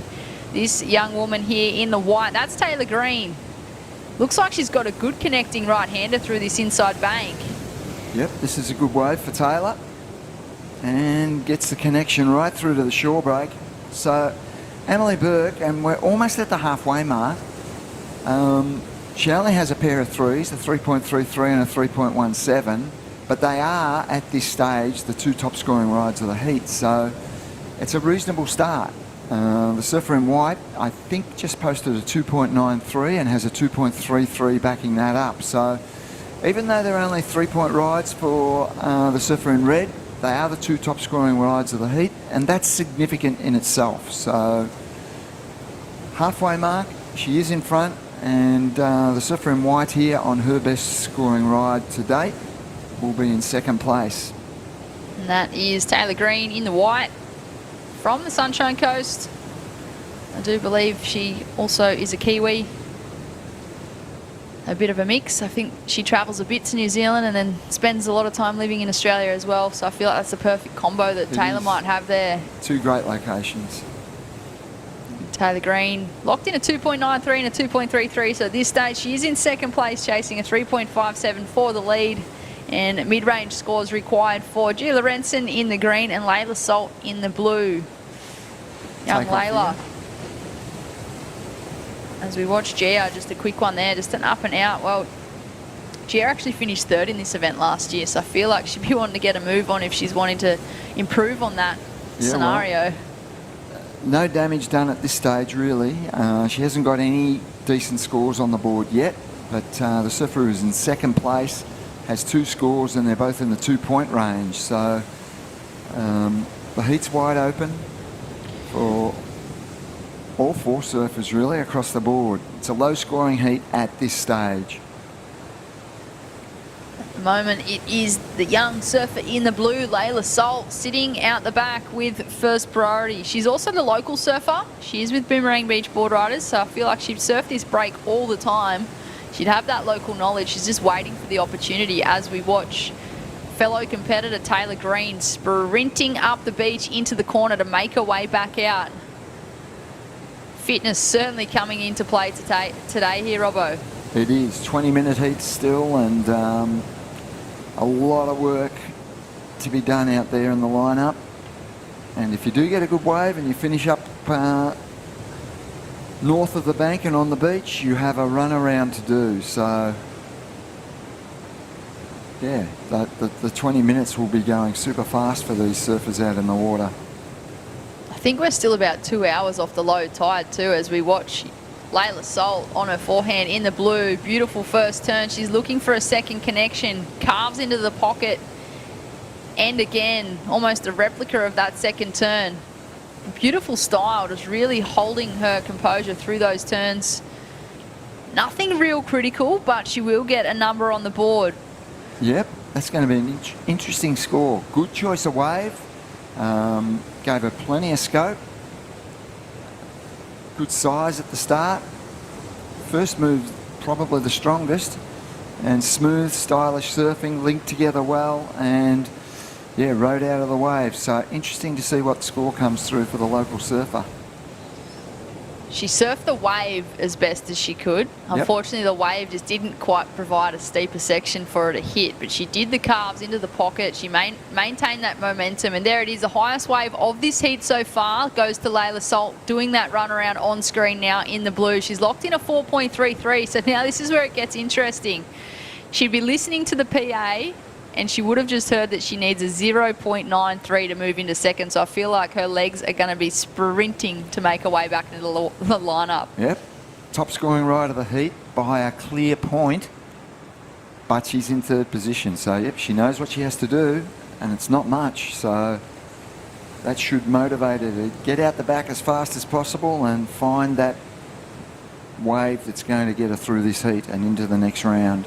There are a few positives in that scenario there for Layla as well. Like, Yes. she's still got 6 minutes on the clock. That's still enough time for her to make her way back out and catch a couple of waves. She's also got the highest wave of this heat so far. So I feel like even though she's in third place, she's probably in the best position in Yep. this heat. Agree with you there for sure. Coming up next, we have another stacked heat. They are all stacked heats here for the Camplify Great Lakes Pro QS 3000. Heat number 2, round of 32 of the women's coming up. Kobe Enright, Willow Hardy, Sierra Kerr and Ellie Brooks. What a matchup that's going to be, Robbo. That's a cracking heat for sure. That heat is stacked. And then heat number 3, I'm just kind of scrolling down. Philippa Anderson, Nixie Ryan, Sarah Baum and Charlotte Mully. There we go. It just gets better and better as the day goes on. We're finishing with the women's round of 32 today, which will leave us with the round of 16, quarters, semis and finals for tomorrow. Yeah, it's been a long day today, and we had to have a long day because they had to pull up stumps yesterday. Here's a nice looking ride.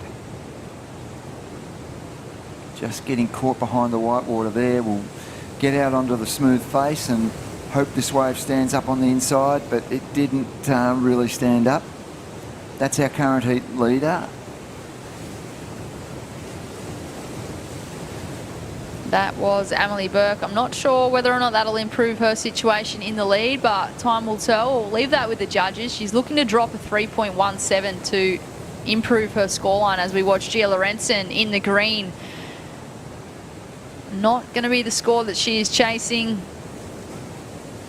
She is from the Sunshine Coast, and as mentioned previously, she did finish third here last year, so I feel like she knows what it takes. She knows what it takes to win. She knows what it takes to get through, and she's surfed this break plenty of times before. She just needs the opportunity.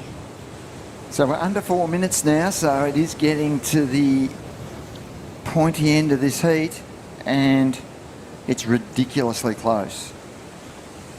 So from first to third is super, super close. Surfer in green has a little bit of work to do because on the scoreboard at the moment, just a 1.07 and a 0.73. But yeah, these final few minutes and these final rides are going to be decisive. And I still feel the surfer in blue is in the strongest position, even though she's in third position. She has that 4.33. It's a point better, almost a point better than anything else. And here we go. Just the one turn there for Layla Salt, but I feel as though that will be enough to push her into second place. She was only looking for a 0.93, and there it is, a 1.57. So the local surfer, Layla Salt, moves into second place. Taylor Green now pushed into third place. She's chasing a 2.98, and Gia Lorenzen in the green chasing a 4.83. So this is still anybody's heat here, Robbo. It's one of those heats that we've watched before. It can flip in the last 30 seconds, go completely upside down. Absolutely. Yep. Fourth can get a decent ride and go to first easily. Taylor Green sitting in third place, but she does hold first priority. There is a positive in that situation for her. She's looking for that 2.98, and she does have the pick of the lineup. If she wants a wave, she can take off. And here we go. We've got a surfer having a look. Gia Lorenzen on her backhand, just not finding rhythm out here today at Boomerang. Take off here. Important wave for the surfer in white. She needs to get to work on this. She's out onto some smoother face with some opportunities here. Let's see what she's got.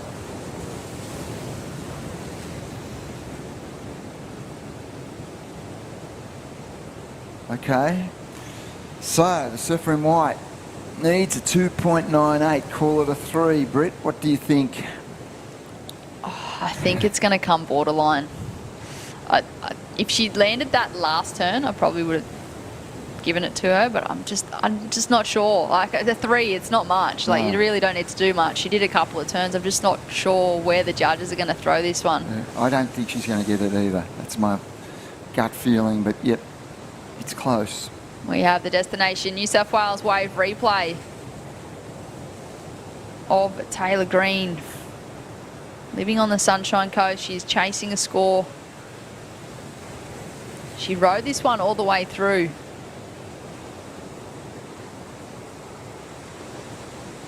As she looks to make her way in. As we close out this heat, we will work out what's happened. And that concludes heat number 1 of the women's round of 32. And when we come back, we'll have the updated results. We will cut to a short commercial break and join you back here.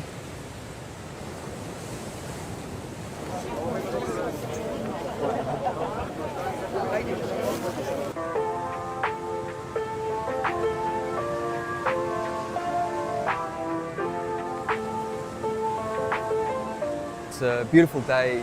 Huge thanks to Surfing New South Wales for getting out there, not only communicating with people about why it's important to not use single-use plastic, but how easy it can be to transition and stop it and swap it. We're basically down here to showcase how we are reducing our plastic footprint through all things like keep cups and reusable water bottles and our beautiful toggles which we use instead of cable ties. We've invested in about 100 water bottles and keep cups. We've distributed to the whole team. You know, everyone's so passionate about this program and so enthusiastic to be a part of it. We're doing our bit to give surfers a cleaner ocean and save the environment for a better future.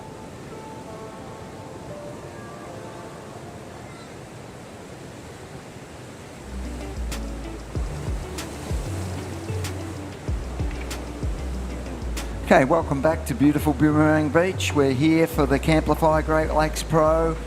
We're into the round of 32 of the women, and that last heat that just was completed, I can tell you that the last ride of the surfer in white, Taylor Green, was just a 2.67 and not enough to get her through. So progressing through that heat was Amelia Burke and the local surfer Layla Salt.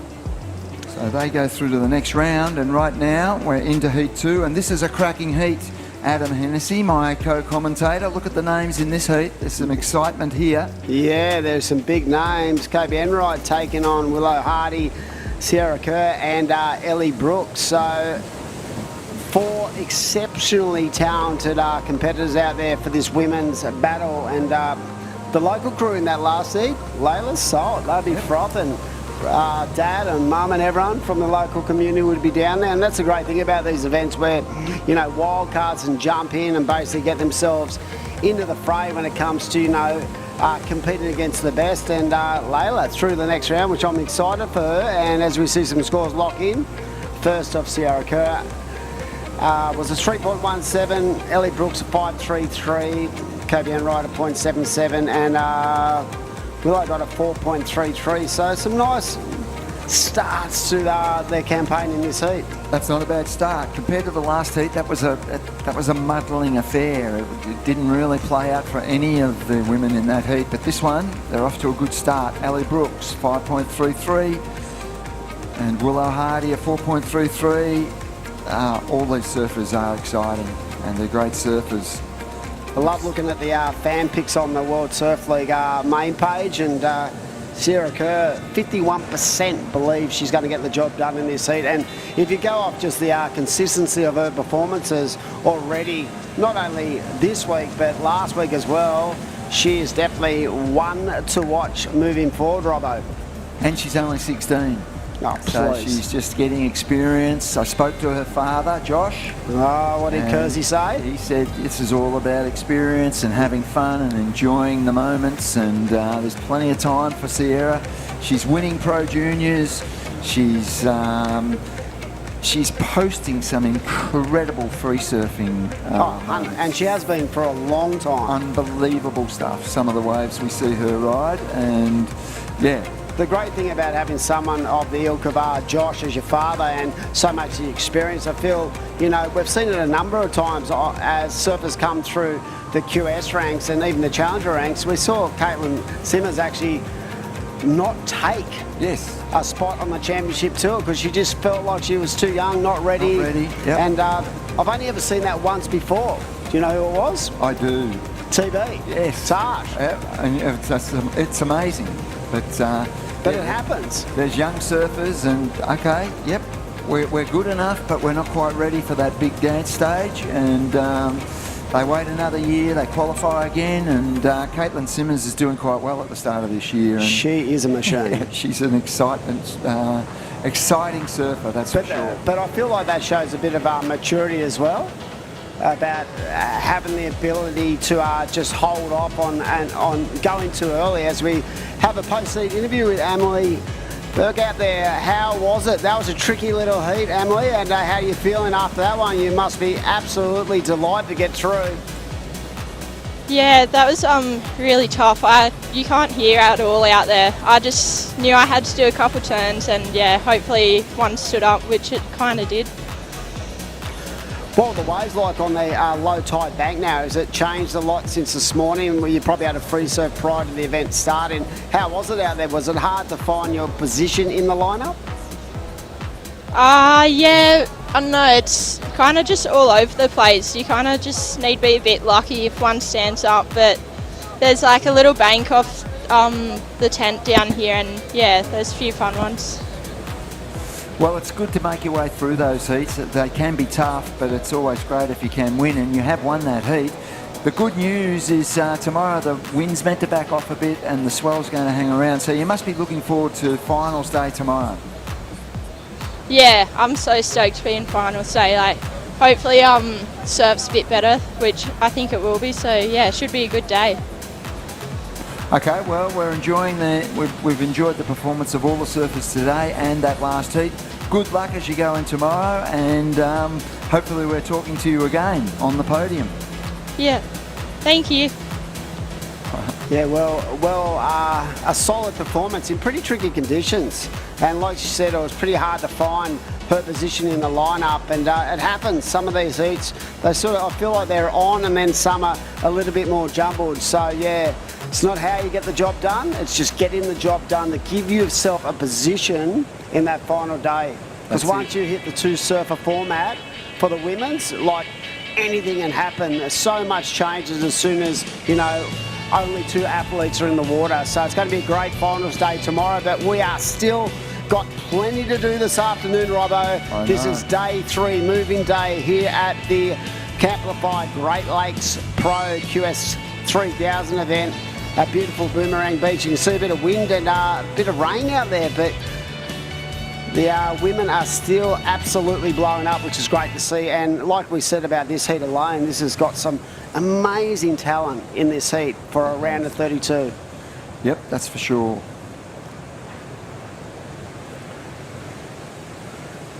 So right now it is a surfer in green with that 5.33. That is the best wave, coming off a solid result up at the Tweed Coast Pro. And of course this is the first event of the New South Wales Pro Surf Series, brought to you by VISSLA. Big shout out to Johnny Mossop and all the staff up there who do a great job. They've decked us out in gear again. They just, mate, their gear is next level. It is. Comfortable. It's a great surf brand. Amazing. And even the wetties are good. You know, such a fantastic range and line of apparel and clothing. So get on to their website, have a look as we see the surfer in blue from WA up and right in. This is a good wave for Willow Hardy. She's got the connection. She'll want to finish strong, and she does. She does. Exactly that, Robbo. So that was good. Right Backing up that 4.33. Yep. Could that be the best wave in the heat? I think Ellie Brooks' 5.33. I did see a glimpse of that. So it'll be interesting. But that was solid surfing. Just her connection with those multiple turns as a New South Wales destination, New South Wales replay, and the way she was absolutely able to compress. Here we go. On that final manoeuvre was pretty impressive indeed. She had a lot of work to do, Robbo. She had to really work her way through these little bumps on the face of the wave, but she got the work done. She did. I don't think it'll be a 5.33, but I think it's a keeper. The finish is strong. It's yeah, the tricky conditions to surf, they are tricky conditions to judge as well. There's a lot to take into consideration. It wasn't a 5.33. It was a 5.3. Close. We're getting it right all the time. That's a great decision by the panel, because there were some really strong moves, and I felt that last move there was a lot of risk in it, but she was able to compress and ride out that wave well, so that put her into the lead with a 5.3 and a 4.33. Ellie Brooks needs a 4.30. Sarah Kerr needs a 2.17, open up with a 3.17, and Kobe Enright holding first priority and needs a 4.57. So a little bit wild and woolly this afternoon, but we are all looking forward to an exceptional afternoon, some stacked heats. So we've still got 6 to go, 2 hours of surfing, and then we're going to be into the nuts and the bolts of it when it comes to tomorrow, where it's going to be finals day. We're going to crown a champion. Someone is going to take home a lot of cash, and more importantly, Robbo, 3,000 points towards qualification. Yep. I wonder if it'll be the event that gets them into the Challenger Series. Could be. 100%. Yep. The good thing about it, if you can get a big result here, it just gives you that chip shot into sort of taking a bit of the pressure off. What's up next on the? We have an event at Port Stephens. Okay. And that's a 1,000 event, and that is in a couple of days. Then we have another event, which is a 1,000 event, which is the Mad Max Pro, I do believe, at Maroubra. And then the final event of the New South Wales Pro Surf Series is going to be the Central Coast Pro, the VISSLA Sister Evolution Central Coast Pro, which traditionally has just been such an amazing event. And that's a 3,000? That's a 3,000. Wow. And then Newcastle. We're on the Surf Fest, one of the most iconic events. Yep. Big shout out to Warren Smith, who is doing his due diligence as he does and getting ready for Surf Fest. And what an honours roll. Yep, that's a great event. Great atmosphere. Warren Smith has nurtured that event forever and has done a great job. I have one of my surfers actually won that event, and I've got the trophy. Which was? Dayan. Dayan. He won that event, and that is really, he holds that very close to his heart, and he loved it. Yeah, it's such an iconic event. Surfing's a part of the Newcastle culture. I remember back in the early 2000s, I went up there and watched Mick Campbell went up there, and just the whole town was alive. It was incredible. Here we go, red, wow. Kobe Enright just opening up and just really transferring that weight onto that rail with some searing turns. And it's lining up on the inside for her. What she got? Another nice smooth cut back. She wants a big turn to finish it off, and she gets it. Best wave of the heat. By a mile. Just the power and the finesse. The opening turns were really strong. She's linked it together. She's chosen a great wave. Patience. Yeah, that was an incredible ride. And there it is, 6.83. Love it. Yeah, well rewarded for just the amount of speed, flow, power. And look at these first couple of turns, just the motion to go onto that inside rail and just hold that just a little bit more, and the setup for the inside corner as well. So that was the execution was on point, Steve Robbo. Yep, no, I loved it all the way. It's the best wave of the heat so far. She doesn't have much backing it up. She waited for that, used her priority beautifully. She's right up the beach, and she's got some work to do now, because a 0.77 as her second scoring ride has her in a vulnerable position. So she's got to get back out there and back up that score to be safe. And when you consider Sierra Kerr is in fourth and she only holds a 3.17, so that's a very unusual position to be in for her. Yeah. And you've got Ellie Brooks and Willow Hardy all got waves in that 5-point range, so she's nowhere near clear of the pack right now. No. And she needs to back it up with another solid score in the good to excellent range to really put the other three competitors to the sword, as they say, in this heat. And she'll have all that information because she's done the run around. So the beach commentator would be feeding her exact position, and she'll be processing that in her mind and going, radio, I've got a good score, I'm progressing, but yeah, I need to get rid of that 0.77. That is a score I do not want to keep. Yeah, for Ellie and the surf in white, both green and white have that ability to be able to negotiate the next wave as we Here see we go. white. Oh, that's uncharacteristic. Yeah, that is unusual, but the good thing about making an error or having a bit of a stumble out the back, you're still in the lineup. So in a lineup where, you know, you can get pushed right onto that inside and it takes a lot of physical effort to get back into the lineup. It's not like yesterday where the paddle was literally 10 seconds or 20 seconds to get back out. Today, they have to really fight the elements. So the fact that she's back in the lineup is going to play a part in giving her enough time to then readjust and get herself reset. And it goes without saying, Adam, that Sierra Kerr could turn to the aerial game.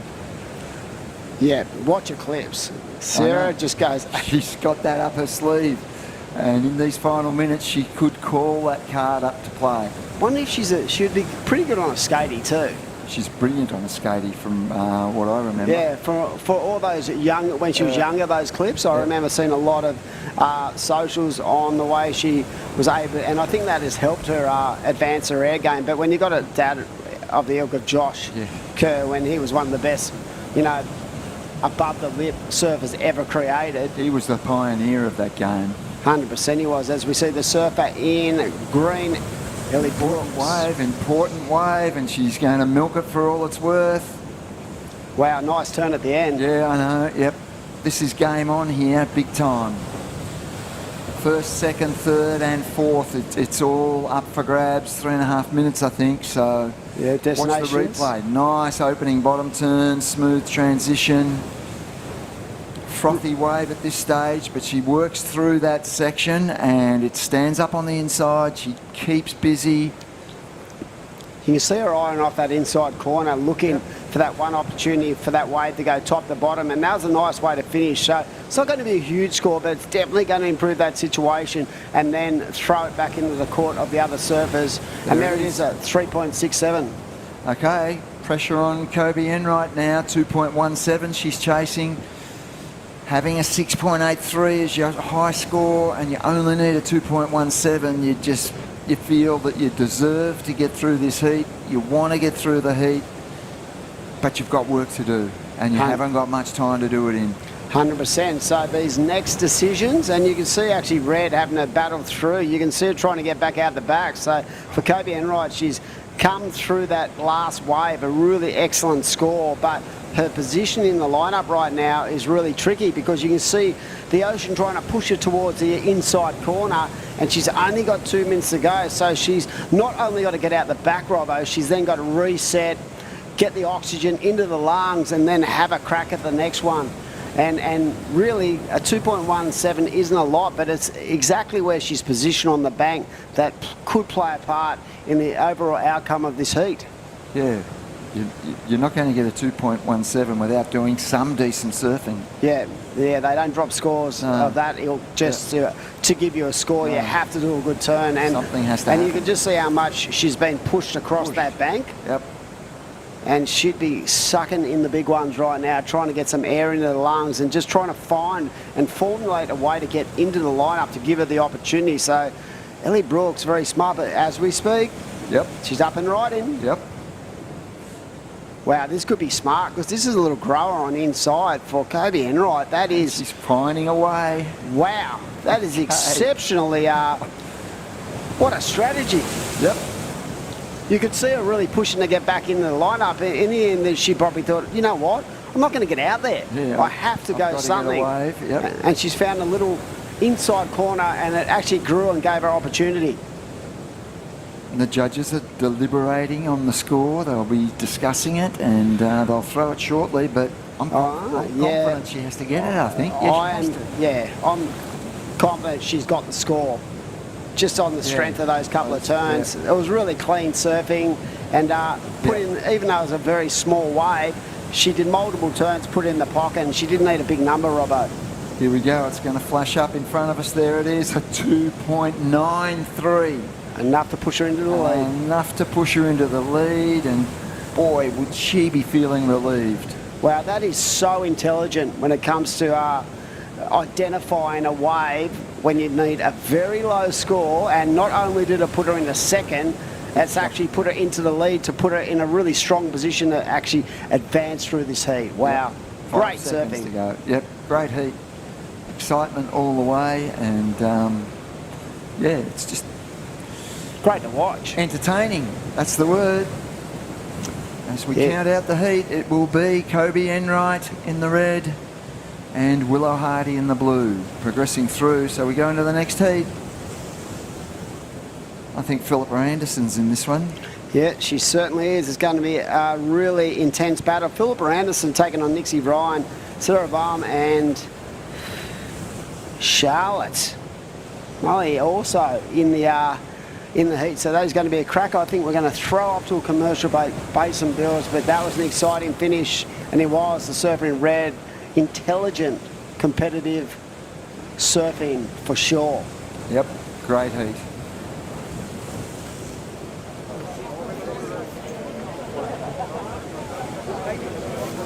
Lay back and just forget the pressure. Always in my life, it's alright.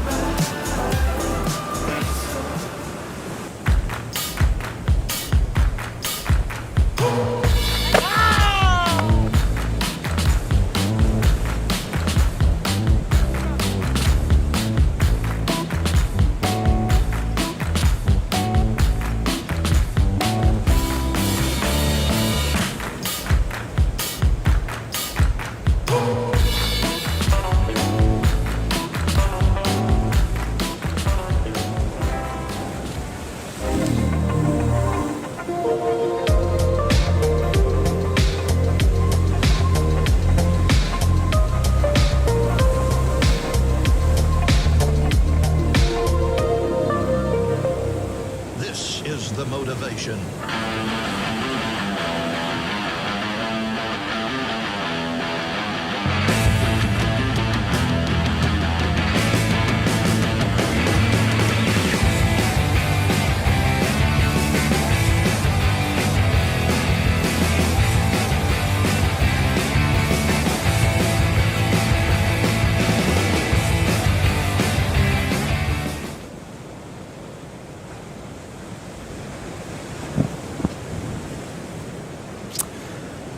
Welcome back to Boomerang Beach, and exciting day of action here for the Camplify Great Lakes Pro, men's and women's WSL QS 3000. We just saw a very entertaining heat, Adam Hennessy, and it was Kobe Enright. But right now, live action, this is a good wave. Charlotte, getting absolutely punished on the inside, but yeah, I'm going to say that was one of the most intelligent things I've seen all day when it comes to working out exactly what needed to be done to get through. Kobe Enright took a long time to get that 6.83, but was smart enough to identify that she needed a score at the end. As we see the surf in red, pretty sure he's Philippa. That's Philippa Anderson. And this surfer, this competitor, she's a machine, and I don't think there's a surf fan in the world who would not want to see Philippa one day go to the elite ranks, because she's literally fallen short by the barest margin about 3 or 4 times. So we have Kobe Enright down there for a post-heat interview, and I'm going to say it straight up, that was the most impressive thing I've seen all day. Took a long time to get that first ride, but wow, very smart at the end. Was that a strategy you had to really think about towards that back end, Kobe? Yeah, definitely. That was pretty poor surfing on my end. I know it's hard work out there. There's so many waves and it's really hard to know where to sit, but I did know that going out there, so I'm like kicking myself a little bit at the end there because I just wasn't sure. No one wants to lose needing a 2. That's probably the hardest way to lose. So I'm stoked that I just got a little one, just enough to get through. I'll take it. Hopefully the next heat's a bit better. Yeah, Kobe, it wasn't poor surfing because you actually did post the best wave of the heat. The 6-point ride was really impressive, but you used a lot of patience and a lot of time up. At the halfway point before you got that 6-point ride, were you starting to feel anxious and realising you had to get going? Yeah, definitely. I mean, we train a lot and you always prepare yourself for situations like that, but you still never want to be in that situation. You go out there and you have the full 20 minutes, so you want to utilise that, and I definitely wasted the first half of that heat. So I had to definitely rethink and just try and focus just to catch a wave. I know that my surfing can do it, I just needed a wave to be able to do that on. So yeah, I'm stoked I got one. And I could feel your anxiety level sort of raising because I was watching you from the wide angle trying to get back in the lineup, and you just copped about 10 on the head. I was like, wow, what is going to happen here? But the really good thing about that, you didn't panic, and you found a really nice little inside grower that allowed you to tag 4 turns. That must have felt so good knowing that, yeah, I've got a second score on the board and I'm probably through that heat. Yeah, definitely. I mean, I know that when I paddled out there before the heat, there was like no sets, and I was like, oh, this is an easy paddle out. We don't need 7 minutes. And then the second paddle around, I was like, oh my gosh, what are the chances that every single set comes when I need a 2 and there's like 5 minutes left? So I was just hoping that the sets were going to settle enough to just for one little insider to come through, and just enough to do a couple turns. And yeah, I got pretty lucky. A little one did come through in between those, and I got to tag it enough to get the score. And tomorrow you're into the finals, though. You must be delighted. Talk us through your feelings going into tomorrow. How excited are you? The swell's going to probably stay the same size, but the positive, the wind's going to back off a bit. So it's going to be a great finals day. Yeah, I'm super excited. Boomerang's probably one of my favourite events of the year. There's always seems to be waves here, even when it's windy. Like I surfed Burley last week and it was almost flat, so I'm stoked that there's some swell. Even if there's a little wind, it's okay. It's a beautiful spot here, so can't complain. At this stage in the event, it's not how you get through, it's just getting through to that final day. We wish you all the best. You're in great form, you look fantastic on your board, and best of luck tomorrow. Thank you. Thanks so much, guys. See you tomorrow. Yep. Okay. Awesome performance. Yes, it was. It was entertaining and exciting. Had the lot. Yeah, and like I said, I felt like she was caught in that inside for quite a few minutes. And the fact that she was able to identify that inside runner was so impressive, and knowing that she had the best wave of the heat. But she did say it was a slow start. She doesn't want to put herself in that position tomorrow, and I'm sure she'll go back tonight, have a look at it online, analyse exactly where she sat in the lineup and work out a strategy that will take that pressure off and moving forward. Yeah, well, tomorrow's not going to be easy.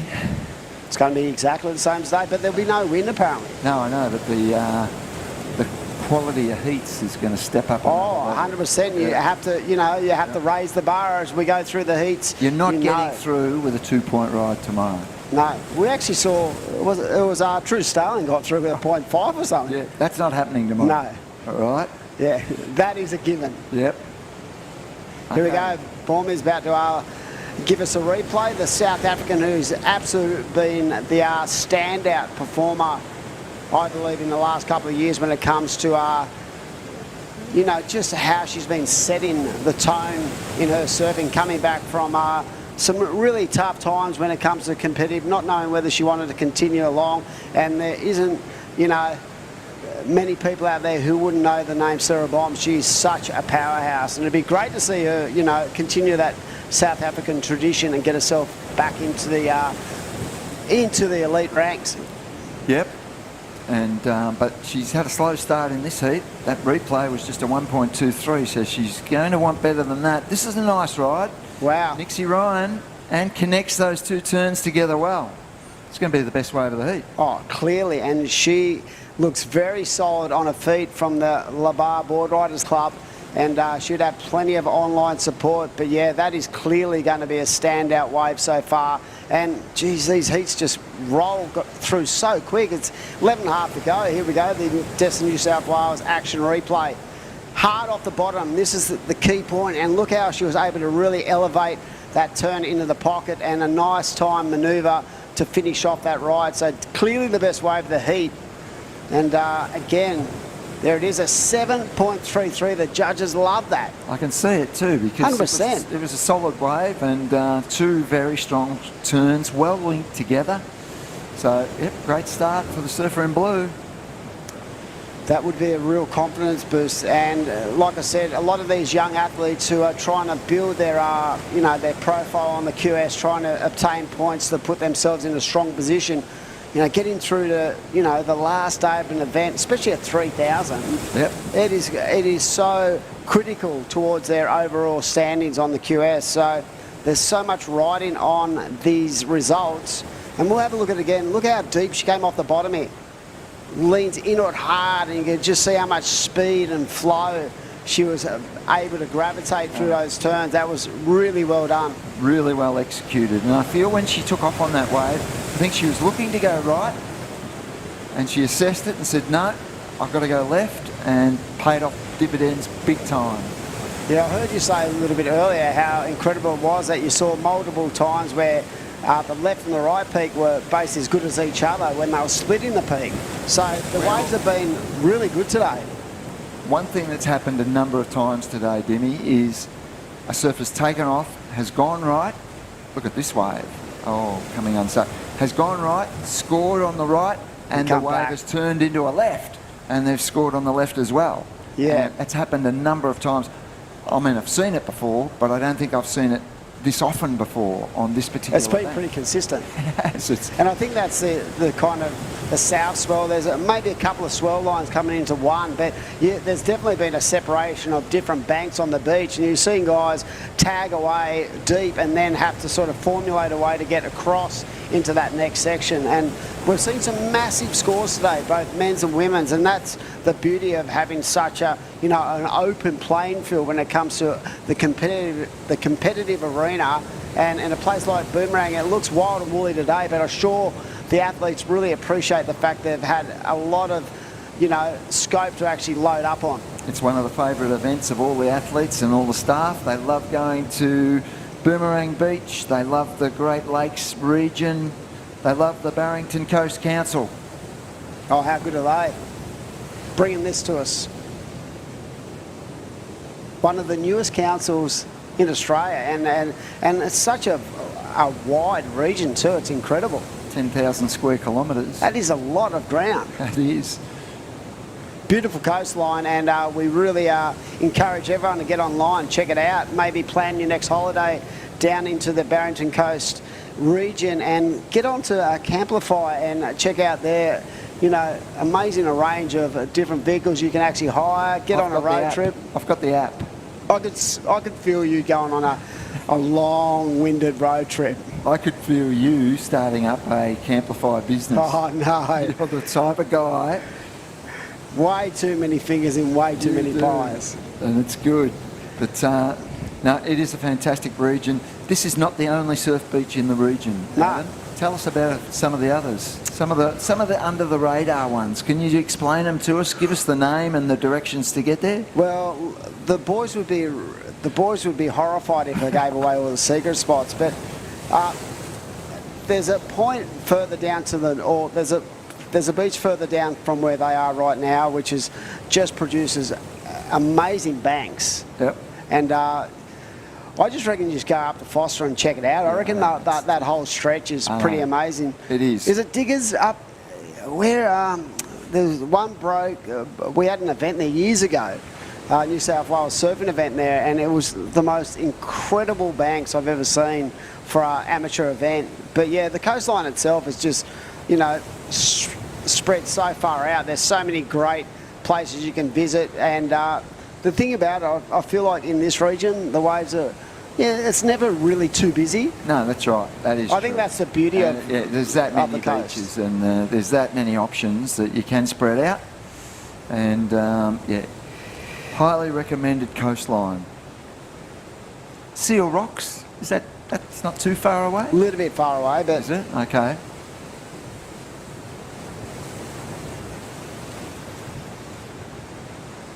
So 7.33 for Nixie Ryan. That's the score. That's the benchmark in this heat. Philippa Anderson in second position with a 2.67. I looked at P. Anderson on the score chart, Timmy, and I nearly called her Pamela Anderson. Oh, really? Have you been watching the... Baywatch. No, the Pamela Anderson's been on Netflix as No, I well. haven't been watching it. But no, Philippa Anderson, she's a great surfer from the Newcastle region. And yeah, it's getting, this heat's flying through, Dimmy. We're down to just under 6 minutes, and Philippa with a 2.67, just the one scoring ride so far. Sarah with just a pair of 1 point rides, so Nixie Ryan in the blue, just the one wave, but it's a great wave, a 7.33. But work to be done by all 4 surfers in this heat. Yeah, definitely a lot slower than the last couple of heats we've seen.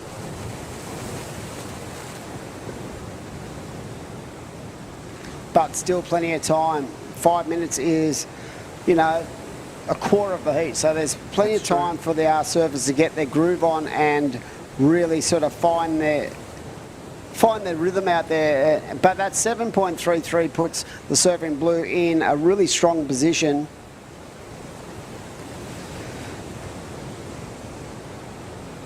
So Bluey's Beach, you've got 1 mile, you've got you know, I won't give you too many of the secret runs, but the most popular ones. But yeah, it's a pretty extensive coastline that you can find, you know, banks everywhere. Yep. And I know a lot of the Sydney guys, the older crew, Head up there. Yeah, get up there. They're all retired and they get in the combi vans and just cruise and find themselves a caravan park or something and just sort of camp in for a couple of days. The locals are always, you know, very nice and easy going as long as you respect the environment and inspect the beautiful playground that is this Behave area. yourself in the water, Yeah. and it's all good. Yep. And it's all good. Waves for everyone as we see surf up and right in. Nice looking turn. Look at that. Rides out of it. That's going to be a big score. Wow, Surfer in Sarah white. Blom One up. turn, but that was a big one. That was world class. And out the back we see the surfer in blue. Up and riding, that's the current heat leader. Love the way she leans into those turns, sort of creating a lot of flair and spark out of that rail manoeuvre. So it's going to be interesting to see what the judges lock in for the South African. That one turn, that was, even from our angle, that was radical. That was big. Major manoeuvres. Yeah, the judges love to see that. Yep, they count in a big way. And I'm imagining Philippa Anderson has some work to do now. Oh, she's going to be in trouble when this last of white locks in, and the fact that Nixie Ryan just got herself a wave that is going to easily consolidate first position at this time. So we are down to 3 minutes to go. Heat number 3 of the round of 32. We've got 8 heats to run through this afternoon to complete this round. And then we'll only have finals day tomorrow. And that last wave of the surfing blue was 4.67. Great wave, and waiting on scores of last of white, because I've seen Jarvis will lock in a 6 for one turn. Yep. And I felt like in the context of this heat alone, I'm thinking that's got to go up there as well, because that was a huge turn for white. There you go. Oh, wow. 8.83.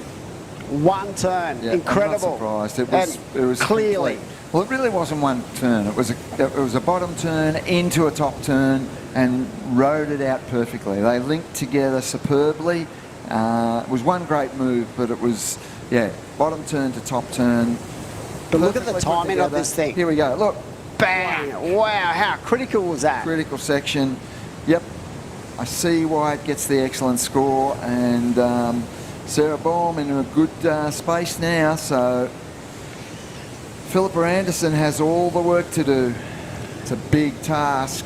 And that's what we talk about with Sarah, how just how dynamic the package she has when it comes to competitive surfing. And that's why so many people are desperate to see what she will do amongst the elite women in the world. And with moves like that, basically one turn, an 8.83, based on the power, the speed, the flow, the judges loved it. And talking about someone who has a lot of power and speed, this lady, Philippa Anderson, definitely has that in spades. So this is a great heat, and Philippa fighting her way back into this heat. But the problem is, Rob, I've just looked up, time is the enemy. This is her best wave by a long shot. By a mile. Time's going to be the enemy. It's her best wave. I don't think it's an 8.54, but it's her best wave. There were some solid moves out the back. We'll probably get a replay on it to really analyse it, but time could be the enemy for Philippa. Yeah, so you see the next minute there, and there's 40 seconds to go. Nixie Ryan has called it a day. She's got a 7.33 and a 4.67. She's safe. She's safe at this stage. I can't see that last wave of red going into the excellent range. I think it's going to easily be her best, probably around the 5 or 6 point range. She did a lot of work on that ride. Yep. But and there it is, a 6.83. But the problem for Philippa, she's got no opportunity to get back in the lineup, and a 4.38, Robbo, is a substantial score. Yeah, no, and we're down to 10 seconds. So another great heat. We saw some great waves. We saw some great single linked together turns, and at the end of the day, it's blue and white. Nixie Ryan and Sarah Baum, who will progress through to the next round. Philippa congratulating her fellow competitors. She's a great sports woman, and she's just unlucky. She didn't have enough time there. Yeah, time was the enemy in the end. The surfing was definitely on point, Robbo. As we throw up to a break, we'll be back very shortly for heat number 4 of the round of 32.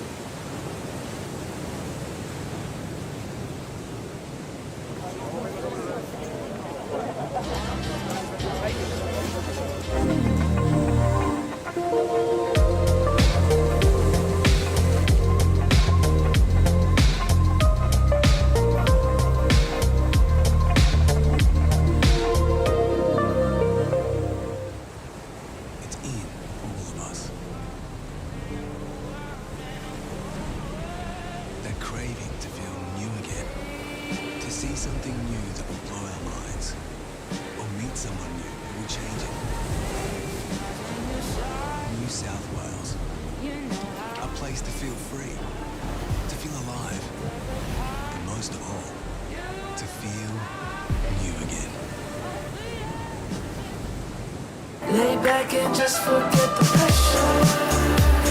Always in my life, it's alright. It's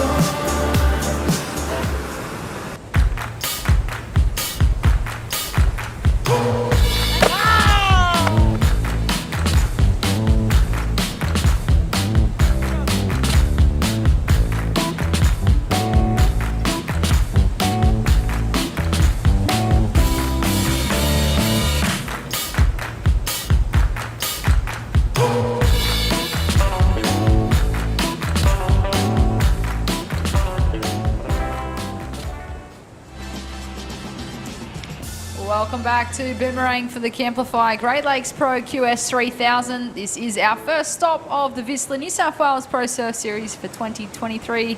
My name is Britt Nicol, joined in the booth with Adam Hennessy. What an interesting heat that last one was, Dimmy. Yeah, definitely a great battle. We saw the South African load up with one of the biggest scores of the day for one single move, but it was the young gun from Labar, Nixie Ryan, who actually got the job done. And it was interesting, at the end of that heat, it was basically a case for Philippa Anderson. She just ran out of time. Unfortunately, time was the enemy. She got that mid-range 6 towards the end there, but just couldn't get it back up as we watch a replay of the competitors currently in this heat. That's the surfer in red, Paige Harrop from New Zealand. She is no stranger to a competitive Rashi. She's a former World Tour surfer looking to re-qualify. And probably knows how to surf these kind of conditions, being a Kiwi surfer, just in a sleep.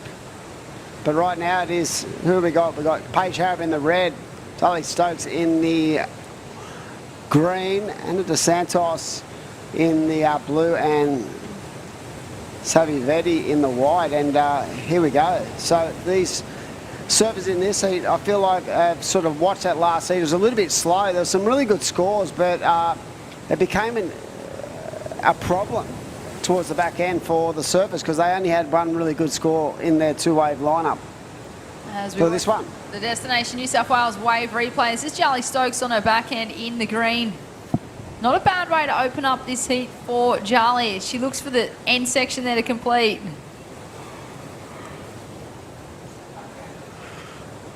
That was our replay there for surfer in green. She opened up with a 3.67. Yeah, so 16 minutes to go in this heat, and right now it is Paige Harrop with that 5.33.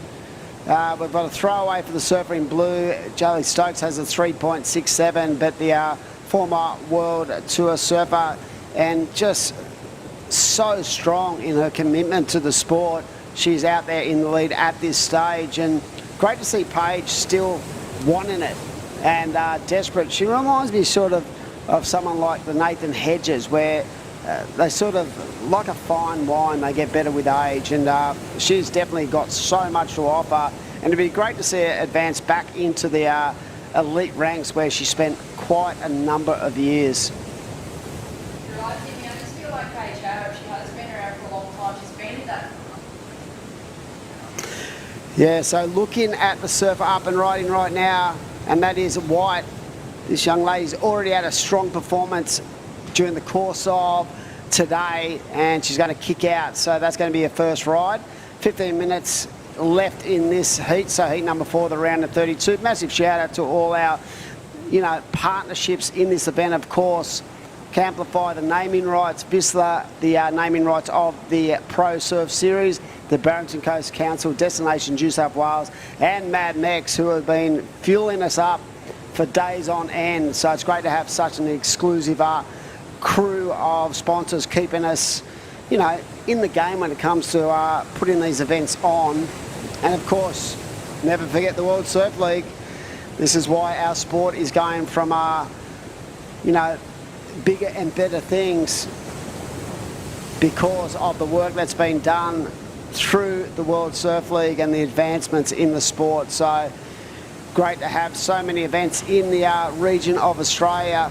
And right now we're starting to get down towards the business end of this event, and we're going to wrap out this afternoon with another 4 heats, and then come back tomorrow, and it's going to be crowning the champions of this event, which is going to be so much fun to be a part of.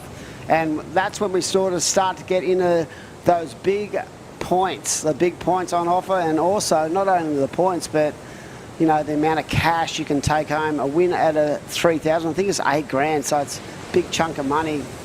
But right now, we have surfers in the lineup, and welcome back in, Britt Nickel.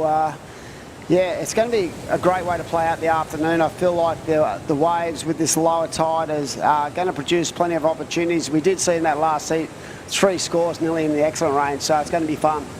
I feel like conditions today, Jimmy, they really are providing those opportunities for surfers, and we have seen excellent scores all throughout today from the men and the women. And surfers like Paige Harrop, she's a former World Tour surfer, and like you said, you compare her with Nathan Hedge, and I just feel like as she's got older, she's also gained that maturity, and I feel like the approach with competitive surfing is entirely different to maybe when she was in her teens and early 20s.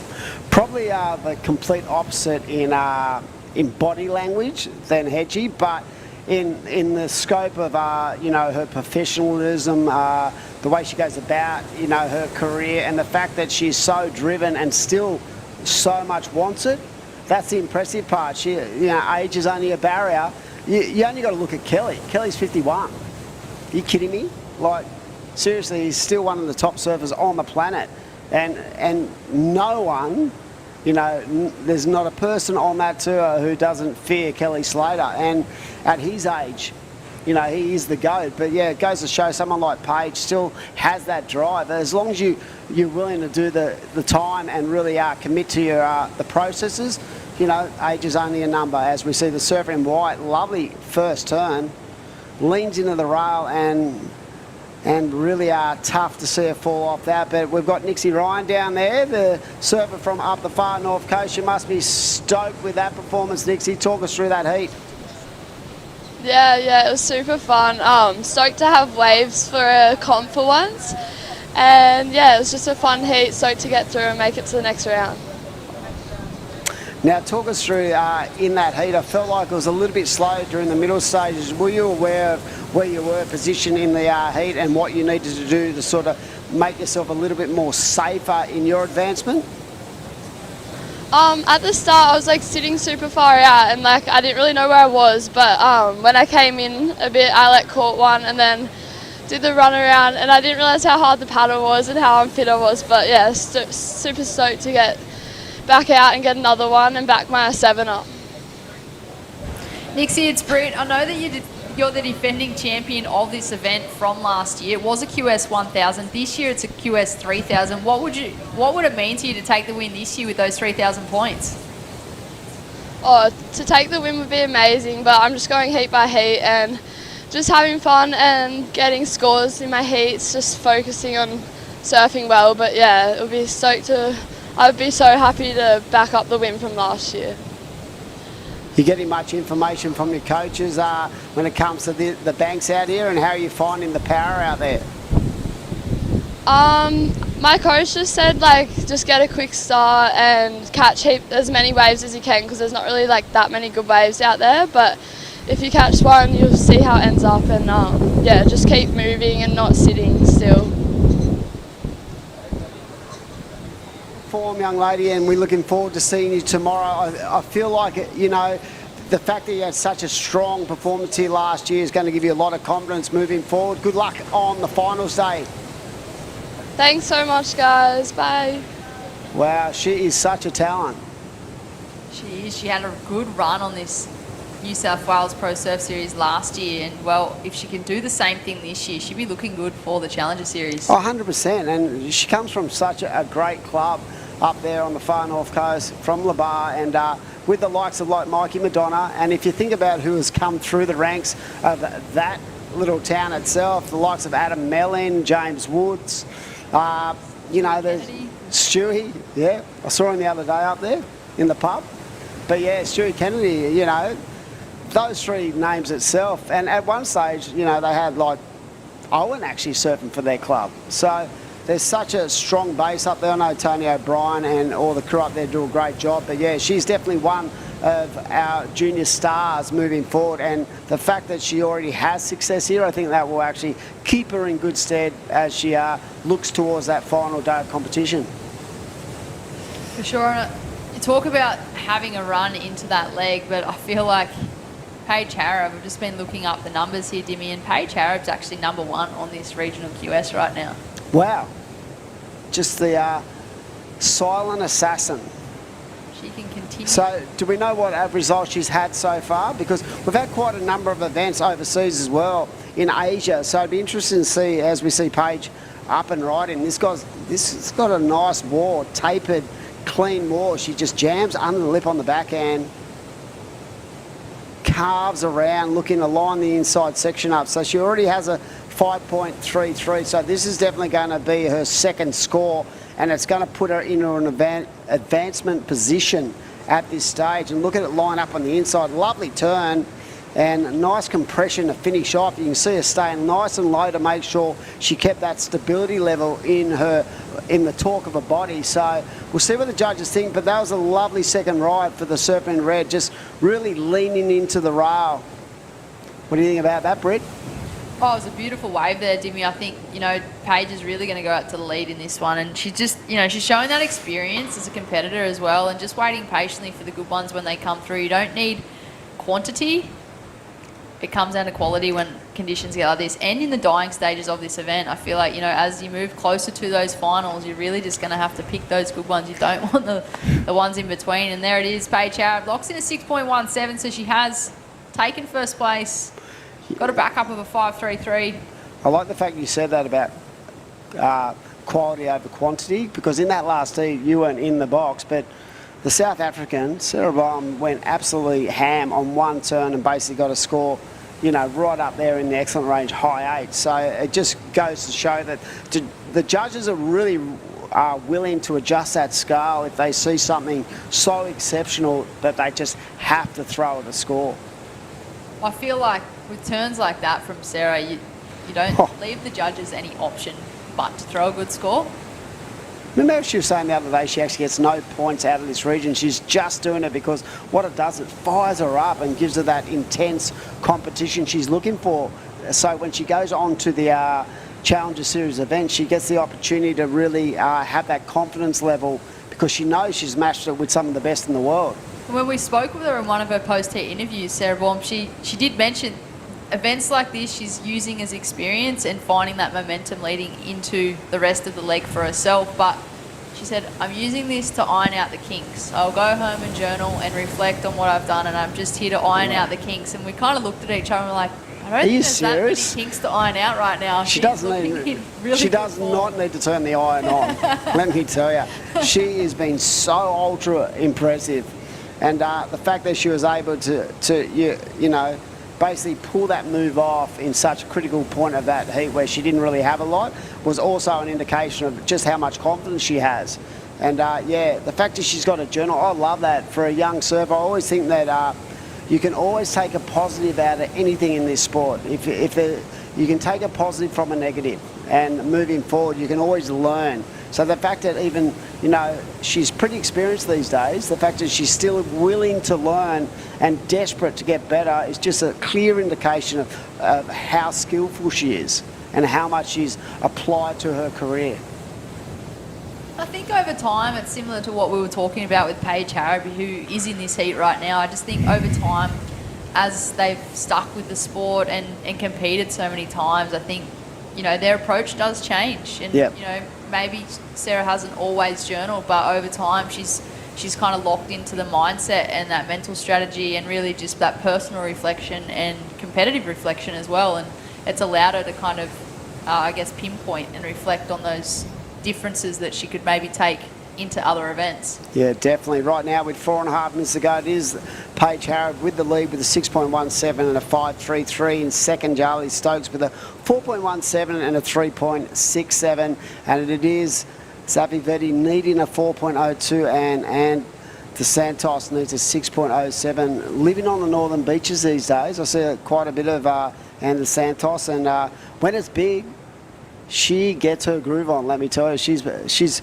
I've seen her a couple of times out when it's really solid at Manly, and she just attacks. So she's in Australia, training full time, ready to roll, and it'd be great to see her, you know, continue her career. And I think a lot of athletes do that. They'll come from overseas just to sort of get themselves entrenched in the environment that we have in Australia, and that's, you know, it's such a wide sort of landscape we have, but it's great to have all these international surfers who will come here to learn and develop their own skill set.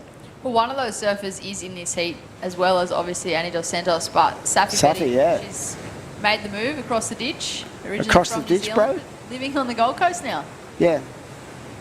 Well, I think it's, you know, plays a big part in their development, and the fact that they get to surf in an environment where it's so competitive, even in the free surfing arena, but the amount of waves we have in Australia is just unique. There's so many good waves. As we see the surfer in blue, we're just talking about this competitor, and she's got such a strong base to her backhand, and love the timing of these turns. So, and De Santos getting to work, and I feel like that is going to be a really nice way to sort of set the scene for the final 3 minutes of this heat. It's been a slow start for the surfer in blue, but that was a nicely well-judged wave, Britt. It was. She read that wave perfectly as we watched the Destination New South Wales wave replay. Bit of a flat section to start with, but it started to steepen up here. Beautiful bottom to top turn combo. Stayed in the pocket and got the next connection there. Didn't overcook it too much, Dimmy. She could have easily blew the tail then and just puts it up there to finish. I don't think it's going to be the 6.07 that she's chasing. It's definitely going to be her best. But it will be her best wave so far. And this is going to get interesting with just under 2.5 minutes on the clock. She's now got to do the run around up into the corner to paddle back out. Yeah, the thing she wants right now is sort of the ocean to give her a little bit of space so she can get back out into the lineup. It'll be interesting to see what the judges thought of that last ride with 2 to go. It is Red in the lead with a pretty solid commanding position, but that last wave of blue, a 5.17.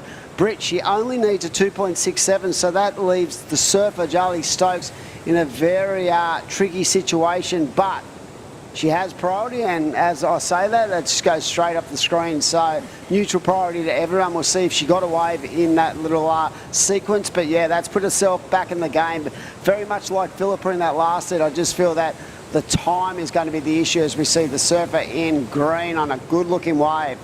That is Charlie Stokes from the Sunshine Coast, as she looks to link this one all the way through. What she got on this next section? great turn there from the surfer in green. She's looking to move on through to the next round. She wants to keep third and fourth away from that progression. And look at this thing just line up, Timmy. It just keeps on giving. It is a grower, and that was sensational the way she went vertical on that ride. And look at that wave coming back at her from the shore. So that is definitely going to put a lot more pressure on blue and white, because I'm pretty sure that is going to offload her best score for sure, just based on the power and the flow and just how much fluency she got out of that ride. And it looks like the surfing white, Savvy Vetti, might have lost her board at this stage, but we are waiting for an important score to lock in, and I'd love to get a replay of that ride, because that was the wave that just kept on giving. And there it is, a 6.83 last of green. That has really put set the cat amongst the pigeons with 25 seconds to go, and a 6.83. That was a dominant ride, and that wave, wow, didn't that just wall up on the inside? It certainly did. Well, looks like that might be the end of Safi Vetti's campaign, because her board is on the sand. Might be a snap leggy, I'm not sure, but we're going to conclude heat number 4 of the women's round of 32. Here we go, wave replay. This is the last of green. Lovely start, just flowing down the line, but it's as it comes to the inside corner that it gets very interesting. You can see those inside corners start to really wedge up. That's a lovely turn there, but she set the pace and just knew that there was more to give here, and it was right here. Look at this thing line up, and that was a great turn. Just really fluent, powerful, rail-to-rail transitions, and the judges rewarded that, and that was a very, very smart play. And look at the end of that. That sort of river came back towards her as the backwash hitter. But yeah, that was a great way to finish for the surfer in green. We're going to throw off to a commercial break. Be back very shortly to round out the afternoon. We're all excited down here, the Camplify Great Lakes Pro.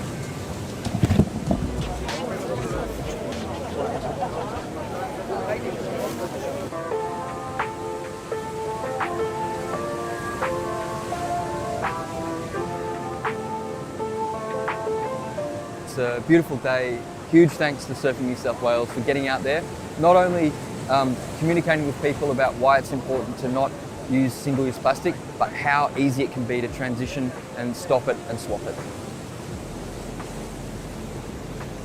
We're basically down here to showcase how we are reducing our plastic footprint through all things like keep cups and reusable water bottles and our beautiful toggles, which we use instead of cable ties. We've invested in about 100 water bottles and keep cups. We've distributed to the whole team. You know, everyone's so passionate about this program and so enthusiastic to be a part of it. We're doing our bit to give surfers a cleaner ocean and save the environment for a better future.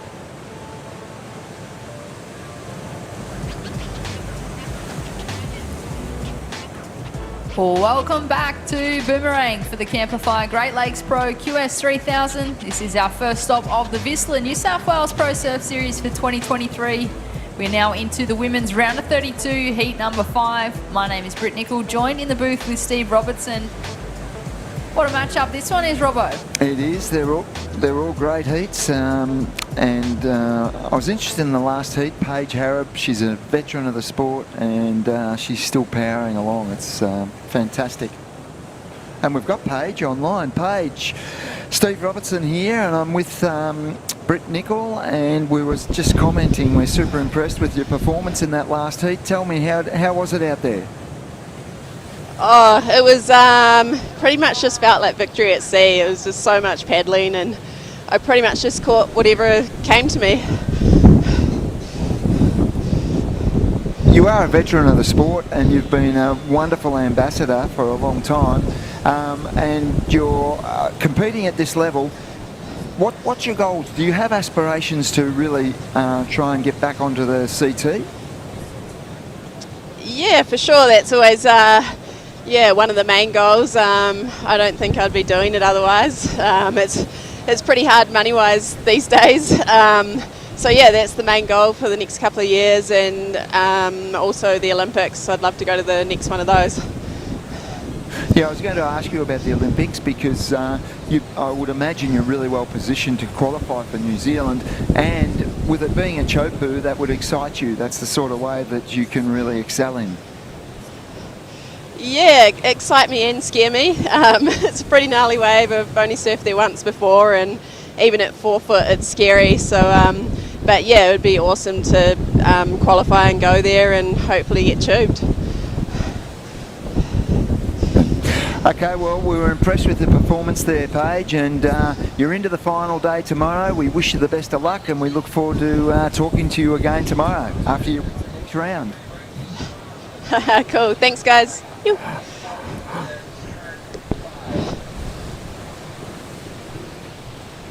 The time, and yeah, she could easily get herself back onto the CT.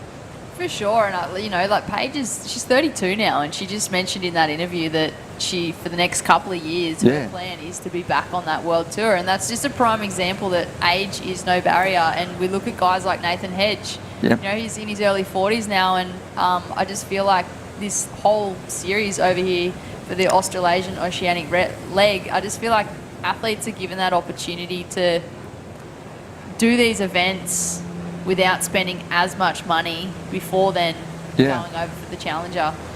And Paige, she's been around for a long time, but she was an elite competitor from a very young age.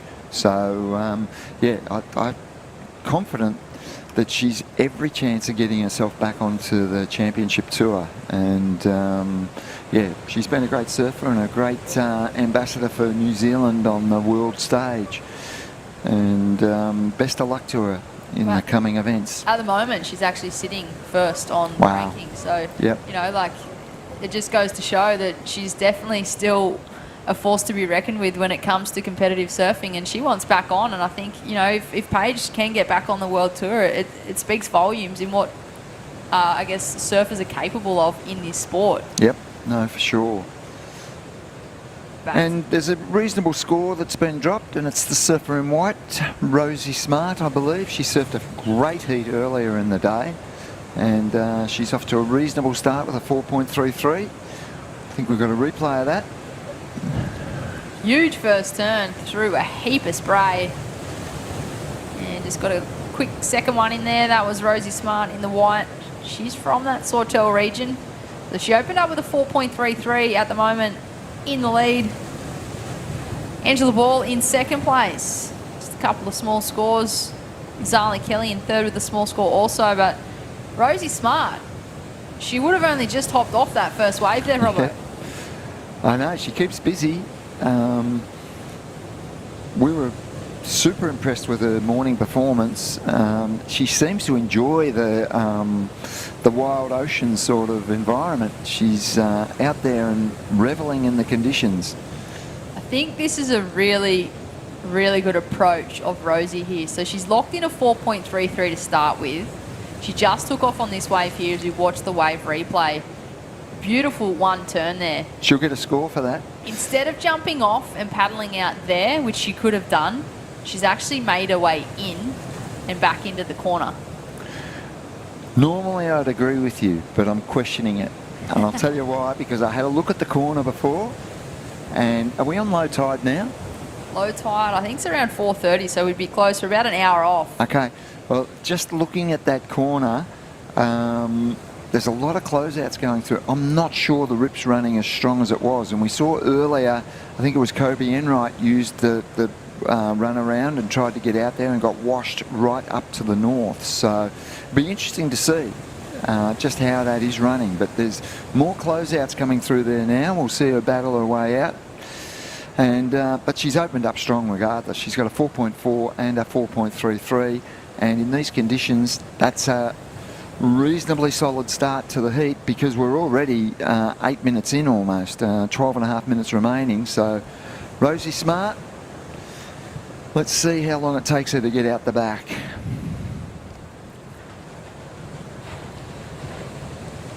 But for sure, that corner on the higher tide, that has the rip running out there. Just not as convinced on this low tide. There seems to be a lot of closeouts running through there as well.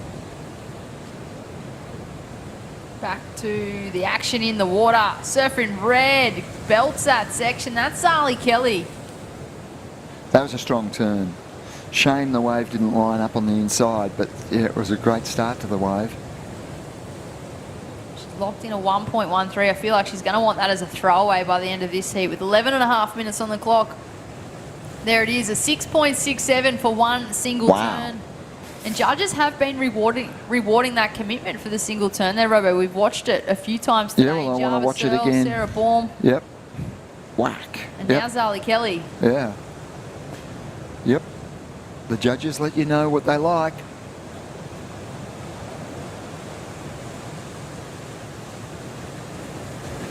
As we watched that shot there, that's pretty much the perspective that we can see from our angle, but the judges are looking at that and they're throwing the scores, they're able to get the replays, and well, they're the world's best judges. This is a WSL panel.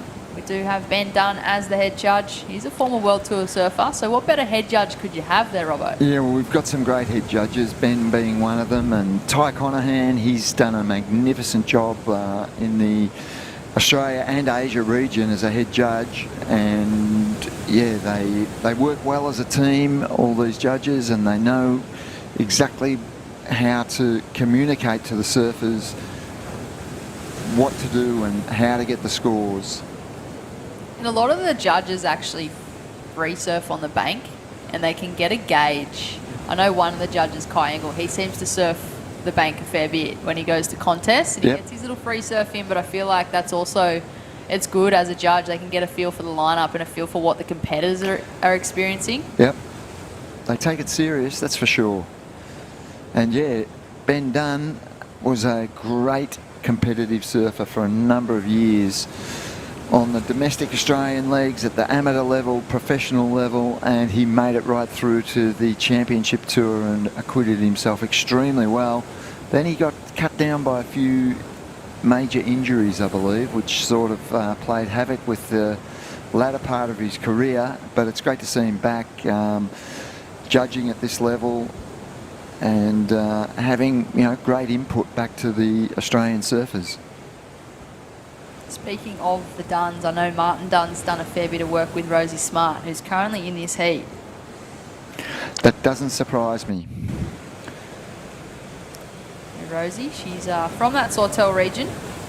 She's locked in a 4.4 and a 4.33. Not safe in first. We do have Zali Kelly right behind her. She's locked in a 6.67, so the highest single wave of this heat so far. Zali Kelly, she's only chasing a 2.06 to take that lead. Angela Ball in the green in third. Sasha Baker in fourth. Really slow heat for Sasha. This is unlike that competitor in the blue from the Sunshine Coast. So White's still not out the back yet, still hasn't established priority. I'm just wondering if she's been caught in that closeout zone or not, which we saw for Kobe Enright earlier. Takeoff out the back. Nice looking wave here. Surfer in blue. Well, she needed a wave, but wasn't able to ride out of that final turn. Up next, we have the women's round of 32 heat number 6. Ellie Harrison, Elise Cooper, Mia Huppatz and Isabella Coldell. Another great heat coming up, but in the water, Zali Kelly, and puts it up there, falls off. Should be looking to get back out there and reset, chasing that 2.06. Had she have landed that, she would have easily got the score. Yep, no, for sure. They are the competitors in the next heat, making their way down into that southern corner. We are, of course, at South Boomerang Beach, just south of Foster. Beautiful part of the world, beautiful part of New South Wales. I have a lot of interest in this next heat, Brett. 2 surfers from the beautiful surf coast of Victoria will line up in Ellie Harrison and Mia Huppatz. I know Mia's relocated to the Gold Coast, but back there in Torquay we still call her a surf coast product. Comes from a great family. Marcus, her father, is a great surfer, and he actually comes from another part of Victoria way down south, Portland. been that far south in Victoria. No, there's a lot of waves down there. Interesting. Tell you what, they'd be liking it up on the Gold Coast. It's a They lot warmer up there. I heard you and Adam Hennessy absolutely paying out on Victoria's weather earlier. I don't know and what you're talking about. I'm in to defend it. We get the most magnificent autumns and early winters, and yeah, don't believe everything you hear. Yeah, for at least half a day. It's like So, 5 yeah. minutes you're in a jacket, and then the other 5 minutes you're in a singlet, and then 5 minutes later you're back in a jacket. It's so indecisive, that state. I was sitting out there enjoying a cup of coffee and listening to you two and shaking my head in disbelief. You're not welcome back. I'll go back It's there. as simple as that. You're not welcome. I did live there for 6 months, actually. But yeah, Mia Huppets and Ellie Harrison, they're products of that coastline. And when it fires, it fires. It does. It is a beautiful part of the world. Everything's so raw and like untouched down there still, and I feel like it, you know, it's so pretty. I've wanted to road trip one day from like Victoria to South Australia. Get a Camplify. Maybe I You don't need one. You've got your own. You've got your own van. I do. Just got to have the time to travel in it. 3.8 for the Surfer in Blue. Yeah, you can't beat New South Wales. No, It's no, the best it's, coastline. it is. It's magnificent. Not biased at all. I'm blue through and through. We are, of course, here for the VISSLA New South Wales Pro Surf Series. This is our stop number 1 of the series. So great to have VISSLA partnering up with Surfing New South Wales on the QS events again. They have been involved for the past 4 years, and they are an amazing brand, really environmentally conscious as well, with around 80% of their products made of environmentally better materials. And they do have board shorts that are pioneered through the use of coconuts. A lot of core surfing experience with the founders and the crew at VISSLA. I know quite a few of them. Johnny Mossop and a number of the players at VISSLA, and it's no surprise that they are producing fantastic surf hardware and surf fashion wear. Here's a takeoff. Oh. And free falling out of the lip. Angela Ball, had she have landed that, I feel like that was going to be a good number. She's also from Victoria. Okay, Torquay area. I think she's in Torquay board riders, so I'd assume Okay. she's from that Torquay area. And that's the surfer in green that we're talking about, with just under 4 minutes on the clock. This heat's racing away from these surfers as we get down to under 4 minutes, like you said. Zali Kelly in second place wants to replace that 1.13. This has happened a few times throughout the event where a surfer has had the highest single wave I of the know. heat and then not been able to back it up. Yep. Pays to be busy in the first half of the heat. You really don't want to leave it to the dying stages.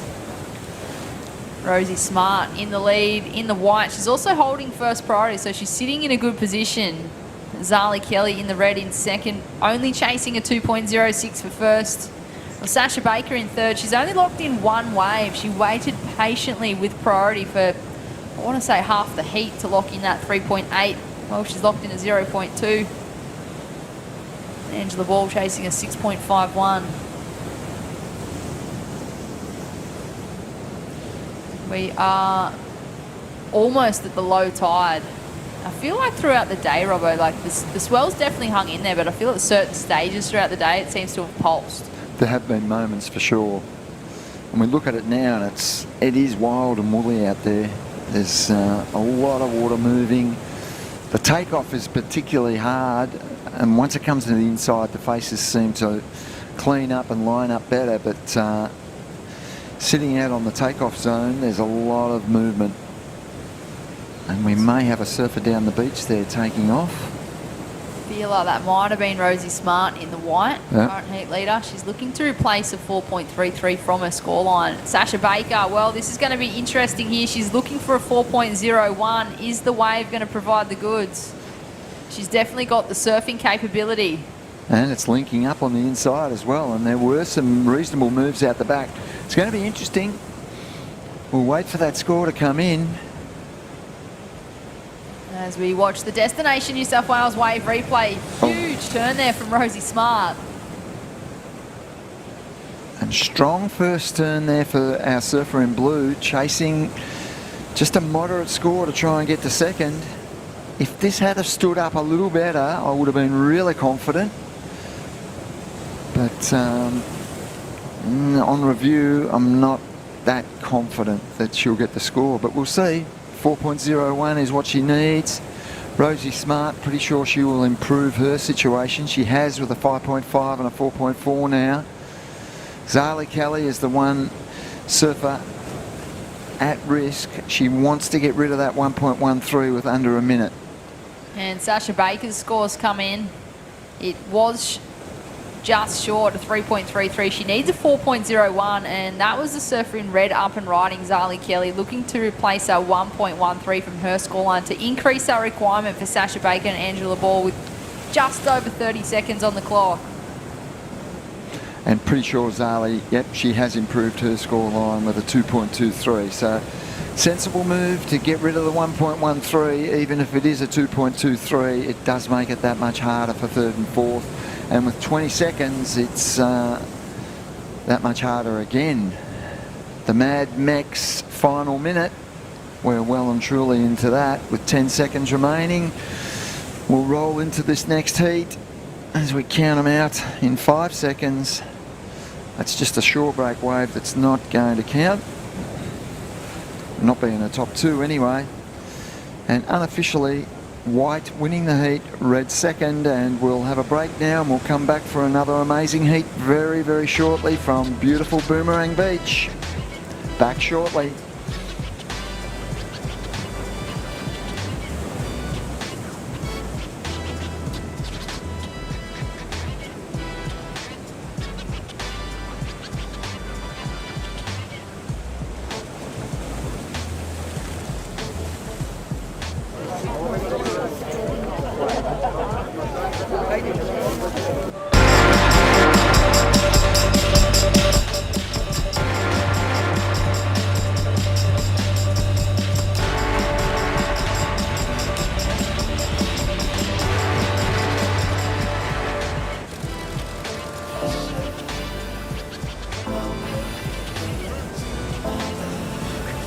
Lay back and just forget the pressure. Always in my life, it's alright. It's in all of us. That craving to feel new again. To see something new that will blow our minds. Or meet someone new who will change it. New South Wales. A place to feel free, to feel alive, but most of all, to feel new again.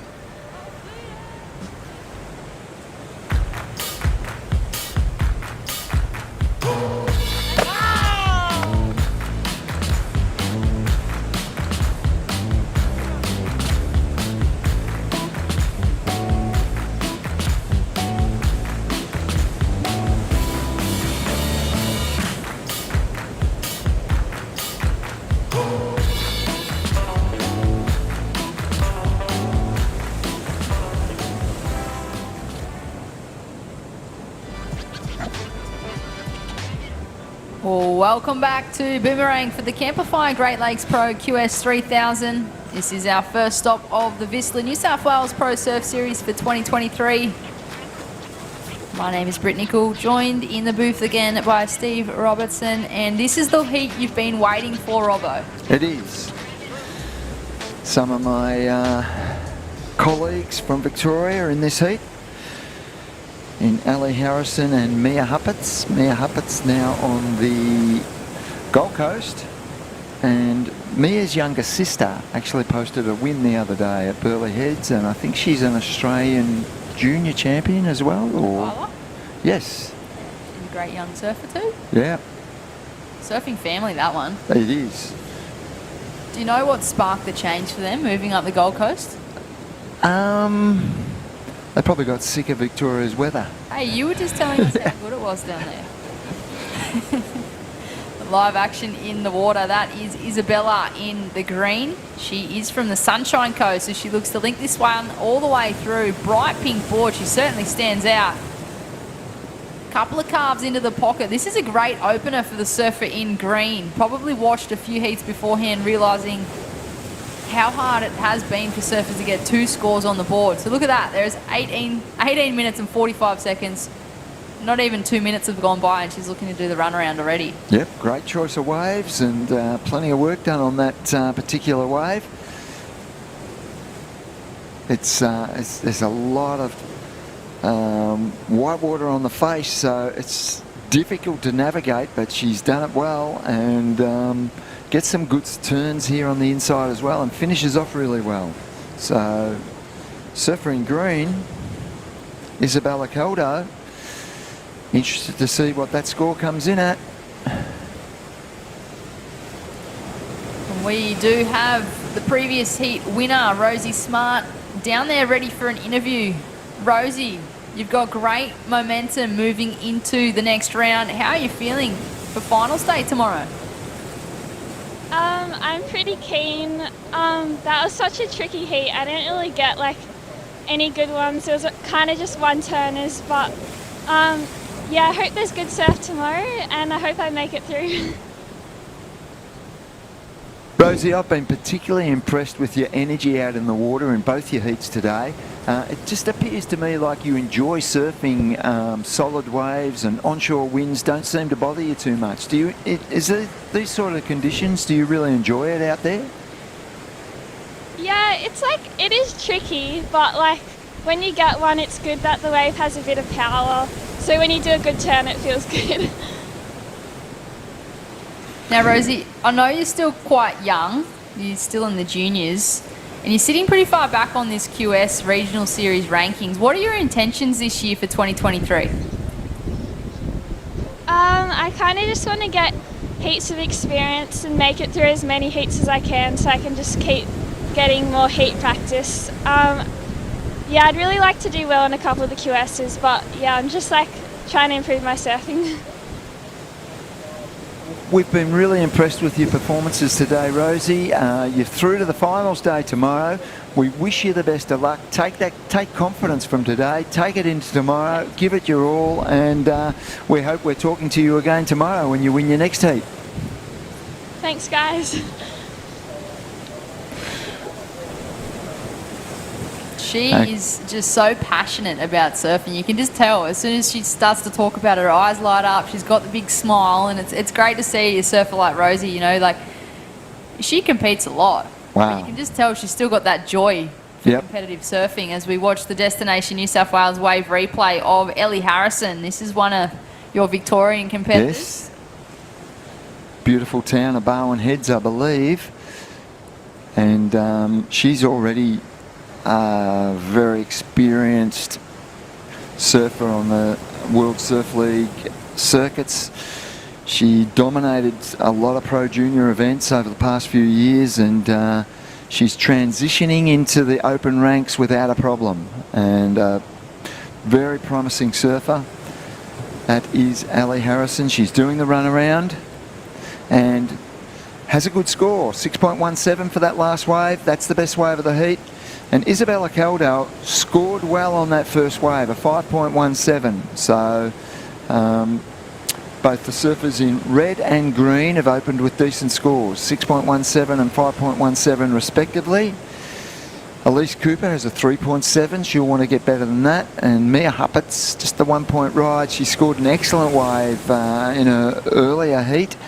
So she's a very talented surfer, and we can expect her to fight back very shortly.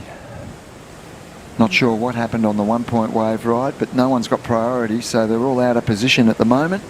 They'll be scrambling back into the lineup and resetting and trying to get those wave scores on the board. Who will get back out the back first? And time will tell. I know we had Ellie doing the run around. It looks like that might be blue on screen in the middle of the bank. Yep. Still plenty on offer once they get out there. These conditions just are rolling on through. The conditions did pick up overnight. The wind picked up as well, but it's great to see waves here at South Boomerang for this event. It seems to be one of the more consistent locations in this state and one of the more consistent locations in the QS leg here in Australia. Yep, it's built up a reputation as being a fantastic event, and that's a well-deserved reputation because not only is it well organised by the crew from Surfing New South Wales, it is a venue that delivers and it's in a beautiful environment. Surfers love going there, staff love to go there, and it's a favourite on the tour. Well established and yeah, just another great coastal location on the New South Wales coastline. That's why New South Wales produces so many great surfers. It's a coastline that's packed full of waves, and if you're living on the coast and you want to go surfing. Big thanks to Barrington Coast and Mid Coast Council, our supporting rights partners. Barrington Coast is the new tourism destination name for Great Lakes, Manning Valley and Gloucester. And this region that we are in, it does span 10,000 square kilometres from its highest point at the Barrington Tops down to the Pacific Ocean right here at Boomerang Beach. Plenty to do around this area, so be sure to check out the barringtoncoast.com.au website or follow them on socials, Barrington Coast. Plenty of options around here, not just at Boomerang. But this is the pick of the spots right now, even if you're not a surfer, just to come down and watch the event. I tried to get a few of the names of the spots off Adam Hennessy, but he wouldn't bust them out. I don't know why. I don't think any of us are game enough to do it on a live broadcast, to be honest, Robbo. But it is a great coastline. Beautiful beaches, beautiful environment. And Great Lakes, there are plenty of Great Lakes just inland from the coastline. And I would imagine it's an awesome fishing location as well. Yeah, and if you hear about Barrington Coast, it is famous for its beaches. If you like white sand or gold sand, there's bound to be a beach to suit your mood. So for everyone tuning on in, be sure to check it out. You can try the areas around Hawk's Nest, Mungo Brush or Seals Rocks. And the white sand at Jimmy's Beach and Bennett's Beach is just brilliant. So Seal Rocks is in this zone. I've spent some time there. Coast, yes. Yeah, no, it's beautiful beach. Pristine.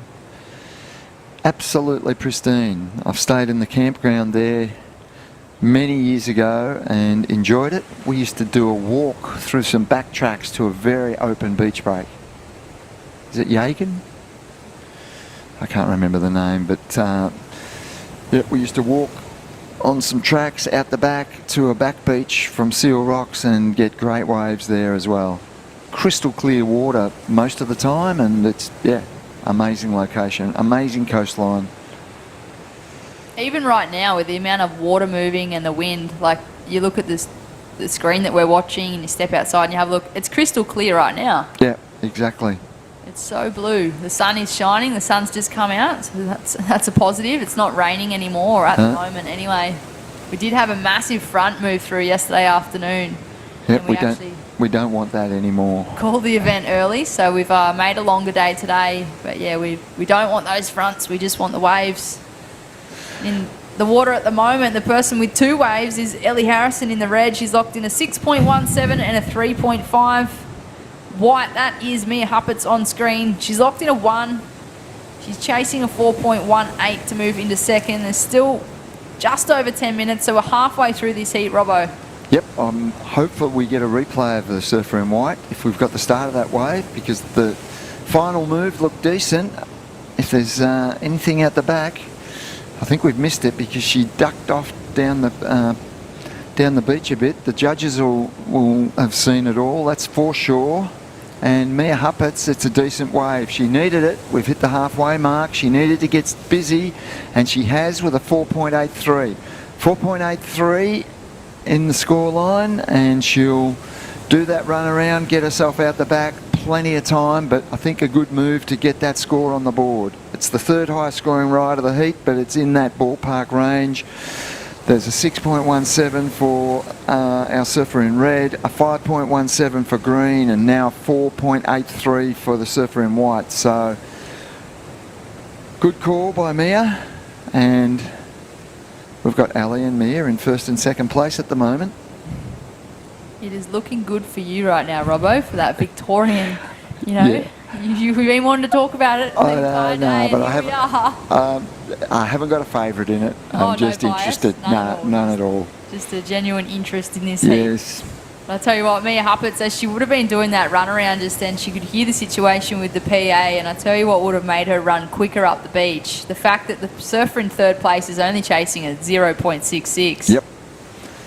Yeah, and the surfer in blue's not chasing much either, a 2.14, and she has priority and plenty of time to utilise it to her best advantage. So, yep, everything's up for grabs here again. Ali Harrison has a little bit of a buffer zone there, having the highest scoring ride, but they're all bunched together, all four surfers, because particularly Alice Cooper, I've seen her surf a number of high-level events, and she's very accomplished and experienced, so she can improve her situation very, very quickly, particularly with her holding priority out there.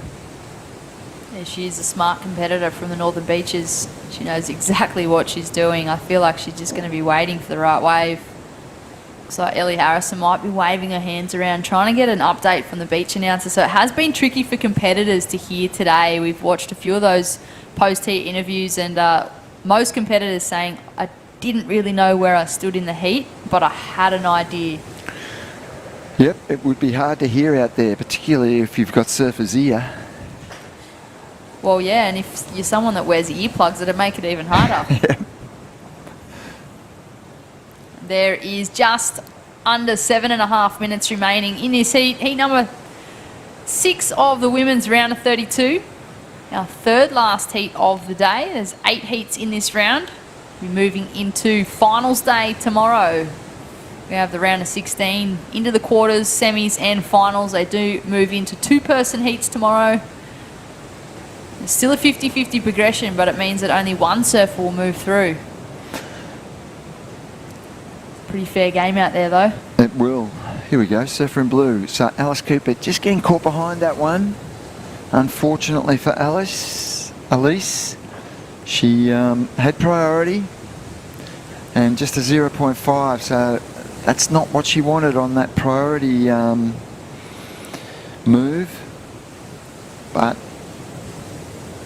shouldn't take her long to get back out the back and realign herself. 6.5 minutes remaining.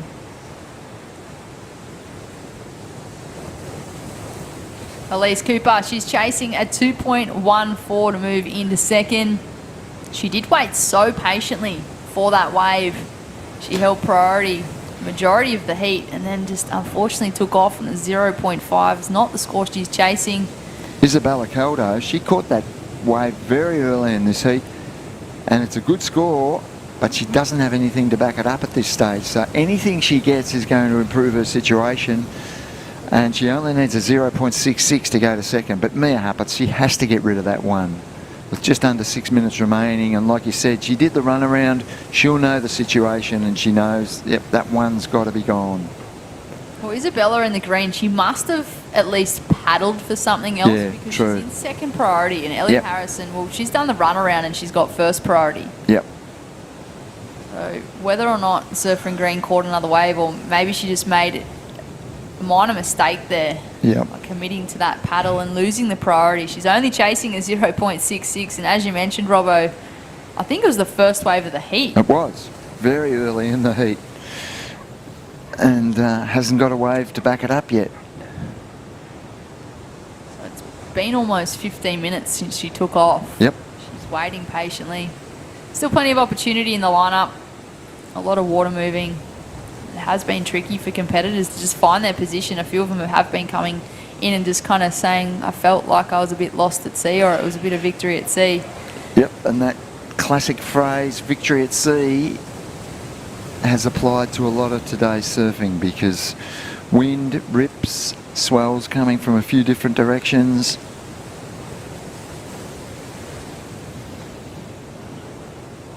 Elise Cooper, she's back in the lineup. She's just been deemed third priority. Red had a little look. That was Ellie Harrison. Mia Huppert, she must still be paddling out in the corner there. Yep, it's harder from the corner at the moment on the low tide. It's taking them time to get out there now. High tide, it's easy, but on the lower tide, it's not as easy. So just moving into the lineup now is Mia Huppert. She'll get a priority position, fourth priority. Now down to under 4 minutes. So it's taken her a number of minutes to get back out the back. She needs to get rid of that one. She's in fourth priority situation shortly. Hasn't been handed to her yet. And yep, vulnerable in second position at this stage. She sure is. Green looking for a 0.66. There is absolutely nothing in it between first to fourth, but particularly second to fourth. As we watch Ellie Harrison just go down on that one, unfortunately, She went down big time. Using priority and looking to replace the 3.5, but that's not going to be it. She's in first place. She's locked in a 617, which is the highest wave of this heat so far. Make her way back into the lineup. And maybe just try and sell a couple of competitors into some not so good waves, Robbo. Well, maybe. Or improve on her situation. Yeah, this is a tight heat. So Mia Huppert has made it into the lineup, and she's now got second priority. So interesting as this plays out. Green has first priority, 2.5 minutes. Take off here. Elise Cooper. Only looking for a 2.14. It wasn't a bad backhand turn. No. She got in. She's stuck with it. I'm not sure she's going to get another connection.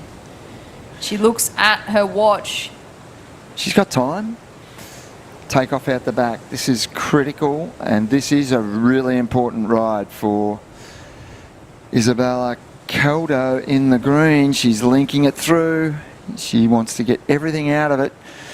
She's done away with the requirement, which was 0.66, so she's going to go to second.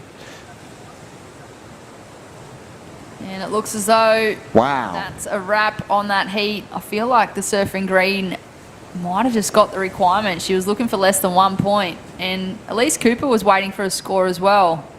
Both surfers on screen now, congratulating each other. We've got the replay here. This is Elise Cooper. Comes hard off the bottom, hits the lip. Just the one turn. She was looking for a 2.14, and here's the crucial wave here from the competitor in the green. This is an amazing finish to the heat. I can't believe it. And Mia Huppert, who was in second place, needed to improve her score. I don't think she's picked up a wave.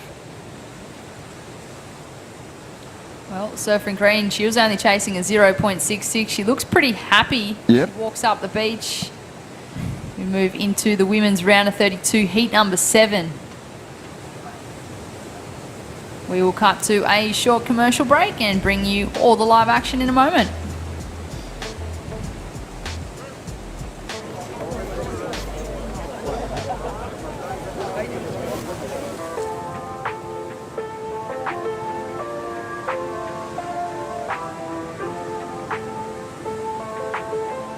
It's a beautiful day. Huge thanks to Surfing New South Wales for getting out there, not only communicating with people about why it's important to not use single-use plastic, but how easy it can be to transition and stop it and swap it. We're basically down here to showcase how we are reducing our plastic footprint through all things like keep cups and reusable water bottles and our beautiful toggles, which we use instead of cable ties. We've invested in about 100 water bottles and keep cups. We've distributed to the whole team. You know, everyone's so passionate about this program and so enthusiastic to be a part of it. We're doing our bit to give surfers a cleaner ocean and save the environment for a better future.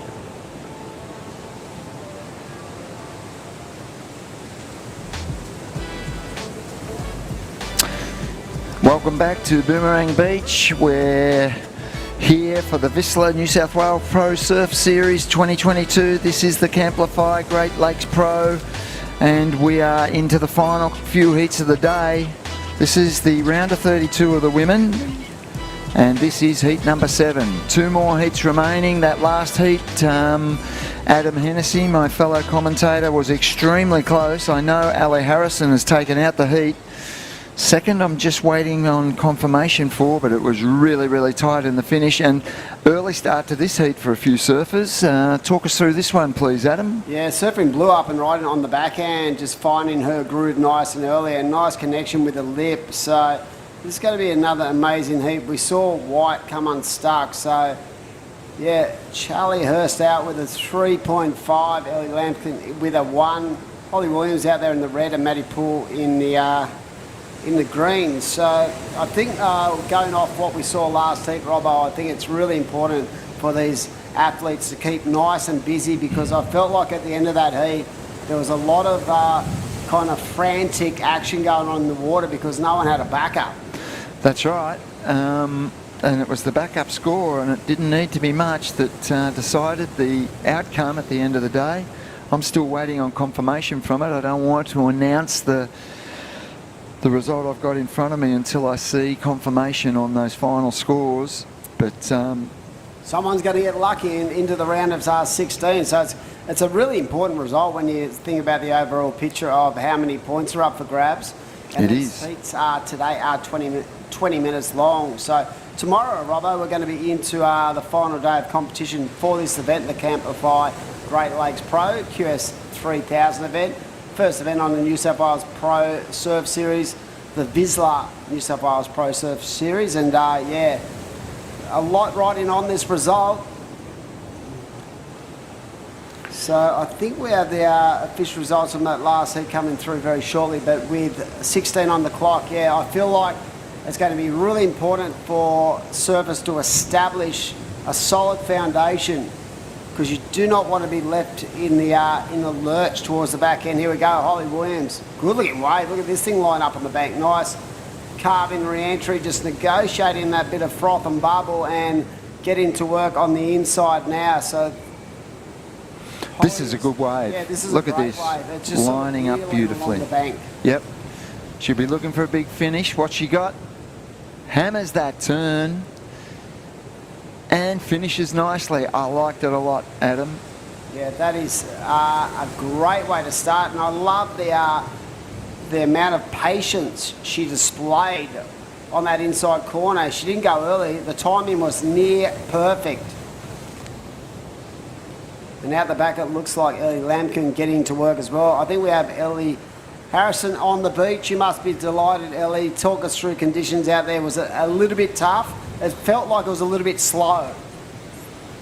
Yeah, it was very tough. I probably should have worn a watch and known how long was left. I didn't even know it was over at the end. But yeah, it's pretty tough, and I just had no idea where I was the whole heat. Did you feel like you were sort of in the lead but did you feel like you had the lead at that stage, or were you sort of in the unknown? No.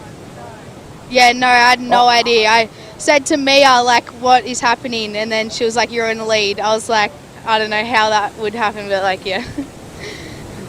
So today, a little bit different in the last couple of days in the free surfs and stuff.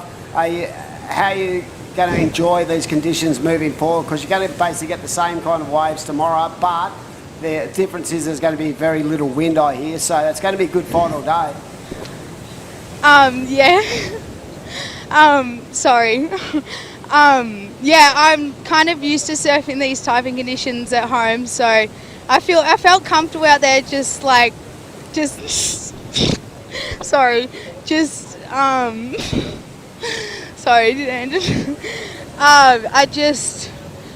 I don't know, I've just probably got to like watch it a bit more and know where the waves are, and probably get some landmarks. I just kind of had no idea like where I was positioned or anything.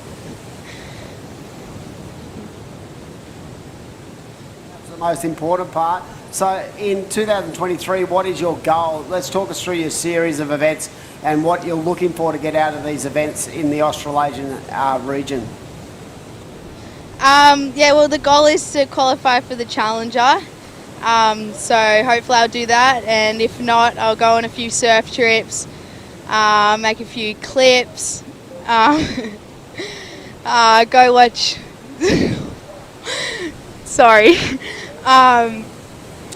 Sorry. She's losing it Wait, down actually there. stop. I'm getting distracted, I'm sorry. Yeah, I know, I can feel it. Someone is down underneath that camera absolutely making you melt. So, but anyway, look, it was a good afternoon. I felt like you had control of that heat, and even though you didn't know where you were, it was a stellar performance. Good luck for tomorrow, Ellie, and wish you all the best on finals day. Yeah, thanks heaps. Okay, so there's been a good score drop. It's a 6.83 for Holly Williams, so we predicted that was a good score, and it has come out that way, Adam. Yeah, definitely. That is set the benchmark for this heat, the Destination New South Wales wave replay, and I love just how patient she was just through those transitions. And there's a point in this wave where the depth came into that play. I think it's after this turn, Robbo, where she just came around and was able to get nice and deep, and that sort of gave her that chip shot into this corner. Bang! Yep. That is the money turn, and just the speed and the pace she went through that wave was pretty impressive. I agree with the score, but there was a part of me that wanted to give her a little bit more because I liked it. I liked it a lot, but I get it. A 6.83 seems right on the mark. But yeah, good surfing from the surfer in red, and a 6.83 early in the heat. That's what you want to do out here, and set your foundation and get your backup score. I think that's the key too. We've seen a lot of heats this afternoon where surfers will have that one score in the 6 to 7 point range, but really having nothing as a backup. So it's going to be critical for these surfers to adjust to these tough conditions and just get something on the board. If you can get a 2 or 3 with a 6.87, you basically got a two-way combination of 10, and that's getting you through in good stead when it comes to these conditions this afternoon at Boomerang Beach. It's harder now too on this low tide, because I can tell you the paddle out up in the corner is not what it is on the high tide. Yeah, there's closeouts going through there now, and we saw that with Kobe Enright earlier. She went up, paddled out, and got washed up the beach. She didn't get out the back, and that's happening. Yeah, and she was pretty lucky actually, because she was able to jag a little inside corner, so correct. It worked in her favour. But we did see her spend a lot of time sort of paddling through the rip. But yeah, definitely with that change up of the tide, it makes a big difference. But right now, it is a surfer in white with priority. Ellie Lampkin out there with a 3.8 and a 1 point ride. She needs a 3.04 to go to the lead. But as I said, you know, the benchmark space has been set by Holly out there in the red with that really lovely sort of read on that wave. And I felt like she had more to give, but she did what she needed to do to get that score. And realistically, a 6.83, what a great way to start. Yep, that's what you want. Take that every day of the week at the moment. Yep, sure will. And right now, we're down to 9.5 minutes, and it's been really frantic, the pace these heats have been going through. And I feel like there's been real depth to the way these surfers have gone about their work today. There's been a lot of really tough heats where both the men and the women have just got through, as we see the surfer in blue on the backhand. That is Charlie Hurst, looking nice and switched on, really getting the body rotation working as she goes down the line, but just hits a little bit of bump there, Robbo, and kicks on out. But love the pace she set on that ride. It would have been good to see her finish that off. But yeah, I feel it's been a really challenging day today, both mentally and physically, trying to put yourself in the right spot. And look at this, really nicely read, because she could have got herself in a little bit of trouble there, but then she opens up the wingspan and starts to get to work. But it was just a little bobble there, a little bit of a roll catch. Yeah, that's going to cost her 2 or 3 points. Yeah, potentially. There was more to give on that way. There was a lot more to give, and she started off well, but yeah, it was not the time to fall. Yeah, let's have a bit of a recap on what we've seen here today. The standout in the women's, I feel, is the South African, Sarah Baum, has just lit the joint up. She, like we spoke about that 8.83, I think it was, for basically a check turn into a one turner, and I feel like the South African has just continued that role she's brought into the event, along with the likes for me of, you know, the Alistair Reginato, the George Pitters, the Reef Hazelwood look very strong indeed. So there's some big names that are still in the draw. Geordie Lawler showed just, you know, ice in his veins to do what he did at the end of that heat. Really stamped his authority on what I feel is his ever improving career of competition surfing. But he didn't win the heat. No, but what he did was so smart at the end of that heat. In what was a really stacked heat, he needed a score, and he put a little bit more juice and did an air at the end of that heat, and that paved the way for the difference between coming third and second. You love your Northern Beaches surfers, Dimmy. You know. Xavier Huxtable won that heat. I know, and I love Zave too. I know you do. But you love your Northern Beaches, Sydney surfers. I'm passionate about the Northern Beaches. There's nothing wrong with that. I'm just having a dig at you. I know. 20 years. Yes, I know. I You've done that region for 14. But you have done a magnificent job in that region, and I know the surfers from that region think very highly of you, Adam. And across all facets of the sport, you have pitched into that region in a big way. But yeah, I was impressed with Geordie Lawler as well. So I saw that wave where he's got the aerial manoeuvre as his final move, and yeah, it was all the difference because he was languishing in third position. He needed the score and he got it. Definitely, but right now with 6.5 minutes to go, Charlie Hurst out there with a 3.53 and a 3.5. Holly Williams out there with a 6.83. I think this next ride for Red, she takes off nice and deep on the peak. She's going to get a little sort of wall to work with, but you could just see the angle of that wave wasn't going to allow her to tag off. But yeah, I've loved the work of a number of surfers in the event, and just the maturity levels that have been shown by the men and the women today as they progress through these really tough heats, because some of those heats in the round of 32 were crazy. They could have been finals. Yep. And I'm just looking through the women's draw, and I like the young surfer, Rosie Smart. She surfed some great heats, full of energy. We interviewed her, and pretty sure is she from Coffs? I've no idea, but yeah, from the Coffs region. There you go. Well, I'm not surprised. She's been a really dominant junior surfer in her career, but yeah, she really put together a smart series of rides that got her the win against some really established surfers in that heat. But she won 2 heats today through 2 rounds, and she's one of the younger competitors, and yeah, it's just I'm excited to see how she goes tomorrow because she shows a lot of energy.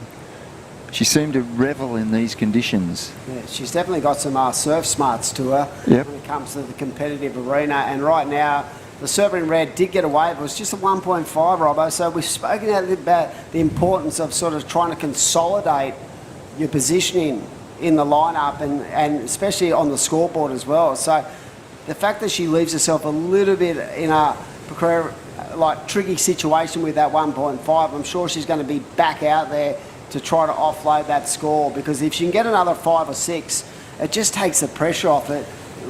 Allows her to breathe and really focus in on what she's doing out there. And with 4 to go, it's been one of these heats again where it's a little bit slow. Yep.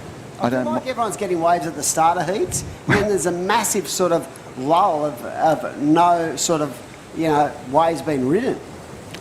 And that was the opposite earlier. They were all getting their wave. They were getting all their waves at the end of the heats with nothing at the start. So what we're saying, it's all over the shop out there. Yeah, but we've got waves. We do. That's the main thing. And tomorrow,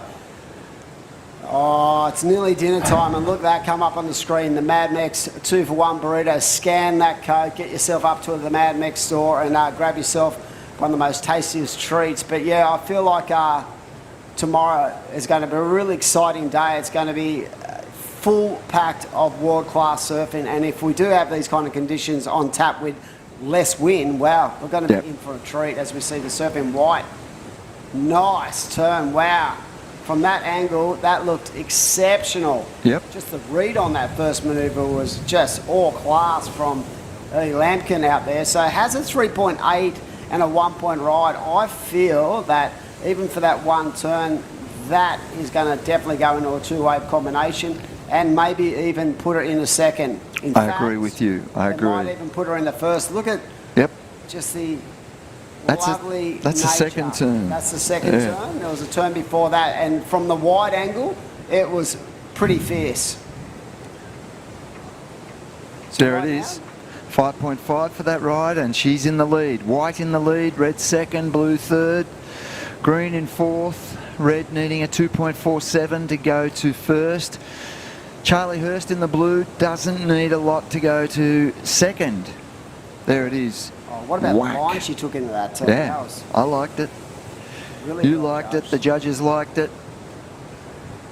So down to our 2 minutes here at the Camplify Great Lakes Pro QS3000. We are into day number 3. One more heat to round out this afternoon. We'll be back nice and early for finals day, and what a cracker it's going to be as we see these surfers, these athletes really push hard for those critical qualifying points that are up for grabs at this QS3000. A win here can consolidate or really put you in a spot to qualify for the Challenger Series, and ultimately that is the main aim. That's the game. That is the game. Look at these waves. That is, You can mind surf that one. oh, that ride looks so much fun. But it's for the surfers, it's about trying to put himself in the position to get those waves. There's I a lot of know. water, Yes. and you can see surfing red going look, under that wave. Yeah, they're might caught say- in the inside. It's been hard work. Yeah. That was a complete set of waves went through. And we're down to a minute. That's how fast it turns around. Wow, so right now, Charlie Hurst needs a 4.83. Maddie Poole needs a 7.13 to surf her in green. It just hasn't been her afternoon, but she's still got time on the clock. And 45 seconds, anything can happen. But right now, that last wave of white was the one that turned the tide, put it into the lead. Holly Williams in second. If she can offload that 1.5 and grab a 2.47, she'll retake the lead and claim victory in the heat. With 30 seconds to go, we are going to round out very shortly, and then, Robbo, we have one heat. It's been fantastic to have you on the commentary today with your years and years of insight into the sport, and it's great to have, you know, people who've been involved commentating events like this and just understanding exactly, you know, the development of our next generation, and these are our next stars on the tour, really. They are. This is where they come from. And it has. It's been a great day, Adam, and having Britt Nicol as the surfing expert on our panel. She's an Australian champion at one stage, so yep, it's been fantastic. We're closing out this heat. One heat to go. I'm signing out, Adam. I'm going to leave it with yourself and Britt Nicol to finish off the day, and I'll be back very, very early in the morning. Yeah, looking forward to it, Robbo. We're going to go to a break, and we'll see you very shortly for the final heat of the day.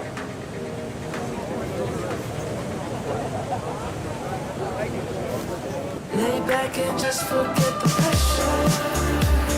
Always in my life, it's alright.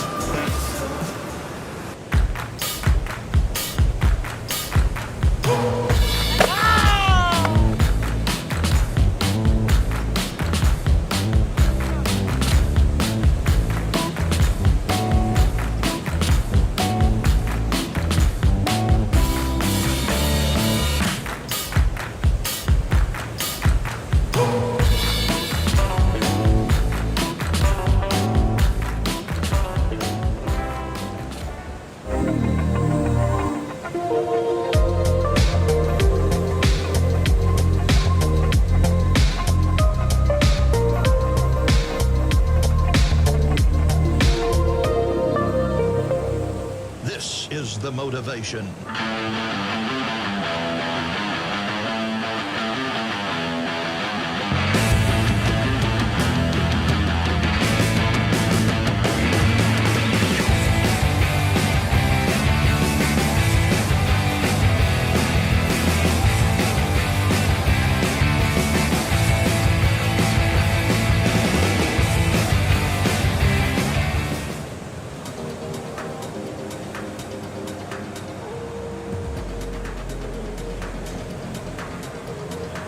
Welcome back, everyone, to the final heat of the day.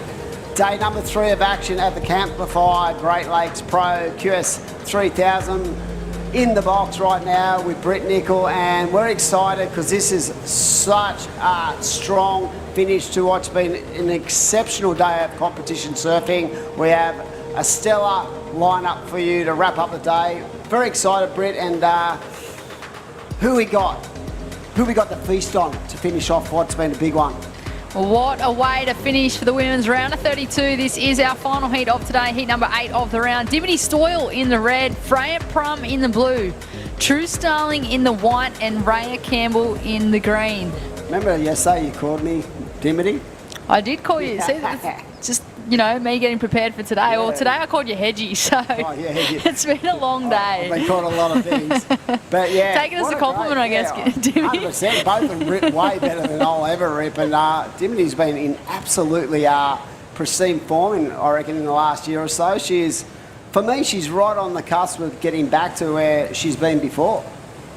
Well, yeah, she's been on the World Tour before. She was on tour 2014 and 15, so it was quite a while ago now. But Dimity, she's still there. She's still knocking on that door, and she wants back on the World Tour. You often see Dim now at the events, either commentating or DJing Shimmy Disco, but I feel like she just really wants to be back on tour. I think that's a sidekick to what she's really passionate about, and that is her professional career. Because when you look at her, and when you watch her go about her business at events, it is all business.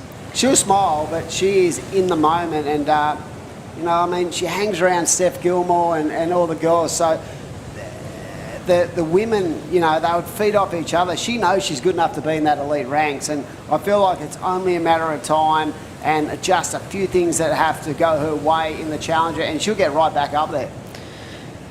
For sure, Dimmy. Well, she's currently 27th of the QS Regional Series at the moment.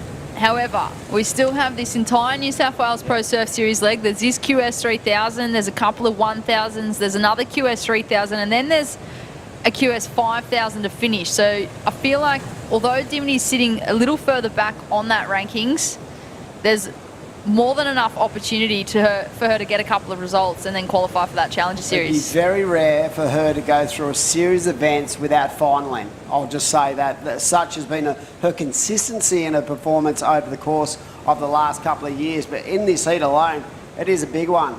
Freya Prum out there in the blue, True Starling in the white, and Raya Campbell in the green. But yeah, it'd be great to see her get back there, because you see her doing a lot of the World Championships who are commentating now with Laura Enovar, but you just get the feeling deep down that she wants it. She's a competitive beast. I feel like it'd be a little bit of a tease, like I'm there but I'm not there. Yeah. And you've been there before, so she knows what it's all about. She's been on that World Tour, and yeah, I just feel like it's only a matter of time before Dimity's back there. Yeah, and I feel like surfing is as mature and as good as it's ever been.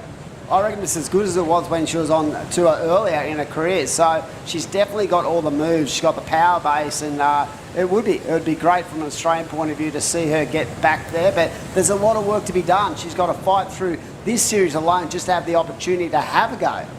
And it is a tough fight over here in Australia. We have such a hotbed of talent. Well, here she is, Dimity Stoyle.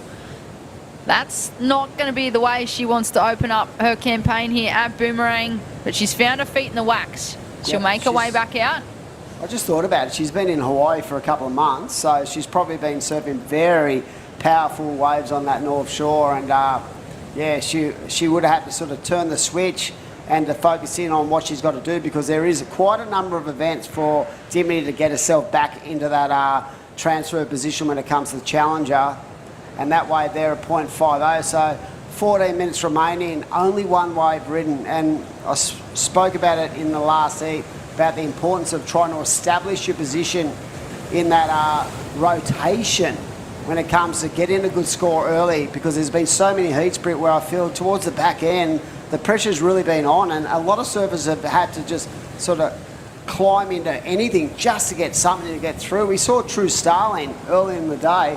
She got through with a 0.5, I think, as her second highest scoring wave, which she admitted was probably the first time that's ever happened in her career. Well, it was the same with Isabella Cordell just a couple of heats ago. She opened up with a 5.17 in the first minute and a half, and with a minute to go, she hadn't got a second wave and needed a 0.66, and she managed to get the score, but left it the entire heat just to get another number on the board. It is tough because there is a lot of water moving out there, and people go, how can they put themselves in that position? There seems to be a lot of waves on offer, but the problem is, we saw it in the previous heat where a really solid set came through deep on the towards the south, and it was basically none of the surfers were in position to take that set. So it's not a matter of them missing opportunity, it's a matter of actually them applying to be in the position to get it, as we see a surfer up and riding. A lot of speed carrying through this. That is Freya Prum. Nice rail work. As she goes into that inside corner, again opens up the wingspan and carves back into the power source. So she's another one of these female athletes who have been ultra impressive over a long period of time. Yeah, I've done a fair bit of travelling with Freya over the years, and I just feel like Freya has been around for a while and she's got the ability, but for Freya Prum, I reckon she's probably the fittest on the QS in the women's side. Wow. She is so fit. There you go. Like, ridiculous. And I feel like for Freya, she looks for the point of difference in her training, and anything that she does, it's everything that she does is to get onto that world tour. As we see surf up and riding, so yeah, positioning herself to be mentally so strong. As we see a replay of this wave for the surfer in blue, and as I said, such a sharp, precise rail game, and we saw Dimity Stall also up and riding as well. So this is a great way to start. Just she has really good flow to her surfing, just that natural ability to read the waves as well, as we see Dimity on the inside corner, just trying to connect the dots. But yeah, funny you say that she's so, you know, precise in the way she trains and her fitness levels, and that will hold you through a big part of your career. Oh, we've got some drama on the beach. Dimity Stoyle, she's made her way in. She's switching boards. I'm not sure if there was any damage done or whether or not she just didn't like the feel of the board that she had with her, but she's going to do the run around. She locked into 3.33. I can't see any obvious damage to that board, but maybe she's gone for a bit of a step up, because I felt like that board was a little bit uncontrollable at times on that last wave. So she's so switched on. She'd be on it. You know, the feeling under her feet, she knows what she's looking for. And right now, she's still got 11 to go. So that is so much time, Britt, to get back in the lineup. And it's been a slow start for True and Raya in this heat. But like I said, it's visually, it looks like there's a lot of waves. But when you think about it, and you think about the amount of water and the way the banks are set up, it is very tough out there. We would have just hit the complete low tide as well. So the tide is just switching over now, as we have the last heat in the water. True Starling taking off in the whitewash, almost disappears with that white Rashi, looking for the section, not able to get around that one. So interesting in this heat. Wave selection is going to be crucial if it's going to come down to this last 10 minutes.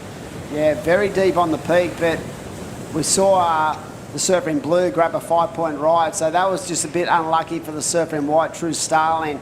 But she'll be back in the lineup. She's way out the back right now, and this is the final heat of the day. Day number 3 at the WSL Camplify Great Lakes Pro. We're so stoked to be here. Boomerang Beach has turned it on again. Yeah, it's been a bit wild, but the performance levels have been right up there and showcasing just the talent pool that we have in this region. And this is a great way to finish off what's been a wonderful day 3, Brett. Looked as though we might have had a surfer up and riding. There she is. That's True Starling, originally from North Narrabeen, but now lives in Cabarita up the Tweed Coast. She's looking for this inside connection. Can she get there? Puts it up over the foam. A little hung up, but stays nice and compressed to get the completion. Surfer in white, chasing a 3.17. There's an old saying, once from Narrabeen, always from Narrabeen. She'll always be part of that club. That's such a strong club that Duma runs down there, and even Hoggy sort of spent a lot of time on the Goldie training the last couple of years. I do believe he's actually back down that way at the moment, but yeah, True, you can see, is that Micah down there giving it some advice? That's a supportive boyfriend, isn't it? Yeah. Power couple. Power, yeah, surfing's power, next gen power couple. He's going to be gassed by the time he reaches that corner. He's got shoes on too. You wouldn't want to get those wet. He's certainly not saying, what's for dinner? I thought Michael was cooking for dinner tonight. Good advice. That last wave is the 3.67. I'm sure her parents are online. Welcome in to all the Starlings. And yeah, what a great family. And both sisters are starting to make their waves on, you know, the high echelon of the QS ranks, as we see the surfer in green up and right in. That is Ray Campbell. That sort of wave ran out of energy on the inside.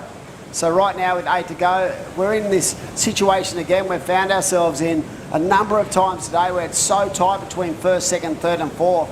And, you know, the anxiety levels will start to really raise up very shortly as these surfers try to establish a position and also just getting that second wave under the belt is such an important part of it. It's interesting too, Dimmy, you had one competitor, this surfer here, True Starling, opt for the runaround, and then Raya Campbell, she opted for the paddle back out. So I wonder who will make their way back into the lineup first as we watch the Destination New South Wales wave replay. I think Robbo made a good point a bit earlier. In the corner towards the south, it's a lot easier at high tide to get that sort of chip shot out into the lineup, where at low tide you still got to actually paddle through a number of pretty tricky situations. So it'll be interesting to see who establish priority out there. There's neutral priority at the moment, and there was 7 minutes on the clock, and this is really starting to tighten up. 5-point ride for Blue. Very patient, very calculated. That is definitely the best wave of the heat so far. And all the other three surfers not needing a lot to get into that transfer spot. And as they say, Britt, it's not how you do it, it's just you've got to get it done. Sometimes it can be messy, sometimes it can be ugly out there, but the whole point is you just got to get into that final stage, because once you go into the two surfer format, anything can happen. It changes the dynamic. A win's a win, Dimmy. Doesn't matter how you get there, as long as you get through. We watch True Starling make her way out. So yeah, as you just mentioned, a low tide, it's making it tricky on that southern corner of Boomerang. Yeah, that looks ugly. It does, it looks hard. It does look hard. So much water moving. So maybe Ryan Campbell, the idea to paddle back through the lineup instead of taking that run, but I think just where our True ended up, down on her ride, she was way further towards the north, so I think she had to make that sort of adjustment and really make a decision, because that would have been a harder paddle out. We've got a competitor on the inside there too. I'm not sure if that's Raya, because she's actually further in than True on the right. Oh, there you go. So she elected to paddle through the lineup?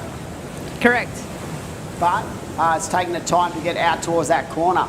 So you can see her trying to get over to the right towards the southern point of the peak to get out into the lineup, and a bit very much like Kobe Enright a bit earlier, where she just kept getting bashed by wave after wave after wave, and that happens when conditions are a little bit wild, a little bit woolly, but yeah, it's going to make for an exciting last 5 minutes of the day. And there it is. So it looks like the competitor who chose to do the runaround, True Starling, did get the better of that situation. We'll wait for judges to deem who will get out the back first, but I just feel like the surfing green Raya Campbell, she's just been paddling and duck diving the entire time, and I know that True had the runaround. They're both going to be a little exhausted, but I just feel like Raya Campbell, like she's copping another one now on the head. I just feel like once she gets out the back, she's going to be gasping for air. Yeah, but she'll have to just take that little bit of time to reset, get some oxygen in the blood, and really start to think about what she's got to do, because she's right in the game. There's 4.5 to go. She's got a 2.27, one wave, and she doesn't need a lot to get on through. So very tight battle, and right now it is the surfing Blue with first priority. Second priority is with red, so Dimity Store gets the opportunity to have the next bite of the cherry, and then True Starling, as we speak, I think, right, is Surfing Blue has had a crack at something. So maybe she's paddled for a wave, or maybe we've missed something on the screen. But yeah, it's going to be intriguing last 4 minutes, and just what you expect in these heats as we see Blue up and right in. Now going left, trying to keep that board nice and close to the power source, because it hit that little inside bank that had a bit too much water on the bank. Freya Prum, she's locked in a 1.67, so she ever so slightly extends that lead. The pharmacist from Marimbula. The pharmacist? She is a pharmacist. Her dad also owns a pharmacy. Wow. It's good to have a plan B when it comes to being a professional athlete and something to fall back on once your career is over, but I think she still has so much to give. Like you said, one of the fittest athletes on the planet, as we see Dimity Stall up and riding, good looking wave, nice power hack to start and up into the foam ball. Can she ride out and just gets engulfed? I feel like there was no way she was going to land that Dimmy. It's so hard to land those turns when you've got, I feel like, a section coming from either side and you get caught in the middle. Yeah, trying to just bump you off the whole time.